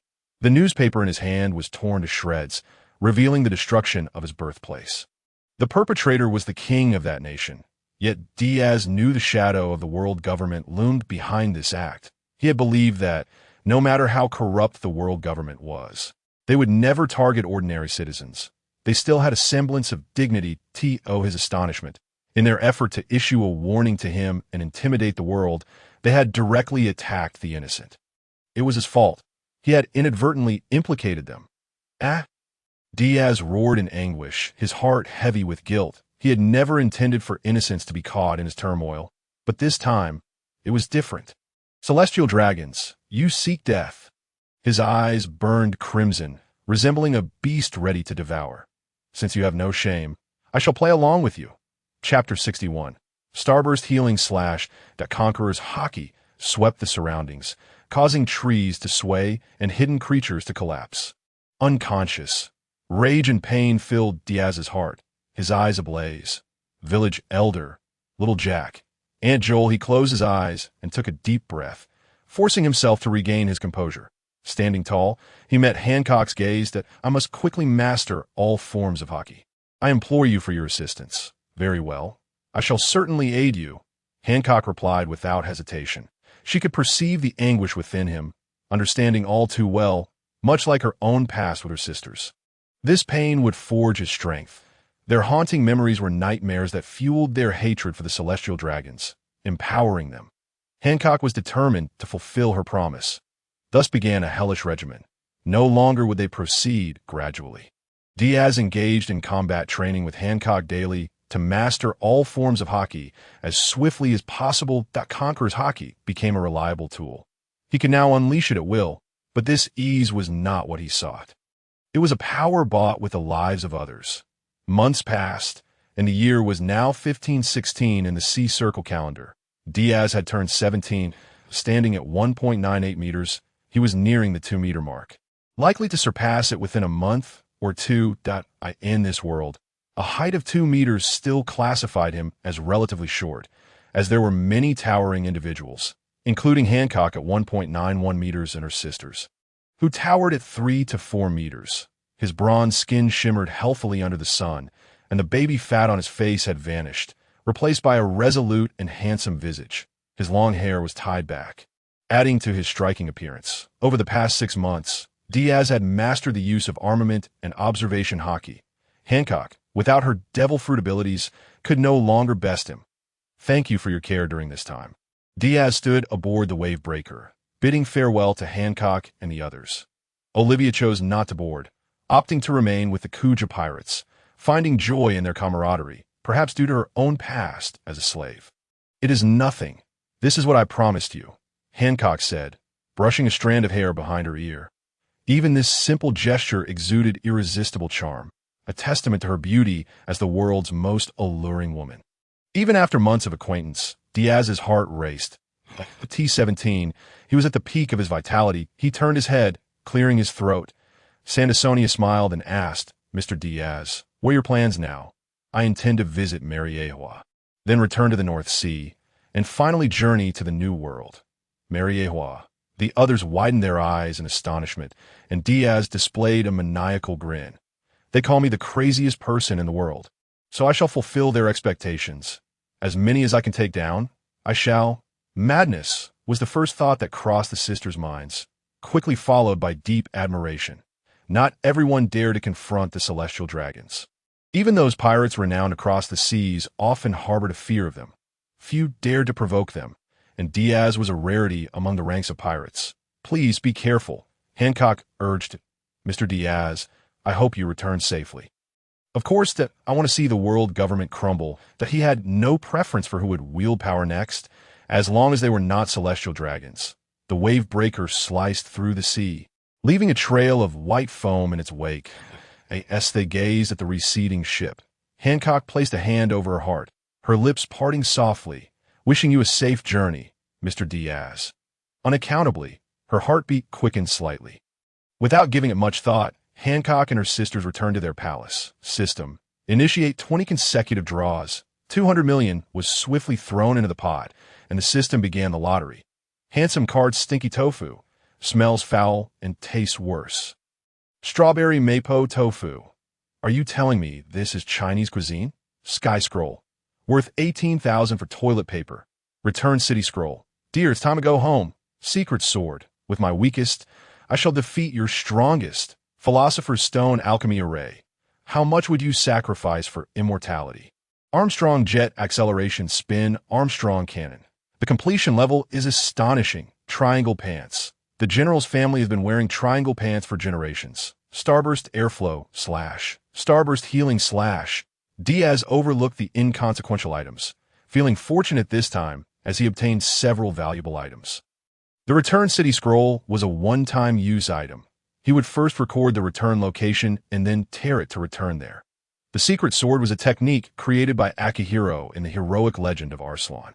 The skills included Rhinoceros Strike, Armor Splitter, Circle, Mirage Wolf, Wild Sakura, Poison Moth Blade, Thunderlight, and the ultimate secret sword, Shadow Pursuit. The pursuit of shadows necessitates the collaboration with a blade-wielding demon, yet it remains beyond reach at present.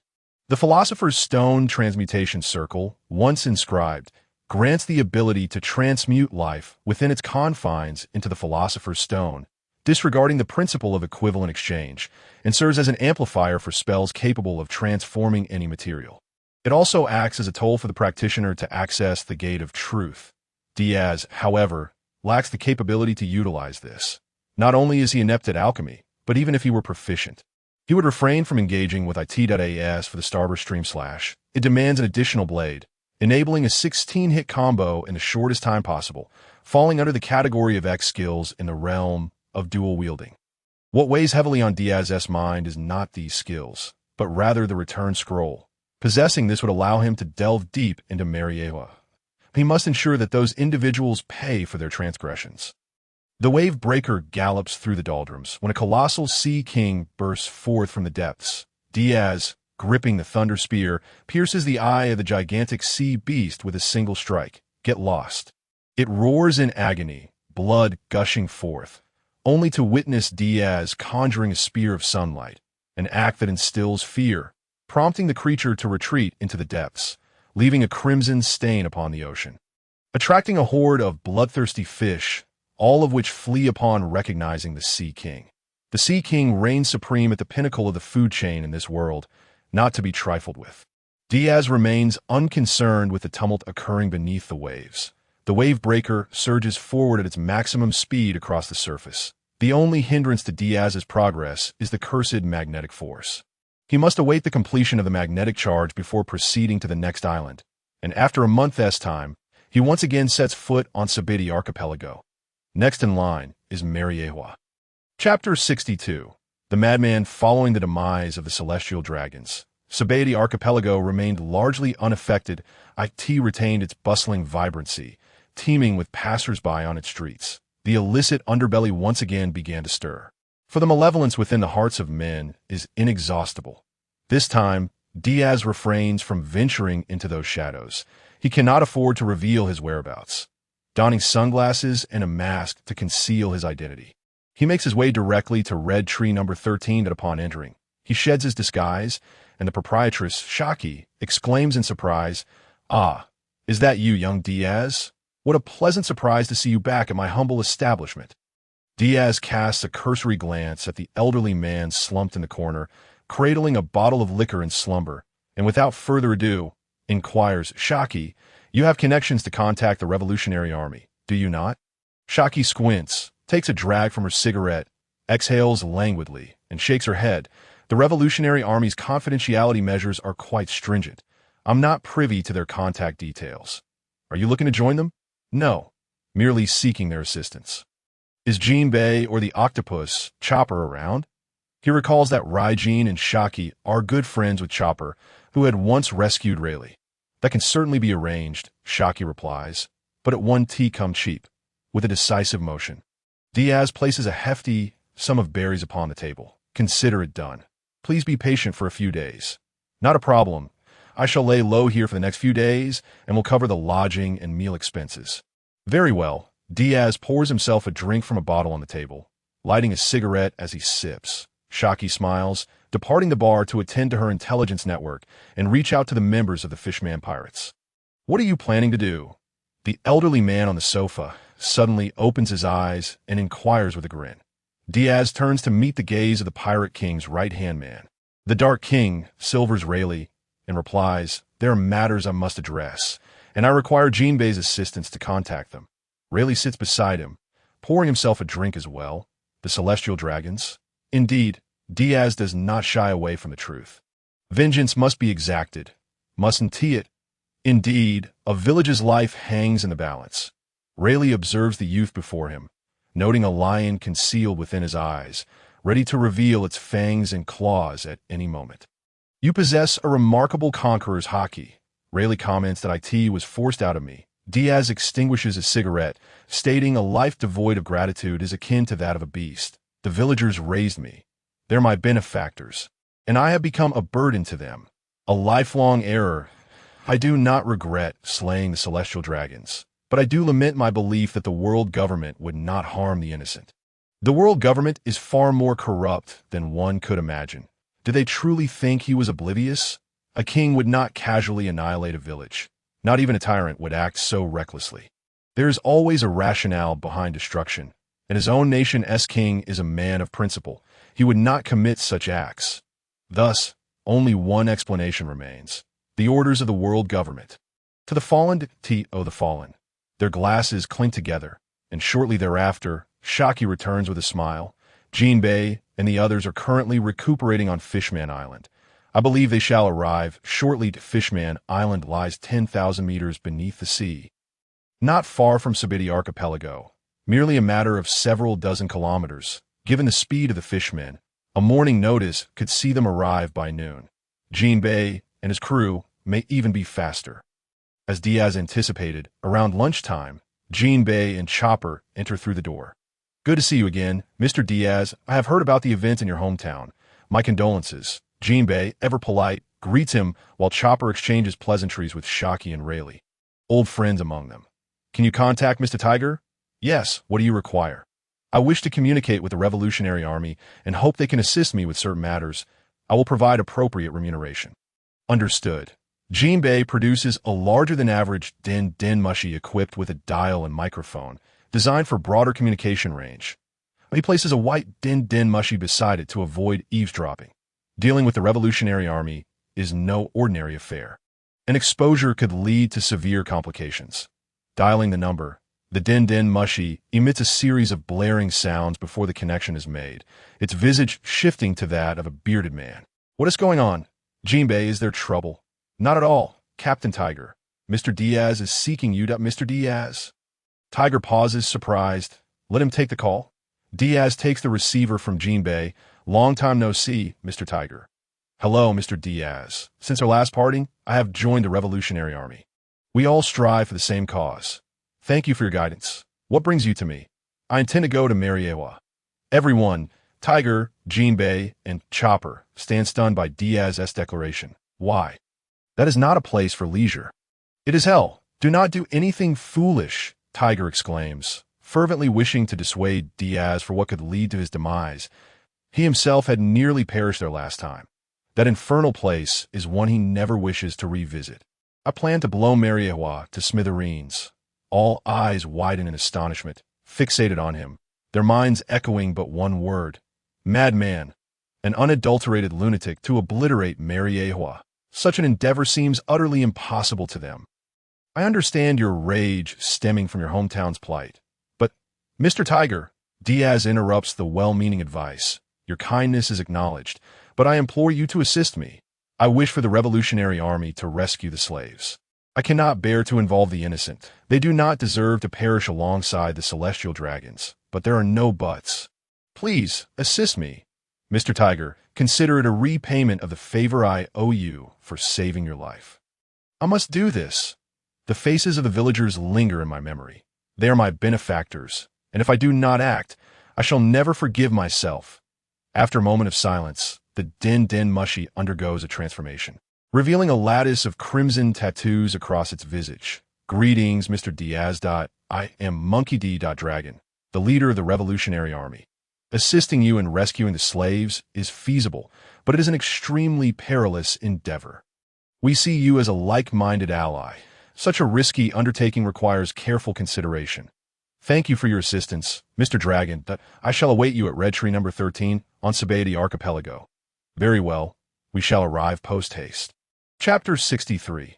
Making the celestial dragons feel the pain. As the call concludes, Diaz lights another cigarette. Rayleigh remarks, "What an extraordinary young man." Extraordinary. Not at all, Mr. Rayleigh. Jinbei interjects, "Mr. Diaz, please consider your actions carefully.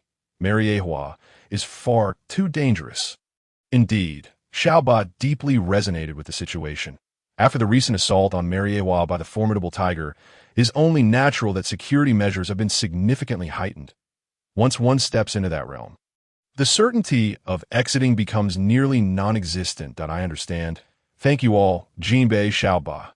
Diaz chuckled, stating there are certain actions one must undertake. If Tiger were to perish before your eyes, would you not yearn for vengeance? My intent is to inflict suffering upon the celestial dragons. There was once a person who proclaimed that bestowing appropriate despair upon humanity would temper their arrogance. And that is the truth. I am the harbinger of that truth. Let them experience pain. Let them comprehend that they are not deities, that they too shall meet death and endure suffering. No one shall defecate upon me. I am the one who administers pain. Everyone stood in stunned silence. Yet Rayleigh, a man well acquainted with tumultuous storms, burst into laughter, exclaiming, "If Roger were to see you now, he would surely find you quite intriguing." I do not harbor fondness for that man. Why not? Because he ushered in the era of pirates elaborate. In my view, although the world government is flawed, a chaotic order is far superior to utter disorder. Were it not for him initiating the pirate age, the current navy would have sufficed to suppress countless pirates. The first half of the Grand Line could have enjoyed a semblance of peace. Subsequently, they could have redirected sufficient military force to contend with the formidable pirates of the New World. Though it may require great sacrifice, it would undoubtedly restore overall peace to the seas. I'm unaware of what you discovered on the island of End, but Roger's final words wrought immense suffering upon this world. Countless souls ventured into the sea, chasing an elusive treasure, forsaking productivity, engaging in pillage and slaughter, inflicting harm solely upon the innocent. Pirates act on whims, disregarding all else. Whatever your intentions may be, I shall not intervene, but I know this. Roger is nothing but nonsense. Those who perished at the hands of pirates bear at least half of his responsibility. What Roger did was merely to kill without regard for burying the dead. Diaz knows not, nor wishes to know, what lies at Laugh-Tale. Because of his final words, far too many have rashly taken to the seas, becoming pirates. No money, steal. No food, steal. No women, steal. Pirates do not engage in productive endeavors. How do they acquire wealth? Naturally, through theft. They rob merchants, they rob civilians, and the ones who suffer are merely ordinary people.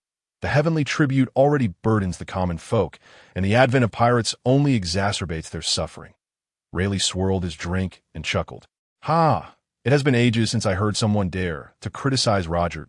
In the past, I might have taught you a lesson, but now that he is deceased, there is little to discuss. However, I wish to convey that Roger's actions must have been underpinned by profound intent. Roger's actions must have stemmed from a grave affliction. A possibility? Preposterous. Yet one cannot deny that his actions serve to intensify conflict. Conflict? The discord between commoners and nobles. Diaz quietly remarked, the heavenly tribute siphons away the majority of the commoner's annual income. When pirates return to plunder and the people can no longer endure, it is then that chaos ensues. Had it not been for the heavenly tribute, the world government would undoubtedly be more stable than it is now. One can only conclude that if the world government continues on this path, the celestial dragons will be a pivotal reason for their downfall. Diaz wished to delve no further into this matter. He had many aspirations yet to pursue and would not pause here. Are you truly resolved to proceed with this, Mr. Diaz? Jinbei could not restrain himself from inquiring, merely seeking to ascertain Diaz's true intentions. Have I not made myself sufficiently clear? I merely wish to obliterate Mariejois. There is no ambiguity in that, Mr. Jinbei. I hope you and your son pirates can discreetly rescue your persecuted compatriots. I do not wish to entangle them in this affair. Diaz was not one to direct his weapon at the innocent. The weak strike at the weaker, while the strong wield their swords against the stronger. Very well, I understand. The Sun Pirate shall do all in our power to assist you. Mr. Diaz. Jinbei bowed respectfully to Diaz, acknowledging him as a man deserving of reverence. Then I entrust this to you. The following morning, within Shaki's bar, a gust of wind heralded the silent arrival of a figure clad in a dark green cloak, adorned with red tattoos and an expression devoid of mirth, unmistakably indicating his identity. The Supreme Commander of the Revolutionary Army, the world's most notorious criminal, Monkey D. Dragon. A pleasure to make your acquaintance. Mr. Diaz, allow me to introduce myself. I am Monkey D. Dragon. Greetings, I am Brando D. Diaz. Their hands clasped together, marking a historic meeting between the most nefarious and the most audacious of criminals. Dragon had traversed the seas with the aid of his devil fruit abilities, arriving at Sabeti Archipelago with utmost urgency to hear Diaz's plans firsthand and assess their worthiness for collaboration. The Diaz's ideas were perilous. At present, the Revolutionary Army remained in a state of stealth, and it was unthinkable to gamble recklessly alongside Diaz. Should they fail, they would all perish in Mariejois, their lifelong efforts rendered futile, not to mention the ambition of toppling the world government and the aristocracy. The plan is quite simple. I understand that your Revolutionary Army possesses a push-push fruit user, correct? Dragon nodded, confirming this fact. That would be the Southern Army commander, a giant named Mori, a Paramecia-type push-push fruit user, capable of pushing various objects without destruction. He even managed to escape from Impel Down without revealing his abilities after being captured by the Navy. In truth, the Golden Lion was not the first to escape from Impel Down. Mori's escape had been remarkably discreet. Moreover, Impel Down was rumored to possess a 5.5 level, which would consume prisoners. After joining the Revolutionary Army, Mori discovered a shared interest with the Okama King, Ivankov, revealing the passages he had uncovered, and subsequently became a vital asset in the new Kamabaka Kingdom. That Diaz's objective was to harness Mori's abilities to stealthily liberate those enslaved, minimizing harm. Chapter 64. Entering Mariejois, Diaz had never considered himself a good person. He was simply an individual who acted according to his own convictions. Neither wholly virtuous nor entirely wicked, he pursued his desires without hesitation. The values he had held for 2 decades had profoundly influenced him. His aim was straightforward: to have Mori utilize his push-push fruit abilities to create tunnels beneath Mariejois, facilitating the escape of the enslaved. Among the captives were countless innocents, ensnared by pirates and traffickers, sold to the celestial dragons, enduring relentless torment. One should not expect any moral compass from these individuals. To them, slaves are not human. Only the celestial dragons are human, the offspring of gods. There exists only one type of person in this world, and that is the celestial dragons. Diaz would not concede to such beliefs. Hatred was the greatest impetus driving his struggle. The plan was not intricate.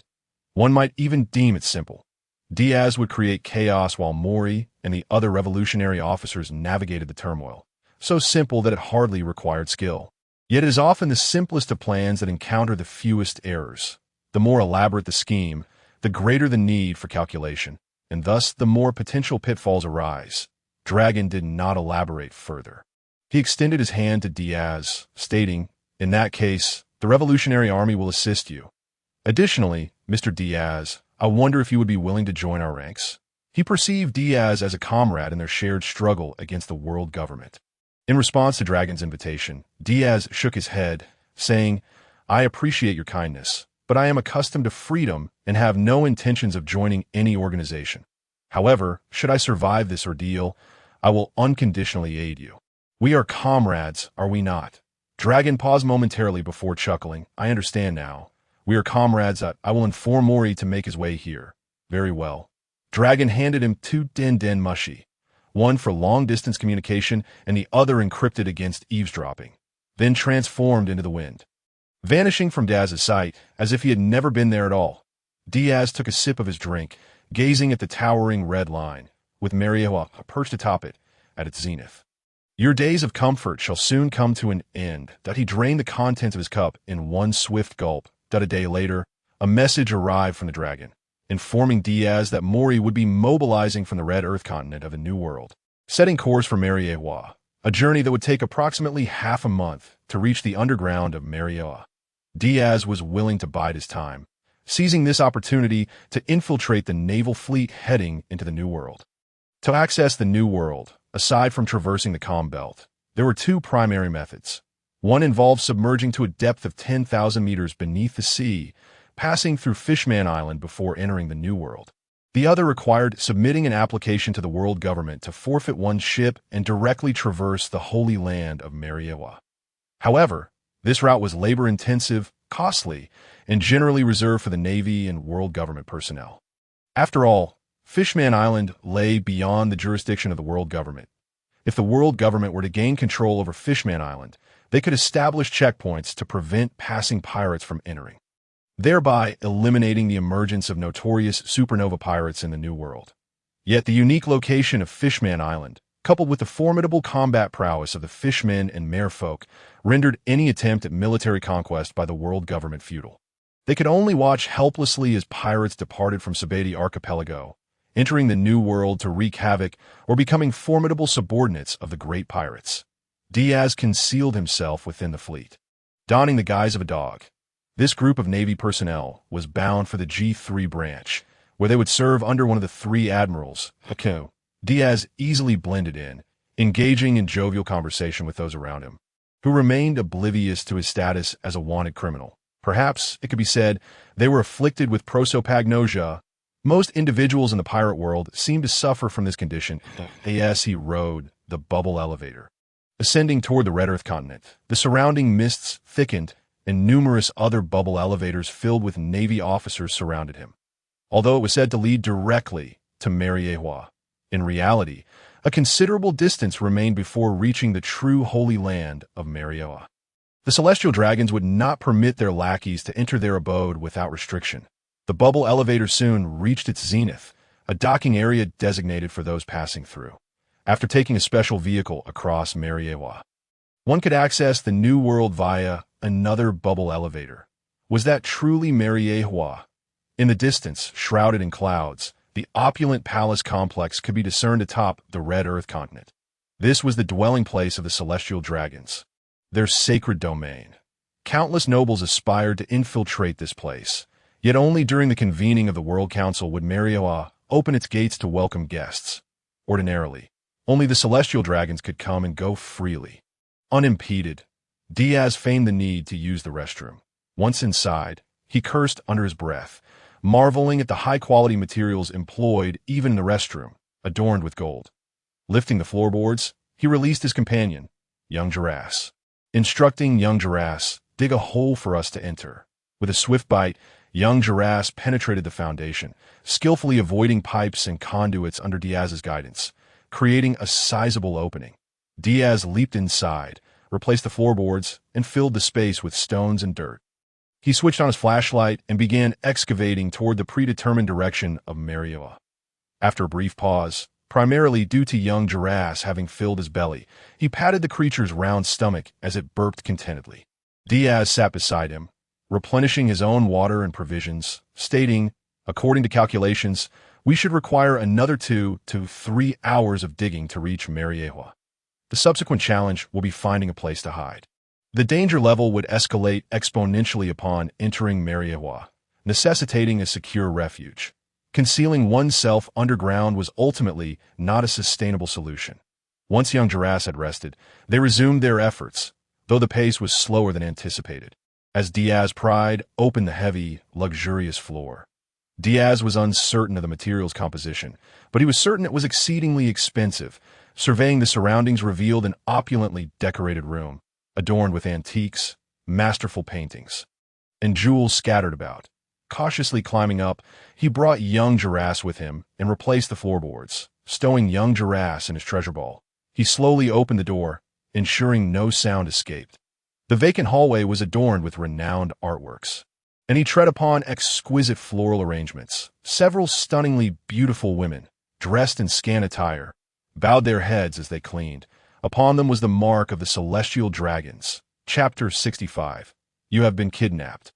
The mark of the celestial dragons signifies their identity, yet when etched upon a person, its meaning shifts to a slave. If marked upon a person, that individual becomes a slave to the celestial dragons, forever bearing the insignia of the lowly. Tager could only mask it with the symbol of the Sun Pirates. Diaz did not disturb them. Quietly closing the door behind him, he retreated back into the tunnel, remaining undetected, and only re-emerged at night. The room remained brilliantly illuminated, the extravagant crystal chandelier casting dazzling light overhead. The chamber was eerily silent, devoid of any presence and impeccably clean, as if no one had ever inhabited it. Once more, he opened the door and stepped out, the corridor maintaining its tranquility, devoid of any surveillance bugs patrolling.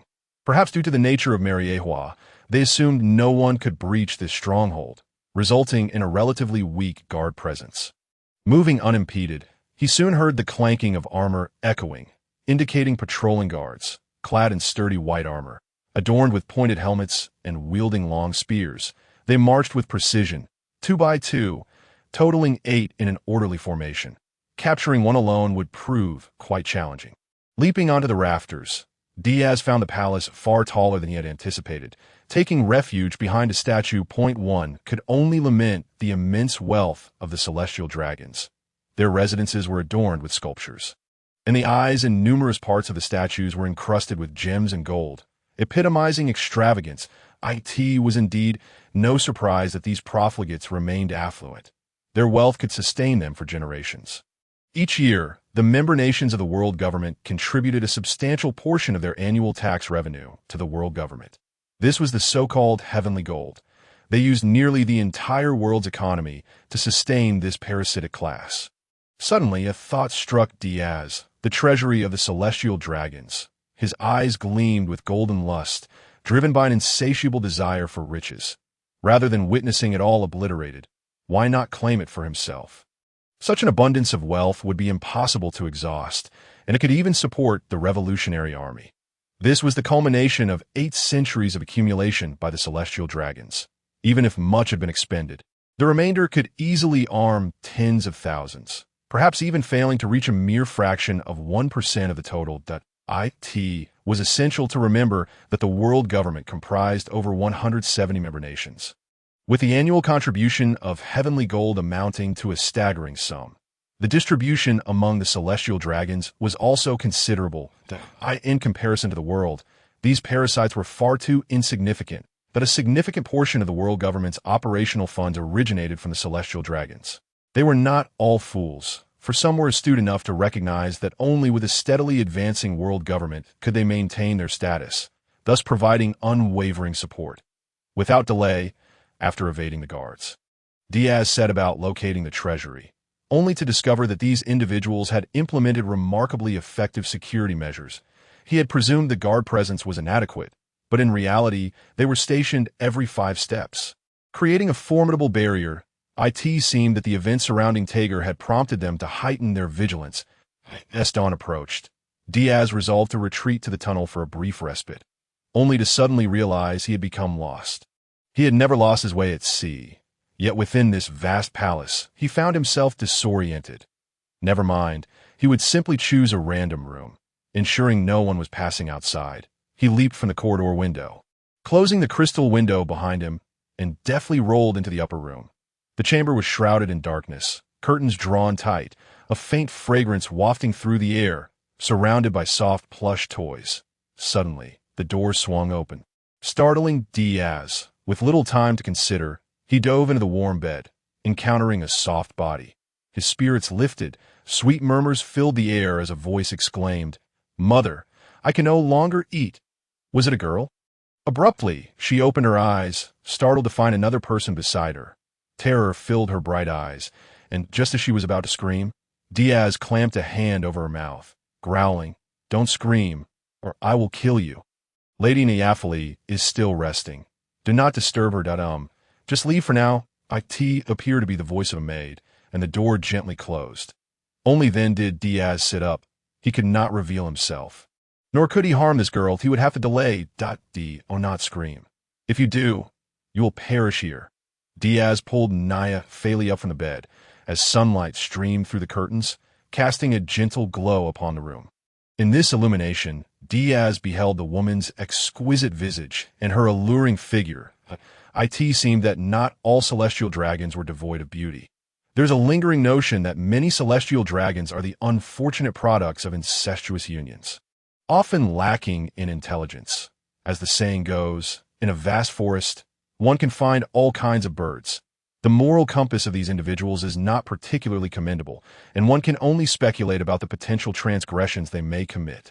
The likelihood of intelligent offspring from incestuous relationships is exceedingly low, with a far greater chance of resulting in individuals with severe cognitive impairments. However, the truth of the matter remains shrouded in uncertainty. After 8 centuries of intermarriages among royal families, with bloodlines intertwined, it is plausible that many are merely distant cousins. Naya Feli, frightened into silence, nodded with tear-filled eyes, fear taking root within her heart, prompting Diaz to finally release her. "Oh, who are you?" she stammered. "That is of no concern to you," Diaz retorted with a glare, causing Naya Feli to shrink back against the headboard, her hands cradling herself. "Do not come any closer. Be careful, or I will scream. I have no interest in you, especially not in those 2 unsightly mounds on your chest," Diaz scoffed, a look of disdain crossing his face, igniting Naya Feli's indignation. "I assure you, my figure is quite admirable." She thought of protesting, but the intensity of Diaz's gaze silenced her. Even cast adrift upon the ocean, she would still be considered a beauty. Yet, after having witnessed Hancock, the world's most beautiful woman, Naya Feli could only be deemed somewhat attractive. Failing to pique his interest. "Now, Lady Naya Feli, I must inform you, you have been kidnapped." With that, Diaz swiftly struck her neck with a swift chop, and the door swung open once more, that he yanked the blanket over them, leaving only Naya Feli's head exposed. The maid glanced in, confirming that Lady Naya Feli was still asleep. "We must have misheard earlier. Let's leave for now." Indeed, once the coast was clear, Diaz seized a life-size doll, extracted some of the cotton stuffing, and stuffed Naya Feli inside. He then placed another doll on the bed, and having completed his ruse, he rolled beneath the bed with Naya Feli. Chapter 66. Shakira's as Diaz had anticipated. The maid screamed in shock upon discovering Naya Feli's inexplicable disappearance from her room, instigating a wave of panic throughout the palace. Naya Feli's parents awakened to the guard's report, and upon learning that their beloved daughter was missing, the corpulent middle-aged man fainted, while her mother turned pale, bellowing, "You useless fools! How could you lose my daughter? I will have your heads." The guards and maids were swiftly dragged away for execution, and the palace was placed under lockdown. The incident of the celestial dragon's disappearance even drew the attention of CP0, the elite unit directly associated with the celestial dragons, for investigation. However, CP0 failed to notice the doll concealed beneath the bed, though they did discover Diaz's footprints on the windowsill, confirming that the palace had been infiltrated by an unknown individual. Could it be another Fisher Tiger? Naya Feli's mother, Gloria, queried in terror, recalling the infamous incident when Tiger set fire to Mariejois, a memory that haunted the celestial dragons. Consequently, they intensified their control over slaves, designing explosive collars that would detonate should a slave attempt to escape Mariejois, and administering tranquilizers to suppress any rebellious spirit, ensuring their safety from self-harm. Lady Gloria, please do not worry that we are CP0, the most professional guardians, and we will ensure Lady Naya Feli is returned unharmed. A CP0 member humbly knelt, pledging their abilities. "Then hurry. I expect to see my daughter at noon." That is an unreasonable demand.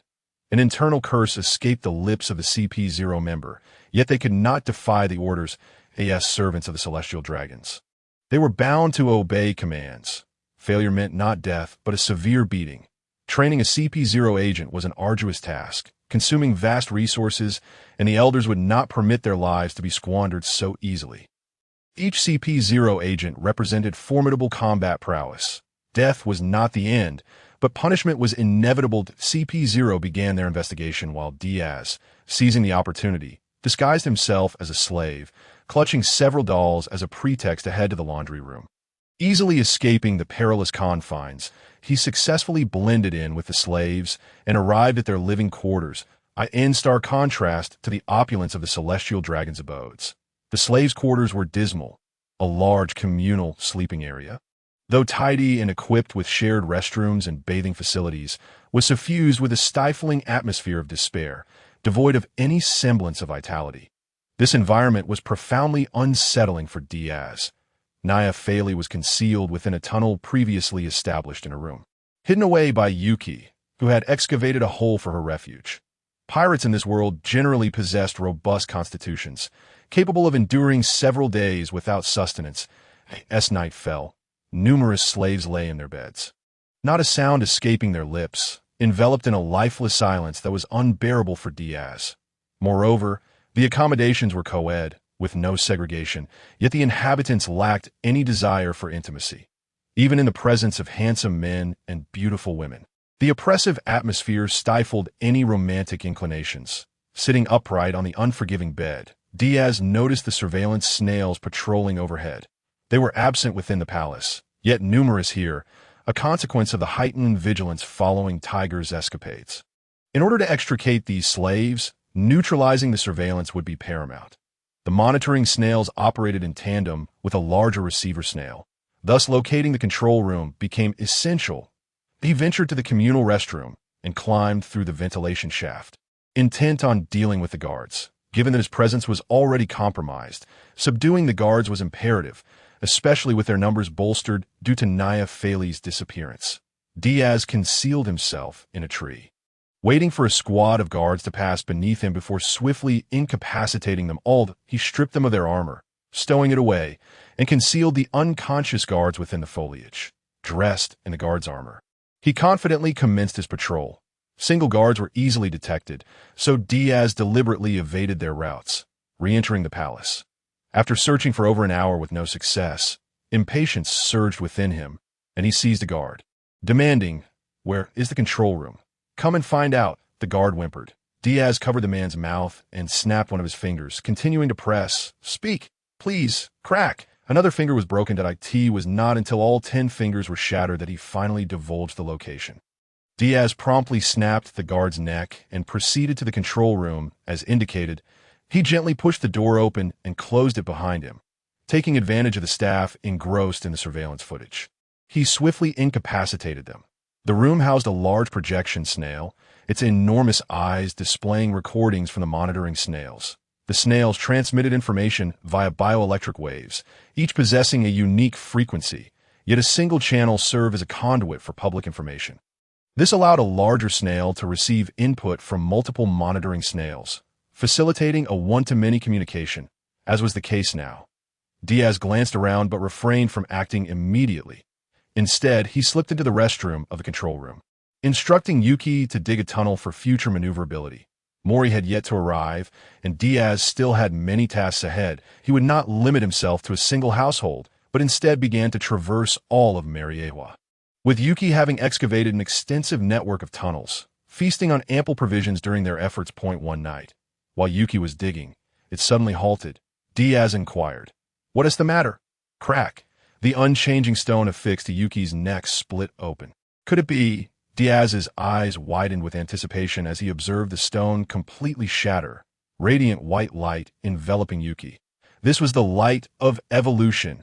The evolution of Pokemon is a remarkable phenomenon, transforming one form into another, accompanied by significant changes in size. The white light encased Yuki, its form elongating as the brilliance faded, revealing a gray iron cocoon. Its body was encased in a bluish-gray shell, with red eyes peering through the holes in the shell, 2 triangular openings above its eyes. The upper body was covered by a mask-like shell, adorned with 4 sharp protrusions on the sides and 3 small horns on its forehead. Yuki had evolved into Shakira's. Chapter 67. Shakira and the Bear Species. Rock Ground Gender. Male ability: Perseverance moves, Destruction Beam, Spike Attack, Dark Pulse, Iron Defense Shocky. Shakira shook its body vigorously as a new form was taking shape within its iron hard shell. Upon further evolution, it would transform into the true sandstorm monarch, Tyranitar. However, due to its considerable weight, Shakira would propel itself into the air by expelling compressed gas from its body, albeit incapable of learning any flying-type moves. Its destructive power was unparalleled, far surpassing that of its previous form, Larvitar. Rumor has it that in a fit of rage, Shakira could even cause a mountain to crumble. Shakira joyfully lunged at Diaz, knocking him over in its exuberance, eager to lick its master's face with its tongue, only to realize it had no mouth. Shaki! How can I eat without a mouth? This is intolerable. The little glutton felt as if its world was collapsing, rolling on the ground in distress. I can't go on living. Without food, what joy remains in my life? Oh, wasn't it promised that I wouldn't evolve? My master has deceived me. Wah, cheer up. This form is merely transitional. You have amassed a tremendous amount of energy in your Larvitar form, allowing you to swiftly evolve into Tyranitar, at which point you will be able to eat. Diaz comfortingly patted Shakira's head. The Everstone had been shattered primarily because Larvitar had accumulated too much energy, enough that the Everstone could no longer restrain its evolution. Furthermore, the more power Larvitar accumulated, the stronger Tyranitar would be upon evolution. Surely, my Tyranitar would not suffer from malnutrition.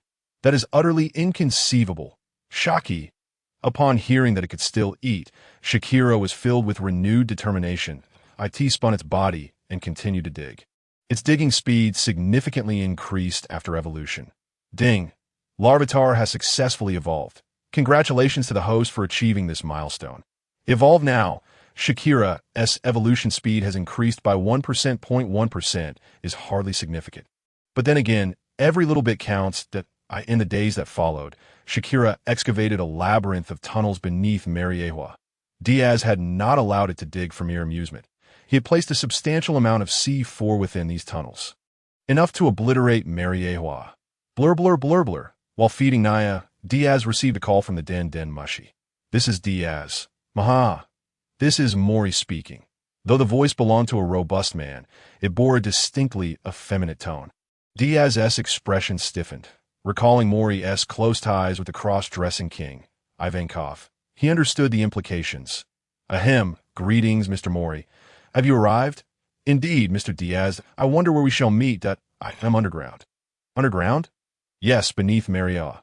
How about we meet 20 meters directly below the main entrance of Mariejois? Diaz inquired. That works perfectly. Diaz stuffed a piece of bread into Naya's mouth, hoisted her up, and dashed away. Shakira, let us go. Shaki. The jet ports on Shakira's back expelled jets of air, propelling it forward with remarkable speed. Allowing Diaz to keep pace easily, deep underground, Shakira would not lose its way, so it followed closely. This should be the spot. Shakira, dig! Shaki! Shakira spun its body like a drill, breaking through the soil and rock barriers. With a resounding thud, they emerged into a spacious cavern, illuminated by the dim glow of an oil lamp. Where two colossal figures stood. One was a giant, with a thick mane of hair, a corpulent figure resembling a sentient potato. Sporting two catfish-like whiskers and a scruffy beard, he bore a weapon pack on his back, his upper body bare, and his lower half clad in a short plaid skirt. He wielded a massive trident, showing signs of modification, suggesting immense power. The other figure surprised Diaz, a tall and robust man, donned in a spotted barrier hat, with a head of black curls beneath it, cradling a book in his meatball-like hands. The seven warlords Bartholomew Kuma, also known as Tyrant Kuma, an undercover agent of the Revolutionary Army placed within the world government, who voluntarily underwent modifications by the world's foremost scientist, Vegapunk. Who would have thought Kuma was also a member of the Revolutionary Army? Diaz feigned surprise as he spoke. This is a secret. Dragon specifically tasked me to assist you. I implore you, Mr. Diaz, do not disclose this. Kuma spoke with a gentle and polite demeanor, evoking a sense of warmth. Naturally, Mohaha, Mr. Diaz is quite the handsome young man. Oh dear, please don't look at me like that. Even if you do, I shan't be interested. I can't believe this. Never mind, I won't dwell on that. Diaz took a deep breath and said, Mr. Mori, this is not the time for jesting. In recent days, I have planted explosive beneath Mariejois, capable of leveling the place, but only after ensuring the slaves are evacuated. As Diaz stated, he had no intention of involving innocents. There might be good people among the celestial dragons, but they had already been disregarded. Someone must pay for their sins, exchanging a few for many. Life cannot be measured by quantity, yet at times, this remains the most effective method. He was no hero, far from being a partner of justice. The little Shakira, is this little creature your companion? Mori lowered his gaze to the tiny creature, scarcely larger than his finger. Yes, Shakira, my greatest partner, Shaki. Shakira bounced around joyfully, and Diaz unfurled a hand-drawn map, stating, "This is the map I've sketched over the past few days, aside from certain forbidden areas. I have familiarized myself with most of Mariejois. However, there remains an emu lord within Mariejois. I dare not expose myself to this individual. Thus I have avoided some seldom-trodden places. Yet, I have thoroughly mapped out the residences of the celestial dragons and acquired quite a few items. Currently, CP0 and the guards are frantically searching for Diaz's whereabouts in Mariejois.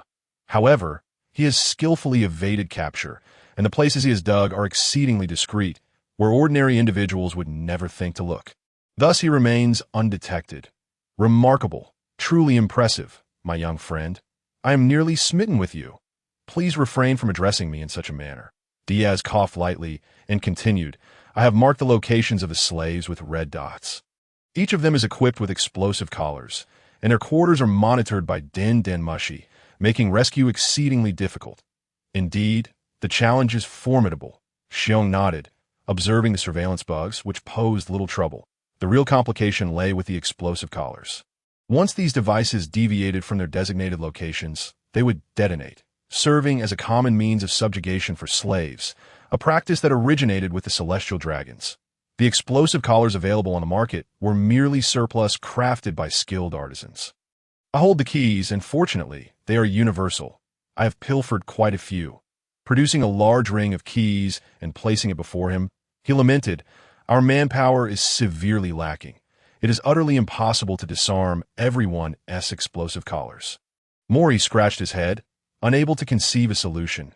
Transferring them one by one would be an egregious waste of time, and we may still require personnel. We can rescue a few and enlist their assistance. Xiong suggested. Diaz was reluctant to reveal too much too soon, yet this was the only viable method at present. "Very well. We shall begin by excavating a passage. I will go and rescue a few individuals." "What do you intend to do with this woman?" Xiong inquired. "I don't know. If your revolutionary army desires her, you may take her." Diaz shrugged in response. Capturing Neayafali had been an unintentional act, deemed potentially useful. As for now, handing her over to the revolutionary army was inconsequential. Xiong nodded, clapping his hands, and Neayafali became enveloped in a translucent orb of flesh, propelled along the passageway that Mori had excavated.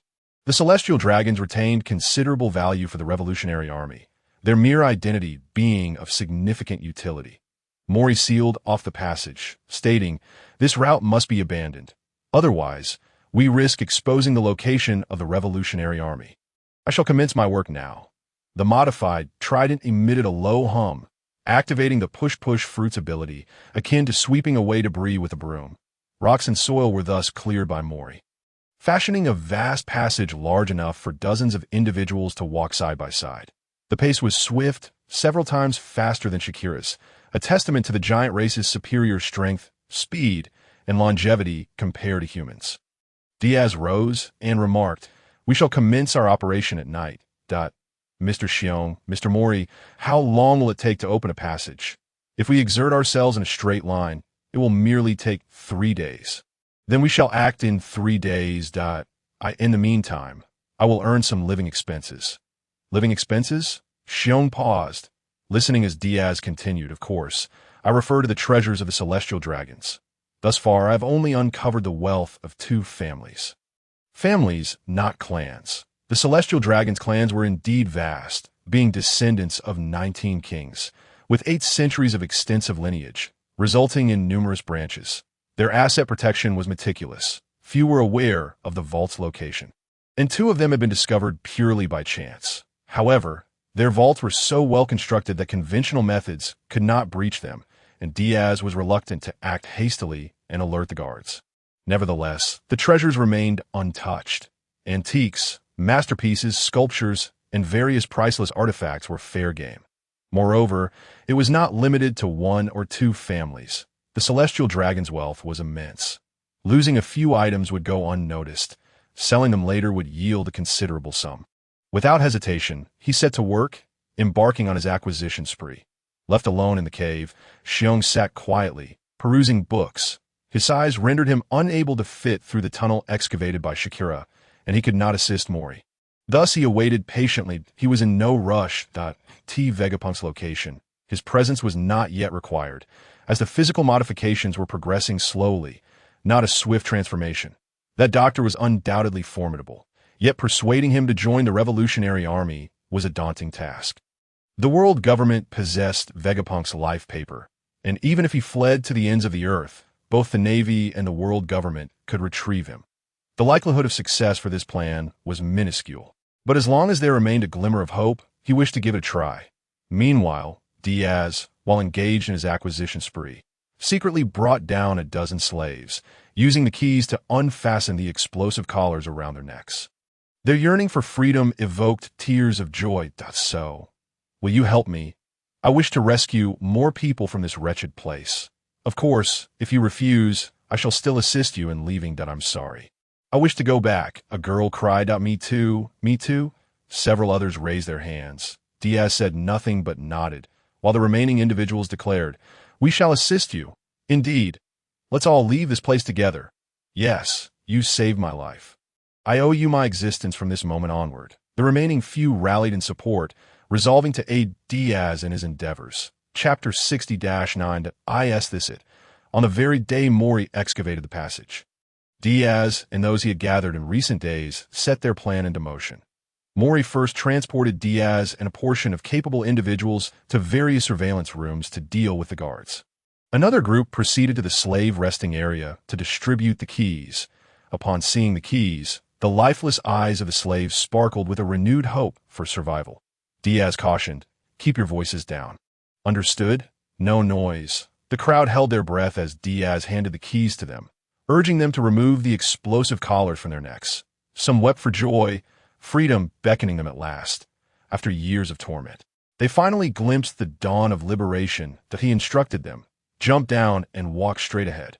Once you enter the vast passage, there will be someone to guide you. One by one, they jumped into the passage, panicking as they did so, while Diaz ventured elsewhere, prompting Shakira to burrow through the foundation, resulting in a deluge of gold and gemstones cascading forth. Fortunately, Diaz reacted swiftly, stowing all the gems and gold into his system backpack. Emerging from the tunnel, he beheld a mountain of gold, countless treasures glimmering in the light. These are all mine, he exclaimed, eagerly collecting everything, and in an instant, the once dazzling vault stood empty. On to the next. There were only 2 vaults, yet they were sufficient for a spending spree during this interval. The other vault was equally impressive.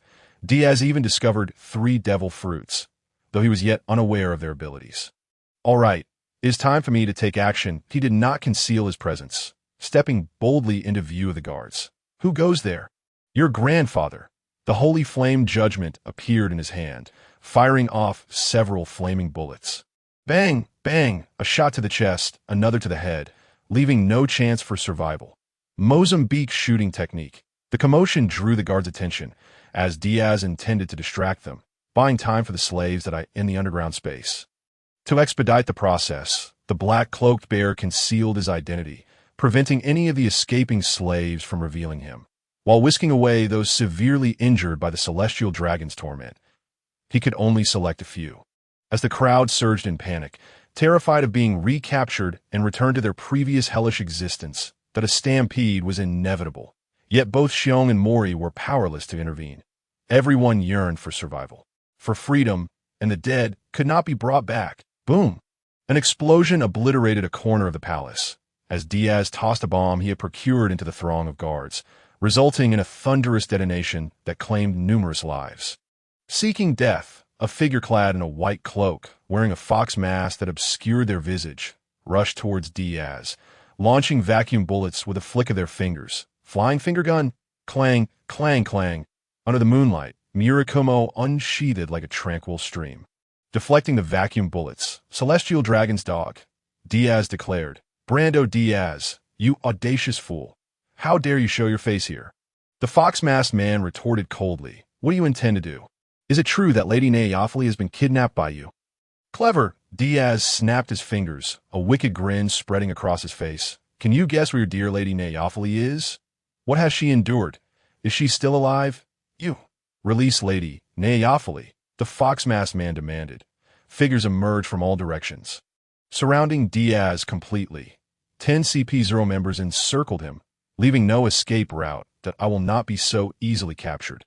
I am here for vengeance," Diaz proclaimed. "My hometown, my friends, my neighbors, those I killed, yet you place the blame upon their heads. I cannot accept this. If it were not for you slaying the world nobles, they would not have perished. They died because of you." One derisively countered, "Yes, that's so. This world is truly terrifying. The lives of ordinary people hold no value in the eyes of the celestial dragons. Once, you two were mere mortals, yet your formidable combat prowess, exceptional talents, and sheer fortune elevated you to become the hounds of the celestial dragons. However, they are not like you. They merely wish to survive. And they have committed no wrongs. Today, I shall turn Mariejois upside down you." The aura of the fox man turned jet black, shimmering with the sheen of armament hockey. "Just me." Diaz twisted his neck, his palm darkening. And the darkness spread to Murakumo, the ebony blade effortlessly shattering the nearby marble pillar, leaving behind a smooth incision. "Let me see if the hounds of the celestial dragons can truly bite. Then perish." The fox man struck first, his fist colliding with the blade, producing a crisp sound. But in an instant, Diaz exchanged numerous blows with the fox man, whose strength far exceeded his own, more than double. Second secret sword, cracking armor, with a powerful thrust from his lower body. Murakumo sliced horizontally, unleashing a tremendous force that left the fox man in shock. Pain surged through his fist, blood gushed forth as Murakumo pierced through his hockey defense and embedded itself into his finger bones. Agony radiating throughout his body, he kicked Diaz away, creating distance between them. "Your swordsmanship. How could such a technique? This method of force can actually breach my meticulously honed hockey defense. It is utterly incomprehensible." Secret technique, Dragon Flash. Diaz would not grant him a moment's respite. A blade of energy surged forth, and before the fox man stood a towering figure clad in heavy armor. Fourth secret sword, Mirage Wolf. Diaz combined shave with high-speed movement, alternating between rapid and slow speeds, leaving behind phantoms. Utilizing observation hockey, he detected several figures amidst the blinding speed. "Where is he?" Sixth secret sword, Wild Cherry Blossom. In an instant, he arrived before the imposing figure, Murakumo vibrating at a barely perceptible frequency. Though the blade did not breach the opponent's armor, the high-frequency vibrations penetrated through the hockey and the skin, wreaking havoc upon the internal organs. "Ack!" He spat forth a copious amount of blood, his heart constricting in pain. How could someone shatter armor comparable in hardness to sea prism stone? In his final thoughts, he remained bewildered as Diaz seized his thigh and hurled him away. The fox man and two other figures charged at him. Secret technique, one heart. Dozens of blades of energy circled around him, enveloping him in a protective barrier, forcing the three to retreat. The hounds of the celestial dragons. Is this all? Chapter 70. Targeted explosion in Mariejois. Is this all? Those two words incited the fury of these prodigies, which of CP0 is not an elite force meticulously selected by the world government. Each was heralded as a genius in their youth, and even among geniuses, rivalry brewed. They had never experienced such humiliation, a wanted criminal of the world government, a traitor to the Navy. This was an insult to them, as the dignity of CP0 was ruthlessly trampled beneath this individual's feet. "Humph, Diaz, no matter how strong you are, this is Mariejois, the Holy Land. You cannot emerge victorious. Look, you are already surrounded." Beneath the frog mask was a sweet voice, endearing yet unsettling. Surveying the surroundings, the guards of Mariejois encircled him, brandishing their spears to protect the celestial dragons. Guarding Mariejois was their duty. For the protection of this place, they would lay down their lives, as was ingrained in them from a young age. "Kill him! Kill him!" An unharmonious voice clamored, drawing the crowd's gaze to a plump man with a bizarre hairstyle and a face full of pockmarks. Judging by his hairstyle and attire, he appeared to be a celestial dragon. Oh, it dawns on me. Lurking here, It seems this fellow is a degenerate, as he has handsome young male slaves entering and exiting every night. To this, Diaz could only remark, truly befitting of a celestial dragon, such extravagant tastes. Observing the protection of CP0 and the guards, Diaz abandoned the notion of holding hostages. His objective was now to break free and sow chaos.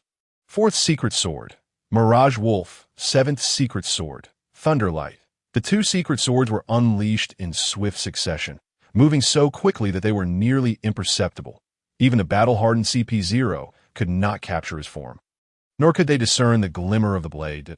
In but a fleeting moment, the blade, moving at breakneck speed, sliced through the throat of the frog-woman, propelling him forward through the air. The frog-woman turned back, still shouting, "Quick!" Her words abruptly cut off as all gazes fixated upon her. Her head fell, yet her body remained upright, blood gushing forth in delayed realization. Her head and body severed. The mask fell away to reveal a beautiful face.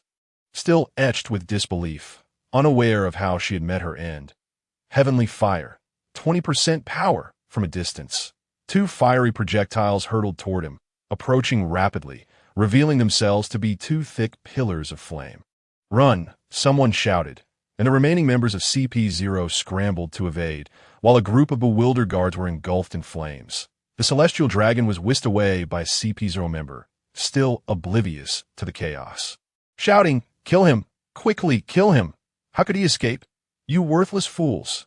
The deaths of those guards and CP0 were of little concern to him. Only the lives of the celestial dragons held value. Others were considered lesser than swine in their eyes. CP0 endured in silence. If it had been anyone else, they would have exacted a painful lesson, ruthlessly tormenting the offender, but this individual was different. He was a celestial dragon, the object of their servitude. Diaz wielded heavenly fire, holy judgment in one hand, Murakumo in the other, the blades of energy and flames mercilessly reaping the lives of the guards.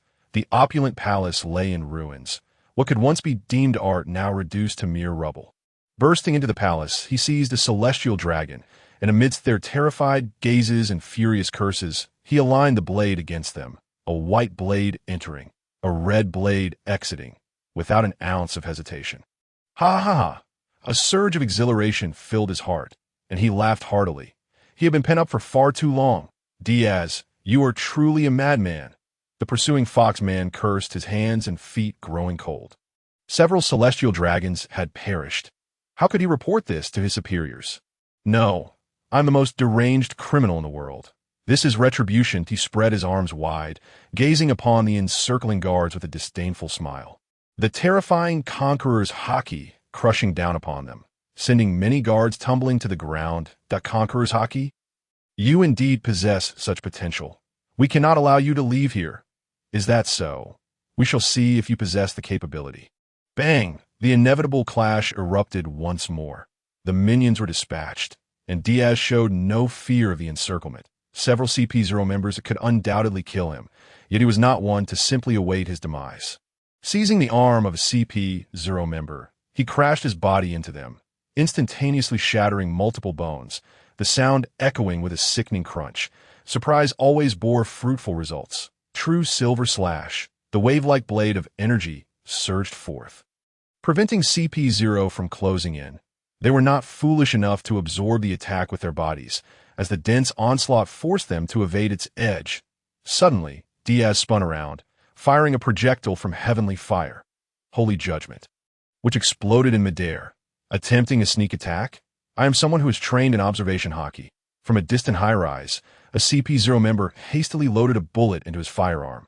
Yet Diaz's speed exceeded his own. The bullet from heavenly fire, holy judgment, flew forth, causing the man to leap from the building in fright. With a thunderous crash, the rooftop tiles were blown away. Is this fellow a monster? They could not help but exclaim in shock. This is dire. A significant number of slaves have been relocated. Suddenly, someone shouted. After such a prolonged battle, they realized the slaves had vanished. Impossible. How could so many people simply disappear? How could they have been moved without anyone noticing? It is impossible, absolutely impossible. There must be tunnels. Someone has dug tunnels. Every slave camp has tunnels. What? They simultaneously glanced at Diaz, who was locked in combat with 3 CP0 members. Indeed, it must be me. Do you know what you are doing? That is property belonging to the adults. Ha! What concern is that of mine? I merely wish to make the celestial dragons uncomfortable, if they perish. Won't it simplify matters for everyone? The world government will no longer have someone riding on their backs. The Navy will not need to allocate extensive forces to protect the celestial dragons. And the allied nations will not have to pay tribute to the heavens. I am performing a noble act, he chuckled, saying, I had a splendid time tonight. BRRR, BRRR, BRRR, BRRR. The sudden ringing of a telephone interrupted the crowd. Diaz answered the call. It succeeded. Oh, Brother Diaz. Mori's voice echoed. Well then, you should retreat as well. It is now my turn to perform. You still have accomplices? How novel. Who doesn't have accomplices? He produced a return scroll and a detonator, saying, well then, good luck to you. What was he planning? In the next instant, as Diaz tore up the return scroll, he pressed the detonator. Boom! A mushroom cloud slowly ascended into the night sky. Today, Mariejois is indeed experiencing a nuclear obliteration. Chapter 71. Imboom. Even from afar at Sabiti Archipelago, the deafening explosion could be heard, reminiscent of thunder on a rainy night, piercingly vivid. The blast light was almost bright enough to illuminate the starry sky in an instant. The precise demolition of Mariejois was complete. Diaz had buried an immense quantity of C4, approximately 5 kilograms of which could obliterate a 2-story building. The C4 he purchased from the marketplace totaled several dozen tons. Even if it could not entirely flatten Mariejois, it would at least ensure that few celestial dragons survived. Had he not been unable to acquire Dongfeng, he would have made them understand what it meant to witness the blossoms of 1,000 trees under the night breeze. As stars fell like rain, the explosion came unexpectedly, and even the 5 elders were not spared from disaster. These 5 old men reacted swiftly, utilizing hockey to shield themselves and employing the sea stone shields hidden in their office to deflect the explosion and falling debris, avoiding death. However, their condition was far from favorable. The bearded elder lost his prized beard, while a hand of the sword-wielding elder was destroyed in the attack and is currently undergoing emergency treatment. The bald elder suffered severe injuries to his back, damaging his spine, and it is likely he will require a wheelchair for movement in the future. The blonde elder sustained the least damage, suffering disfigurement yet still able to move. The last of the 5 elders narrowly escaped death, lying alongside the sword-wielding elder in a Navy-operated operating room. Why was it the Navy's operating room? Simply because Mariejois' top-tier hospital had been obliterated, and none of the doctors serving the celestial dragons managed to escape. Thanks to Tsuru's swift footwork, he was the first to arrive at the scene, urgently escorting the 2 elders away. Otherwise, they might have perished had he arrived any later. The extent of the celestial dragons' casualties was still being assessed, and the situation appeared grim. The CP0 and the soldiers guarding the celestial dragons also suffered heavy losses. This time, Diaz's reckless strike had severely wounded the celestial dragons. Such a monumental event could not possibly remain concealed from the world's foremost journalist, Morgans, the president of the World Economic Journal, when he received this information. He was utterly stunned. Having worked in journalism for so many years, he had never encountered such a story. Blowing up Mariejois entirely. Good heavens, this young man Diaz is truly insane. What audacity! It must be reported. Even if it leads to a bounty from the world government, it must be disseminated. Morgans envisioned that his newspaper would undoubtedly sell out by the following morning. Boys, clear the front page for tomorrow. I will write it myself. He was as excited as a child, his typewriter keys flying, leaving a blur in their wake. Within half an hour, the finished report was sent for urgent reprinting, and by the next morning, the entire world would receive news of this astonishing strike. In the ruins of Mariejois, Pangu City, amidst the flowers, even with Mariejois reduced to rubble and the celestial dragons suffering grievous losses, the scene remained as beautiful as ever. Clad in a black robe and adorned with a high crown, Im listened to the report from the 5 elders before him, his expression devoid of joy or sorrow. My lord, this was our defeat. We never anticipated that the audacious Diaz would launch such an attack on the Holy Land. The blonde elder knelt before him, his head bowed, not daring to look up. Oh, not fret. The voice. Indistinguishable in gender, remained as impassive as ever. It was merely a calamity, after all. How many descendants of the 19 kings remain? The nobility suffered heavy casualties. Only one celestial dragon from the Fairfia family, who was traveling abroad, managed to escape, while the rest were annihilated. The Selvok family still had 3 members left. The blonde elder continued to report the extent of each noble family's losses. Fortunately, each royal lineage retained a glimmer of bloodline. Except for the last, the Donquixote family, which suffered a catastrophic blow, resulting in complete extinction. Is that so? I'm remained indifferent. All of the Donquixote family perished. This complicates matters that my lord. In fact, there's still one bloodline of the Donquixote family that exists outside. However, the blonde elder hesitated to elaborate. Oh, is that so? Pirate Confronting Doflamingo and Navy officer Donquixote Rosanani were once among the world's nobility, but their parents renounced their titles and later faced an attack from commoners, leading to their mother's death. Doflamingo killed his father in a bid to reclaim his celestial dragon status, but his efforts were in vain. Eventually, one became a pirate while the other joined the Navy, and the brothers became sworn enemies. Which of the two is of significant use? Inquired. Doflamingo is a cunning and deep-thinking individual who even planned to seize Dressrosa. Rosanani is more conventional, as an undercover agent under his brother's command. He exposed Doflamingo's schemes and is now a Navy captain. Let us reinstate Rosanani as a celestial dragon to continue the bloodline, that if he is unwilling, we shall see if Doflamingo can become the king of Dressrosa. Offering him some assistance to see if he can fulfill the great achievements of his ancestors, made his decision. The blonde elder bowed his head. Diaz had perished in the explosion, choosing to perish alongside Mariejois. Indeed, remarked, it has been a long time since I have encountered such a wildly reckless youth. Quite intriguing. You may retire. Yes. The blonde elder departed, and picked up Diaz's bounty notice, realizing that he was indeed a descendant of the D clan. As expected, the D's are unnatural enemies. Had it been 800 years ago, he might have become a valuable ally to that man. That a dagger pierced through Diaz's bounty notice as him sat there, resembling a stone statue, lost in silence. Meanwhile, Diaz, having returned to Sabati Archipelago using the return scroll, did not linger long. He directly seized a completed pirate ship and, guided by Jean Bay and his companions, entered Fishman Island. A massive bubble enveloped the entire island. Even beneath the sea, there existed a sky and clouds.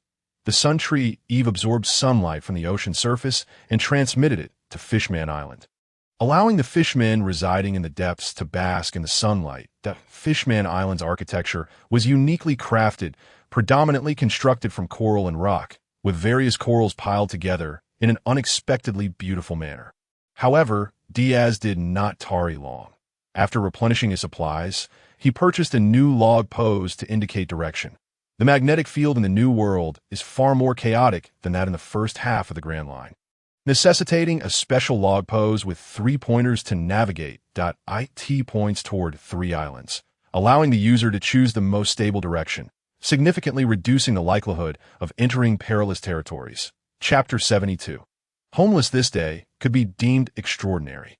For this morning's news sent shockwaves throughout the world. The Holy Land Mariejois was attacked, and the perpetrator was none other than the most deranged criminal in existence, branded Diaz. The newspapers elaborated on Diaz's assault on Mariejois, albeit somewhat ambiguously, largely filled with Morgan's embellishments. Even if he obtained some intelligence, it only conveyed that Mariejois had been bombed and that the assailant was Diaz, providing little useful information. However, that did not hinder Morgan's, the journalist, from crafting a sensational narrative. The opening was a mere image, with the content entirely fabricated. Morgan's was indeed skilled. The contents he penned were chillingly captivating. Consequently, the entire world was left in utter shock, with many perceiving Diaz as a figure more terrifying than Pirate King Roger. When compared to Roger's deeds, Diaz's actions seemed like an entirely different caliber of madness. Even Rock's assault on God Valley paled in comparison to Diaz's insanity. He was a genuine lunatic.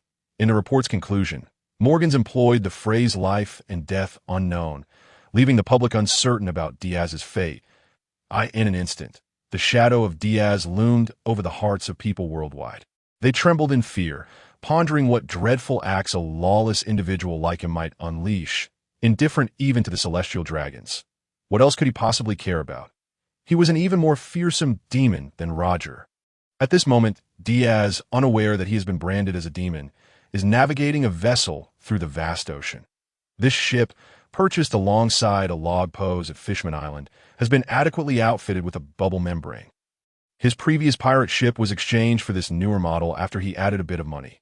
The ship trade industry at Fishman Island is quite thriving, as not every vessel can safely enter its waters. Some ships, due to their positions, have found themselves crashing into the bubble surrounding Fishman Island, causing their hulls to merge with the bubble membranes and ultimately fall into the sea forest. If fortune smiles upon them, and they manage to salvage their lives, they would need to procure a new ship. Thus, although the residents of Fishman Island do not require ships for their daily lives, they still engage in shipbuilding for commerce. The ocean currents propel the sailboat forward. Enveloped in a misty haze, even the fervent sunlight struggles to penetrate the depths of the sea. Diaz can only silently pray that no colossal sea kings launch a sudden assault, for that would spell disaster. Fortunately, the journey has been devoid of peril, and he emerges from the ocean unscathed. Upon breaking through the waves, Diaz releases the vessel named Breaking Waves and subsequently stows it away, with the engine roaring to life. Breaking Waves gallops across the surface of the sea, heading towards the North Sea, thus crossing a windless zone. After departing from Fishman Island, he proceeds in a straight line, with the North Sea lying to his right. Negating the need for the log pose, it takes him 2 months to traverse the New World and the windless zone. Finally entering the North Sea, he retrieves the navigational charts and compass he had previously used. As the waters here revert to their normal state, no longer the unpredictable and fearsome realm of the New World and the Grand Line. Returning to the North Sea, he feels a sense of homecoming, though a weight lingers in his heart. Once he confirms the position and direction of his homeland, he advances without concern for energy, food, or water. The winds of the North Sea are significantly colder than in other regions, and this biting breeze invigorates Diaz, bringing his homeland, the Arya Kingdom, within sight after days of sailing. The Arya Kingdom is a large island nation, not particularly wealthy, yet not destitute either. Its king is neither a wise ruler nor a tyrant. He does not hold the king accountable for the destruction of his homeland, as it was the orders of the world government that led to the demise of his people. Breaking Waves circumvents the Arya Kingdom and docks on the other side, where he strides towards the forest. Treading the familiar path, he recalls the route he once took to set sail, escorted by the village chief himself. The old man, known for his fiery temperament, had opposed Diaz's departure to sea, but begrudgingly brought him here. He once remarked, "I cannot hinder your pursuit of freedom, but you wretched boy, if you become a pirate, do not return here in disgrace." Yet, he feels he has implicated them all, with a heavy heart. He closes his eyes and approaches the village entrance. It is eerily quiet. The path is overgrown with weeds, showing no signs of life. Small creatures like squirrels scurry away at his arrival, seeking refuge in their homes. The village is devoid of inhabitants, and the houses have transformed into sanctuaries for wildlife, with dried bloodstains and bullet holes on the doors causing Diaz to halt, rendered speechless. Years of absence have left his homeland in this state. Arriving at his family home, a dilapidated wooden cabin where he grew up, he pauses with his hand on the door before pushing it open and stepping inside. The room is surprisingly neat. Untouched by chaos due to its abandonment, he takes a seat on a dusty chair, mouth agape, lost in contemplation. After a long while, he rises and exits the house, standing at the village entrance, declaring, "Come out.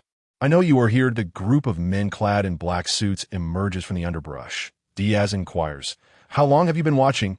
The leader, somewhat intimidated, replies, A year. These men are not CP0, their strength woefully inadequate. He had noticed their presence upon entering the village, but chose not to voice it. "Are you part of the CP organization?" "CP8. They tremble, fearful of the demon before them. "Oh, I see. You relayed the news of my survival to the Navy?"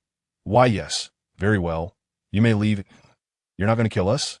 Seemingly reading their thoughts, Diaz responds, "You are merely following orders. I am not so brutal as to take that path." Wrong should be righted by those who committed them. Now go, as I'm not in a pleasant mood. Why, yes. The group departs in a flurry, as if granted a reprieve. Diaz shakes his head, gazing back at the village, and lights a cigarette. The smoke swirls around him, faintly revealing the serene visage of the village and the gentle faces of its inhabitants. Aunt Mary next door often prepared meals for him, while Uncle Frank across the way sometimes brought him fish from his outings at sea. The village chief would sit at the entrance, stern-faced, smoking as if someone owed him a fortune. Damn, this smoke is truly pungent. Wiping his eyes, he discards the cigarette but to the ground, igniting the village in a blaze of flames that consumes all. He returns to the embarkation point, where a flock of seagulls alights upon breaking waves, squawking incessantly. Enough with the squawking seagulls. As of today, I too am homeless. Chapter 73. The Trail of Doflamingo, with the village reduced to ashes. Diaz feels no lingering attachments and presses onward without hesitation.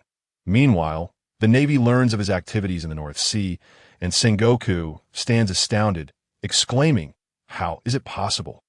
How did that fellow survive such an explosion?" He is perplexed. Given the force of that blast, there is no conceivable way Diaz could have emerged unscathed. Yet, against all odds, he has survived and remains vibrant. Unable to fathom it further, he promptly dispatches operatives to capture Diaz. Upon learning of his survival, Sengoku immediately reports to the Gorosei, who are equally astonished. Consequently, they raise Diaz's bounty to a staggering 1,830,000,000 berries, marking him as one of the youngest fugitives in history to surpass the 15 billion berry threshold.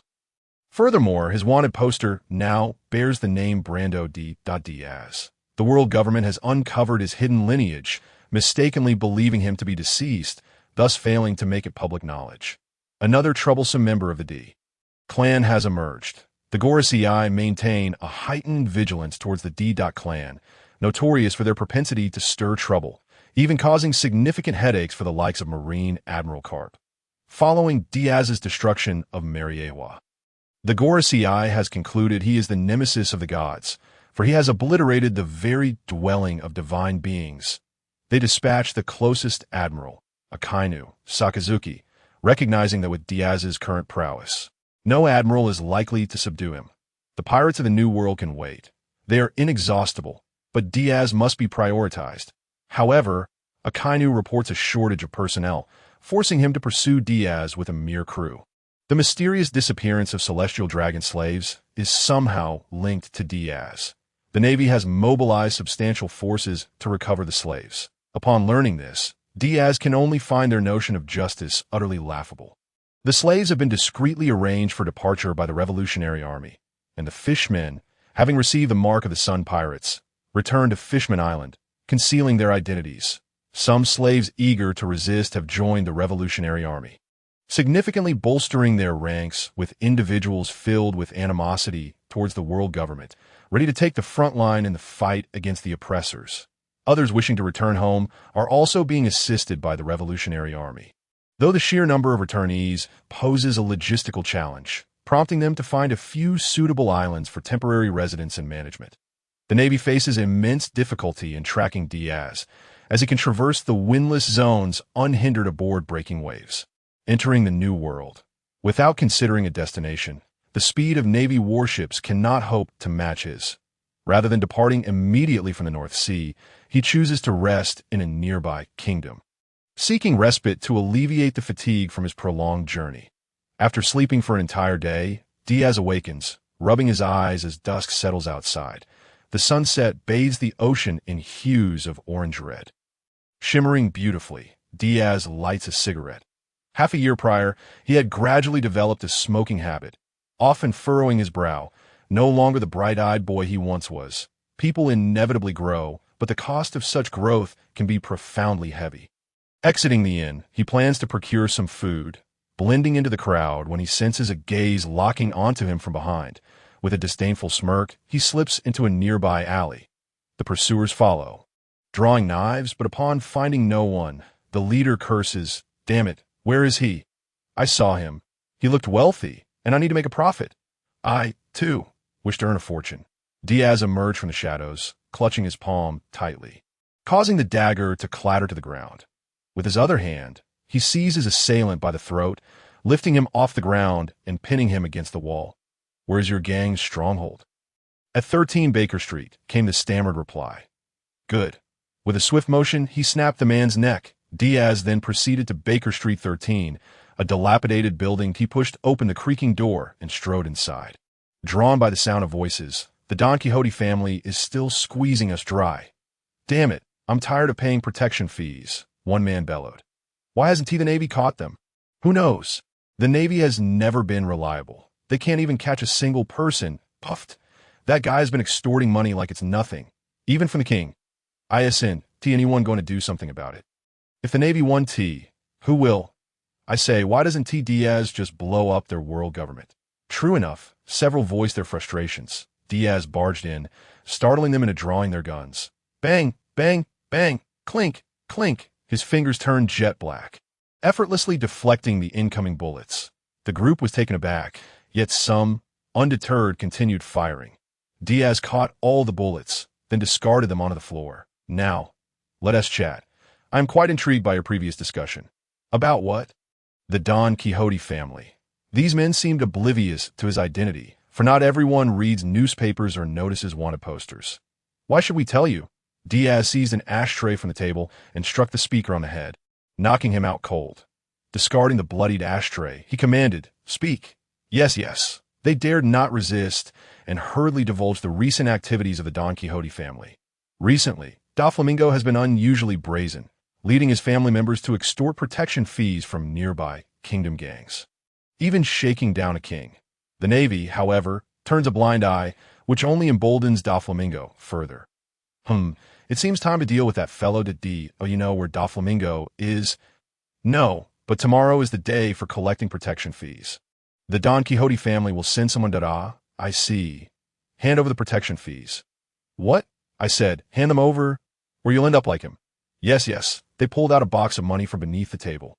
Once informed of the time and place for the next day, Diaz bound them and delivered them to the local constable's doorstep. Wow, 2 million berries. That is quite a profit for a small gang. Doflamingo is getting rather ruthless with his extortion. Who knows what he is plotting? After I outsmarted Doflamingo last time, I heard he hid in the South Sea for a while. I wonder if he has regained his strength since then. Well, let us plan to outmaneuver him once more. Chapter 74. One of you or the belt must perish. The following morning, Diaz, donning sunglasses and a mask, arrived at the designated location, but a man sat in an alley, a box serving as his seat. Time ticked by, and two figures approached from the opposite end, clad in a red-made outfit and smoking a cigarette. Baby 5 exuded confidence, accompanied by her partner, Buffalo. Old acquaintances. Diaz remarked, "Hey, today is your rendezvous, right? Hand over the protection fees." Without further ado, Baby 5 demanded the money. Diaz stood up, glancing at Buffalo behind her. Suddenly, his conqueror Ishaki erupted, causing Buffalo to lose consciousness, collapsing to the ground. "Buffalo!" Baby 5 cried out in alarm. "Is he all right?" "He merely fainted. It's nothing serious," Diaz reassured her. "Did you do this?" "Indeed." Baby 5 transformed her arm into a gun, aiming it at Diaz. "That you're asking for death." "I need you to lower your weapon." Baby 5 hesitated, then sheepishly lowered her gun. "Oh, am I needed?" "All right, same old Baby 5, Diaz said with a smile, removing his glasses and mask. It was evident that her desire to be needed would never change, making her the easiest to handle within the Don Quixote family. Diaz. Baby 5 gasped, recognizing him. They had been monitoring him closely, for he had betrayed their family, and she knew just how dangerous he could be. She quickly stepped back, realizing Buffalo was still unconscious. "Don't come any closer," she warned, her hands morphing into blades. "Don't be ridiculous, making me seem like the villain." Baby 5, we're old friends after all, Diaz said. "I and the family." "You reconsidered a good person." "What do you mean by that?" "Nothing," Diaz urged now. "Tell me where I can find Doflamingo. Are you truly in need of my assistance?" "Of course, well, the young master has gone to the New World." "The New World? What for?" "He aims to become a warlord of the sea." "Become a warlord?" "The world government would never allow that." Diaz thought Doflamingo was delusional. His plans had been exposed by Rosinante. "I don't know. but the young master said someone would assist him. It appeared that someone within the world government had struck a deal with Doflamingo, potentially a high-ranking figure, perhaps one of the elders. If Doflamingo became a warlord, neither Sengoku nor Tsuru would consent, nor would Admiral Akainu. But what if the elders approved? Even Sengoku and Akainu would have to obey the elders' commands. They were the de facto rulers of the world government. Why haven't they been eliminated? He pondered in frustration that he then inquired further about the current state of the Donquixote family from Baby 5 that led by Doflamingo. The family included Baby 5 Buffalo, Dellinger Jorah, and the escapee from the previous ambush. Pika, Treble had succumbed to his injuries. 2 new members had joined. The Toy Fruit user Sugar and the Snow Woman Monet.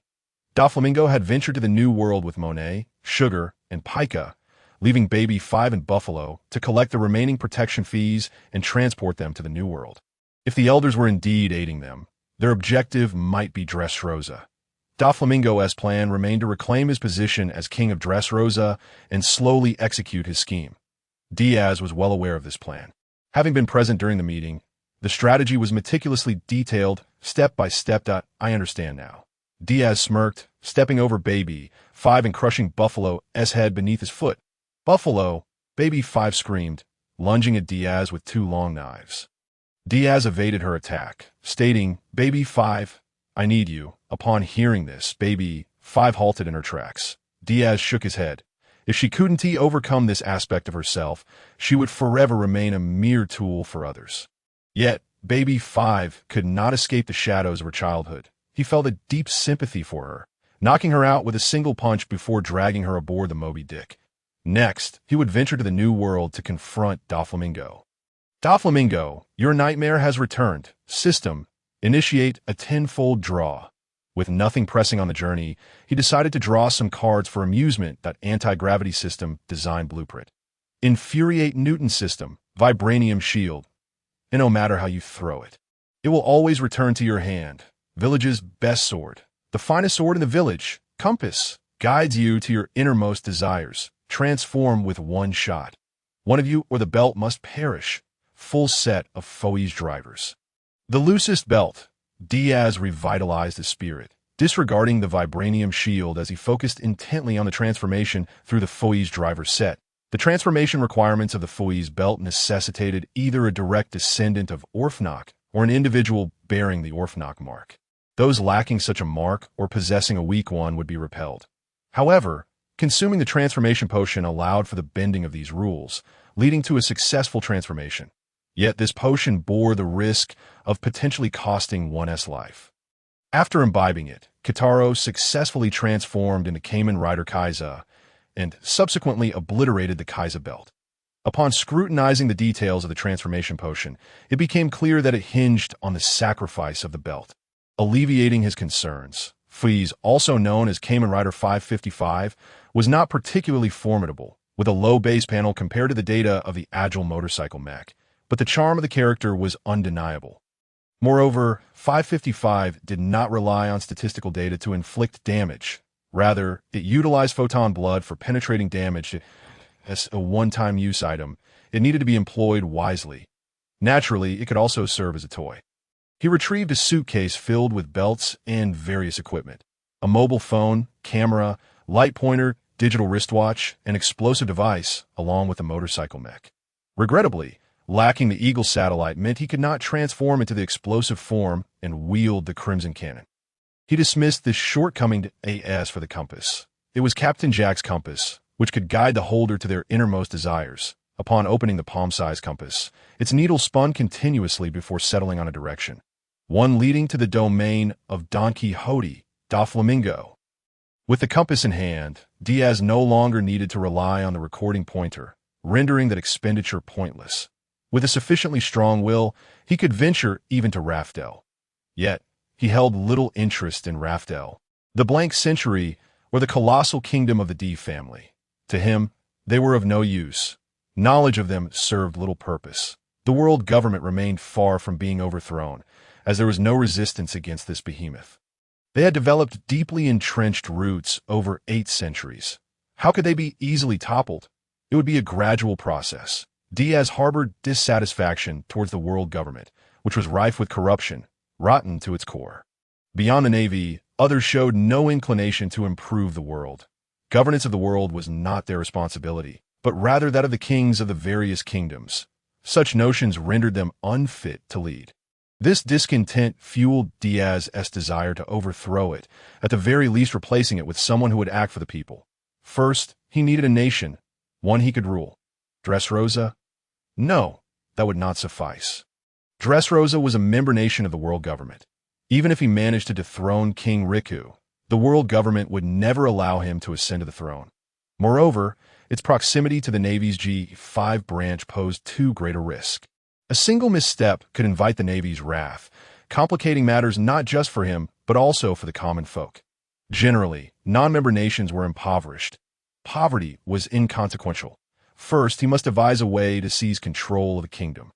A plan slowly crystallized in his mind, and he needed to refine it further. As Diaz pondered, he pressed onward. Along the way, he was captivated by a piece of news. Donquixote Doflamingo had been appointed as a warlord of the sea. The newspaper declared that the world government had officially designated Doflamingo as one of the 7 warlords, ceasing to pursue him for his past actions, thus granting him the legal right to plunder. The paper was replete with bureaucratic jargon, clearly the work of Morgans and his ilk, who had previously condemned Doflamingo, wishing for his demise and exposing his misdeeds, only to now pivot and elevate him to the status of a warlord. Brushing his crimes aside, truly absurd. Why would they appoint Doflamingo as a warlord? Has the world government lost its sanity? In the Marine headquarters, Razanani slammed his fist on the table in outrage, while Sengoku and Granny Tsuru remained stoically silent. With only Garp continuing to munch on snacks, seemingly unconcerned, their opinions held no weight with the 5 elders, who would not entertain dissent. Sengoku had even been reprimanded, told it was their decision, and he had no authority to interfere. The hierarchy was crushing, especially when faced with the 5 elders for the first time.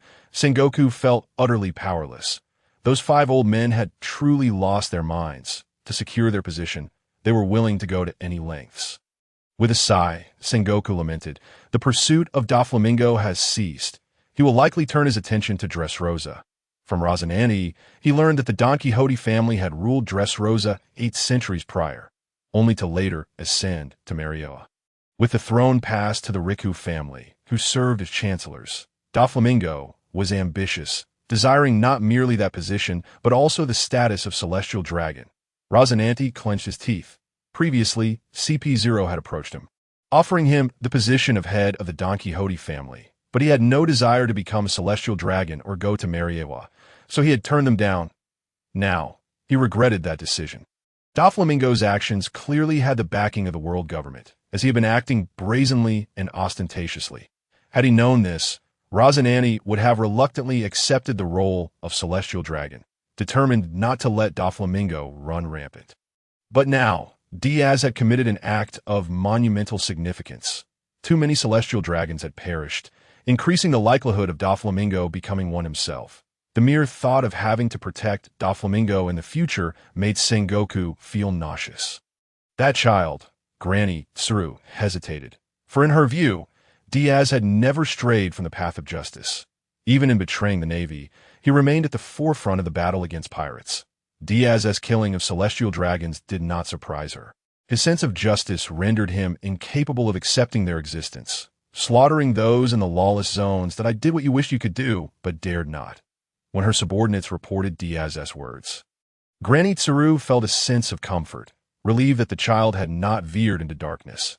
Later, when his homeland was destroyed, Diaz vanished for over half a year, only to re-emerge amidst a sensational event. He had blown up Mariejois. This was something they had never dared to imagine. Yet this child had accomplished it. Diaz had not succumbed to madness. Indeed, he had detonated Mariejois, but prior to that, he had evacuated the slaves. The scales of justice in his heart had never tilted. Even in seeking revenge, he refused to involve the innocent. In comparison, their sense of justice appeared woefully narrow. With a crunch, Garp, munching on the snack Sengoku had hidden, laughed heartily. It's splendid that those celestial dragon trash have been eliminated. No more protection fees to pay. O Garp. The heavenly tribute held the same value as protection fees. Member nations of the world government paid the heavenly tribute to receive protection. And while they might overlook conflicts among member nations, they would respond to pirate attacks and invasions from non-member nations. However, failing to pay the heavenly tribute would result in the nation being expelled, leaving it vulnerable to invasion, with the government refusing to intervene, even inciting its subordinate nations to act. Their actions were truly unbecoming. Thus, in Garp's mind, the heavenly tribute equated to protection fees, celestial dragons' trash. Yes, the equation held true in the marshal's office. The collection of heavenly tribute continued as usual, and with comrades surrounding him, there was no concern about speaking freely. Only, it was disappointing that this year, as heavenly tribute had already begun to be collected. That Diaz kid didn't use enough explosives. If all the celestial dragons were wiped out, everyone would be spared the hassle. Garp grumbled, his hands never pausing in their motions, feeding himself one rice cracker after another. Hey Sengoku, I've finished the rice crackers. Give me some more. Get lost. Those are my rice crackers. Who are we to each other? Hurry up. Garp. Chapter 76. Dressrosa the marshal's office was filled with noise, and Granny Tsuru looked at the two old men with exasperation. It was only in the presence of the erratic Garp that the always calm and wise Sengoku would reveal his silly side. Razanandi was anxious, unsure of what to do. No, at the very least, he needed to make a trip to Dressrosa. Doflamingo would undoubtedly be there. He requested to mobilize, and after a moment of contemplation, Sengoku replied, "Be cautious. First, head to the G5 branch and take some resources with you." Razanandi is not particularly skilled in combat, whether it be due to his fruit abilities or his own capabilities. Clumsy and prone to stumbling, Sengoku is reluctant to let him venture into danger. However, upon seeing the resolute gleam in Razanandi's eyes, he ultimately acquiesces. Razanandi swiftly departs, preparing to journey to the new world. Meanwhile, Diaz proceeds directly onward, arriving at Dressrosa. Navigating the Grand Line inevitably requires detours. Each island necessitates a stop to allow the log pose to absorb magnetic forces, pointing the way to the next island. With Captain Jack's compass in hand, he is able to reach his destination according to his own design. Baby 5 is bound aboard his ship, her wrists shackled in sea prism stone cuffs. Such is the plight of those with abilities. Once submerged in water or restrained by sea prism stone, their combat prowess is rendered null, making it quite simple to control them. Just stay put. Shakira's will take care of you, Shaji. Shakira's jumps up, responding to Diaz's words. Hey, Diaz, don't leave. Don't make me stay with this ugly creature. Bang. Shakira's collides with her, causing her immense pain.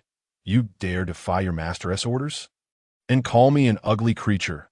This is merely temporary. My master has proclaimed that I shall become the king of sandstorms. You wretched, Shaji, bang. Another hit, rendering baby 5 unconscious. A troublesome woman indeed. His gaze drifts to the sea prism stone cuffs. How I long to eat them, but alas, I have no mouth, Shaji. I must evolve quickly. Diaz arrives in Dressrosa, where the ruling monarch is still King Riku, a beloved and benevolent sovereign known for his generosity. Frequently aiding nations embroiled in war, his reputation soaring. Under his governance, while Dressrosa may not be affluent, the happiness of its people is exceedingly high, and the Riku family has earned the trust of the citizens for 8 centuries. As Diaz walks through the streets, the faces of the townsfolk are adorned with smiles. They are content. After years of wandering, this is the first time Diaz has encountered such a nation.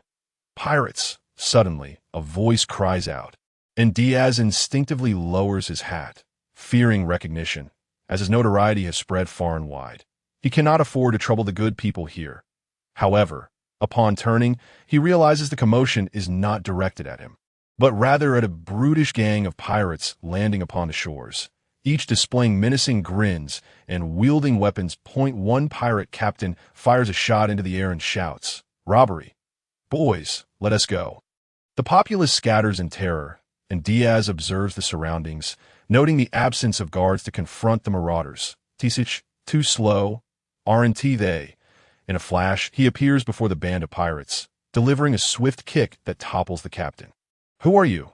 The first mate draws his gun, but Diaz swiftly snatches the firearm from his grasp and fires, striking the foe in the head. Amidst the pirates, he weaves and darts, his speed rendering him nearly invisible. Blades flash and blossoms of crimson erupt among the pirates. With such feeble strength, you dare to roam these streets? Truly laughable. Diaz shakes his head, discarding the weapon in hand, as the crowd erupts in cheers. A little girl presents him with a flower. Thank you. Accepting the bloom, he lowers his hood and turns to leave. What a good person! Indeed, there are still many good souls. Not long after, the sound of galloping hooves approaches, and the royal guards under King Riku arrive to render assistance. What, the pirates? Were there any injuries? No, a brave soul saved us, haha. Yes, what a kind-hearted individual, though it seems he was shy and left as soon as he could. I see, as long as all is well. The royal guards breathe a sigh of relief, eager to locate the hero and, if possible, express their gratitude.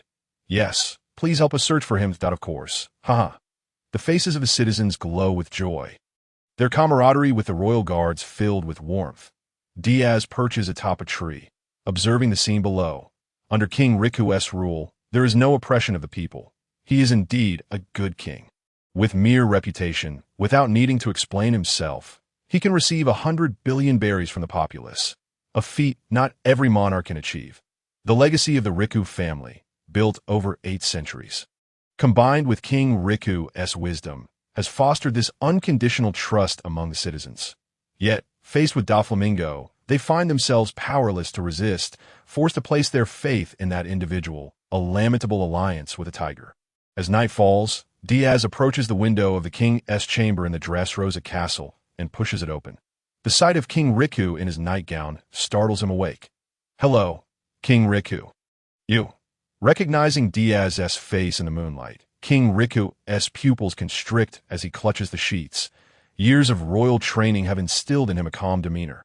What brings you here? Mr. Diaz, fear not. I harbor no intention of blowing up Dressrosa. Diaz waves his hand, prompting King Riku to exhale in relief. Should this madman detonate the nation, none of the citizens would escape unscathed. Then why are you here? You know Donquixote Doflamingo, do you not? I am aware of Donquixote. He is the newly appointed warlord of the sea. King Riku replies, is there a problem? The name Donquixote may not ring a bell for many, but you surely recognize its lineage. 8 centuries ago, the royal family of Dressrosa, your Riku family's king. Do not inquire how I know, but I do. What is it you desire? I merely wish to warn you that Doflamingo has set his sights on this nation. When he comes for you, use this to contact me, that I am here to eliminate him. He leaves behind a sleeping Den Mushi, a means of communication within the country. King Riku silently gazes at the Den Mushi. Believe it or not, that is your choice. Regardless, I have said my piece and one more thing. You govern this nation quite well, so do not die to a person like you would be a great loss. He leaps from the windowsill, vanishing in an instant. King Riku, wide awake, cannot possibly sleep, having learned that Doflamingo has set his sights on Dressrosa. Chapter 77. Distorted values. Meanwhile, back aboard the Mistral, Diaz sits on the ship. Baby 5 still unconscious, though it appears she has acquired 2 more lumps on her head, likely from Shakira's frequent assaults. This woman shall be handed over to the G5 branch.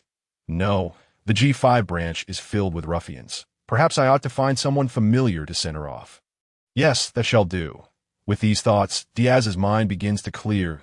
In the days that follow, Doflamingo makes no appearance, and Diaz relishes the tranquility, enjoying the attentions of his maid. Whenever he asks a favor, Baby 5 dutifully complies. Without such requests, she would seize the opportunity to contact Doflamingo, and he cannot keep her bound indefinitely. Among the Donquixote family, the one he least wishes to harm is Baby 5, that you were like a brother to me when we were young. Baby 5 mutters as she prepares a sumptuous meal in the cramped kitchen. Outside the kitchen, Diaz scribbles in his notebook, not lifting his head as he asks, Baby 5, have you ever considered leaving the Donquixote family? What? Are you joking? Baby 5 turns to him, spatula in hand. I tell you, I will never betray the young master. Why not? Is that man truly worth your unwavering loyalty? Is it simply because he requires you? Of course, you cannot fathom how wonderful it feels to be needed. Baby 5 responds, enraptured, "Is that so? Because your mother abandoned you, believing you're not needed?" His words cut deep, causing baby 5 to lower her head. Painful memories of rejection surging forth. Of course, I do not wish to be abandoned again. If I am needed, I still hold value. As long as I can prove my worth, I shall never be cast aside. I wish to die surrounded by those who cherish me. At the very least, let my death hold significance. She bursts into tears, and Diaz sighs, ceasing his writing. The value of a person, baby 5, is not determined by self-sacrifice. Then tell me what to do. I've been unwanted since the moment I was born. I am worthless. Are you saying you wish to live solely to be needed? That is the life of a tool. Baby 5, you will be used until your very end.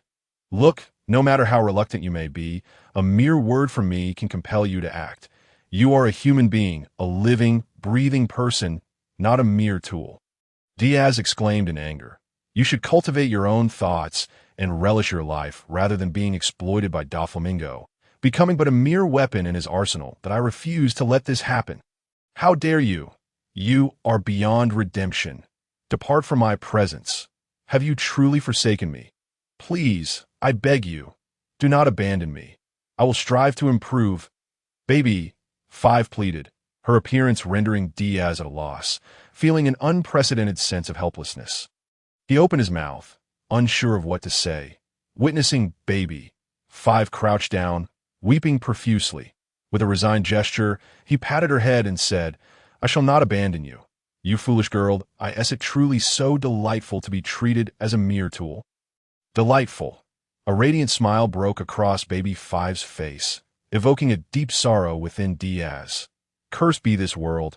If it were not so wretched, perhaps baby 5 would not have been cast aside by her mother. His gaze hardened as he declared, Continue cooking, baby 5. I shall make use of you until your very last breath. Really? Baby 5's eyes sparkled with hope, yet Diaz found himself at a loss for words. Should he seek out old Kai from the 8 Treasure Water Army? Indeed, he was uncertain how to articulate his thoughts. Baby 5's warped worldview was unchangeable. He should have taken her away in her youth, kept her by his side. Perhaps then he could have rectified her perspective, or at least prevented it from becoming so distorted. Now, her beliefs were irrevocably set in stone. Baby 5? Yes. Baby 5 wiped her tears and responded hastily. The food has burnt. Ah, baby 5 exclaimed, rushing to the kitchen where the meat had indeed been scorched. Watching her frantically bustle about, Diaz felt a headache coming on, pondering, what on earth am I doing? Is it right or wrong to keep baby 5 here? Sighing, he resigned himself to fate. Sitting down, he lit a cigarette to calm his mind. Suddenly, he spotted a vessel. The ship was inconsequential, but the captain was of great importance. With golden short hair and a visage somewhat reminiscent of Doflamingo, the captain smoked a cigarette, his eyes reflecting a weary melancholy. Rosinante, baby 5, an old friend has arrived. Old friend? Our old friend? Is it that fellow, Rosinante? No, he should have perished, right? It is not him. It is Corazon? Is Mr. Corazon still alive? No, the young master said he's betrayed us. Now, I am your superior. You shall refer to me as boss, and I require you to betray Doflamingo. Yes, boss. Very well. This woman is remarkably easy to manipulate. Old Kai is truly a formidable individual to have managed her. The wave breaker set sail, blocking Rosinante's small boat. Is that not Rear Admiral Rosinante? It has indeed been a while, Diaz. What are you doing here? Rosinante exclaimed in shock, readying his gun, only to slip and tumble into the sea. Bloop! Bubbles erupted from the water as Diaz leapt from the ship to retrieve Rosinante. Cough, cough, cough. I nearly drowned, Rosinante spluttered, collapsing onto the deck of the wave-breakered. Baby 5 handed him a towel, and he murmured, Thank you. Mr. Corazon, it has been quite some time. Who are you? Rosinante's demeanor grew cautious. Few knew his code name. He scrutinized baby 5, finding her vaguely familiar. Could she be from the Donquixote family? You are baby 5? He marveled, astonished at how much she had changed. Wait, why is baby 5 with Diaz? I am. Baby 5 began. She is currently associated with me, Diaz interjected, settling down and offering Rosinante a cigarette. Are you here to investigate Doflamingo? Ah, yes, you wouldn't be as well, would you? Rosanani found the situation absurd. You crossed the North Sea just to confront Doflamingo? Indeed, I intend to eliminate him, Diaz replied with a grin. Previously lacking the strength, now I shall see if I can rid the world of that scoundrel once and for all. Chapter 78. Rosananti hiss. Rosananti inhaled deeply from the cigarette, analyzing the situation coolly. You truly know how to stir up trouble. Are you not afraid of the Navy pursuing you? Boss, you cannot kill the young master. Baby. 5. I require you to prepare a meal. Yes. Once he had dismissed the maid, Diaz remarked, this woman is someone I encountered in the North Sea, and it was from her that I learned of Doflamingo's whereabouts. I assumed you would have eliminated her. I did not. Diaz replied, I despise pirates. Yet I have pity for baby 5 indeed. This child has endured much hardship, Rosanani agreed, taking a seat. Do you possess any news regarding Doflamingo? None. I have yet to acquire any relevant information, nor has Doflamingo contacted baby 5, Diaz stated. We can only wait in Dressrosa for an opportunity. There are many reasons they are so certain Doflamingo will appear in Dressrosa. Dressrosa was once the territory of the Donquixote family, and Doflamingo originally had a claim to it, even though the current king belongs to the Riku family. Furthermore, Dressrosa is situated at the crossroads of numerous sea routes in the New World, making it a hub of activity.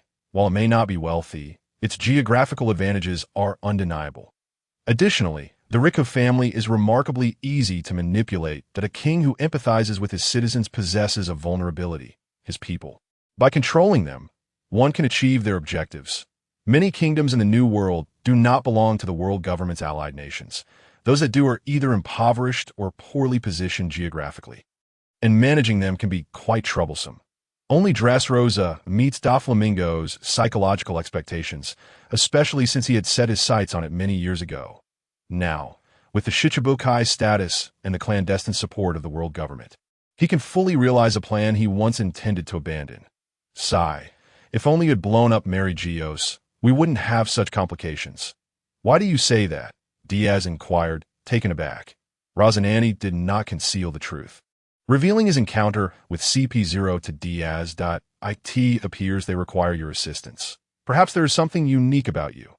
Otherwise, based on my conjecture, with so many celestial dragons eliminated, the world government would be unable to collect their heavenly gold. Is there something special about the bloodline of the celestial dragons? No, they will continue to collect the heavenly gold regardless, Rosanani stated solemnly. Even with one celestial dragon remaining, they will persist in their collection. Back then, I underestimated the explosive yield. Diaz clicked his tongue, uttering chilling words with an impassive expression. Rosanani began coughing, clearly not choking on the smoke. Your actions are terrifying to my homeland is no more. Why not endure a little longer? If I endure, I cease to be myself. I simply did not anticipate the world government would truly strike against innocent civilians. Diaz's gaze was as profound as the ocean as he flicked the cigarette, but into the sea. Well, let's not dwell on such matters. Doflamingo has yet to make a move, but I suspect it will be soon. Indeed, Rosanani did not secretly divulge Diaz's whereabouts. He believed Diaz should not be pursued. Everyone has their own judgment, and Rosanani was no exception. Over the years, through his work in the Navy, he had witnessed various interpretations of justice, yet theirs often felt constrained compared to Diaz's. The world government imposed limitations, complicating matters that were already difficult to handle. Rosanani chose not to immediately enter Dressrosa for investigation. Instead, he remained aboard the wave-breaker. In the stillness of the night, Diaz was awakened by the ringing of a transponder snail. Mr. Diaz, Doflamingo has appeared.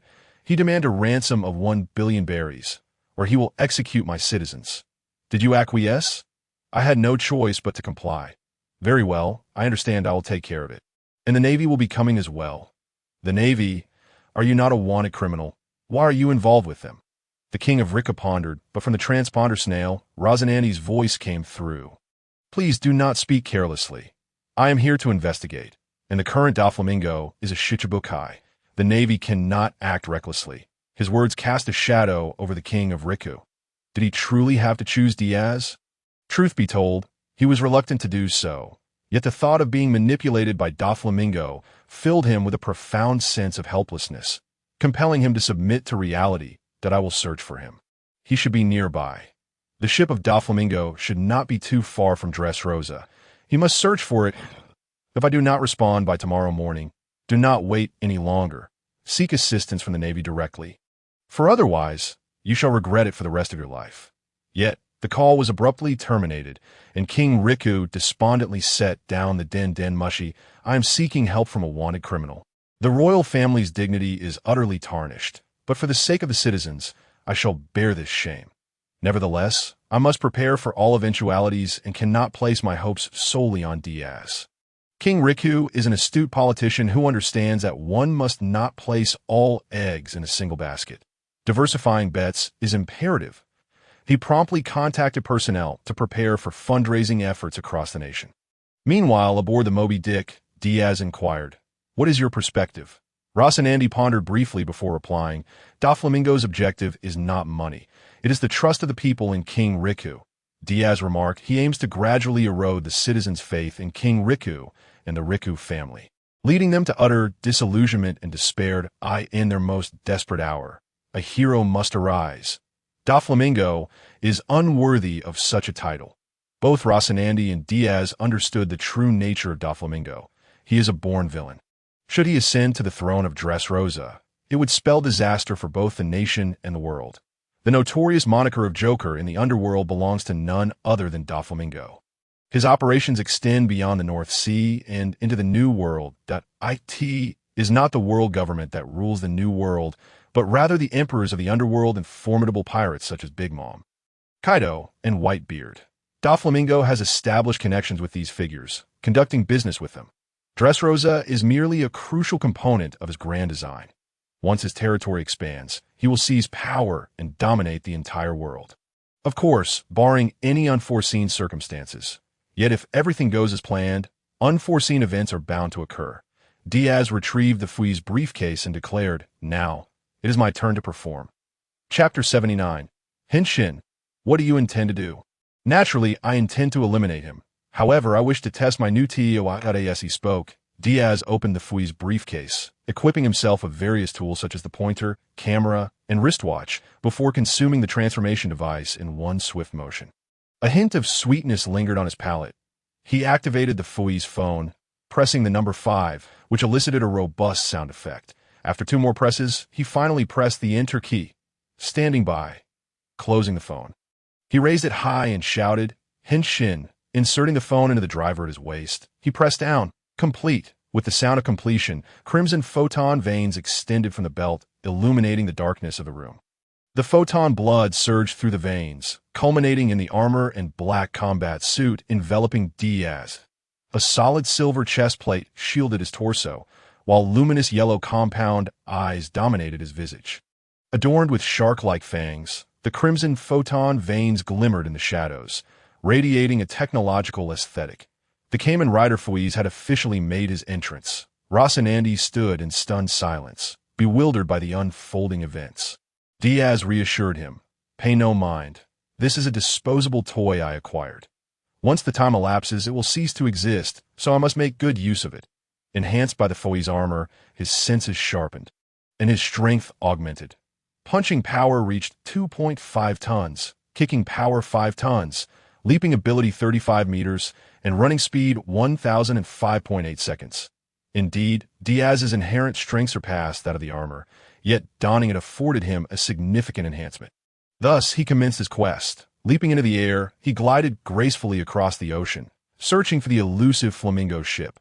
Only spot a few crew members aboard: Jorah, Dringe, Monet, and Sugar. Concerning that Sugar, despite her diminutive stature akin to that of a 7- or 8-year-old girl, Diaz knew her for what she was, a legal loli, the toy fruit user. Upon consuming the fruit, halt her physical development, eternally retaining the appearance she possessed at that moment, that in a sense, this grant her a form of immortality.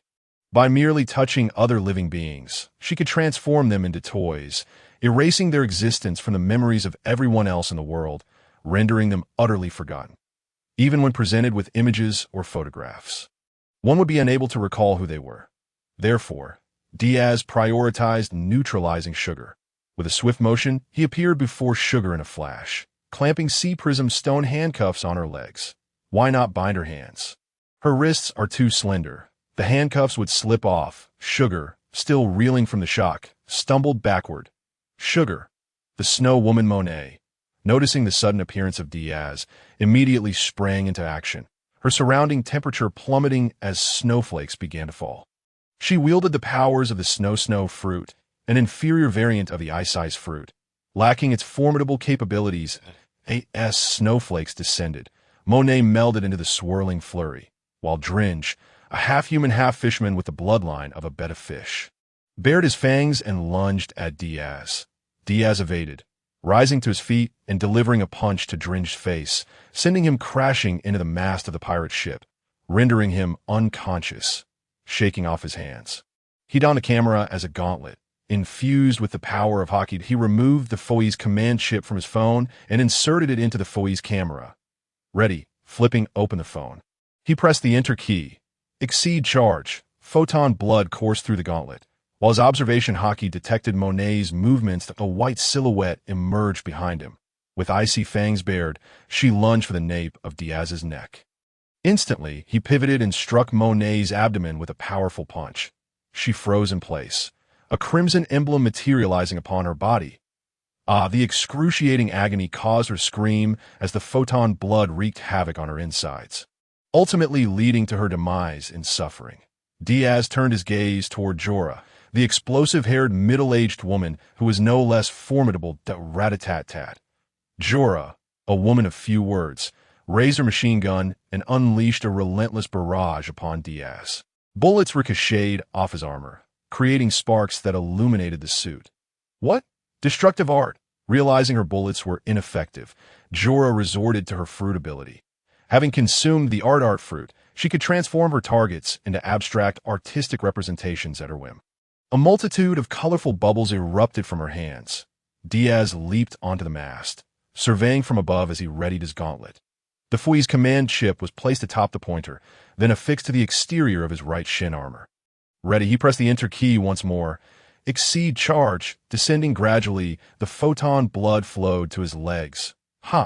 He executed a kick aimed at Jorah. The pointer projected a red drill-like indicator, locking onto Jorah, rendering her immobile. Rider kick. Diaz propelled himself into the drill, spinning continuously before vanishing from Jorah's view, only to reappear behind her. The deep crimson drill materialized. Jorah was soon adorned with a red knight emblem, and she shrieked in agony before collapsing. The power is commendable. The strength of the photon blood is paramount. Although the Foi's data is modest, slightly surpassing that of the Kamen Rider Kuga, neither relies on data for damage output.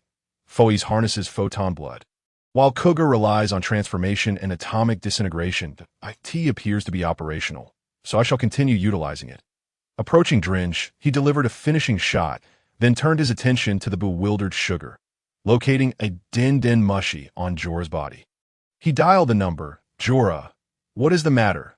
The den mushy's eyes morphed into the shape of sunglasses, a bizarre sight at night. Internally scoffing, he cleared his throat. After puberty, his voice had changed, and he no longer needed to lower it. Doflamingo would not recognize him. Good evening, Mr. Doflamingo. Who are you? Where is Jorah? Oh, me. You may address me as Shufflin A.S. for your inquiry regarding that old woman. She has perished by my hand. You court death. No one shall lay a finger on my family. Doflamingo bellowed as Diaz turned his gaze towards the horizon, where a figure approached with rapidity. Chapter 80. Amusing, yet utterly futile. Adorned with iconic sunglasses and a flamboyant pink flamingo feather coat, coupled with cropped trousers and loafers. His golden hair glimmered in the light. The once arrogant smile had vanished from his visage, replaced solely by wrath. He had, but these family members left. No one shall dare to harm them. Yet upon discerning the situation aboard the ship, a chill gripped his heart. Jorah, Dringe, and Monet were all dead, while Sugar sat on the deck, her face a mask of terror, alongside an oddly armored individual who claimed to be Shufflin. Shufflin, you seek death. Doflamingo roared, his fist clenched, extending his index finger from which thin lines shot forth, imperceptible to the naked eye, moving with such velocity that they could effortlessly pierce human bone. Clang, clang, clang. The armor's defense exceeded Diaz's expectations, proving only slightly less formidable than that of a machine gun bullet. Diaz seized Sugar and leapt into the air, propelling himself toward an open space in Dressrosa at high speed. You shall not escape. Release her at once. Doflamingo altered his course mid-air, pursuing Diaz directly. Gale foot. Flying cut. He spun in the air, unleashing a series of vacuum slashes as Doflamingo deftly intercepted the attacks with several thin lines, while Diaz utilized the momentum from his kick to accelerate further. Touching down in the clearing, he cast Sugar aside and raised his hand, declaring, "Now, Doflamingo, let us engage in battle. You bastard. What do you intend to do? Why are you doing this?" Doflamingo's murderous intent flared towards Diaz, yet he needed to ascertain this individual's true motives. Why, you ask? I too am in search of answers, quoting a certain Crimson Demon's famous line. Diaz nonchalantly replied, "To be frank, I simply wish to eliminate you. It is as straightforward as that. You, scoundrel, you have slain my kin. There shall be no escape for you." The Conqueror's haki erupted suddenly, sweeping forth as Diaz clicked his tongue. Conqueror's haki is hardly unique. The two waves of haki clashed in mid-air, intertwining like crimson and obsidian lightning, neither yielding to the other. Ultimately, both combatants concluded this prolonged contest nearly simultaneously. Such a manifestation of Conqueror's haki could not possibly belong to an inconsequential individual. Who can say, "I shall strip away your mask, torment you mercilessly, so that you may comprehend the consequences of harming my family"? Doflamingo's fingers twitched erratically, and Diaz recognized this as the prelude to Doflamingo's attack. Daha! Bring it on. He retrieved his phone, pressed 103, and then hit enter, twisting the phone sideways to resemble a firearm. Foy's mobile. Explosion gun mode. He pressed the adjacent button, unleashing a red beam.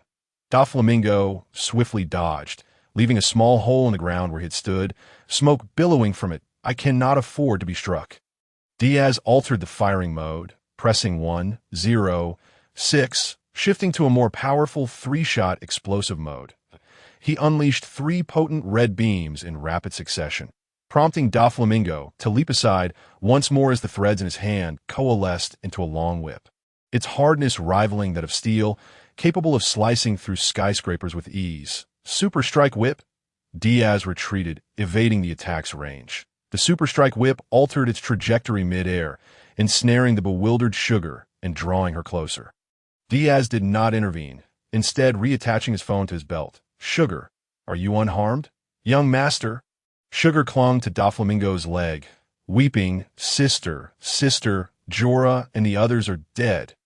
Doflamingo's expression darkened. "I know. Keep your distance. I shall deal with him shortly."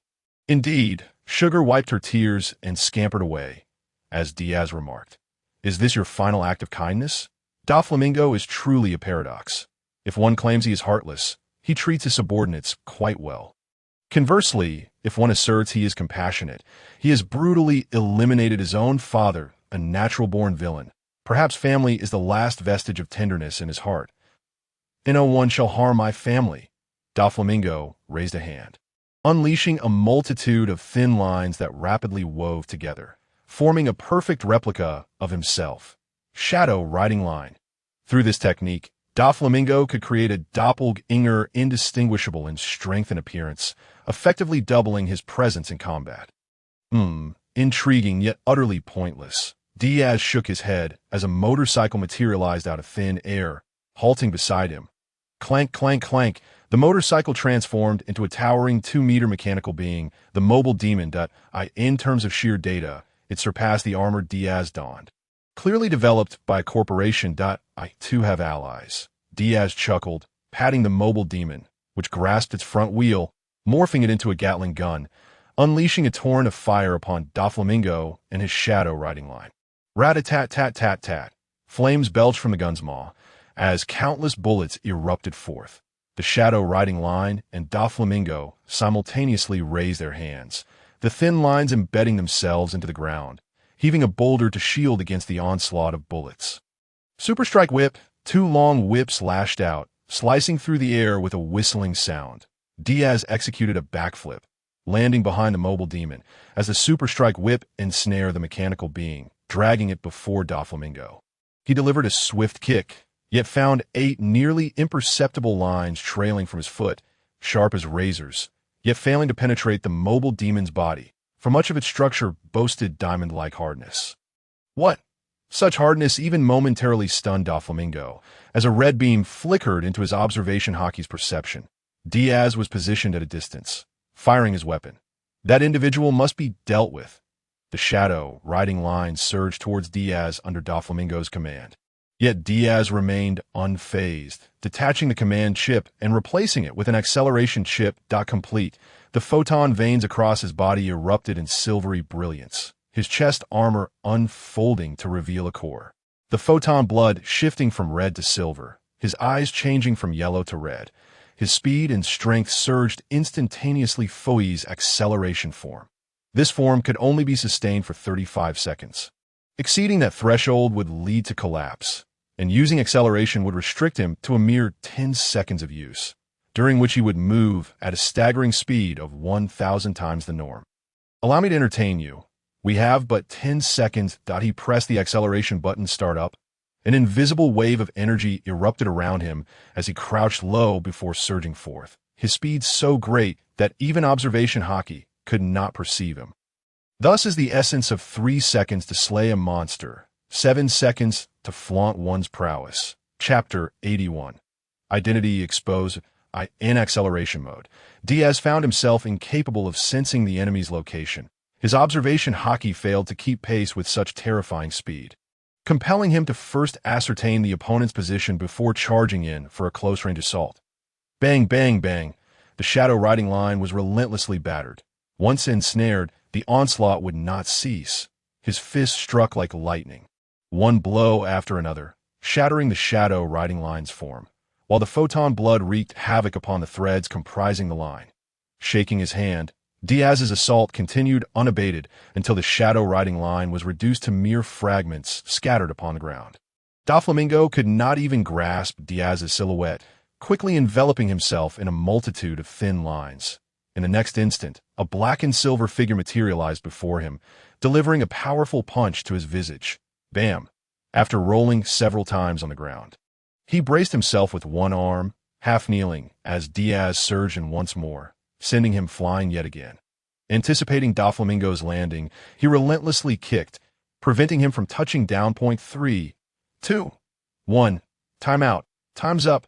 Acceleration concludes. Reformation. State. Returning to his ordinary form. Further acceleration would lead to the rupture of his photon veins. Error. Suddenly, the driver emitted a mournful cry, the belt at his waist disintegrating into sand, collapsing to the ground, while the armor directly detached, revealing Diaz's true countenance. Very well. I may have overreached. I did not foresee that the transformation's duration would expire at such a moment, and my belt has been effectively destroyed, falling to the ground. Merging with the remnants of the sandy demise, Diaz. The battered Doflamingo gritted his teeth and growled. It is you. The voice became unrecognizable, yet that face of Doflamingo was all too familiar. Over the years, countless times he had wished to tear that face apart. He loathed it to the core. How could he possibly forget? Ah, young master, it has been so many years since we last met. Have you missed me? Diaz greeted Doflamingo with a cheerful smile, as if nothing were amiss. Miss? I wish you dead. Bullet line. Without the protection of armor, Diaz could not withstand the assault with mere flesh. In an instant, he drew his sword. Clashing metal rang out as he deflected the bullet line. Flourishing his blade, Diaz declared, That armor is merely my toy. I am no weakling. Go to hell. Doflamingo charged forward, invisible lines appearing near Diaz, as he swung his sword to cut through them, while the opponent raised a foot enveloped in armament hockey to kick back. His own leg was similarly wrapped in armament hockey. The two pitch-black feet collided, a fierce gust of wind stirring up sand and dust. Fighting in the already obscured night, visibility continued to dwindle. Suddenly, Diaz's hand moved uncontrollably. Doflamingo's fingers twitched, and he grinned menacingly. You're destined to lose, Diaz. I will toy with you mercilessly. Parasitic lines, are they? Both hands began to flail. as Doflamingo's parasitic lines would manipulate the host like a puppet. Once attached, it became an exceedingly uncomfortable ordeal. Bang! The pock ball hanging at his waist automatically opened, and Shakira's appeared. Shakira's unleashed destructive death ray upon my adversary. Shaji, a beam of destructive energy erupted from the horn atop Shakira's head, severing the parasitic lines. Collision. The jet ports on Shakira's back expelled a torrent of gas, crashing into Doflamingo and sending him flying. What? Sharp stone attack. Shakira's broke free, its heavy form crashing into the sand, sending several stones flying towards Doflamingo. Oh, not underestimate me. Spider's nest. An abundance of threads formed a massive web, intercepting the stones. Now is the time for destructive death ray. A yellow beam shot forth, accompanied by unimaginable heat, piercing through the web. Doflamingo dared not face it head-on, channeling force through his feet as he activated Moonwalk to ascend. Diaz, brandishing his sword, appeared behind him. Ultimate technique. Immortal slash. A dark red blade of energy cleaved through, tearing Doflamingo's flamingo coat and striking his back, producing a metallic clang. In a moment of peril, he utilized armament hockey to shield his spine. Cut! A kick propelled him forward, using Doflamingo's body to execute a graceful backflip. Shaji, the destructive death ray surged forth once more, targeting the freshly landed Doflamingo. Rolling on the ground, he evaded in a particularly awkward manner. The opportunity was fleeting, and Diaz seized it, transforming into a streak of lightning. Seventh secret sword. Thunderlight. Puffed. One sword pierced through Doflamingo's chest, regrettably missing just slightly. Otherwise, it could have punctured his heart. Doflamingo spat blood. Grasping the sword's body, as a multitude of threads ensnared Diaz, another spurt of blood splattering onto Diaz's eyes. How about a blood blindfold? The threads bound Diaz like a zongzi, while Doflamingo drew his sword, stitching the gun barrel with threads. Not bad, but that's about it. Enduring the discomfort in his eyes, he used his minimally mobile foot to distance himself from Doflamingo. His body was immobilized, vision impaired. Sensing the surroundings, Doflamingo snapped his fingers, sending the thread lines flying once more. Earth-shattering. The jade shield protected him, as Diaz furiously vibrated his blade, severing the threads and reversing his grip on Murakumo to slice through them. Doflamingo was already upon him, kicking the jade shield, which immediately cracked but did not shatter. Channeling his brute strength, he forcibly broke the remaining threads. Regaining his freedom, he quickly retrieved water to cleanse his eyes and restore his sight. Doflamingo, I must say, you are quite despicable now. Who is truly despicable? You old scoundrel. In comparison to Diaz, Doflamingo felt a twinge of shame. His wounds throbbed painfully, yet they had been sewn up, preventing any significant bleeding, allowing him to continue fighting. You could have killed me before, yet you refrained. Now pay the price for your arrogance. Doflamingo's words left Diaz feeling somewhat embarrassed. He had indeed overstepped. He had initially planned to finish him off with a knight's kick after the acceleration form ended. But who would have known that the transformation's effect would expire, leaving the belt in ashes? That I admit, that was my folly.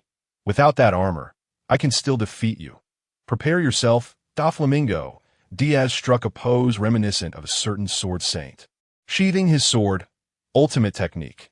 Izena cross slash. A graceful cross sliced through the air, so swiftly that even Doflamingo barely registered it. The threads interwove before him, intercepting the dark blade of Murakumo with a sweep of his arm. He unleashed the unruly line. Chapter 82. American Iaido. With a downward sweep of his arm, Doflamingo conjured 5 nearly transparent thin lines from the tips of his fingers, descending at an angle. Upon seeing this, Diaz immediately extended his armament hockey to protect his chest and abdomen, preventing his body from being pierced. Clang, clang. The unruly line was thus deflected. Doflamingo's combat style was insidious, with elusive threads that were nearly undetectable. One could never predict from where they would emerge, and a moment's inattention could lead to disaster. In battle, one needed to maintain absolute focus. Diaz was, of course, not one to underestimate the situation. His agile companions, Mo, Run, and Shakira's, flanked him as bullets and destructive rays frequently flew by, causing Doflamingo immense frustration. Yet, both of these allies possess considerable defensive capabilities, with Shakira's even capable of burrowing underground. Their battle was not grandiose.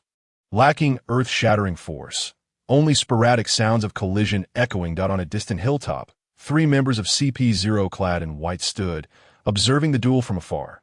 "Should we not assist Doflamingo?" queried the man in the white mask. The one with the lion mask replied, "No need, we are no match for Diaz. That madman nearly annihilated the previous generation of CP0. Our presence would only lead to our demise. Our task is to ensure Doflamingo's survival. If he kills Diaz, splendid, but if he is defeated, we must devise a means to rescue him. Let us notify the Navy." The number of CP0 members was actually quite limited. The previous generation had been carefully selected by the world government's finest to complete missions and protect the celestial dragons. However, Diaz's bomb and Mariejois had almost wiped them out, and those in the field were recalled for the selection of elite members within CP0. These 3 were among those chosen. They had no confidence in defeating Diaz. The world government's directive was to oversee Doflamingo's ascension as the king of Dressrosa. If successful, he would become a celestial dragon. If he failed, ensure he did not perish. This was the mission bestowed upon them by the Gorisei. Doflamingo was indeed well suited to serve as the world government's shadowy hand. The underworld was a labyrinthine realm, and Doflamingo's identity as Joker allowed him to navigate it adeptly. The world government required certain transactions to be conducted with the underworld, yet they could not afford to lose face, thus sought an intermediary whose identity would remain concealed. Doflamingo was that individual, which is why the world government would not permit him to perish easily. Finding a replacement intermediary would not be an easy task. Meanwhile, the battle grew increasingly intense, sword energy sweeping across the field. Doflamingo felt a chill run down his spine. Diaz's stamina seemed inexhaustible, growing stronger with each encounter. While Doflamingo, injured, found himself losing momentum. "Hey, what's wrong with you? Are you unable to defeat me?" "Young master," Diaz's taunt incited Doflamingo's fury, provoking a laugh of anger. "You wretched traitor, self-righteous scoundrel, you embody the essence of a pirate, cold. Brutal betrayal is the classic trope of a pirate. Diaz, you are a pirate at heart. Have you lost your mind?" Diaz retorted, "I am often a traitorous scoundrel, and during that time spent with you, I was indeed a pirate. Among the Marines, I am a Marine that my flexible moral compass allows me to embody many identities. However, identity matters not. What I wish to do, I shall do. That I declare my intent to slay you, and I shall deliver." MMP, that lunatic, Doflamingo, seethed inwardly, realizing Diaz was far more deranged than he had anticipated, a true one-track mind. "Let us see who will kill whom," Doflamingo sneered, as lines clashed with blades. Suddenly, Diaz drew a gun and fired a shot at Doflamingo. "What a despicable fellow! Fortunately, I managed to evade in time. I only sustained a bruise on my waist, which burns fiercely. Around the wound, my skin has developed a series of blisters, unmistakably signs of a burn. Just as I was fighting well, this individual unexpectedly drew a gun. How can he be more despicable than I am? His reflexes are astonishingly swift. This is the essence of the combat art of the Wano clan. The renowned American style, why dear sir, the times have changed. What utter nonsense. Well then, let us commence the second round." Diaz sheathed Nurikomo, wielding 2 guns, which he then brought together, proclaiming, "Behold my pure love great sword." The dual pistols transformed into a great sword of heavenly fire, each unsheathing representing a devotion to one's beloved. Diaz harbors a profound love for himself. The pure love great sword is indeed faultless. Flames seared his body, yet he began to heal slowly. After years of development, the celestial and cursed forces had transformed Diaz's physique towards perfection. 8-pack abs and a golden ratio figure, surpassing even the splendor of ancient Greek sculptures. Coupled with the ripple technique, his self-healing abilities are unparalleled, rivaling those under the sun. Sunlight Spear. Just when Doflamingo anticipated that Diaz would charge at him with the great sword, Diaz feigned a grip with his right hand. Conjuring a spear of thunder, which he hurled with great force. Boom! The thunderclaps startled the air. Although it did not hit its mark, the explosive current left Doflamingo tingling all over. Wrapped in flames, Diaz appeared as a demonic figure, delivering a strike devoid of any technique that cleaved the mountain. What? Doflamingo had no time to retreat, crossing his arms and cloaking himself in haki, bracing against Diaz's slash. However, the flames of the heavenly greatsword, like maggots clinging to flesh, surged toward him.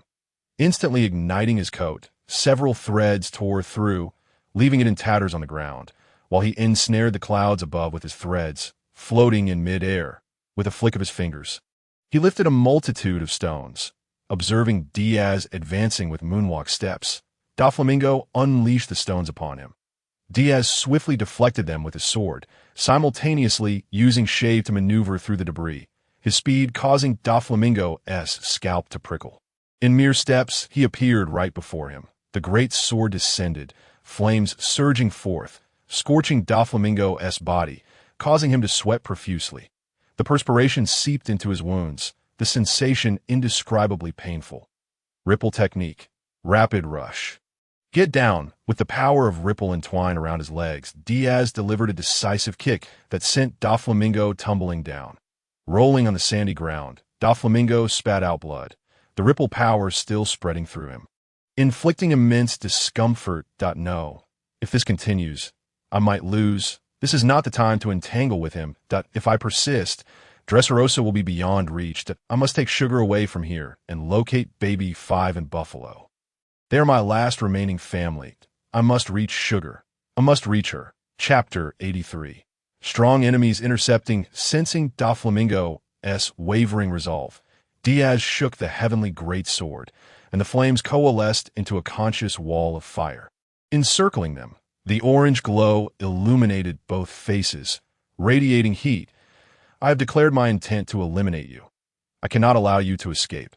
Diaz gripped his sword, the wind swirling at his feet, his swift and fierce demeanor striking fear into Doflamingo's heart.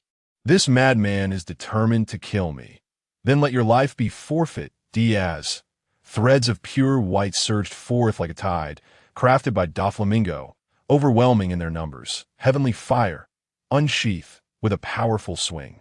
The orange sword light cleaved through the torrent of threads. Diaz leapt over, yet more threads surged toward him, the flames consuming them, filling the air with an acrid scent.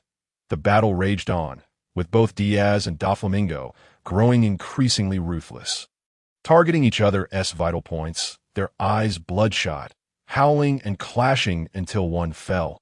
Their combat persisted until dawn, as the first light of day began to illuminate them. With the sun's rays upon him, Diaz's wounds began to mend slowly, his stamina replenished, growing ever more formidable, while Doflamingo appeared to show signs of fatigue. This man a monster. He pondered, kill. Awakening, Doflamingo quickly made a decision, realizing that if this continued, Diaz would drag him to his demise. Pressing his palm against the ground, the searing sand transformed into threads.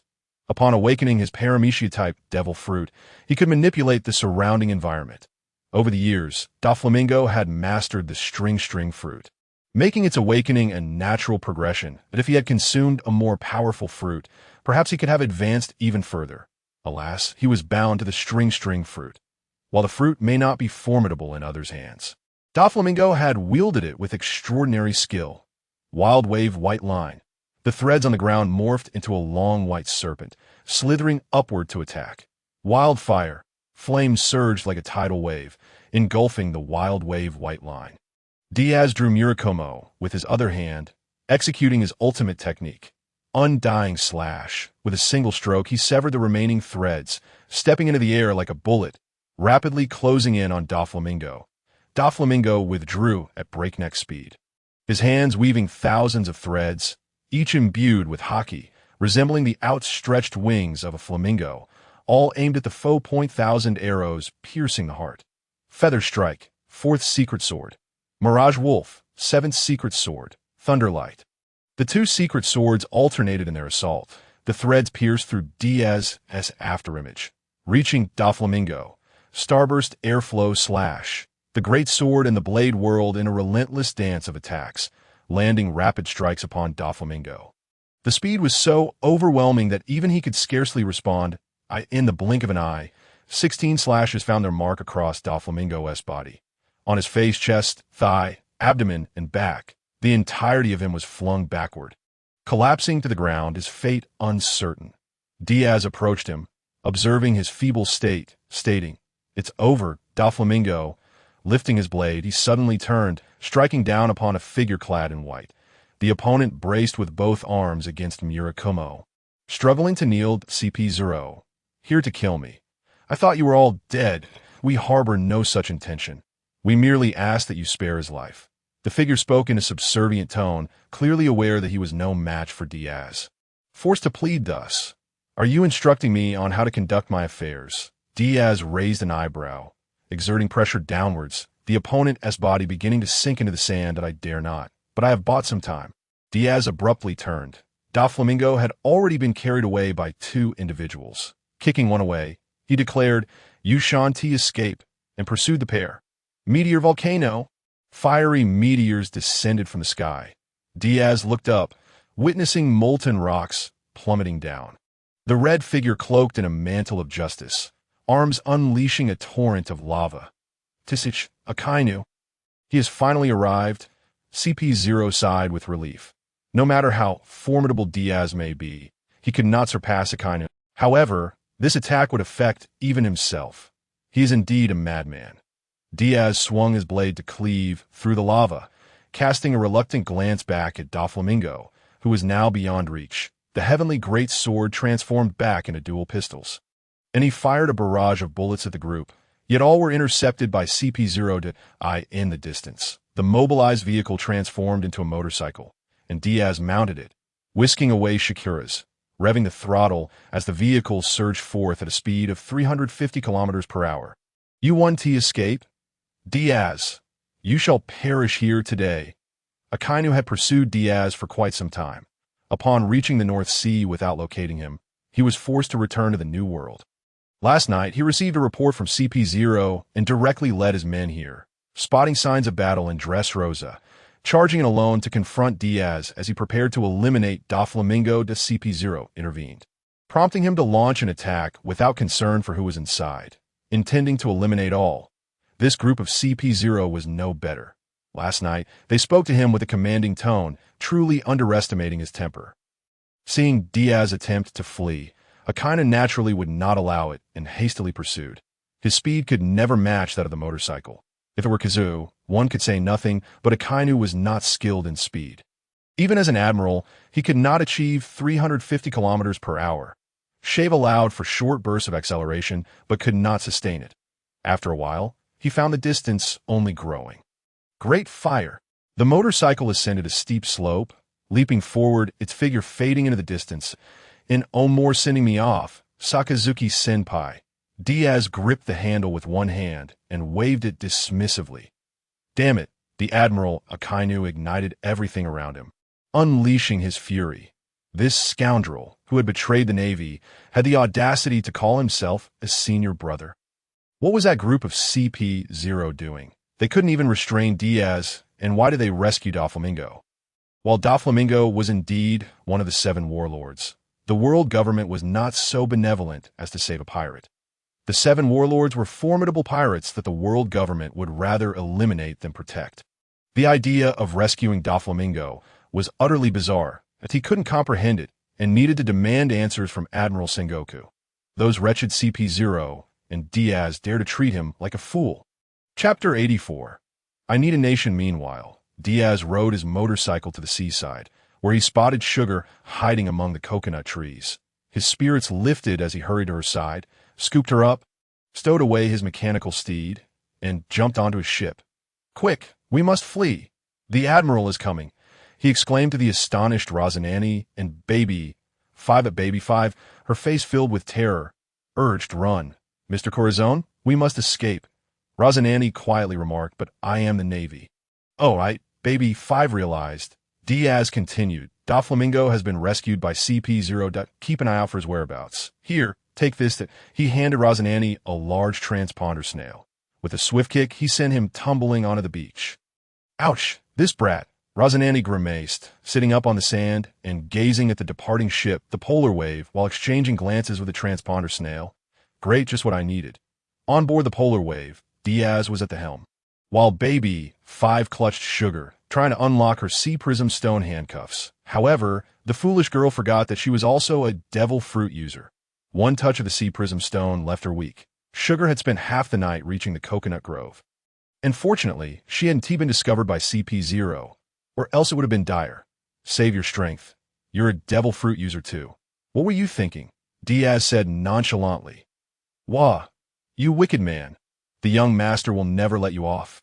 Sugar cried, wailing in distress. Diaz replied indifferently. Though Doflamingo was rescued, I severely injured him and nearly killed him. If it weren't for CP0 and Akainu's intervention, he would be dead. Even if he recovers, he wouldn't dare face me again. You will never defeat the young master. Indeed, I will kill you, Baby 5 shouted, her right arm transforming into a rocket launcher. Diaz casually responded, Baby 5, I need you to put down your weapon. Okay, Sugar lamented. It's over. There's no reliable person around. This man is hopeless. Diaz squinted at Sugar and declared, You are a dangerous individual. Your abilities compel me to contemplate how to deal with you. Perhaps killing you would be the most straightforward solution. Sugar's body tensed, trembling as she hid behind Baby 5. The murderous intent she sensed made her feel she was confronting death itself. Never mind, I cannot harm a child. Diaz waved his hand dismissively. Baby 5, take care of Sugar. Don't let her wander off. Okay. Baby 5 felt needed again and brightened up, but anxiety crept in at the thought of Doflamingo's uncertain fate. He had always been good to them. Diaz, however, was unconcerned about their thoughts. He needed a nation, one he could command. He required intelligence. In the sky, a new seagull soared by, and Diaz stepped out of the cabin, waving. The seagull descended, and Diaz purchased a newspaper, saying, You should know me. Right? The seagull nodded. It was not only Morgan's messenger, but also his eyes. Having consumed the bird fruit, model, albatross, it could understand bird language and thus relay events happening across the world, besides the intelligence network and journalists. These seagulls were crucial for Morgan's information. Some events would be recorded by the seagull and reported to Morgan's at night, who would then extract useful information to create the next day's news.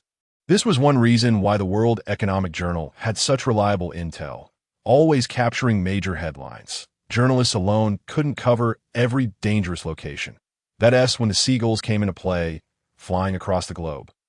Even to the kingdom of Tantata, where specialized bird-human hybrids delivered newspapers that, of course, normal seagulls could be influenced by those perverts. Here, please deliver this to your boss. If for travel expenses, that he stuffed a piece of paper and a wad of berries into the seagull's pouch. The seagull flapped its wings and flew back in the direction it came. It seems newspapers are no longer needed. They hardly sell for anything, and what Diaz offered was worth far more. The seagull recognized Diaz and considered that he might have significant news for Morgan's. If the job was well done, perhaps there would be extra rewards tonight. What did you give it? Baby 5 inquired. My phone number, Diaz replied with a smile. The transponder snail, equipped with a microphone and dialing keypad, could make calls over great distances, allowing for long-range communication. He stretched and pulled out a compass, silently wishing for a safe island to rest on. The compass needle spun, pointing northeast. The polar wave roared to life, heading toward its destination. In just half a day, a picturesque island emerged before them. They docked the ship and, along with Baby 5 and Sugar, set foot on the island. How did you find such a wonderful island? Baby 5 asked, astonished. Just intuition. That little brat is your responsibility. Diaz waved his hand, letting the two entertain themselves while he lifted the ship out of the water. The underside of the ship was covered in barnacles, and he needed to clean it thoroughly. It was absurd that despite such speed, barnacles could still cling on, along with some unfamiliar parasitic creatures. Grabbing a shovel, he began to clear it away. In this world, one could not move without a ship, and the polar wave required proper maintenance. Baby 5 took Sugar aside to start a fire for cooking. Sugar, feeling dejected, said, Baby 5, sister, Deringer and the others were killed by him. Baby 5, sorrowful, contemplated the fate of the young master. However, Sugar, despite Diaz's fierce demeanor and penchant for killing, had to admit he was a good person. Why do you defend him? Because I once viewed him as a brother. Baby, Five gazed at the distant figure cleaning the ship and said, he is fierce, yet he cares for me. When Buffalo bullied me, he was the one who dealt with Buffalo. Although I eventually got along with Buffalo, he doesn't like pirates. Yet he didn't kill me. He was the first to let me live for myself. I don't know what to do. I want to be needed. Sugar, that I'm sorry, but I want to kill him too. Yet I cannot bring myself to do it. She truly couldn't bear to harm the brother she cherished. Still considering Diaz family. Chapter 85. Morgan's intelligence that night. Diaz received a call from the president of the World Economic Journal, the News King Morgans. Nice to meet you, Mr. Diaz. The transponder snail mimicked Morgan's voice. Hello, Mr. Morgans. Diaz picked up the receiver. I didn't expect Mr. Diaz to contact me this way. How creative, Morgans chuckled, surprised that someone had sent their contact information through a news seagull. He was curious to see what Diaz wanted him to do. So he dialed in. I know that the news seagulls are the eyes of the news king, Diaz remarked. Haha. Morgans laughed, not denying it, but simply asked, what would you like me to do? If it's a big story, I wouldn't hesitate to pay. With big news, the World Economic Journal could sell for more, quickly recouping costs. It was a profitable venture. No, I'm here to purchase intelligence. That I know that your intelligence network is arguably the most formidable in the world. And I need a particular piece of information. Morgans, filled with excitement in his office, replied, I'd like to know what kind of information you seek. The price is negotiable. Diaz got straight to the point. I need information about a nation that is not a member of the world government, known for its fierce people, and where the king engages in nefarious deeds. You wish for a nation? Oh my, are you aspiring to become a king? Morgans inquired excitedly. Indeed, I currently find myself in need of a country, a stronghold, and I trust you can procure such intelligence, correct? Please hold on to a series of sounds emanated from the other end. And shortly thereafter, Morgans proclaimed, Found it! The kingdom of Zilair, quite expansive in territory, situated near the equatorial zone in the New World. Its citizens are formidable. Nearly all are soldiers, and ordinary pirates dare not provoke them lightly. The king is Drake III, possessing the bat fruit in the form of a vampire bat. Not a mythical zoan type. Mythical zoan fruits are not as common as cabbages, Mr. Diaz, Morgans retorted. Presently, only 3 known individuals possess the abilities of mythical zoan fruits at sea. The first division captain of the White-Beard Pirates, the immortal Marco, the Beast Pirates Kaido, and of course Fleet Admiral Sengoku, correct? Yes, it appears your information is quite well informed. I had initially thought it was the bat fruit. Mythical zoan in the form of a vampire, but it turns out to be merely an ordinary vampire bat. Thank you kindly. Regarding compensation, I have intelligence and berries. Which do you prefer? Either is acceptable, though if it concerns significant news. I would prefer that as I'm a journalist. After all, Morgans chuckled. Very well, last night I severely injured Donquixote Doflamingo, but he was subsequently rescued by CP0.0. Now that is indeed considerable intelligence, Mr. Diaz. You're merely 18. Are you not? Soon, in a few months, I will celebrate my 18th birthday. Truly remarkable for one so young. Morgans remarked, I wonder if you have any photographs? None. A Kaido arrived, and I had no time to take pictures. You mean to say that the Marine Admiral has also arrived? Morgans exclaimed, slapping the table in excitement. This is truly astonishing news. Who would have thought that last night, the 7 warlords, pirates, and the Marines would all converge? And yet Diaz managed to escape unscathed? This is indeed major news, though still not as shocking as the event from last year. Indeed, it occurred in Dressrosa, where Doflamingo aspired to become the king of Dressrosa. A king? Why is it that both wish to become rulers? That would require additional compensation that I did not expect Mr. Diaz to possess such a spirited nature. Let this be a trade. Whenever you require intelligence, I shall assist you to the best of my ability. How does that sound? Morgans proposed his remuneration. Very well. He is a celestial dragon. A celestial dragon. Impossible. Wait, Donquixote. Not a coincidence. Morgans was stunned, his mind racing through various pieces of information. Could it be the son of the Holy Knight, who voluntarily relinquished his celestial dragon status? Is his brother Rosanani also involved? The news of the Holy Knight's voluntary renunciation of his celestial dragon status sent shockwaves at the time. and Morgans had obtained first-hand information, broadcasting it, which propelled the influence of the World Economic Journal far beyond its previous heights. Indeed, Mr. Diaz, you have truly provided me with a wealth of surprises. Very well. I am aware now. I appreciate your significant news. You may contact me anytime that, of course, if there is substantial news, please inform me immediately. A journalist never overlooks a major story, Morgan stated. No problem, Diaz agreed, both of them utilizing each other to acquire valuable intelligence.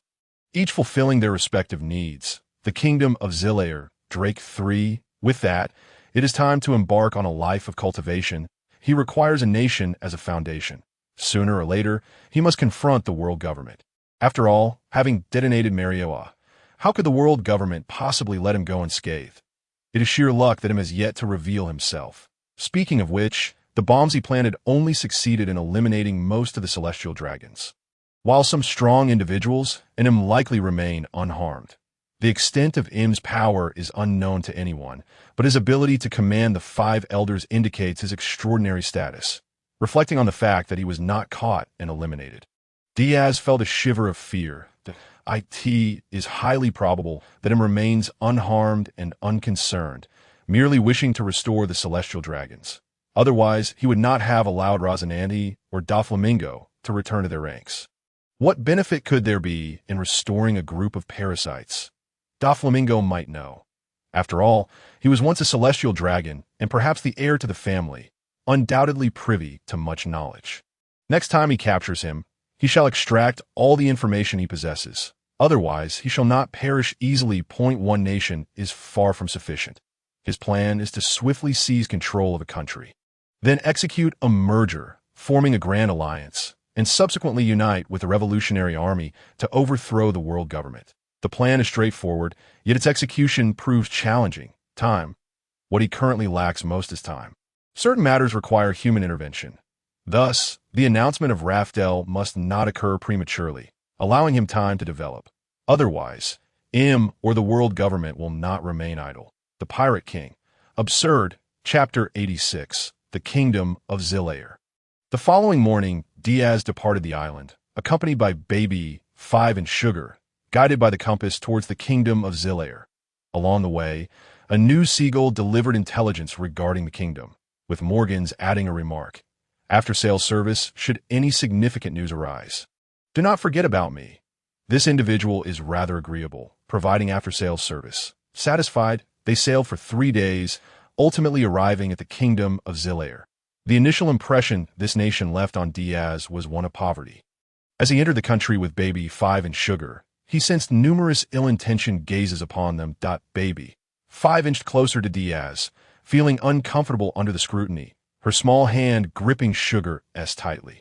After walking a short distance, a muscular man approached them, arrogantly proclaiming, "Kid, I have taken a liking to this woman.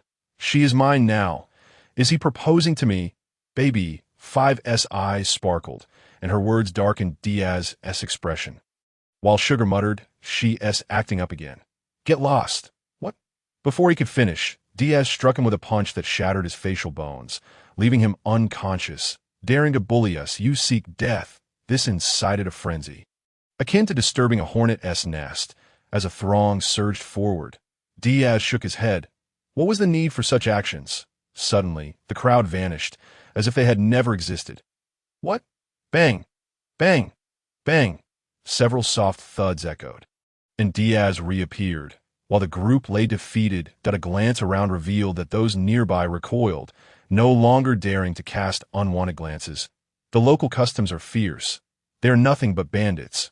Morgans had perhaps exaggerated their qualities. They are simply a band of brigands. Where to next? Baby, 5 inquired. The palace. What for? To kill and usurp. Both were puzzled, yet Diaz ignored them, retrieving the map Morgans had provided, searching for the location of the royal city. This was merely a coastal dock town. The Kingdom of Zilair comprised several cities, and their next stop would be the royal city. He summoned his motorized steed, instructing Baby, 5 and Sugar to board. "Get ready, Virum." With a twist of the throttle, the motorized steed surged forward along the dirt road, halting in front of a city after half a day's journey. The royal city of the Kingdom of Zilair stood before them. Towering walls, several meters high, surrounded by lush forests, two guards loitered at the entrance, extorting the populace entering and exiting the royal city. Diaz paid them no heed, striding directly inside, straightforwardly forward. Intruder! We have an intruder. Pirates! Pirates have breached our gates, someone yelled. Gunfire erupted from behind, and Baby 5 spat out the smoke from her mouth, cursing, "Damn it, do they think I am merely idling about?" Her arms transformed into gun barrels. Unleashing a barrage towards the rear, Diaz cautioned, "Do not harm innocent people." Understood, my marksmanship is impeccable. Indeed accurate, yet it struck only 2, primarily due to the swift speed of the Pegasus, which left the guards trailing behind. The royal palace of the Xyler Kingdom was far more dilapidated than Diaz had anticipated, a stark contrast to that of the celestial dragons. It was night and day, and perhaps even inferior to the abodes of the slaves, whose external adornments were far more splendid. Some areas were quite worn, others damaged beyond immediate repair, and the scars of battle were evident throughout. Strangely, the palace's windows had been sealed. This place is rather decrepit. Could that cursed Morgans have sold me false intelligence? Never mind. Let us proceed. Approaching the firmly shut palace doors, 2 guards swiftly barred his way. Who goes there? This is the royal palace. You cannot enter.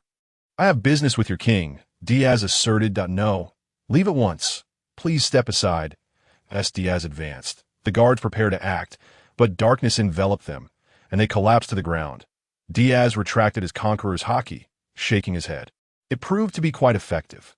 Open the door. It's time to check the water meter. With a forceful kick, he burst through the palace entrance, revealing a pitch-black interior filled with the pungent scent of rust. Baby 5 covered her nose and remarked, "How many souls have perished here?" "I cannot say." As they ventured inside, a pair of crimson eyes locked onto them from the shadows. A low hum resonated. Diaz immediately felt a wave of discomfort, while Baby 5 and Sugar instinctively covered their ears. Damn it. What is that? Sound waves. Diaz shielded his ears just as a shadow darted towards them with incredible speed, seizing both him and Sugar in an instant. Baby 5 cursed under her breath, raising her arm and transforming it into a cannon, aiming at the enormous bat in the sky. The bat, brown and grotesque, boasted a wingspan of 7 meters, creating a tempest with each flap. Its wings beat fiercely, gripping Diaz and Sugar by the shoulders, prompting Sugar to scream in fear, while Diaz scoffed and aimed his twin guns at the bat's wings, firing a shot that pierced through. The bat screeched in agony, releasing its grip on the 2, and Diaz caught Sugar, landing gracefully beside Baby 5. "This is our target. Ensure your safety, particularly you, Baby 5. This is war. Do not repeat old mistakes. Sugar, keep a close watch on her." "I will heed the young master," Sugar replied with a huff, but upon receiving a glare from Diaz, she quickly amended. "All right, I will keep an eye on Sister Baby 5. That will suffice." Diaz brandished his sword as he approached the fallen bat. A necessary objective, Drake 3, a Zoan-type user of the bat fruit, in his vampire bat form. Apart from its foul odor, a strong scent of blood permeated the air, which was rather unsettling. The vampire bat transformed into a humanoid figure, crowned, and upon recognizing Diaz's visage, his expression shifted from anger to sheer terror. Weren't you supposed to perish in the explosion at Mariejois?" Drake 3 stammered in fear. As long as the celestial dragons endure. "How could I possibly die? But you are doomed." Diaz exuded a menacing aura, prompting Drake 3 to suppress his trepidation and transform into his beastly form, the holes in his wings beginning to mend. A testament to the remarkable regenerative abilities of the Zoan type, which Diaz envied. Drake 3 opened his mouth wide, emitting inaudible ultrasonic waves that obliterated all in their path. Chapter 87. Subjugation faced with Drake 3's assault. Diaz sidestepped. Such formless attacks were best avoided unless one possessed absolute certainty. His form flickered as he closed in on Drake 3, swinging his blade. Yet Drake 3 evaded with glee, declaring, "As long as I can hear your movements, you cannot strike me." He unleashed a barrage of ultrasonic waves, drawing nearby soldiers to encircle them. Diaz surveyed his surroundings, gathering energy for his sunlight spear. The intense electrical hum caused Drake 3 to frown. The overwhelming presence akin to standing under the sun that he preferred the night. Under the sun's rays, all he desired was slumber. Bats are nocturnal creatures, and having consumed the bat fruit, he too loathed the day. Hence sealing the windows and doors that if he wished to feast, he would simply send someone in. After consuming the bat fruit, he developed a taste for blood, the energy within granting him immense power. Particularly from the blood of the strong, which was especially nourishing. If only he could subdue this fellow. His eyes darted about, ears keenly tuned to Diaz's movements, which were grand and loud. The thunder spear was tossed forth, soaring high, while the sunlight spear erupted below in a dazzling display. Boom! The sunlight spear detonated suddenly, the clash of electricity and explosion resonating throughout, lightning striking Drake 3, leaving him numb and struggling to move as he plummeted once more. Diaz acted swiftly, lunging forward and stepping on his head. The regenerative abilities of the Zoan type were formidable, but a shattered head would spell certain doom. "Spare me! Spare me!" Drake 3 cried out. "I can offer you my throne, my treasures, my women, my kingdom, all for your mercy. But to eliminate you is also to claim what is mine. My goal is this very kingdom."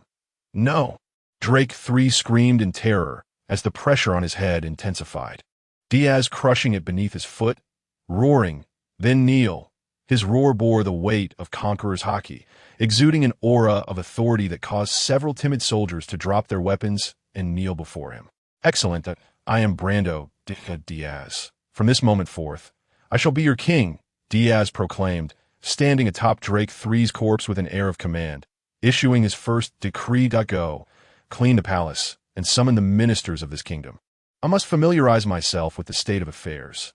Yes, a throng of individuals set to work under his command, unfazed by the change of kingship, for in this world, the strong prey upon the weak. And the former king was a tyrant. They could only hope this one would be benevolent.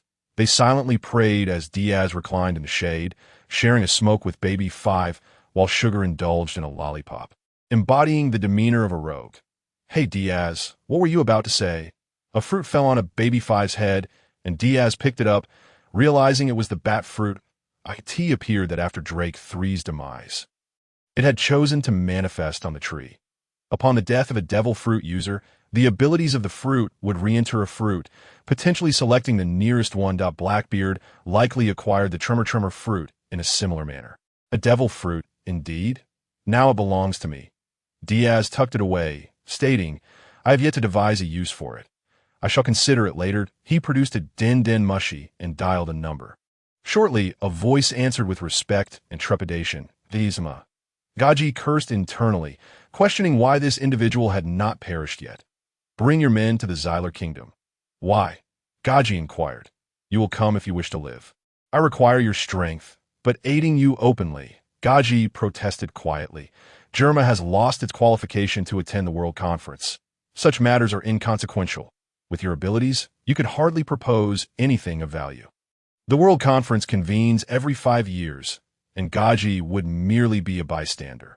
His political acumen paled in comparison to his scientific prowess, and a madman obsessed with war could hardly offer valuable insights. Gaji felt a wave of frustration as the seeds of his mind tugged at his neural pathways, causing him to cry out in pain. "And I understand. I will come. I will come." Gaji quickly replied. "Where are you currently?" "In the South Sea, wrapping up a commission." "Very well. The Xyler Kingdom lies near the windless zone of the South Sea. Arrive within a month." "Yes," Gaji agreed wearily, dispatching his subordinates to the Xyler Kingdom. Diaz hung up the phone, and Baby 5 inquired, "Who was that? I thought I heard mention of Germa." Growing up in the North Sea, Baby 5 could not be oblivious to the tales of Germa. Indeed, Germa is very much real. "Isn't that a fairy tale? How could it be? Germa 66, the evil army, is now under my command." Diaz, brimming with pride, boasted to Baby 5 that "You must be joking, right?" She inquired skeptically. "Not at all," Diaz replied with a smile. "You will see when they arrive. Germa's scientific advancements will accelerate the progress of this nation. It must be acknowledged that Germa's technology is among the finest in the world. Although the Germa people may be lacking in character, their scientific prowess is commendable, as they have collaborated with top-tier scientists from Vegapunk. They certainly possess their merits, that's so. What exactly are your intentions? Baby, 5 asked, I envision a world of equality and peace, free from the scourge of pirates. Diaz declared, extinguishing his cigarette and exhaling a plume of smoke. Baby, 5 sugar, come assist me. Huh. Baby, 5 responded, perplexed, I only know how to fight, but if you require my help, I need a maid. Then I shall comply. Sugar interjected coldly. You killed my sister. She intended to kill me as well. I will not assist you. Room and board are provided, grapes in abundance, and no one will bully you. Plus no work is required. Sugar turned her head with a huff, grasping Baby 5's hand, seemingly unwilling to leave. Now, it is time to focus on this nation. Chapter 88. A mess the palace had been cleansed, yet a persistent stench of blood lingered, accompanied by a faint odor of decaying flesh, which was quite bothersome. Diaz sat upon a throne that could hardly be described as lavish, surveying the ministers below him. They were burly men, each with a face full of excess, yet their eyes reflected fear as they gazed upon Diaz. In this new world where strength reigned supreme, they dared not entertain thoughts of rebellion. So, who is the Minister of Finance? Diaz inquired. I am. A robust man, whose biceps were nearly as thick as Diaz's waist, stepped forward, trembling. Is this really the Minister of Finance? You must be a bureaucrat from the land of light, Diaz scoffed. What is your name? You may call me Vicgood. Let us skip the pleasantries and discuss the financial situation of the Tsuru Kingdom.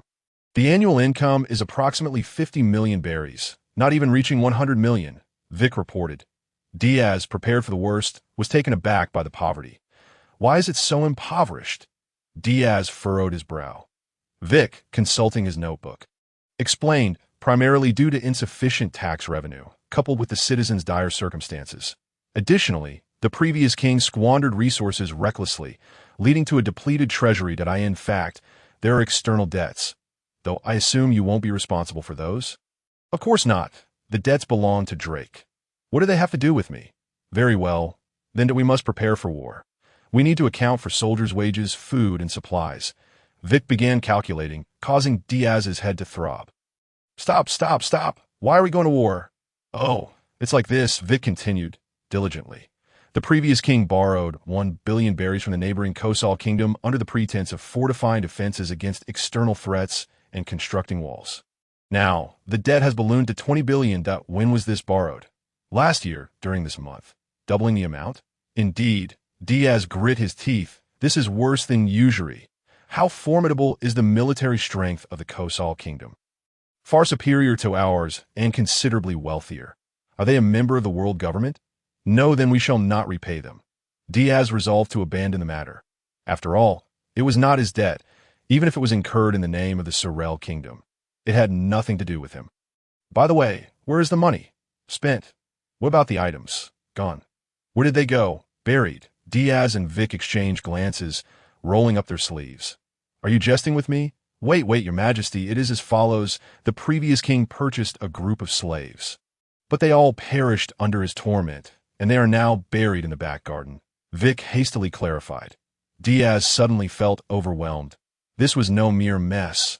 It was a catastrophe beyond comprehension. Drake III had never contemplated governing the nation. He had merely indulged in extravagant pleasures. Since his ascension, the entire country had descended into chaos, with what was once a decent existence plummeting into disarray. Vic had also begun to neglect his duties at that time. Along with these ministers, that scoundrel, Diaz exclaimed, shattering the armrest with a furious slap. What do you mean by insufficient tax revenue?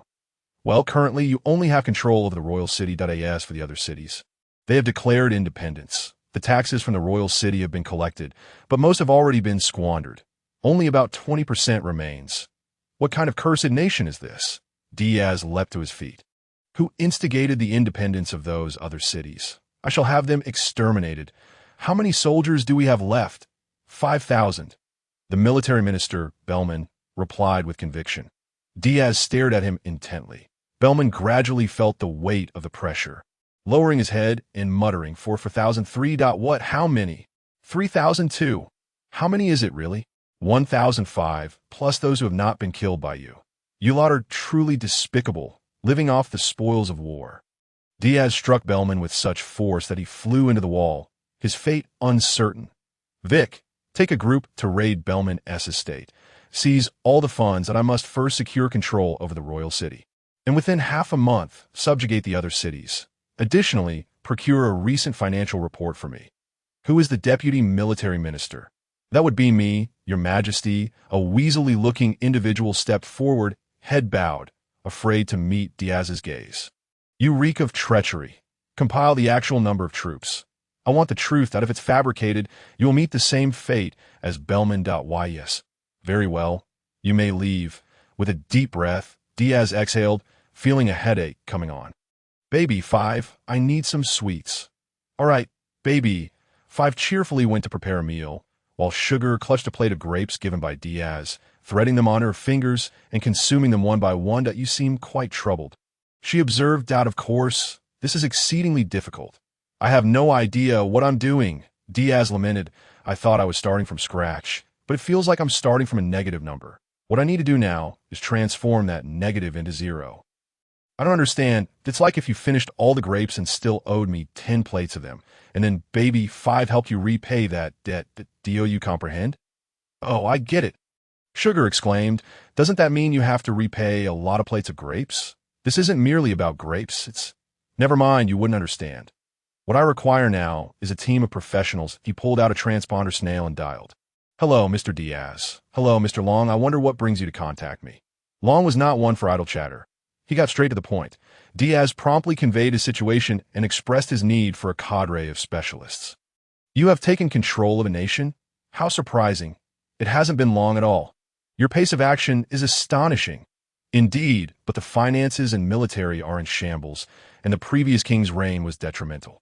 I can only manage the royal city, and there are too many messes to handle alone that I need logistical support and would like to borrow a few individuals from you, if those suffering individuals are willing. I can accept them here, but right now, I require specialists. Let me think. I will send Sabo and Kira over to assess the situation. Diaz was a fellow revolutionary and trustworthy. Having a nation support the Revolutionary Army would significantly ease future operations. Agreed. First, he would borrow personnel from Long, and once stability was achieved, they would proceed from there. Chapter 89. Can we still draw support? The situation in the Sorel Kingdom was far worse than Diaz had anticipated. When Vic and the others presented their reports, it was utterly disheartening. The finances were abysmal, but the military situation was even more dire. The royal city's military strength amounted to only 832 troops, including those previously injured. Yet the records had stated there were 7,000. How could they be so brazen in their corruption? Did the king truly remain oblivious? Had Vic simply given up? He was likely complicit in the corruption as well. Furthermore, the raid yielded only about 8 million berries. Just 8 million. Diaz is skeptical. That fellow Vic has likely embezzled quite a sum. For now, it would be wise to refrain from confronting him. Once the Revolutionary Army arrives to lend their assistance, we shall settle the score decisively. At that time, I shall ensure he meets a grim fate, hanging from a lamppost. First, we must subdue the other 4 towns by force, though they are referred to as cities. They are merely towns with populations ranging from 10 to 20,000. These include Mokum Town, Doka Town, Dilak Town, and Faya Town. All 4 have declared their independence, no longer under the jurisdiction of King Drake III. This was only a fortnight ago. The nation has crumbled. According to Diaz's information, these towns are embroiled in internal strife, their inhabitants nearly tearing each other apart over a mere cart of grain. What is this battle of the Mawels? With the 4 towns in disarray, Diaz cannot allow them to continue wasting their strength. It is no wonder Morgans spoke of their fierce spirit. How could they not be fierce? Journalists often embellish or distort the truth, so let them be on standby. Gaji will arrive shortly, and we shall commence our military subjugation while I assess the situation in the royal city. The challenges in the royal city are significant. In this wretched place, several nobles exploit the countryside, and gangs lurk in the shadows, the small temple beset by malevolent winds, a shallow pond teeming with turtles. What a dismal locale, Diaz muttered to himself. Baby 5, I need you to handle a task. What is it? Leave it to me. This maid seems to be transitioning into a more formidable role. Eliminate the underground gangs. I will deal with the nobles. Sugar raised her hand and asked, "What about me? You shall accompany me. The nobles' grapes will be yours." Hooray! Without hesitation, they divided their forces. Diaz made his way to the nearest noble's residence. Though they were termed nobles, they were merely ordinary landowners. Nothing extraordinary about them. He kicked down the door, exclaiming, "Open the door! Who are you?" Before the question could fully escape their lips, Diaz's blade had already cut through their ranks. None of these nobles would survive. Before long, blood flowed like a river, and Sugar, holding a plate of grapes, began to feast. This little girl, having witnessed much alongside Doflamingo, remained unfazed by such a scene. Next, surprise, open the door, I'm checking the meter. East Wind Express. Diaz's blade fell without pause, and on the way, he encountered Baby 5, who was fleeing from a pursuing gang, effortlessly dispatching another group. Well, that's done, after dealing with the gangs and the nobles. At least half of the chaos in the royal city can be resolved. However, the residents of the royal city spent a restless night, fearing that the new king might come for them next. After a night of rest, Diaz began drawing cards, hoping to acquire items that would aid in the development of the kingdom. Home comics. The restraint of soldiers, exorcism, sword technique. How fortunate. May it usher in eternal peace. Divine transformation. Evil star awakening. The skills of the earth girl. An apple a day keeps the doctor away. Divine transformation. Evil star awakening. Isn't that the elemental skill of Raiden Shogun? Quite useful. Diaz extended his hand and made a swift motion in the air. Declaring divine light, unyielding, a thunderous mark appeared above his head, and with a gentle slap on the table, a bolt of lightning scorched its surface. So, does this mean my attacks can now carry lightning elements? Intriguing. I was actually hoping for the thoughtless blade. System, continue. He had a sum of money sufficient for several draws, yet drawing too many items could lead to forgetfulness to stand in. Purple Hermit. Useless stand exists. Say for the Purple Hermit, an old relic stand, a master of intelligence warfare, capable of exploring terrain, seeing distant figures, and conducting waves and currents. Quite handy, he retrieved a photo snail, wrapping his arm in illusory purple thorns. Snapping a photo. The photo revealed a figure clad in black robes, shrouded in darkness, wearing a crown. The monster behind a world government. Utilizing the photo snail in tandem with the Purple Hermit, he inscribed M's image.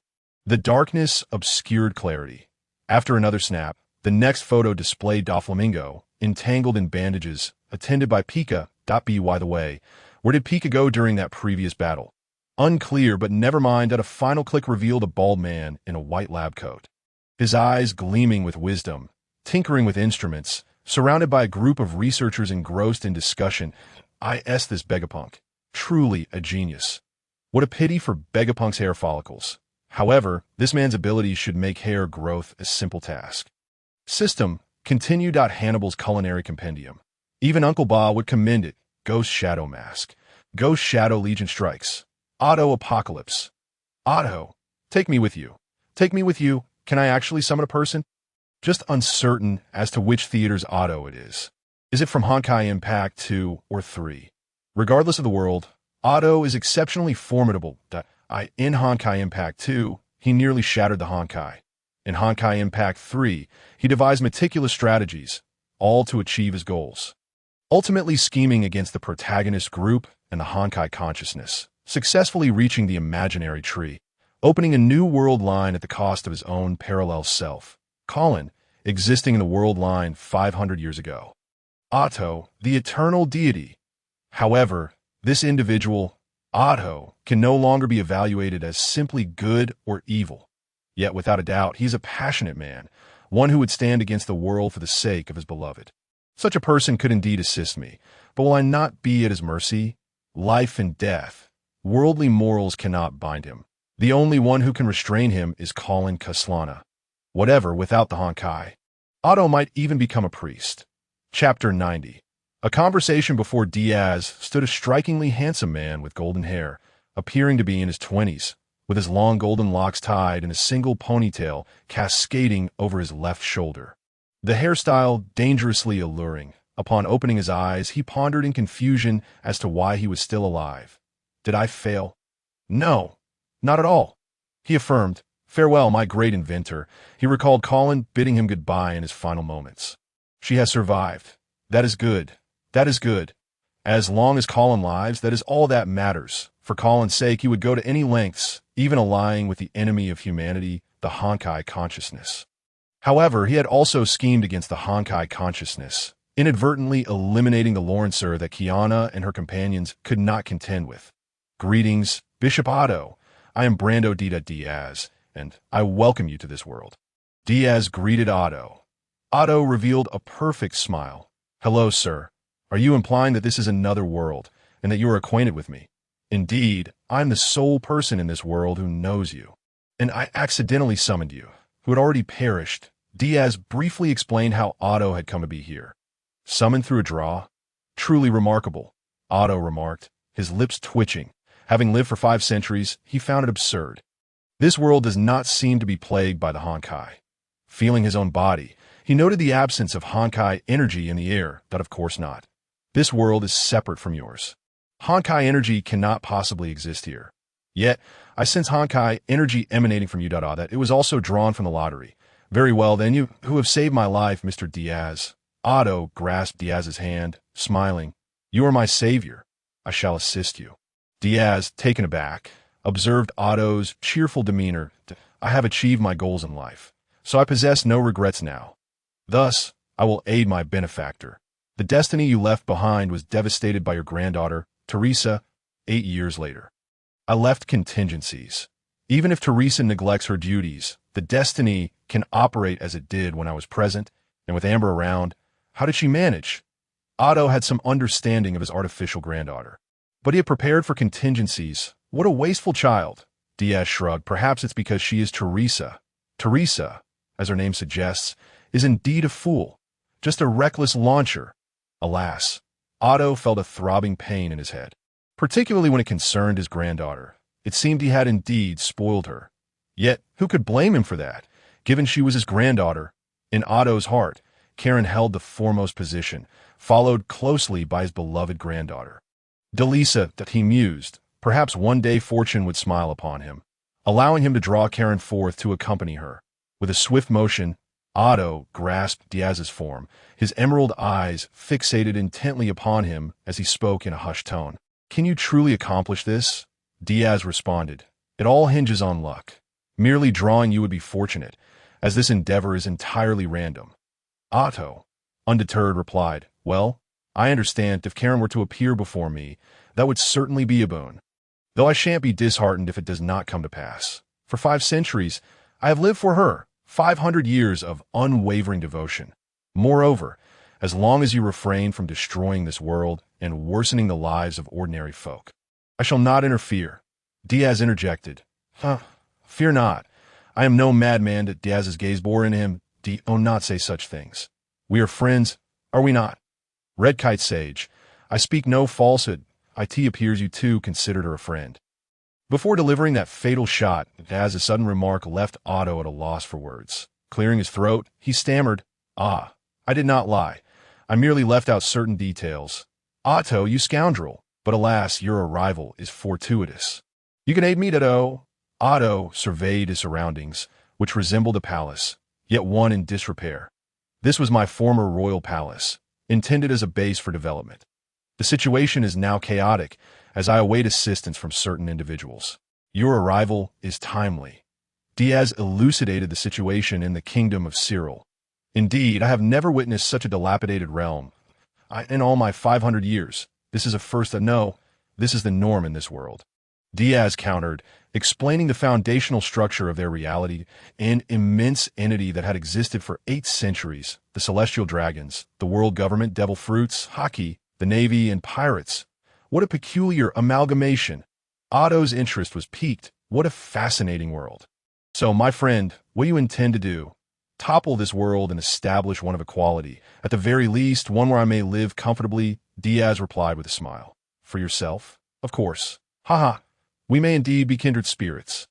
My friend, Otto mused, sensing a similarity between himself and Diaz, albeit with some differences that so. Do you have a strategy? First and foremost, we must unify the kingdom of Tsuru. which you have already recognized. However, a single individual cannot accomplish this. One person can only focus on so much.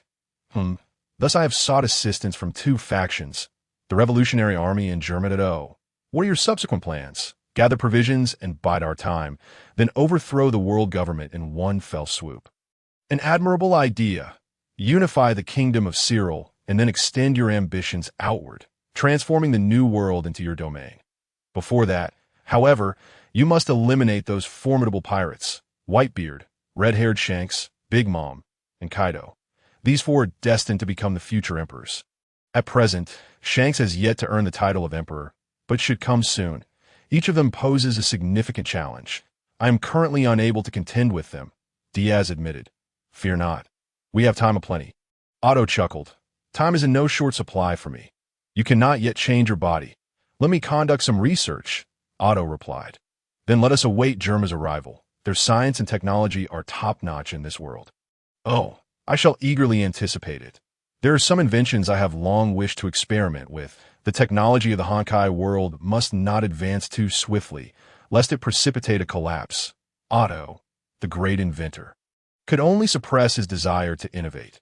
Finally, the opportunity to unleash his prowess had arrived. Chapter 91.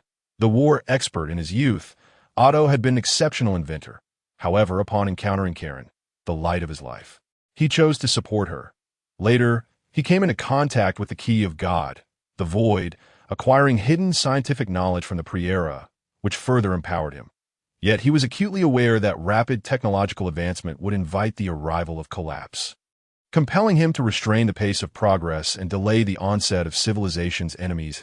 I end this world devoid of collapse. He could truly spread his wings. Suddenly, Diaz inquired, Otto, can you expedite the technological advancement of this world? There is no need for the title of bishop, my friend, I can assure you. Given the materials and time, I can replicate the technological products of my world one-to-one. Otto declared with pride that I in that case. Diaz grasped Otto's hand fervently, begging him, please ensure the construction of a network. He had endured over a decade without internet. He could not bear to continue in such monotony. Oh, you know how dreadfully dull it is to retire early? Otto was at a loss for words, but managed to smile. No problem. However, I cannot perfect what exists on the internet. I shall endeavor to manifest Karen's fantasy as swiftly as possible, without games to engage him. How could he endure? I heard you have been unable to surpass Cecilia's record in Karen's fantasy, leading to a physical ban?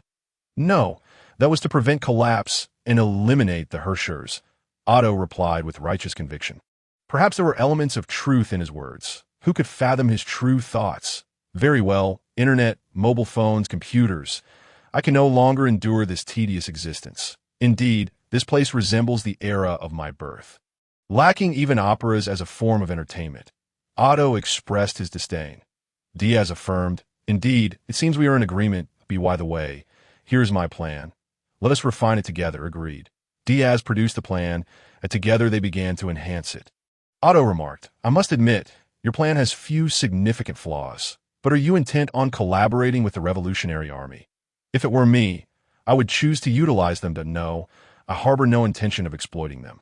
After all, I have no interest in ruling, that I merely wish for the ordinary people of this world to live peacefully, free from the fear of exploitation or pirate attacks, that I hope this utterly wretched world can improve.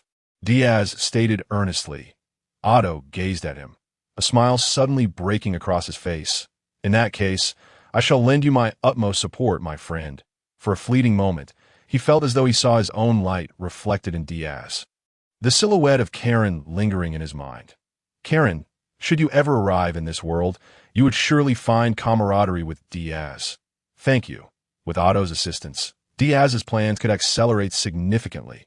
Much of Honkai technology relied on Honkai energy, necessitating some adjustments that by the way. Where shall I reside? Baby 5, please prepare 2 rooms for me. Of course, Baby 5. You have a maid? How unexpected. Otto chuckled. That girl. Well, it's a long story. I didn't want her to be exploited, and she had nowhere else to go. So I decided to keep her around. At least she cooks quite well. With Otto's help, Diaz commenced the reformation of the royal city, hanging corrupt officials from lampposts. including the former Minister of Finance. Vic. Otto began promoting individuals from the common folk. Though they hardly met his standards, he could only make do with the best of the bunch. 5 centuries of experience dealing with fate enabled Otto to navigate these matters with ease, significantly alleviating Diaz's burden. Approximately half a month later, Germa successfully arrived in the kingdom of Tsuru. Gaji, accompanied by his sons, bowed to Diaz from the throne. Diaz's expression was indifferent as he proclaimed, "You have 3 hours to conquer all 4 towns of the kingdom of Tsuru and bring them under control. Do not harm the ordinary civilians." Understood. Gaji did not question further, taking the materials provided by Diaz and setting forth into action. They were the War House, an evil legion, experts in warfare, having once conquered a nation in a mere hour. 3 hours would be more than sufficient for them. Otto remarked, "Is this the Germa you spoke of? Will 3 hours suffice? They are a professional team. The townsfolk cannot possibly hinder them. His sons have undergone modifications. Possessing superhuman physiques, complemented by battle suits and fearless clone soldiers. This will be ample." Diaz introduced himself briefly, stating, "Our workload is about to increase significantly." Under Otto's governance, the prices in the royal city stabilized. Moreover, the normally energetic citizens, having found the jobs Otto arranged for them, now diligently left for work early and returned late each day, leaving them little time for disturbances or brawls. With their vigor, they toiled until exhaustion rendered them immobile. Otto had effectively activated these individuals into a 007 mode, and naturally, the remuneration was quite generous. All these funds were provided by Diaz, who was fully financing a series of tasks such as the restoration of the royal palace and the construction of city walls. Indeed, he lacked for nothing in the financial department. The efficiency of Germa was truly remarkable. The 4 of them split into 4 teams and within 40 minutes, subdued the independent town, annihilating the rebels while leaving the ordinary citizens largely unscathed. Upon receiving this news, Otto was slightly astonished at so quick. He indeed recognized the expertise of war. He had acquired a formidable sword, and I entrust this sword to you. Diaz remarked, "Their value lies in warfare and technology." Kaji is a man of lofty ambition, but harbors a timid and naive heart. You should find it quite easy to manage him. Such individuals are indeed manageable. Otto chuckled, "Yet you hand me your most powerful asset. Are you not afraid of being backstabbed?" "Not at all." "Why?" "Because you are Otto Apicalis. Your heart holds nothing but Colin and the determination to resist the collapse." "Hey, don't say that, my friend. It makes me sad." Despite the words, there was no sorrow on his face. Was this a form of trust? It was indeed a first. Without a soul-steel body, the collapse energy, and the void's myriad treasures, I am merely an ordinary priest. I must leverage Germa's technology to enhance my own power. Not overdo it. Of course. I shall be judicious. Chapter 92. The work is not yet complete. Rest must wait. Diaz and Otto arrived at the laboratory of Germa. Gazing at the clone soldiers being cultivated in petri dishes, Otto's interest was piqued as he remarked, "Fascinating. To think such advanced technology can produce flawless clones." In his view, the current level of technology was insufficient for such achievements. Artificial wombs, culture mediums, and cloning cells were all indispensable. Otto himself had mastered cloning technology, having created the protagonist of collapsing 3 as a clone. However, he could not guarantee that every clone was entirely without defects. Kaji was slightly taken aback. This golden-haired youth was also a scientist. Was he belittling Germa's technological prowess? Germa's science and technology are unparalleled. Kaji retorted. "Ha! Your Majesty Kaji, do not take offense. I meant no disparagement. I merely believe there is room for improvement." Otto gestured as if conjuring a universe with his fingertips, stating, "Have you conducted any research on the soul?" The soul? Kaji understood that in this world, souls existed, and some devil fruit users could manipulate them, such as Big Mom with her soul fruit. Yet as scientists, they had little engagement with such matters. Not much research. Tomi, the soul is a wondrous entity, capable even of achieving immortality. Immortality? Kaji gazed at the youth in surprise.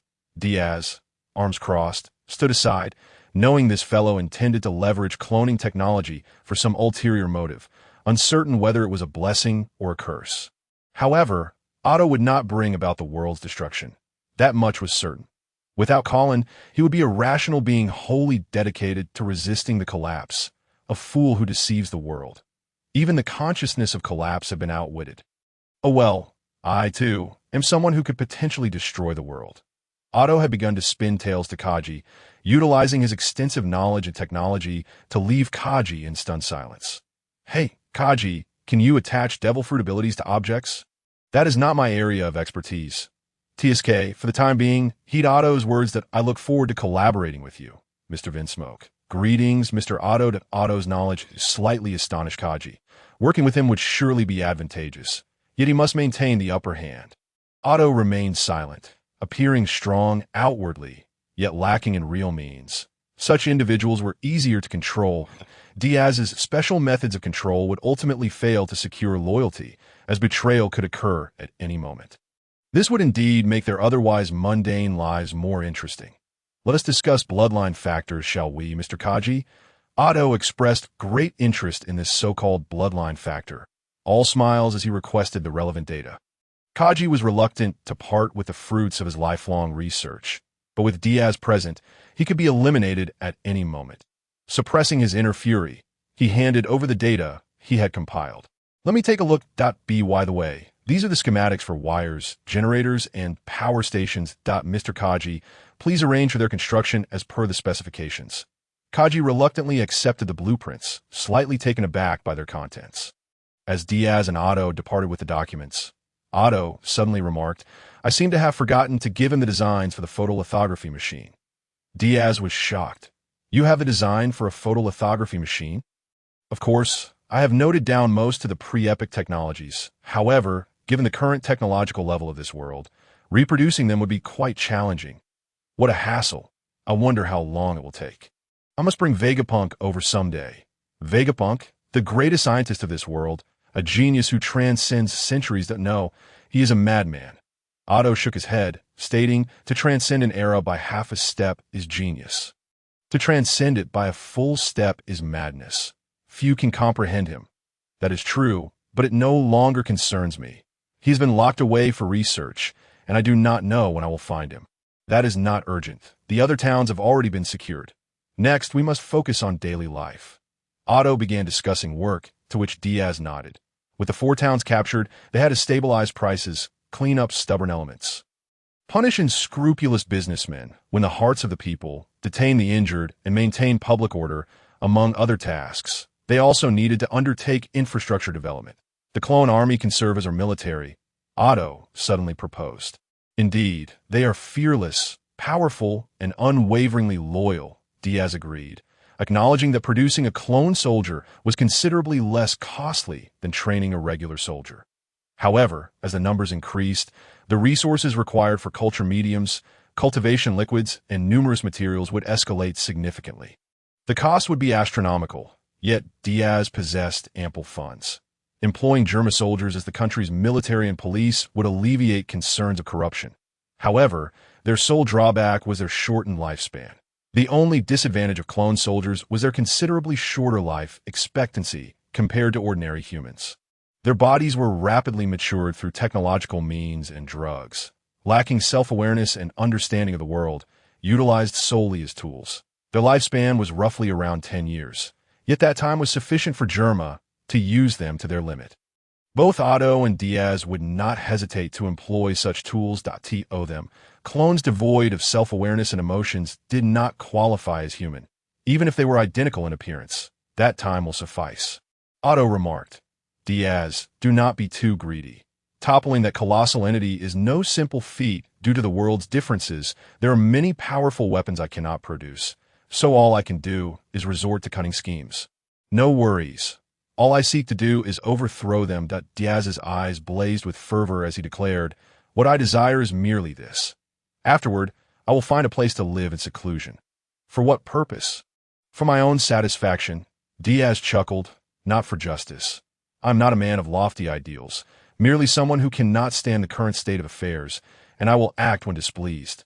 Thus you are quite intriguing. Otto laughed. The possibilities of humanity never cease to fascinate me. I find you reminiscent of a certain old snake-skin Not jest with me, Mr. Diaz. We have not yet completed our tasks and cannot rest. Rascal, do not jest with me either. Likewise, Chapter 93. Attracting investment, a few days later, the representatives sent by the Revolutionary Army finally arrived. After Diaz received them, this group was assigned by Otto to positions within the towns. Do you not have ambitions to become king? As Otto perused the information regarding the bloodline factor, he inquired, No, if not for Callian, you would not have ascended to the rank of the Archbishop of Destiny. Close enough, he continued. That group rose in rebellion under Callian's banner after her demise. I cannot allow them to tarnish her reputation. She is the saintess of destiny, pure and unblemished, Otto proclaimed with a devout expression. Yet, it appears they have a fondness for women. No, the Caslanas have historically favored women. Well, let them stabilize the situation in this nation. I shall gradually allow the Revolutionary Army to take control, aiding them in becoming the next world government. But will they not become the very dragons they seek to slay? Diaz set down the documents in his hands, chuckling. The dragon slayer inevitably becomes the dragon. Even the hero who slays dragons may find themselves growing scales and developing fangs and claws, transforming once more into a dragon, hoarding treasures. Unless they fall into corruption at an astonishing speed, there should be no issues for decades, Otto remarked. However, by that time, you may not be overly concerned, will you? You will take advantage of this time to enlighten them, ensuring they remain wise and not ignorant, giving rise to sages. Indeed, ultimately, dragons require heroes to vanquish them. The hero who becomes a dragon must be defeated by another hero. And so the cycle continues that we seek Siegfried, not Siegfried, though this Siegfried is not the one you are familiar with. I understand. Otto swirled his glass of red wine, his gaze penetrating the crimson liquid as it settled upon Diaz. The dragon slayers Siegfried are indeed remarkable heroes. So, my friend, are you Siegfried or the dragon? The dragon? Oh, are you certain you will fall? If I were not destined to fall, then I would not be myself. Diaz replied with a smile. I know my vulnerabilities well. Thus, I shall never challenge them, for I recognize my inability to resist temptation. I am not as rational as you. When it comes to Callian, I too can be impulsive, but it is merely Callian. Indeed, the two exchanged knowing smiles, and then Diaz inquired, How goes the situation with the school? It is currently under construction. However, certain raw materials must be imported from other nations. By the way, the funding you provided needs an additional 300 million berries, with further additions to follow. Didn't I just give you 10 billion berries? Power plants, wiring, factories, all require substantial funds. You do not tally the expenses. And the production of clone soldiers demands finances as well. Otto remarked, You haven't run out of money, have you? There is still plenty. I have over 2 billion left. I will give you 2 billion. During his recent idle days, he had indulged in lotteries, spending a considerable amount, and had purchased various items. He had squandered a fair share of the funds from the two celestial dragons, and establishing a nation is indeed a costly endeavor. No, without income, this nation will undoubtedly collapse. There are no local specialties to sell, tourism resources are lacking, and there are no mineral resources. It is devoid of any developmental potential. Otto shrugged. Internal pressures often require external warfare to alleviate. Diaz, are you prepared for war? No, I have decided to seek investment. Seek investment? This is not business, my friend. Once you attract investment, how will you handle the shares? You cannot possibly give away the world, can you? Diaz chuckled. There's an individual who harbors a deep-seated hatred for the celestial dragons, and he is incredibly wealthy. Immensely wealthy. He emphasized this repeatedly, prompting Otto to ask, how wealthy? He possesses 20% of the world's berries. A ruthless figure who operates in both the black and white markets. The Golden Emperor, Guild Tsuru. Diaz interlocked his fingers, grinning. This Golden Emperor Tsuru has gained notoriety in the underworld, having achieved the title of Golden Emperor in just a few short years. Showcasing his business acumen, it is rumored that he supports the Revolutionary Army behind the scenes, perhaps due to Tig's involvement with them. While Tsuru is a merciless businessman, it does not mean he is devoid of gratitude. What then is the exchange? The downfall of the world government. It is worth a try. Then I shall entrust this to you. Otto, I will contact you via the telephone bug once I reach Giran Tsuru, Diaz asserted. And without further ado, he departed with Baby-5 as the ship. The wavebreaker set sail. Diaz produced a compass, directing it towards Tsuru's location. He snapped a photo with the telephone bug, and the purple recluse located Tsuru, who appeared to be singing into a microphone. Tsuru had once been a slave to the celestial dragons, escaping with Tig's assistance. Few were aware of his true identity, as even the hoofprints of the heavenly dragon behind him had been concealed through ruthless means. Diaz acted swiftly, arriving at the colossal vessel under construction, the Grand Tsuru, a ship rivaling an island, only slightly smaller than the fearsome three-masted ship. The vessel stretched a full 10 kilometers, with the city atop it nearing completion. Expected to be operational within the next few years. Even unfinished, it stands as the largest entertainment city in the world, recognized as an independent nation in a demilitarized zone, an absolute sanctuary that the world government cannot infringe upon. This city was crafted through Tsuru's financial prowess, where he wields absolute dominion, his golden empire. Encountering such a place for the first time, both Diaz and Baby-5 were taken aback that he is truly wealthy. No wonder he is the Golden Emperor. With a smile, Diaz and Baby-5 were ushered in by the attendants. His presence commanded the crowd to part, their gazes tinged with fear, and one dared confront this madman, fearing his unpredictable nature. Here, everyone must adhere to the Golden Emperor's commands, yet this individual would certainly not comply. Can the Golden Emperor truly surpass the celestial dragons? This man dares to bomb Mariejois. Tsuru is hardly remarkable in his presence. They seem to fear you, of course. They should know who I am. They will become accustomed to it.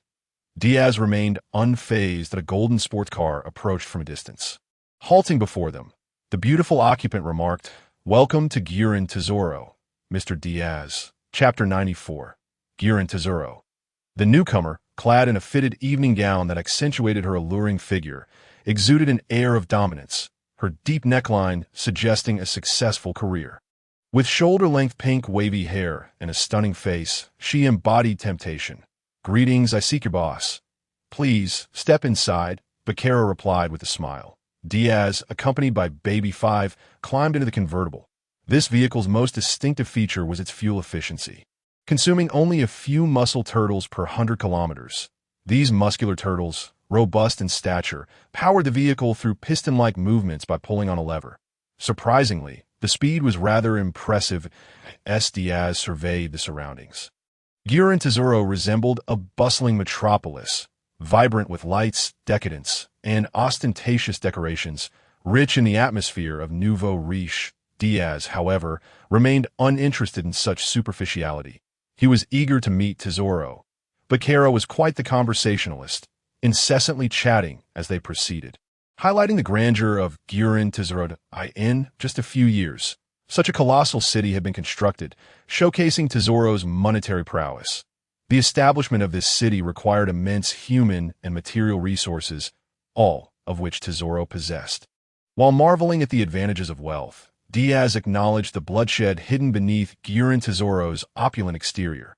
This city could be deemed the largest den of iniquity in the world, with casinos generating incomprehensible daily revenues. A throng of desperate gamblers risked everything, including their spouses and children, only to end up destitute. Diaz felt no concern for the gamblers' fates. Rather, he pitied their families. He understood that his influence was limited, and even if he rescued a group, another would inevitably follow in their footsteps. Incorrigible gamblers are beyond redemption. He pondered this as he and Bakara arrived at a hotel, the Golden King Hotel, the world's only 8-star establishment, entirely crafted from gold, a treasure beyond measure, epitomizing Tsuru's opulence. The first floor buzzed with activity. Pai Gow, blackjack, slot machines, and Texas Hold'em were all at play. Some individuals had amassed mountains of chips before them, while others, clad only in their undergarments, clutched a single chip, hoping to turn their fortunes around. The gamblers, lost in their worlds, were oblivious to everything else. "Shall we indulge in a game?" Bakara inquired with a smile. "No, I lack interest in such pursuits." Diaz shook his head and replied, "If you do not find it appealing, we do have other options, such as racing." "Miss Bakara, I am rather occupied and do not have the luxury of time to indulge in such activities." Noticing Diaz's lack of enthusiasm, Bakara decided not to press further and led both individuals into the resplendent elevator, which ascended steadily until it reached the pinnacle. "Please hold on," Bakara said, tapping the elevator door. Almost immediately, a large-headed doll emerged from the elevator, with a short stature clad in military attire, arms outstretched before the trio. Bakara introduced, "This is Mr. Tanaka, the head of security at this amusement park. He possesses the ability of the puncture fruit, enabling him to penetrate objects and disregard any inorganic obstacles. Welcome, esteemed guests." Mr. Tanaka greeted them, and Bakara, with one hand grasping Tanaka's and the other holding on a Diaz, led them through the golden elevator doors into the VIP lounge on the top floor. The VIP lounge was a unique gaming area, limited to guessing odd or even, with few patrons present at awe. "What a surprise to encounter you here, Mr. Diaz," a languorous voice called out. Diaz turned to see Admiral Akiji, causing Baby 5 to gasp in shock and hide behind Diaz. "Why is an admiral here? Could we be ambushed?" "Fear not. This is a specially recognized neutral zone by the world government, where neither Navy nor pirates may engage in conflict. However, I am more curious about how Admiral Kazan arrived in the New World. The Grand Tesoro is a nation acknowledged by the world government as a neutral territory, where both Navy and pirates are forbidden from engaging in hostilities. The consequences of transgression would invoke the wrath of Tsuru. Pirates face death, while Navy and world government members might encounter some trouble, though not excessively. As the Golden Emperor, Tsuru possesses ample wealth and could easily eliminate adversaries with his resources. Even an admiral must tread carefully here, though certain individuals like Akainu and his ilk would undoubtedly act upon seeing Diaz. Yet, Kazan must consider the ramifications of his actions in this locale. Indeed, Bakara smiled, "Here, violence is strictly prohibited. I kindly ask you to remain calm, Admiral Kazan. Rest assured, I have no intentions of engaging in conflict here. However, I recall that the young lady behind you is a subordinate of Donquixote Doflamingo. Is she not?" "She is now my maid," Diaz replied, "the kind you cannot dismiss." "How rude of you to say so!" Baby 5 exclaimed, smacking the back of Diaz's head, which stung quite a bit. "You scoundrel," grabbing Baby 5's face.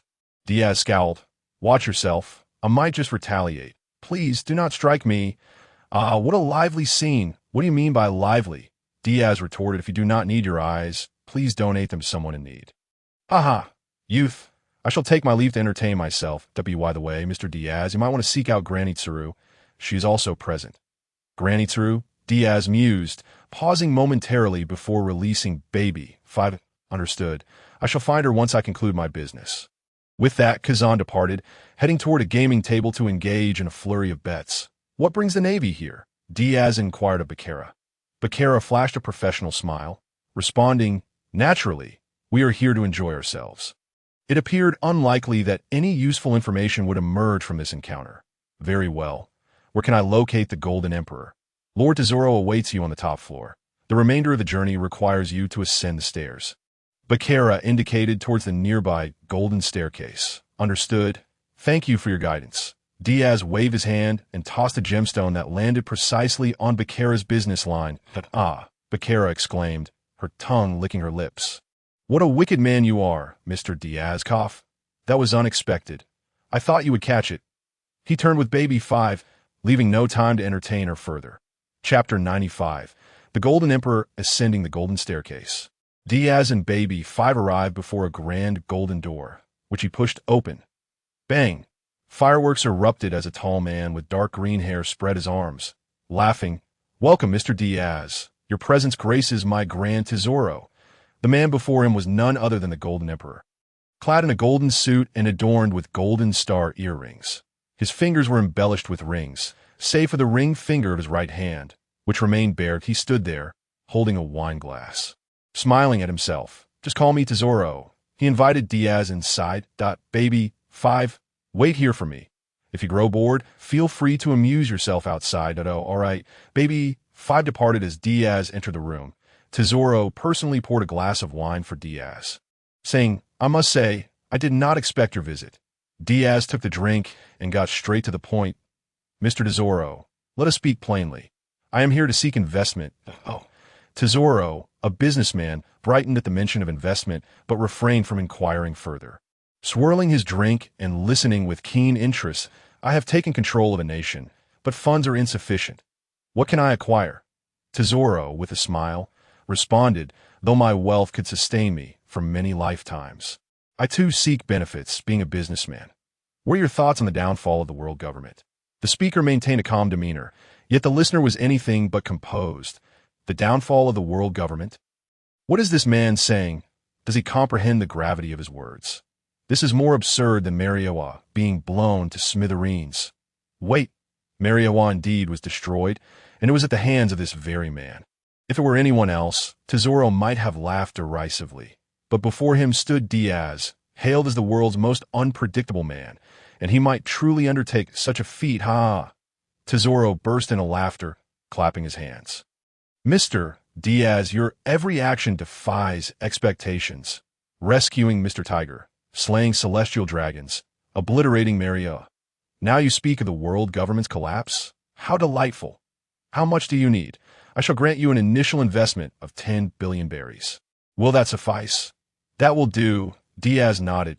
I assure you, within 20 years, the world government will be overthrown by the Revolutionary Army.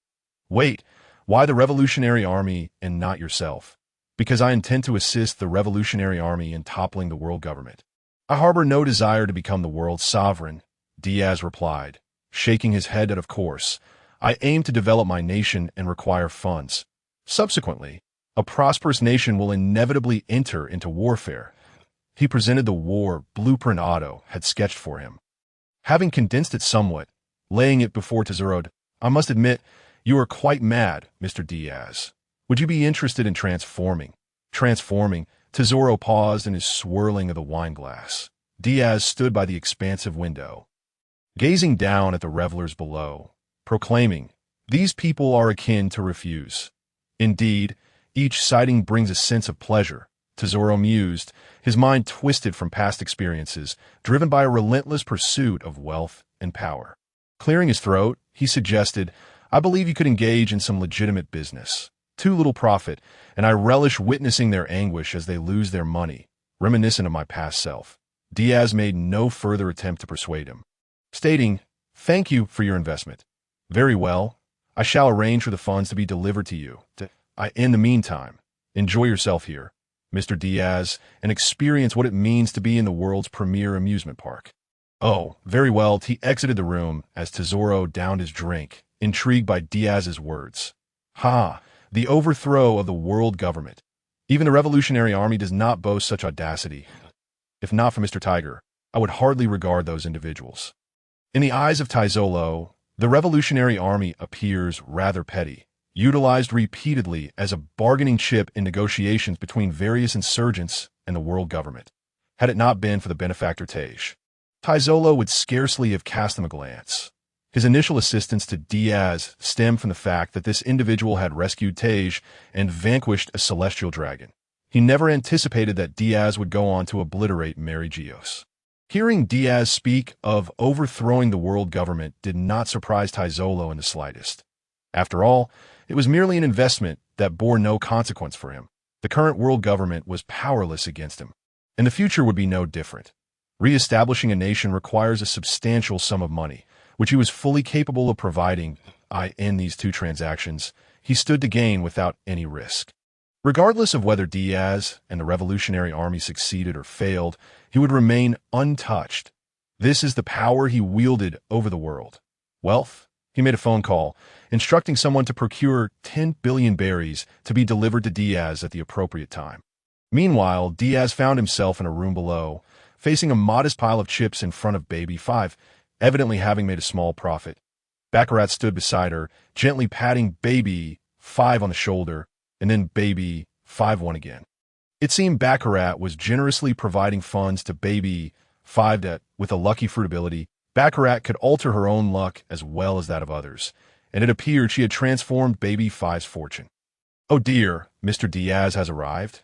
You seem to be enjoying a delightful conversation with Lord Tsuru. Baccarat remarked with a smile. It's going well enough, Diaz replied, grinning. I've acquired what I desired. Additionally, Could you inform me of the whereabouts of Admiral Crane? I wish to meet her. Certainly. I shall arrange that immediately. Baccarat responded with a cheerful demeanor. After advising Baby 5 to continue playing, but not to overdo it, Diaz followed Mr. Tianzhong to the middle floor, where he also brought along some consolation gifts. Grandma Crane was resting in her hotel room, looking quite disdainfully at her surroundings. Upon reaching the door, Diaz pressed the doorbell. Coming. The door swung open, revealing Grandma Crane, who looked up at Diaz with surprise. What brings you here? I came to see you. It's been a while. Grandma Crane, won't you invite me in for a moment? Do come in, she replied, stepping aside to allow Diaz entry. After placing the consolation gifts down, Diaz was met with an unexpected presence. Vice Admiral Peach Rabbit from the Navy. For Diaz, Grandma Crane was akin to a mentor. This elder genuinely wished for him to walk the righteous path. Alas, he found himself unable to turn back. Diaz's appearance astonished Peach Rabbit, yet she had no intentions of engaging in combat. This was Taizolo's territory, and any conflict would lead to considerable complications, even with a pirate right before them. Refraining from violence was preferable. Greetings, Vice Admiral Peach Rabbit. I have little to discuss with a pirate such as yourself. Oh, come now. I was once part of the Navy myself for a brief period. You could consider me your senior, Diaz replied with a grin as he took a seat. Grandma Crane poured him a cup of tea and asked, Is there something you wish to discuss? I heard from Admiral Kazan that you were here, so I thought I would come and pay a visit. There is nothing remarkable to see. I am in good health, she replied. That's good to hear. After blowing on his hot tea, he continued, I'm curious as to why the Navy is present here regarding the heavenly tribute. Grandma Crane countered, How did you come by that information? It's rather simple. The Navy wouldn't easily venture into this region, Diaz explained. Given that Gulan Taizolo is a member of the world government, he must pay the heavenly tribute. Considering the timing, it seems about right. Of course, it's also possible that the celestial dragons have come here and require your protection, but I suspect that after I complete my task, there won't be many celestial dragons left, Peach Rabbit retorted angrily. How dare you? You actually blew up Mariejois. This act is a blatant affront to the world government, and the Navy. 9 out of 10 Navy personnel would wish to see you dead. If only I had managed to eradicate them all.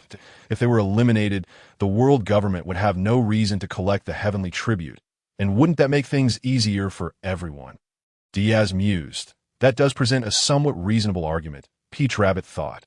Wait a moment, I'm a member of the Navy. Why am I even considering such things? Of course, even without the celestial dragons, the world government would find ways to generate revenue. Diaz rested his chin on his hand, stating, The celestial dragons are merely a fundamental issue, but not the primary one. Grandma Crane took a sip of her tea and inquired, What do you plan to do next? Nothing much. I am currently in a new world, so I shall continue my previous endeavors, Diaz answered with a shrug. Will that truly bring you happiness? What other choice do I have? If you would allow me to eliminate all the celestial dragons, I would be even more delighted, Diaz replied with a cheerful laugh. Nothing brings me greater joy than slaying a celestial dragon. Wouldn't you agree? Diaz, do not go too far. You are a fugitive now. We are the Navy, Peach Rabbit insisted. And what of it? Gulan Taizolo is an absolutely neutral nation. Neither pirates nor the Navy can engage in conflict here. Do you believe you can act freely and escape unscathed? You cannot. Taizolo is far too wealthy. After you engage in combat, you ought to consider the consequences, Diaz remarked as he downed his tea and stood up. Grandma Crane, I am grateful for your previous assistance. I shall forever hold it in my heart. Now, I must take my leave. As he turned to exit, Grandma Crane suddenly said, Diaz, I am deeply sorry for the troubles in your homeland. The one who should apologize is me. I am the one who killed the celestial dragons, dragging everyone into this mess. However, I shall never regret it. With a radiant smile, Diaz pushed open the door and stepped outside. The door closed automatically behind him. And Grandma Crane sighed, What a splendid talent he is. Peach Rabbit's expression grew complex. Had he remained in the Navy, he might have already ascended to the rank of Vice Admiral, given Diaz's prowess. He could even have become an admiral or perhaps even a fleet admiral. What a pity. Perhaps this is fate. This child has always opposed the celestial dragons, as evidenced by the incident with Tej. Grandma Crane remarked, He is astute. Aware that we have come for the heavenly tribute, prepare yourselves. Understood. Though aware that Diaz could not possibly rob the heavenly tribute, it was prudent to be prepared to join the world government. Taizolo had committed to a considerable sum of heavenly tribute for the celestial dragons, a trivial amount for him, yet vastly more than what other nations would pay. The current Mariejois required reconstruction and was in dire need of funds. Thus, Taizolo's contribution was crucial. Otherwise, high-ranking officials like an admiral and 2 vice-admirals would not have made the journey here. Diaz himself was quite covetous of the heavenly tribute. However, he was wary of Kuzan's strength. Knowing that should this individual apprehend him, escape would be futile, he could freeze the seas. Now was not the time to engage in battle with an admiral. Upon locating Baby 5, he discovered she was still engrossed in her game. Shaking his head, he called her away. Baccarat halted Diaz, smiling as she said, "Diaz, Lord Taizolo wishes you to stay and play for a while. After all, you are here, and it would be a shame to leave without participating. Who knows, you might win." Noticing Baccarat wink at him, he surmised that Taizolo intended to generously offer him funds. "Very well, I shall indulge for a short while." Taking Baby 5 chips, he seated himself with approximately 200 million in chips. Pushing them forward and declaring, "All in on singles," Baccarat approached from behind and pat him on the shoulder. "Now let's reveal the cards. 113 single, 200 million became 400 million. Indeed, Baccarat was influencing his luck. "Then I shall go all in on doubles," he silently chanted in his mind, activating the system's card draw. Such a golden opportunity should not be wasted. Dragon Tooth card box, capable of defeating all but the Dragon Rider. Thor's hammer. I am Thor, the god of thunder, for the glory of the northern gods. 86. Young man, shall we race around Akina? Basketball. Coach, I want to play basketball. Adamantium alloy. Old and tough. Ruins guardian. One-eyed little treasure. Summoning bell. Elden Law King, along with his bell-ringing minion. Super soldier serum. We need a hero.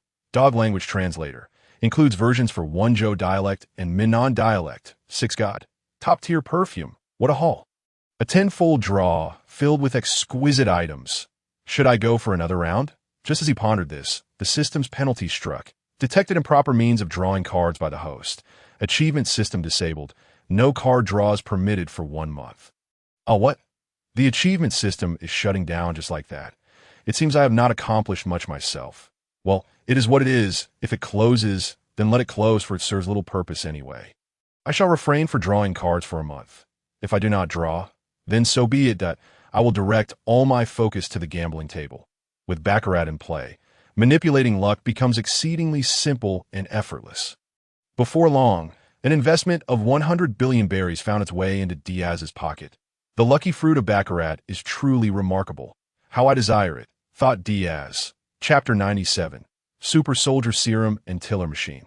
The lucky fruit of Baccarat can alter both one's own fortune and that of others. That be why mere touch. It can siphon luck from others, rendering oneself fortunate while leaving others in misfortune. Of course. Luck exists in finite quantities.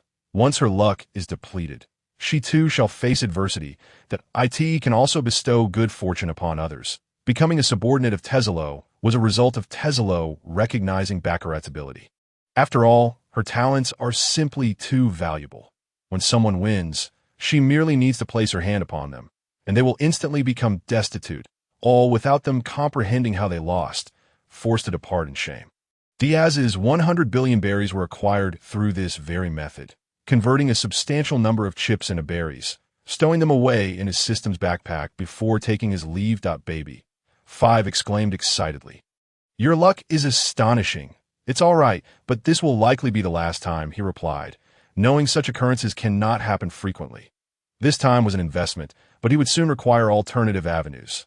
There were still numerous tasks to manage. He needed to return swiftly.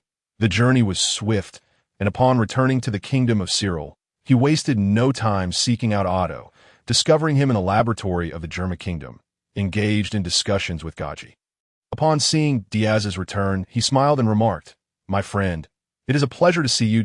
It appears you have fulfilled your mission. Indeed, I have secured 100 billion berries, Diaz confirmed. How much? Gaji inquired, his breath quickening.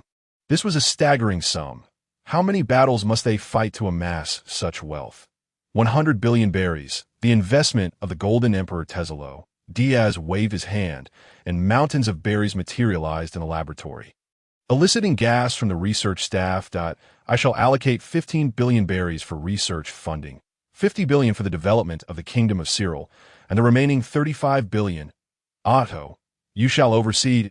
No problem. Otto nodded, noticing Diaz handing him a vial of blue liquid. What is this? Super Soldier Serum. It can endow an ordinary individual with immense strength and exceptional physical capabilities. Otto's eyes sparkled. Are there any side effects? How should I put it? It's not exactly a side effect, but this substance enhances both physical and mental faculties. However, if one's spirit is malevolent, one's appearance may also become grotesque. Naturally, this is merely my hypothesis. You may experiment with it. If it proves viable, I believe it could be mass-produced and equipped to those Germa soldiers. Gaji gazed at Diaz in astonishment, realizing this man possessed a modicum of conscience. Understanding the need to strengthen his Germa. Now, the Germa was irrevocably tied to Diaz. Their survival depended on his. The strength of Germa would, in turn, fortify Diaz. Certainly, I will conduct the research at you have any other intriguing items? Diaz produced a massive humanoid robot, its long arms adorned with various components, featuring a singular eye on its face, equipped with artillery on its back, and branches sprouting from its head, presenting a rather cumbersome appearance. What is this? A tiller machine, also known as a relic guardian. A tiller machine. This apparatus is clearly intended for warfare, and yet it bears such a name. Otto chuckled. Diaz elaborated. This device originates from a nation called Canria, a land that prioritizes technological advancement over agriculture. Can you guess where their food comes from? Plundering, Otto replied without hesitation. Now it makes sense why it is called a tiller machine. It views other nations merely as fields to be harvested. What is its combat capability?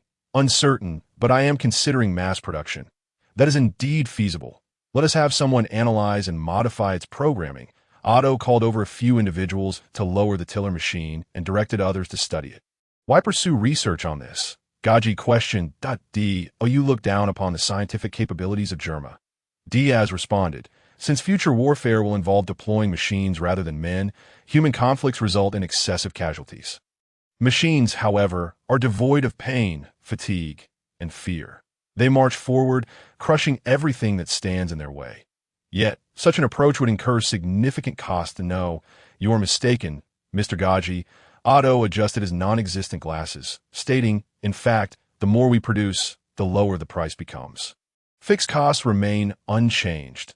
As production increases, the fixed costs are distributed across more units, thereby reducing the cost per product. Hence, the more we produce, the lower the cost will be. This insight was both Diaz's and Otto's realization. Having a clever individual in production is truly beneficial. One need only articulate their thoughts, and the other can provide clear responses and solutions. Otto, Diaz's external brain. So, how is the cloning experiment progressing? Quite well. Otto replied that MY clones have begun cultivation. Initially, they would have been ready in a month, but now I have decided to pause that process. Why? I need to test the super soldier serum you provided. Otto explained that I will be in the laboratory for the next few days, so you will need to manage affairs in the kingdom. Of course, as long as there are no significant issues, you merely need to oversee and deal with pirate threats. Oh, no problem. The two bid farewell, and Otto, along with Gaji, immersed themselves in their experiments, with Gaji displaying considerable interest in the super soldier serum. Meanwhile, Diaz departed with 85 billion berries, leaving the remaining funds for Otto's research. Upon exiting, Diaz unexpectedly encountered someone. Reiju, did I not allow you to leave? Why have you returned?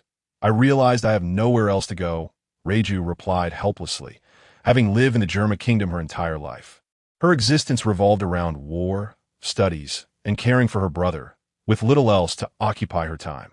After visiting her brother, she chose to return to Germa, for it was now under Diaz's control. This man is a good person. Perhaps he can transform the wicked Germa into something better. Is it not better here than elsewhere? Has Gaji troubled you? He scolded me thoroughly. I see that I shall have someone give him a taste of his own medicine. Diaz assured her. Should you encounter any issues, feel free to seek me out. The kingdom of Tsuru welcomes you. By the way, are you unoccupied? Yes. Then come assist us at— Oh, hooray. I've recruited a strong ally. Chapter 98. At your command. Your Majesty, under the governance of Otto and the revolutionary forces, the kingdom of Tsuru was progressing positively. However, various issues arose daily, leaving Diaz in a frantic state. Wasn't it said that the problems were minor? Well, for Otto, these were not issues at all. Diaz had never governed a nation, so he had to learn on the fly. Mariejois joining his ranks proved beneficial, as she could assist him in numerous tasks, significantly easing his burden. Indeed, as the Princess of Germa, even though she had been instilled with knowledge of warfare since childhood, she was also learning the art of governance. Germa was a kingdom that could not solely rely on warfare. Managing the lives of their subjects was equally crucial. Even if they currently had only servants and soldiers to govern, Gaji firmly believed he would restore the glory of his ancestors someday. However, Iji and Niji showed little interest in governance. The modified beings would not engage in such studies. Thus, the responsibility fell onto the emotionally aware Mariejois. Phew, at last, I have completed today's tasks. After reviewing the final document, Diaz sank into a chair with a sigh of relief, only for his secretary, Mariejois, to bring forth another pile of papers, stating, Your Majesty, your work is not yet finished. You cannot rest just yet. Yamaro, Diaz cried out. Why does this Mariejois sound just like Almaya? Setting aside his impatience, he redirected the conversation. Mariejois, tell me about your journey to the East Sea. The East Sea journey? Mariejois pondered for a moment before a smile involuntarily graced her lips. Sanji is doing wonderfully. He has become an exceptional chef and has a caring foster father. Compared to Gaji, he resembles a true father figure. Indeed, compared to Judge, Redfoot Zepp demonstrates a greater sense of responsibility. Resembling Sanji's father, Judge is nothing but a worthless scoundrel. He is the embodiment of weakness and incompetence, with lofty ambitions yet lacking the ability to realize them. Sanji's culinary skills are remarkable, aren't they? Yes, his dishes are exquisite. Mariejois reminisced. They are far more delectable than any meal I have ever tasted. I shall never forget them. Indeed, they are quite delicious. Diaz chuckled, suggesting they should indulge in another meal soon. Indeed, as the two conversed, they commenced their arduous tasks, which seemed endless in his exasperation. Diaz resorted to delegating responsibilities to alleviate his burden. As a king, he could not allow such matters to impede his progress. Your Majesty, envoys from the Kingdom of Kosal have arrived.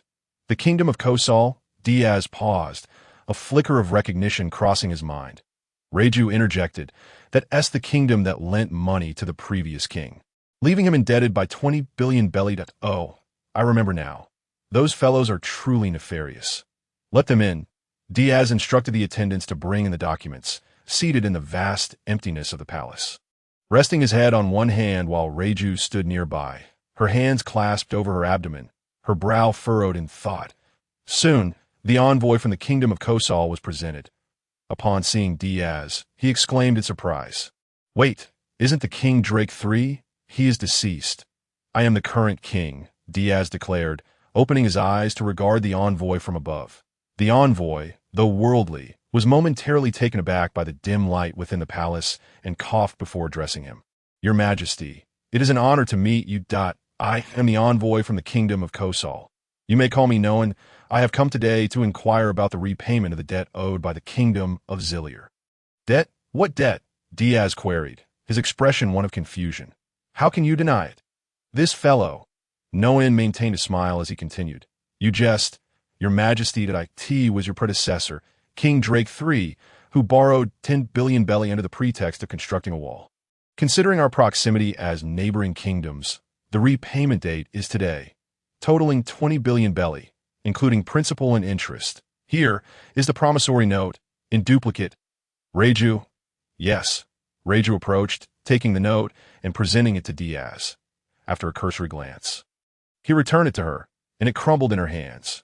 Noan chuckled and produced another copy, explaining King Drake III was rather cautious, fearing the loss of a note, hence he signed several copies. What a clever move. He anticipated that Drake III might destroy the note and prepared accordingly. That's so. I recently ascended the throne and was unaware of such matters. Therefore, these debts are not my concern. Diaz crossed his legs, adopting a nonchalant demeanor, for he felt no obligation to repay. You jest, your majesty, as the king of Zillier. You inherited not only the throne, but also King Drake III's debts. You are obliged to repay the corresponding amount. Otherwise, the kingdom of Kosal will send agents to collect the debt. Diaz narrowed his eyes. Are you threatening me? If you perceive it that way, then yes. Ha ha ha! Diaz erupted in laughter, causing no one to feel a twinge of unease. Reiju, did you hear that? He threatens me? Ever since I accomplished that feat, no one has dared to threaten me aside from Doflamingo. This fellow still hasn't realized who I am. No one was taken aback, reevaluating Diaz, and suddenly froze, trembling uncontrollably before collapsing to the ground. Our Drake III has already been dealt with by me. His debts are of no concern to me. However, I find the kingdom of Kosal quite intriguing. To him, Kosal appeared to be a far more favorable place than his own kingdom of Zillier. Are you suggesting precisely what you were thinking? Diaz approached him, asserting, Mr. Noan, war is imminent. No, you cannot do this.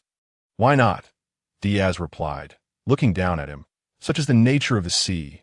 The law of the jungle prevails. Soon, you will have a new king. They will likely welcome him, as I have heard your king is not a virtuous man either. You, Reiju, inform judge that war has commenced, with the kingdom of Kosal as our target that we aim to conquer within 6 hours, annihilate their forces, eliminate resistance, treat captives humanely, and spare the innocent that be why this time tomorrow. I expect to see the head of the king of Kosal, Diaz commanded, initiating a war with mere words. Yes, you command, your majesty. Chapter 19:9. The so-called War the War has begun. Germa 66 was dispatched. Led by Ichiji, towards the kingdom of Kosal, they did not mobilize their full force. Merely half was sufficient to confront the enemy. The Vinsmoke castle remained anchored near the kingdom of Zillier, with Judge and Otto refraining from action. However, Judge was keenly interested in witnessing the nature of warfare in this world. Sipping his red wine, he watched the live broadcast from the image-transmitting snail before Otto. After a morning of sailing, Germa 66 had reached the kingdom of Kosal, and Ichiji and his comrades donned their combat gear, coldly stating, We will conclude this battle within 3 hours. Proceed according to orders. Understood? Teach. Understood, we cannot harm civilians. I wonder what that fellow is thinking. Niji and Yanji expressed their displeasure, finding Diaz's orders laughable. Once war commenced, everyone on the opposing side became an enemy, in a bloodthirsty frenzy. Who cares if they are civilians? Just follow the orders. Our goal is to win the war and claim the king of Kosal's head. Ichiji declared, signaling the Germa soldiers to launch their assault, bombarding the opposing kingdom and obliterating the towering walls. The people of Kosal reacted swiftly, but against the well-trained, disciplined, and fearless clone soldiers, they stood no chance, as their weaponry was inferior. Germa engaged in blitzkrieg tactics, avoiding protracted conflict. Their numbers were limited, incapable of enduring prolonged warfare. Thus, they aimed to achieve victory swiftly with minimal casualties. Clone soldiers were a vital resource for Germa, requiring both time and money to produce. The most formidable weapons of war were none other than the 3 princes of Germa. Otto observed Ichiji and the others dismantling the enemy's defenses with ease, breaching their ships and smashing through their gates. He understood that the opposition had already lost, truly a master of war. To breach the gates so swiftly, now it falls upon me to stabilize the aftermath. Otto realized that while Germa was responsible for combat, the task of consolidation rested upon him and Diaz. No, it is still his responsibility. Diaz can handle minor issues, but for significant matters, it must be managed personally, primarily due to his inexperience. Diaz was maturing rapidly. With more practice, he would soon require less oversight.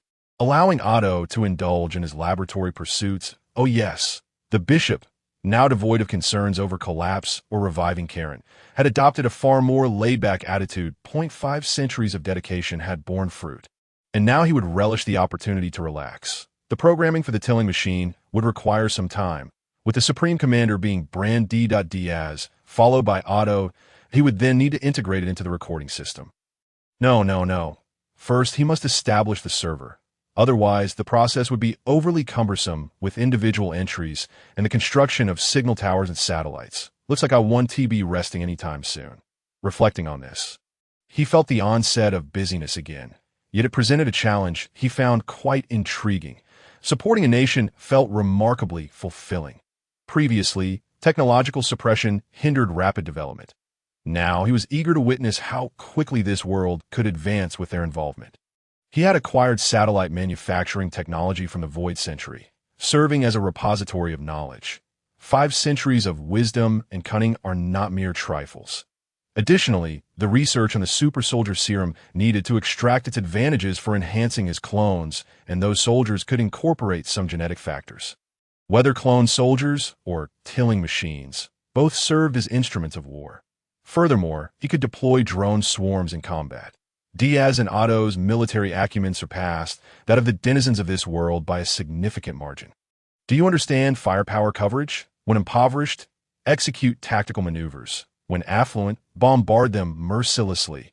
There is nothing ostentatious about it. Even if the drone swarms and tillers were to sustain damage, there would be no heartache. Once retrieved, the usable components can be salvaged and repaired for further use. They have long since turned away from wars that rely on the sheer expenditure of human lives. As a modern individual, one must approach warfare with a contemporary mindset. Well then, it is time for me to get busy. Setting down his wine glass, Otto made his way to the laboratory, where Diaz stood before a mirror, holding a black card case emblazoned with a dragon emblem. The dragon tooth card case. With this, he could transform in a Kamen Rider dragon tooth.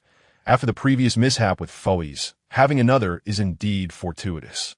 Dragon Tooth is a Kamen Rider that manifests from his own self in the world of Dragon Knight.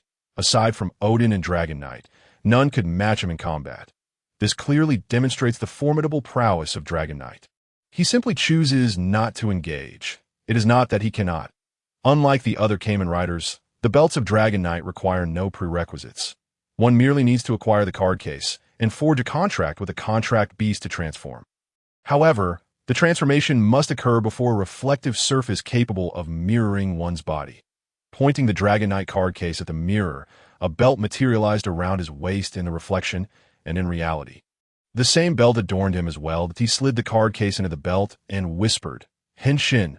A series of images flashed by as a black armor enveloped him, simple golden lines accentuating his form, exuding an aura of intimidation, with red diamond-shaped eyes that commanded respect. Standing there, he projected an air of formidable presence, and on his left hand, he donned the obsidian dragon summoning device.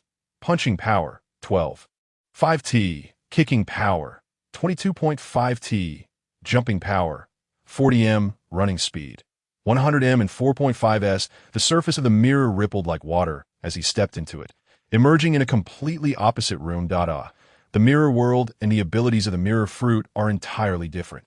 The mirror fruit creates a stable space, and any mirror touched by the ability user can connect to the mirror space, unlike the entirely opposite mirror world that Diaz currently occupied. This world held no monsters from Dragon Knight, remaining eerily quiet, with only him as the living soul.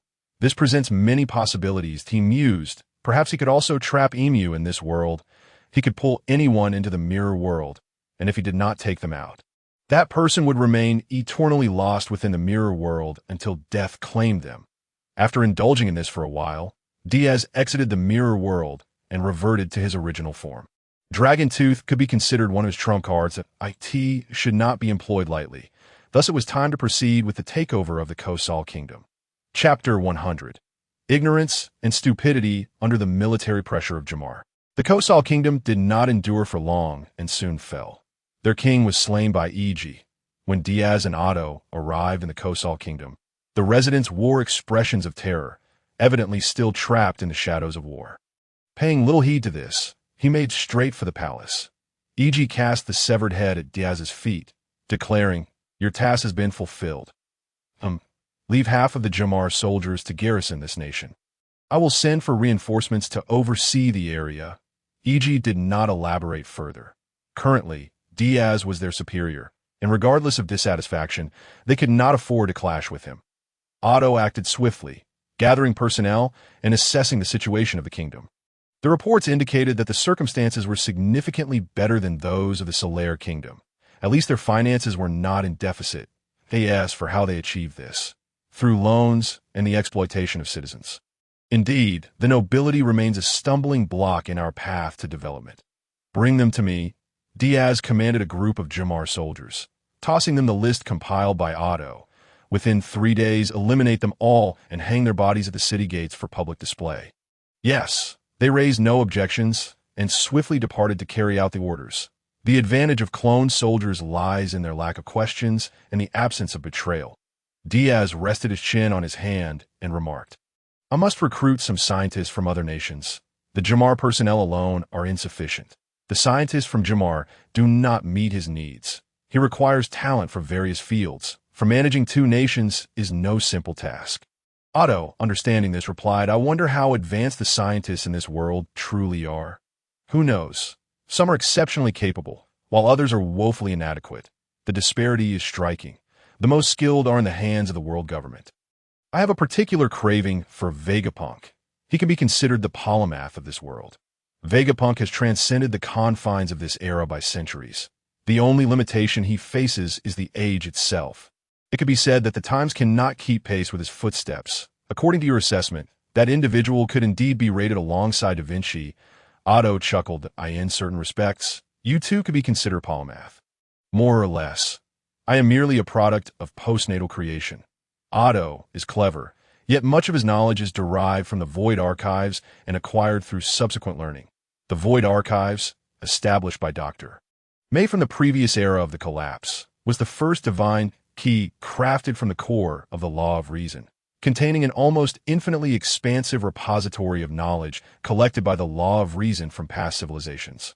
Should wisdom fail to master the Void Archives, one would be subjugated by it, becoming a puppet in the fight against the collapse. Only Otto succeeded in unsealing the Void Archives, making it his tool.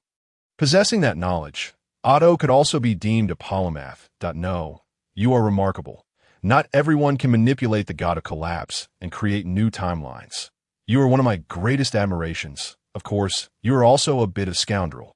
Ha, is that so? Please do not say such things. I might get shy. Otto was unfazed by such evaluations as he picked up a report, stating the Goya Kingdom actually has iron mines underground. However, the locals do not exploit them much. I think we can take advantage of this. Mining the iron or must commence. These people are utterly oblivious to their wealth, squandering their resources on loans instead. That it is also possible that their tools are insufficient. I will seek out machinery. Right? I am quite interested in that sea train you mentioned earlier. Oh, you mean to connect the 2 nations via the sea train?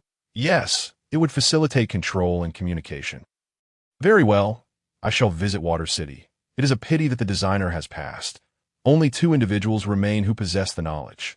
The world's greatest shipwright, Tom, designed the sea train, but after using the Adam's tree branch from the treasure tree to craft the Oro Jackson for Pirate King Roger, he faced trial on Judicial Island. However, he explained the design and concept of the sea train to the presiding judge, prompting a change in the trial's outcome, granting him time to construct it. After 14 years, he, along with his disciples Frankie and Iceberg, completed the sea train, only to be sentenced to death by Judicial Island.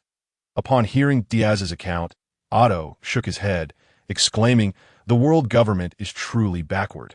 It is merely a matter of constructing a ship. Is it not normal to conduct business for money? They executed the shipwright merely for that. How terrified must they be of Roger to not spare even those associated with him? This is a talent. Preserving him would be far more advantageous than eliminating him. Tom is the world's foremost shipwright. With his capabilities, he could easily modify warships. These individuals are utterly foolish, as Tom could generate far greater value. Yet they condemned him on such charges, making Otto feel as if he had regressed to the Middle Ages. Ignorance and stupidity, or perhaps these individuals have been so intimidated by the Pirate King that they wish to annihilate everything associated with him, leaving no traces behind. Yet, due to their fear of Roger, they cannot execute this cleanly.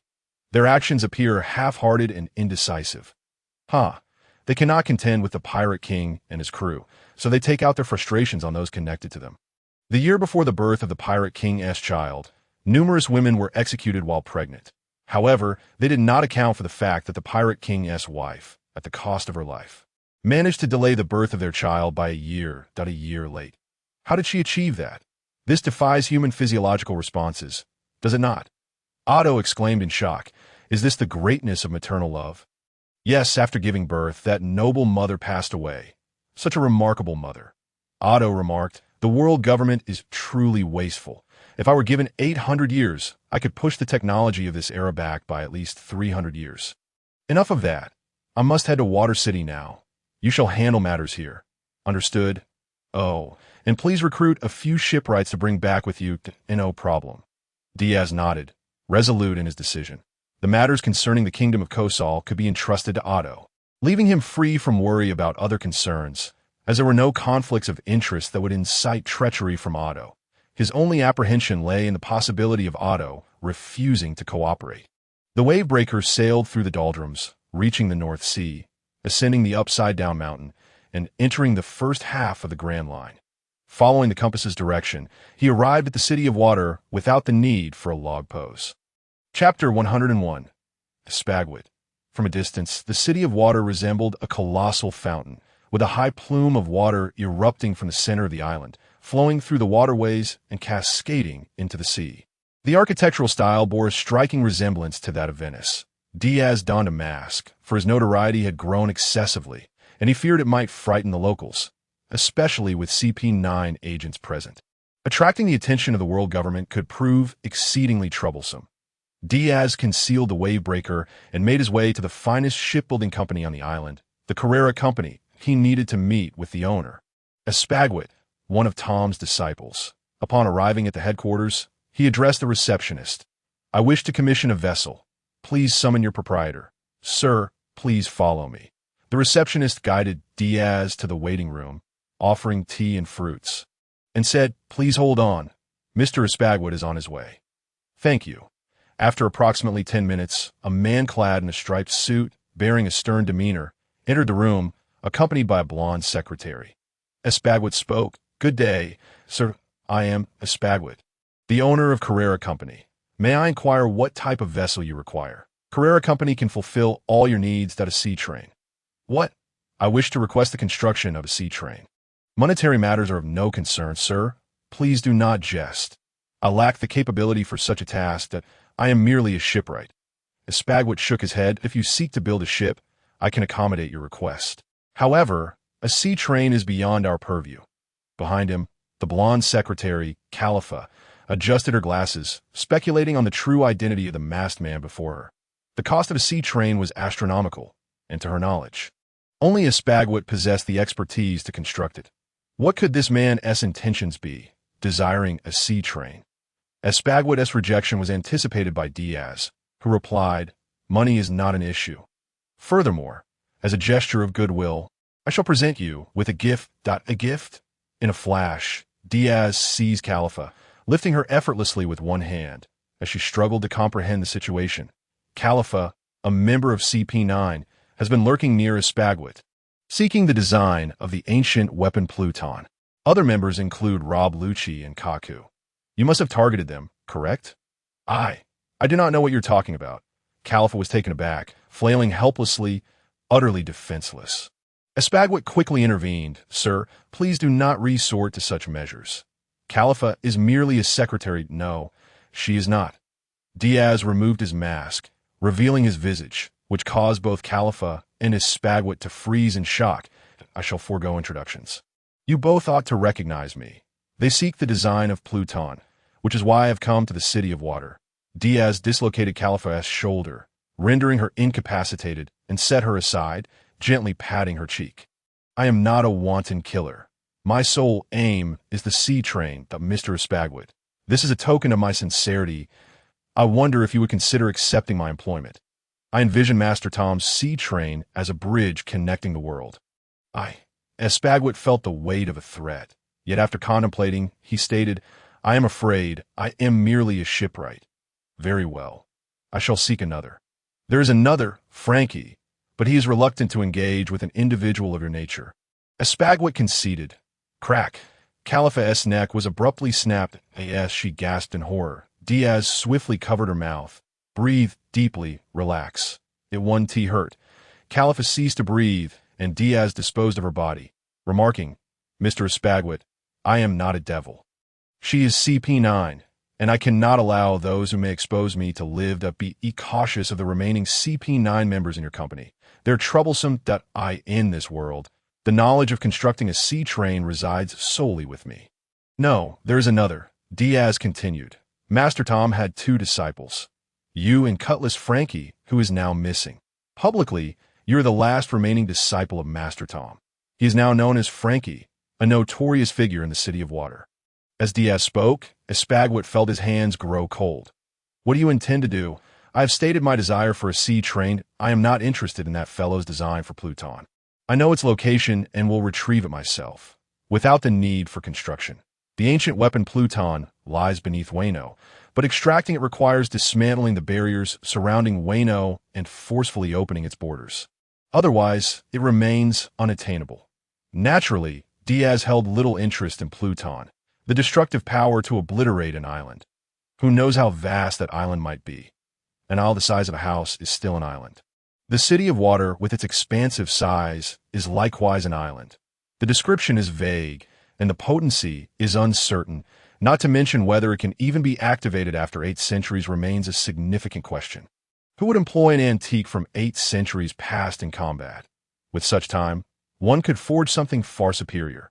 When compared to Pluton, he yearned for the powers of Poseidon, the Sea King, capable of commanding sea creatures, rendering the oceans impassable to humanity with but a command.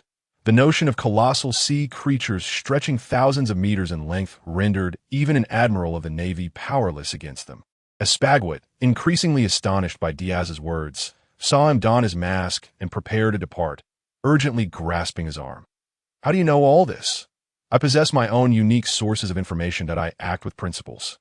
Mr. Espagwit, since you are unwilling to engage in this venture, I shall seek Mr. Frankie, and if he declines as well, I shall find another way. After a moment of contemplation, Espagwit finally said, I may assist you. Oh, I require a route for a train to connect 2 nations within a year. Merely your efforts would be insufficiently swift. Espagwit gritted his teeth. Carrera Company will dispatch some workers to assist you. But a year is still rather tight, and I would need to resign as mayor of the City of Water. Oh, I almost forgot. Espagwit is indeed the mayor of the City of Water. This complicates matters. Wherever he goes, he will attract the attention of the world government, which could become a nuisance. Chapter 102, The Dangers of Iron. Your identity is far more sensitive than I had anticipated. Diaz scrutinized Espagwit, stating, Mr. Espagwit, it appears I must seek out Frankie. Why? Is it merely because he is also the mayor of the City of Water? Precisely. The absence of a pervert in the City of Water would go unnoticed. But losing a mayor is an entirely different matter, especially one beloved by the citizens. Diaz shook his head. Yet Frankie, do not worry. I am not a tyrant imposing upon others.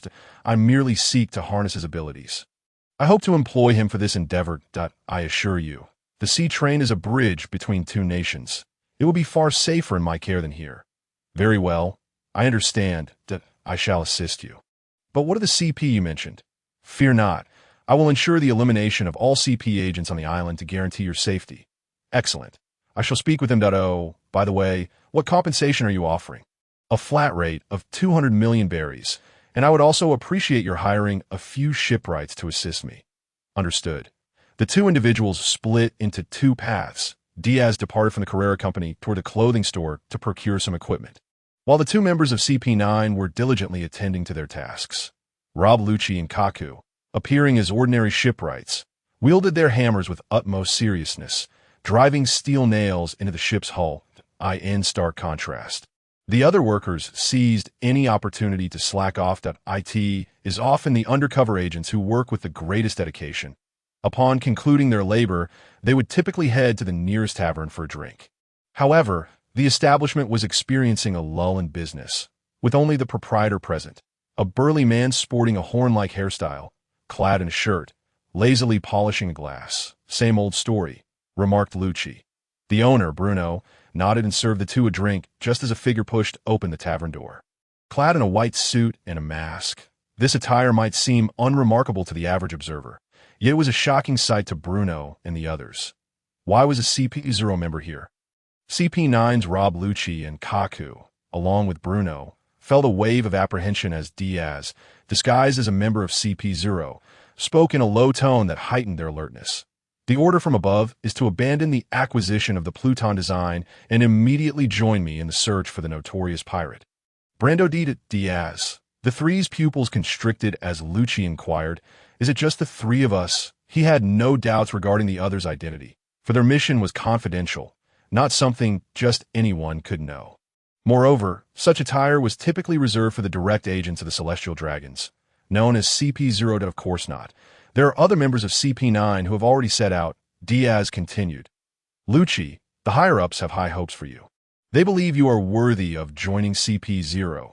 Though your talents have been squandered in Water 7. Lucci was celebrated as the most formidable of CP9 in 8 centuries, a testament to his exceptional abilities, having ascended to CP0 within merely 2 years.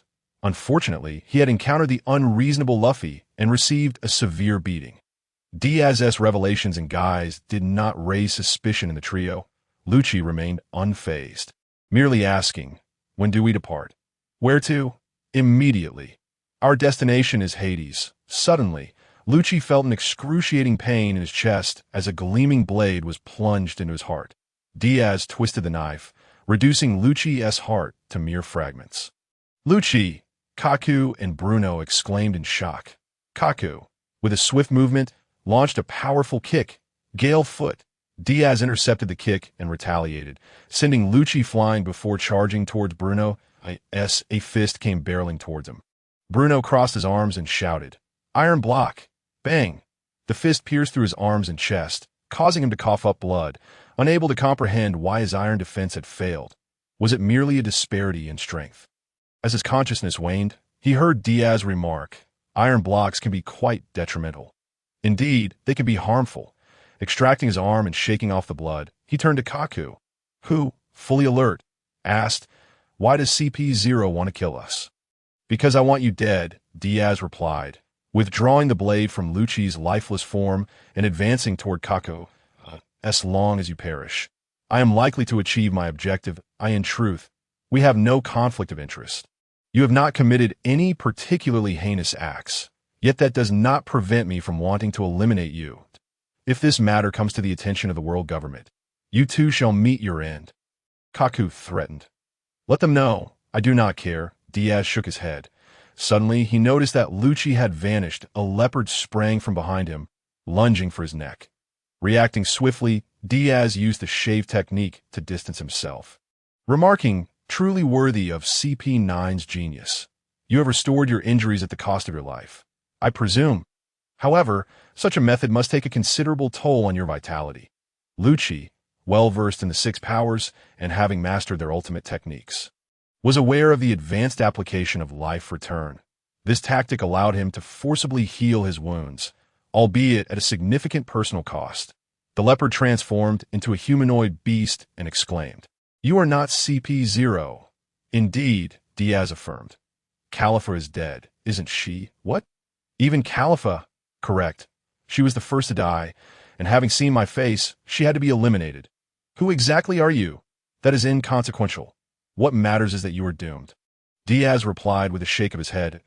In an instant, Lucci ensnared Kaku with his tail and shattered the tavern's wall, launching a bird-shaped slash downward. Gale foot. Sky bird.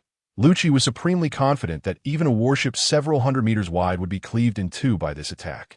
Even if his opponent survived, they would be gravely injured. Dragon flash. A wave of sword energy erupted from the tavern, colliding fiercely with Lucci's gale foot. Skybird. Diaz emerged, his gaze sharp and predatory, akin to a hunter eyeing its prey.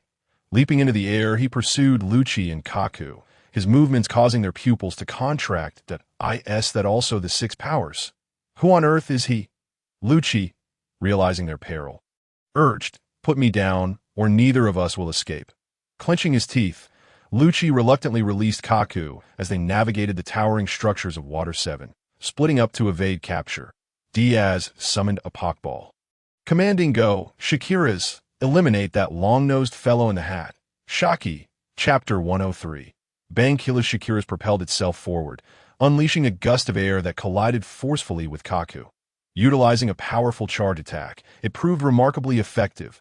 Diaz paid no mind to Shakira's, instead stomping through the roof of a building, causing it to collapse with a resounding crash, and unleashing a wave of Sakura sword energy.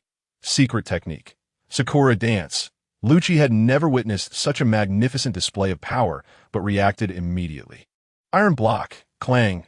The sword energy crashed against his defense, as if striking solid steel, forcing Lucci to feel an overwhelming force that sent him hurtling through several buildings, but he promptly regained his footing, transforming into a leopard and sprinting forth with even greater speed than before.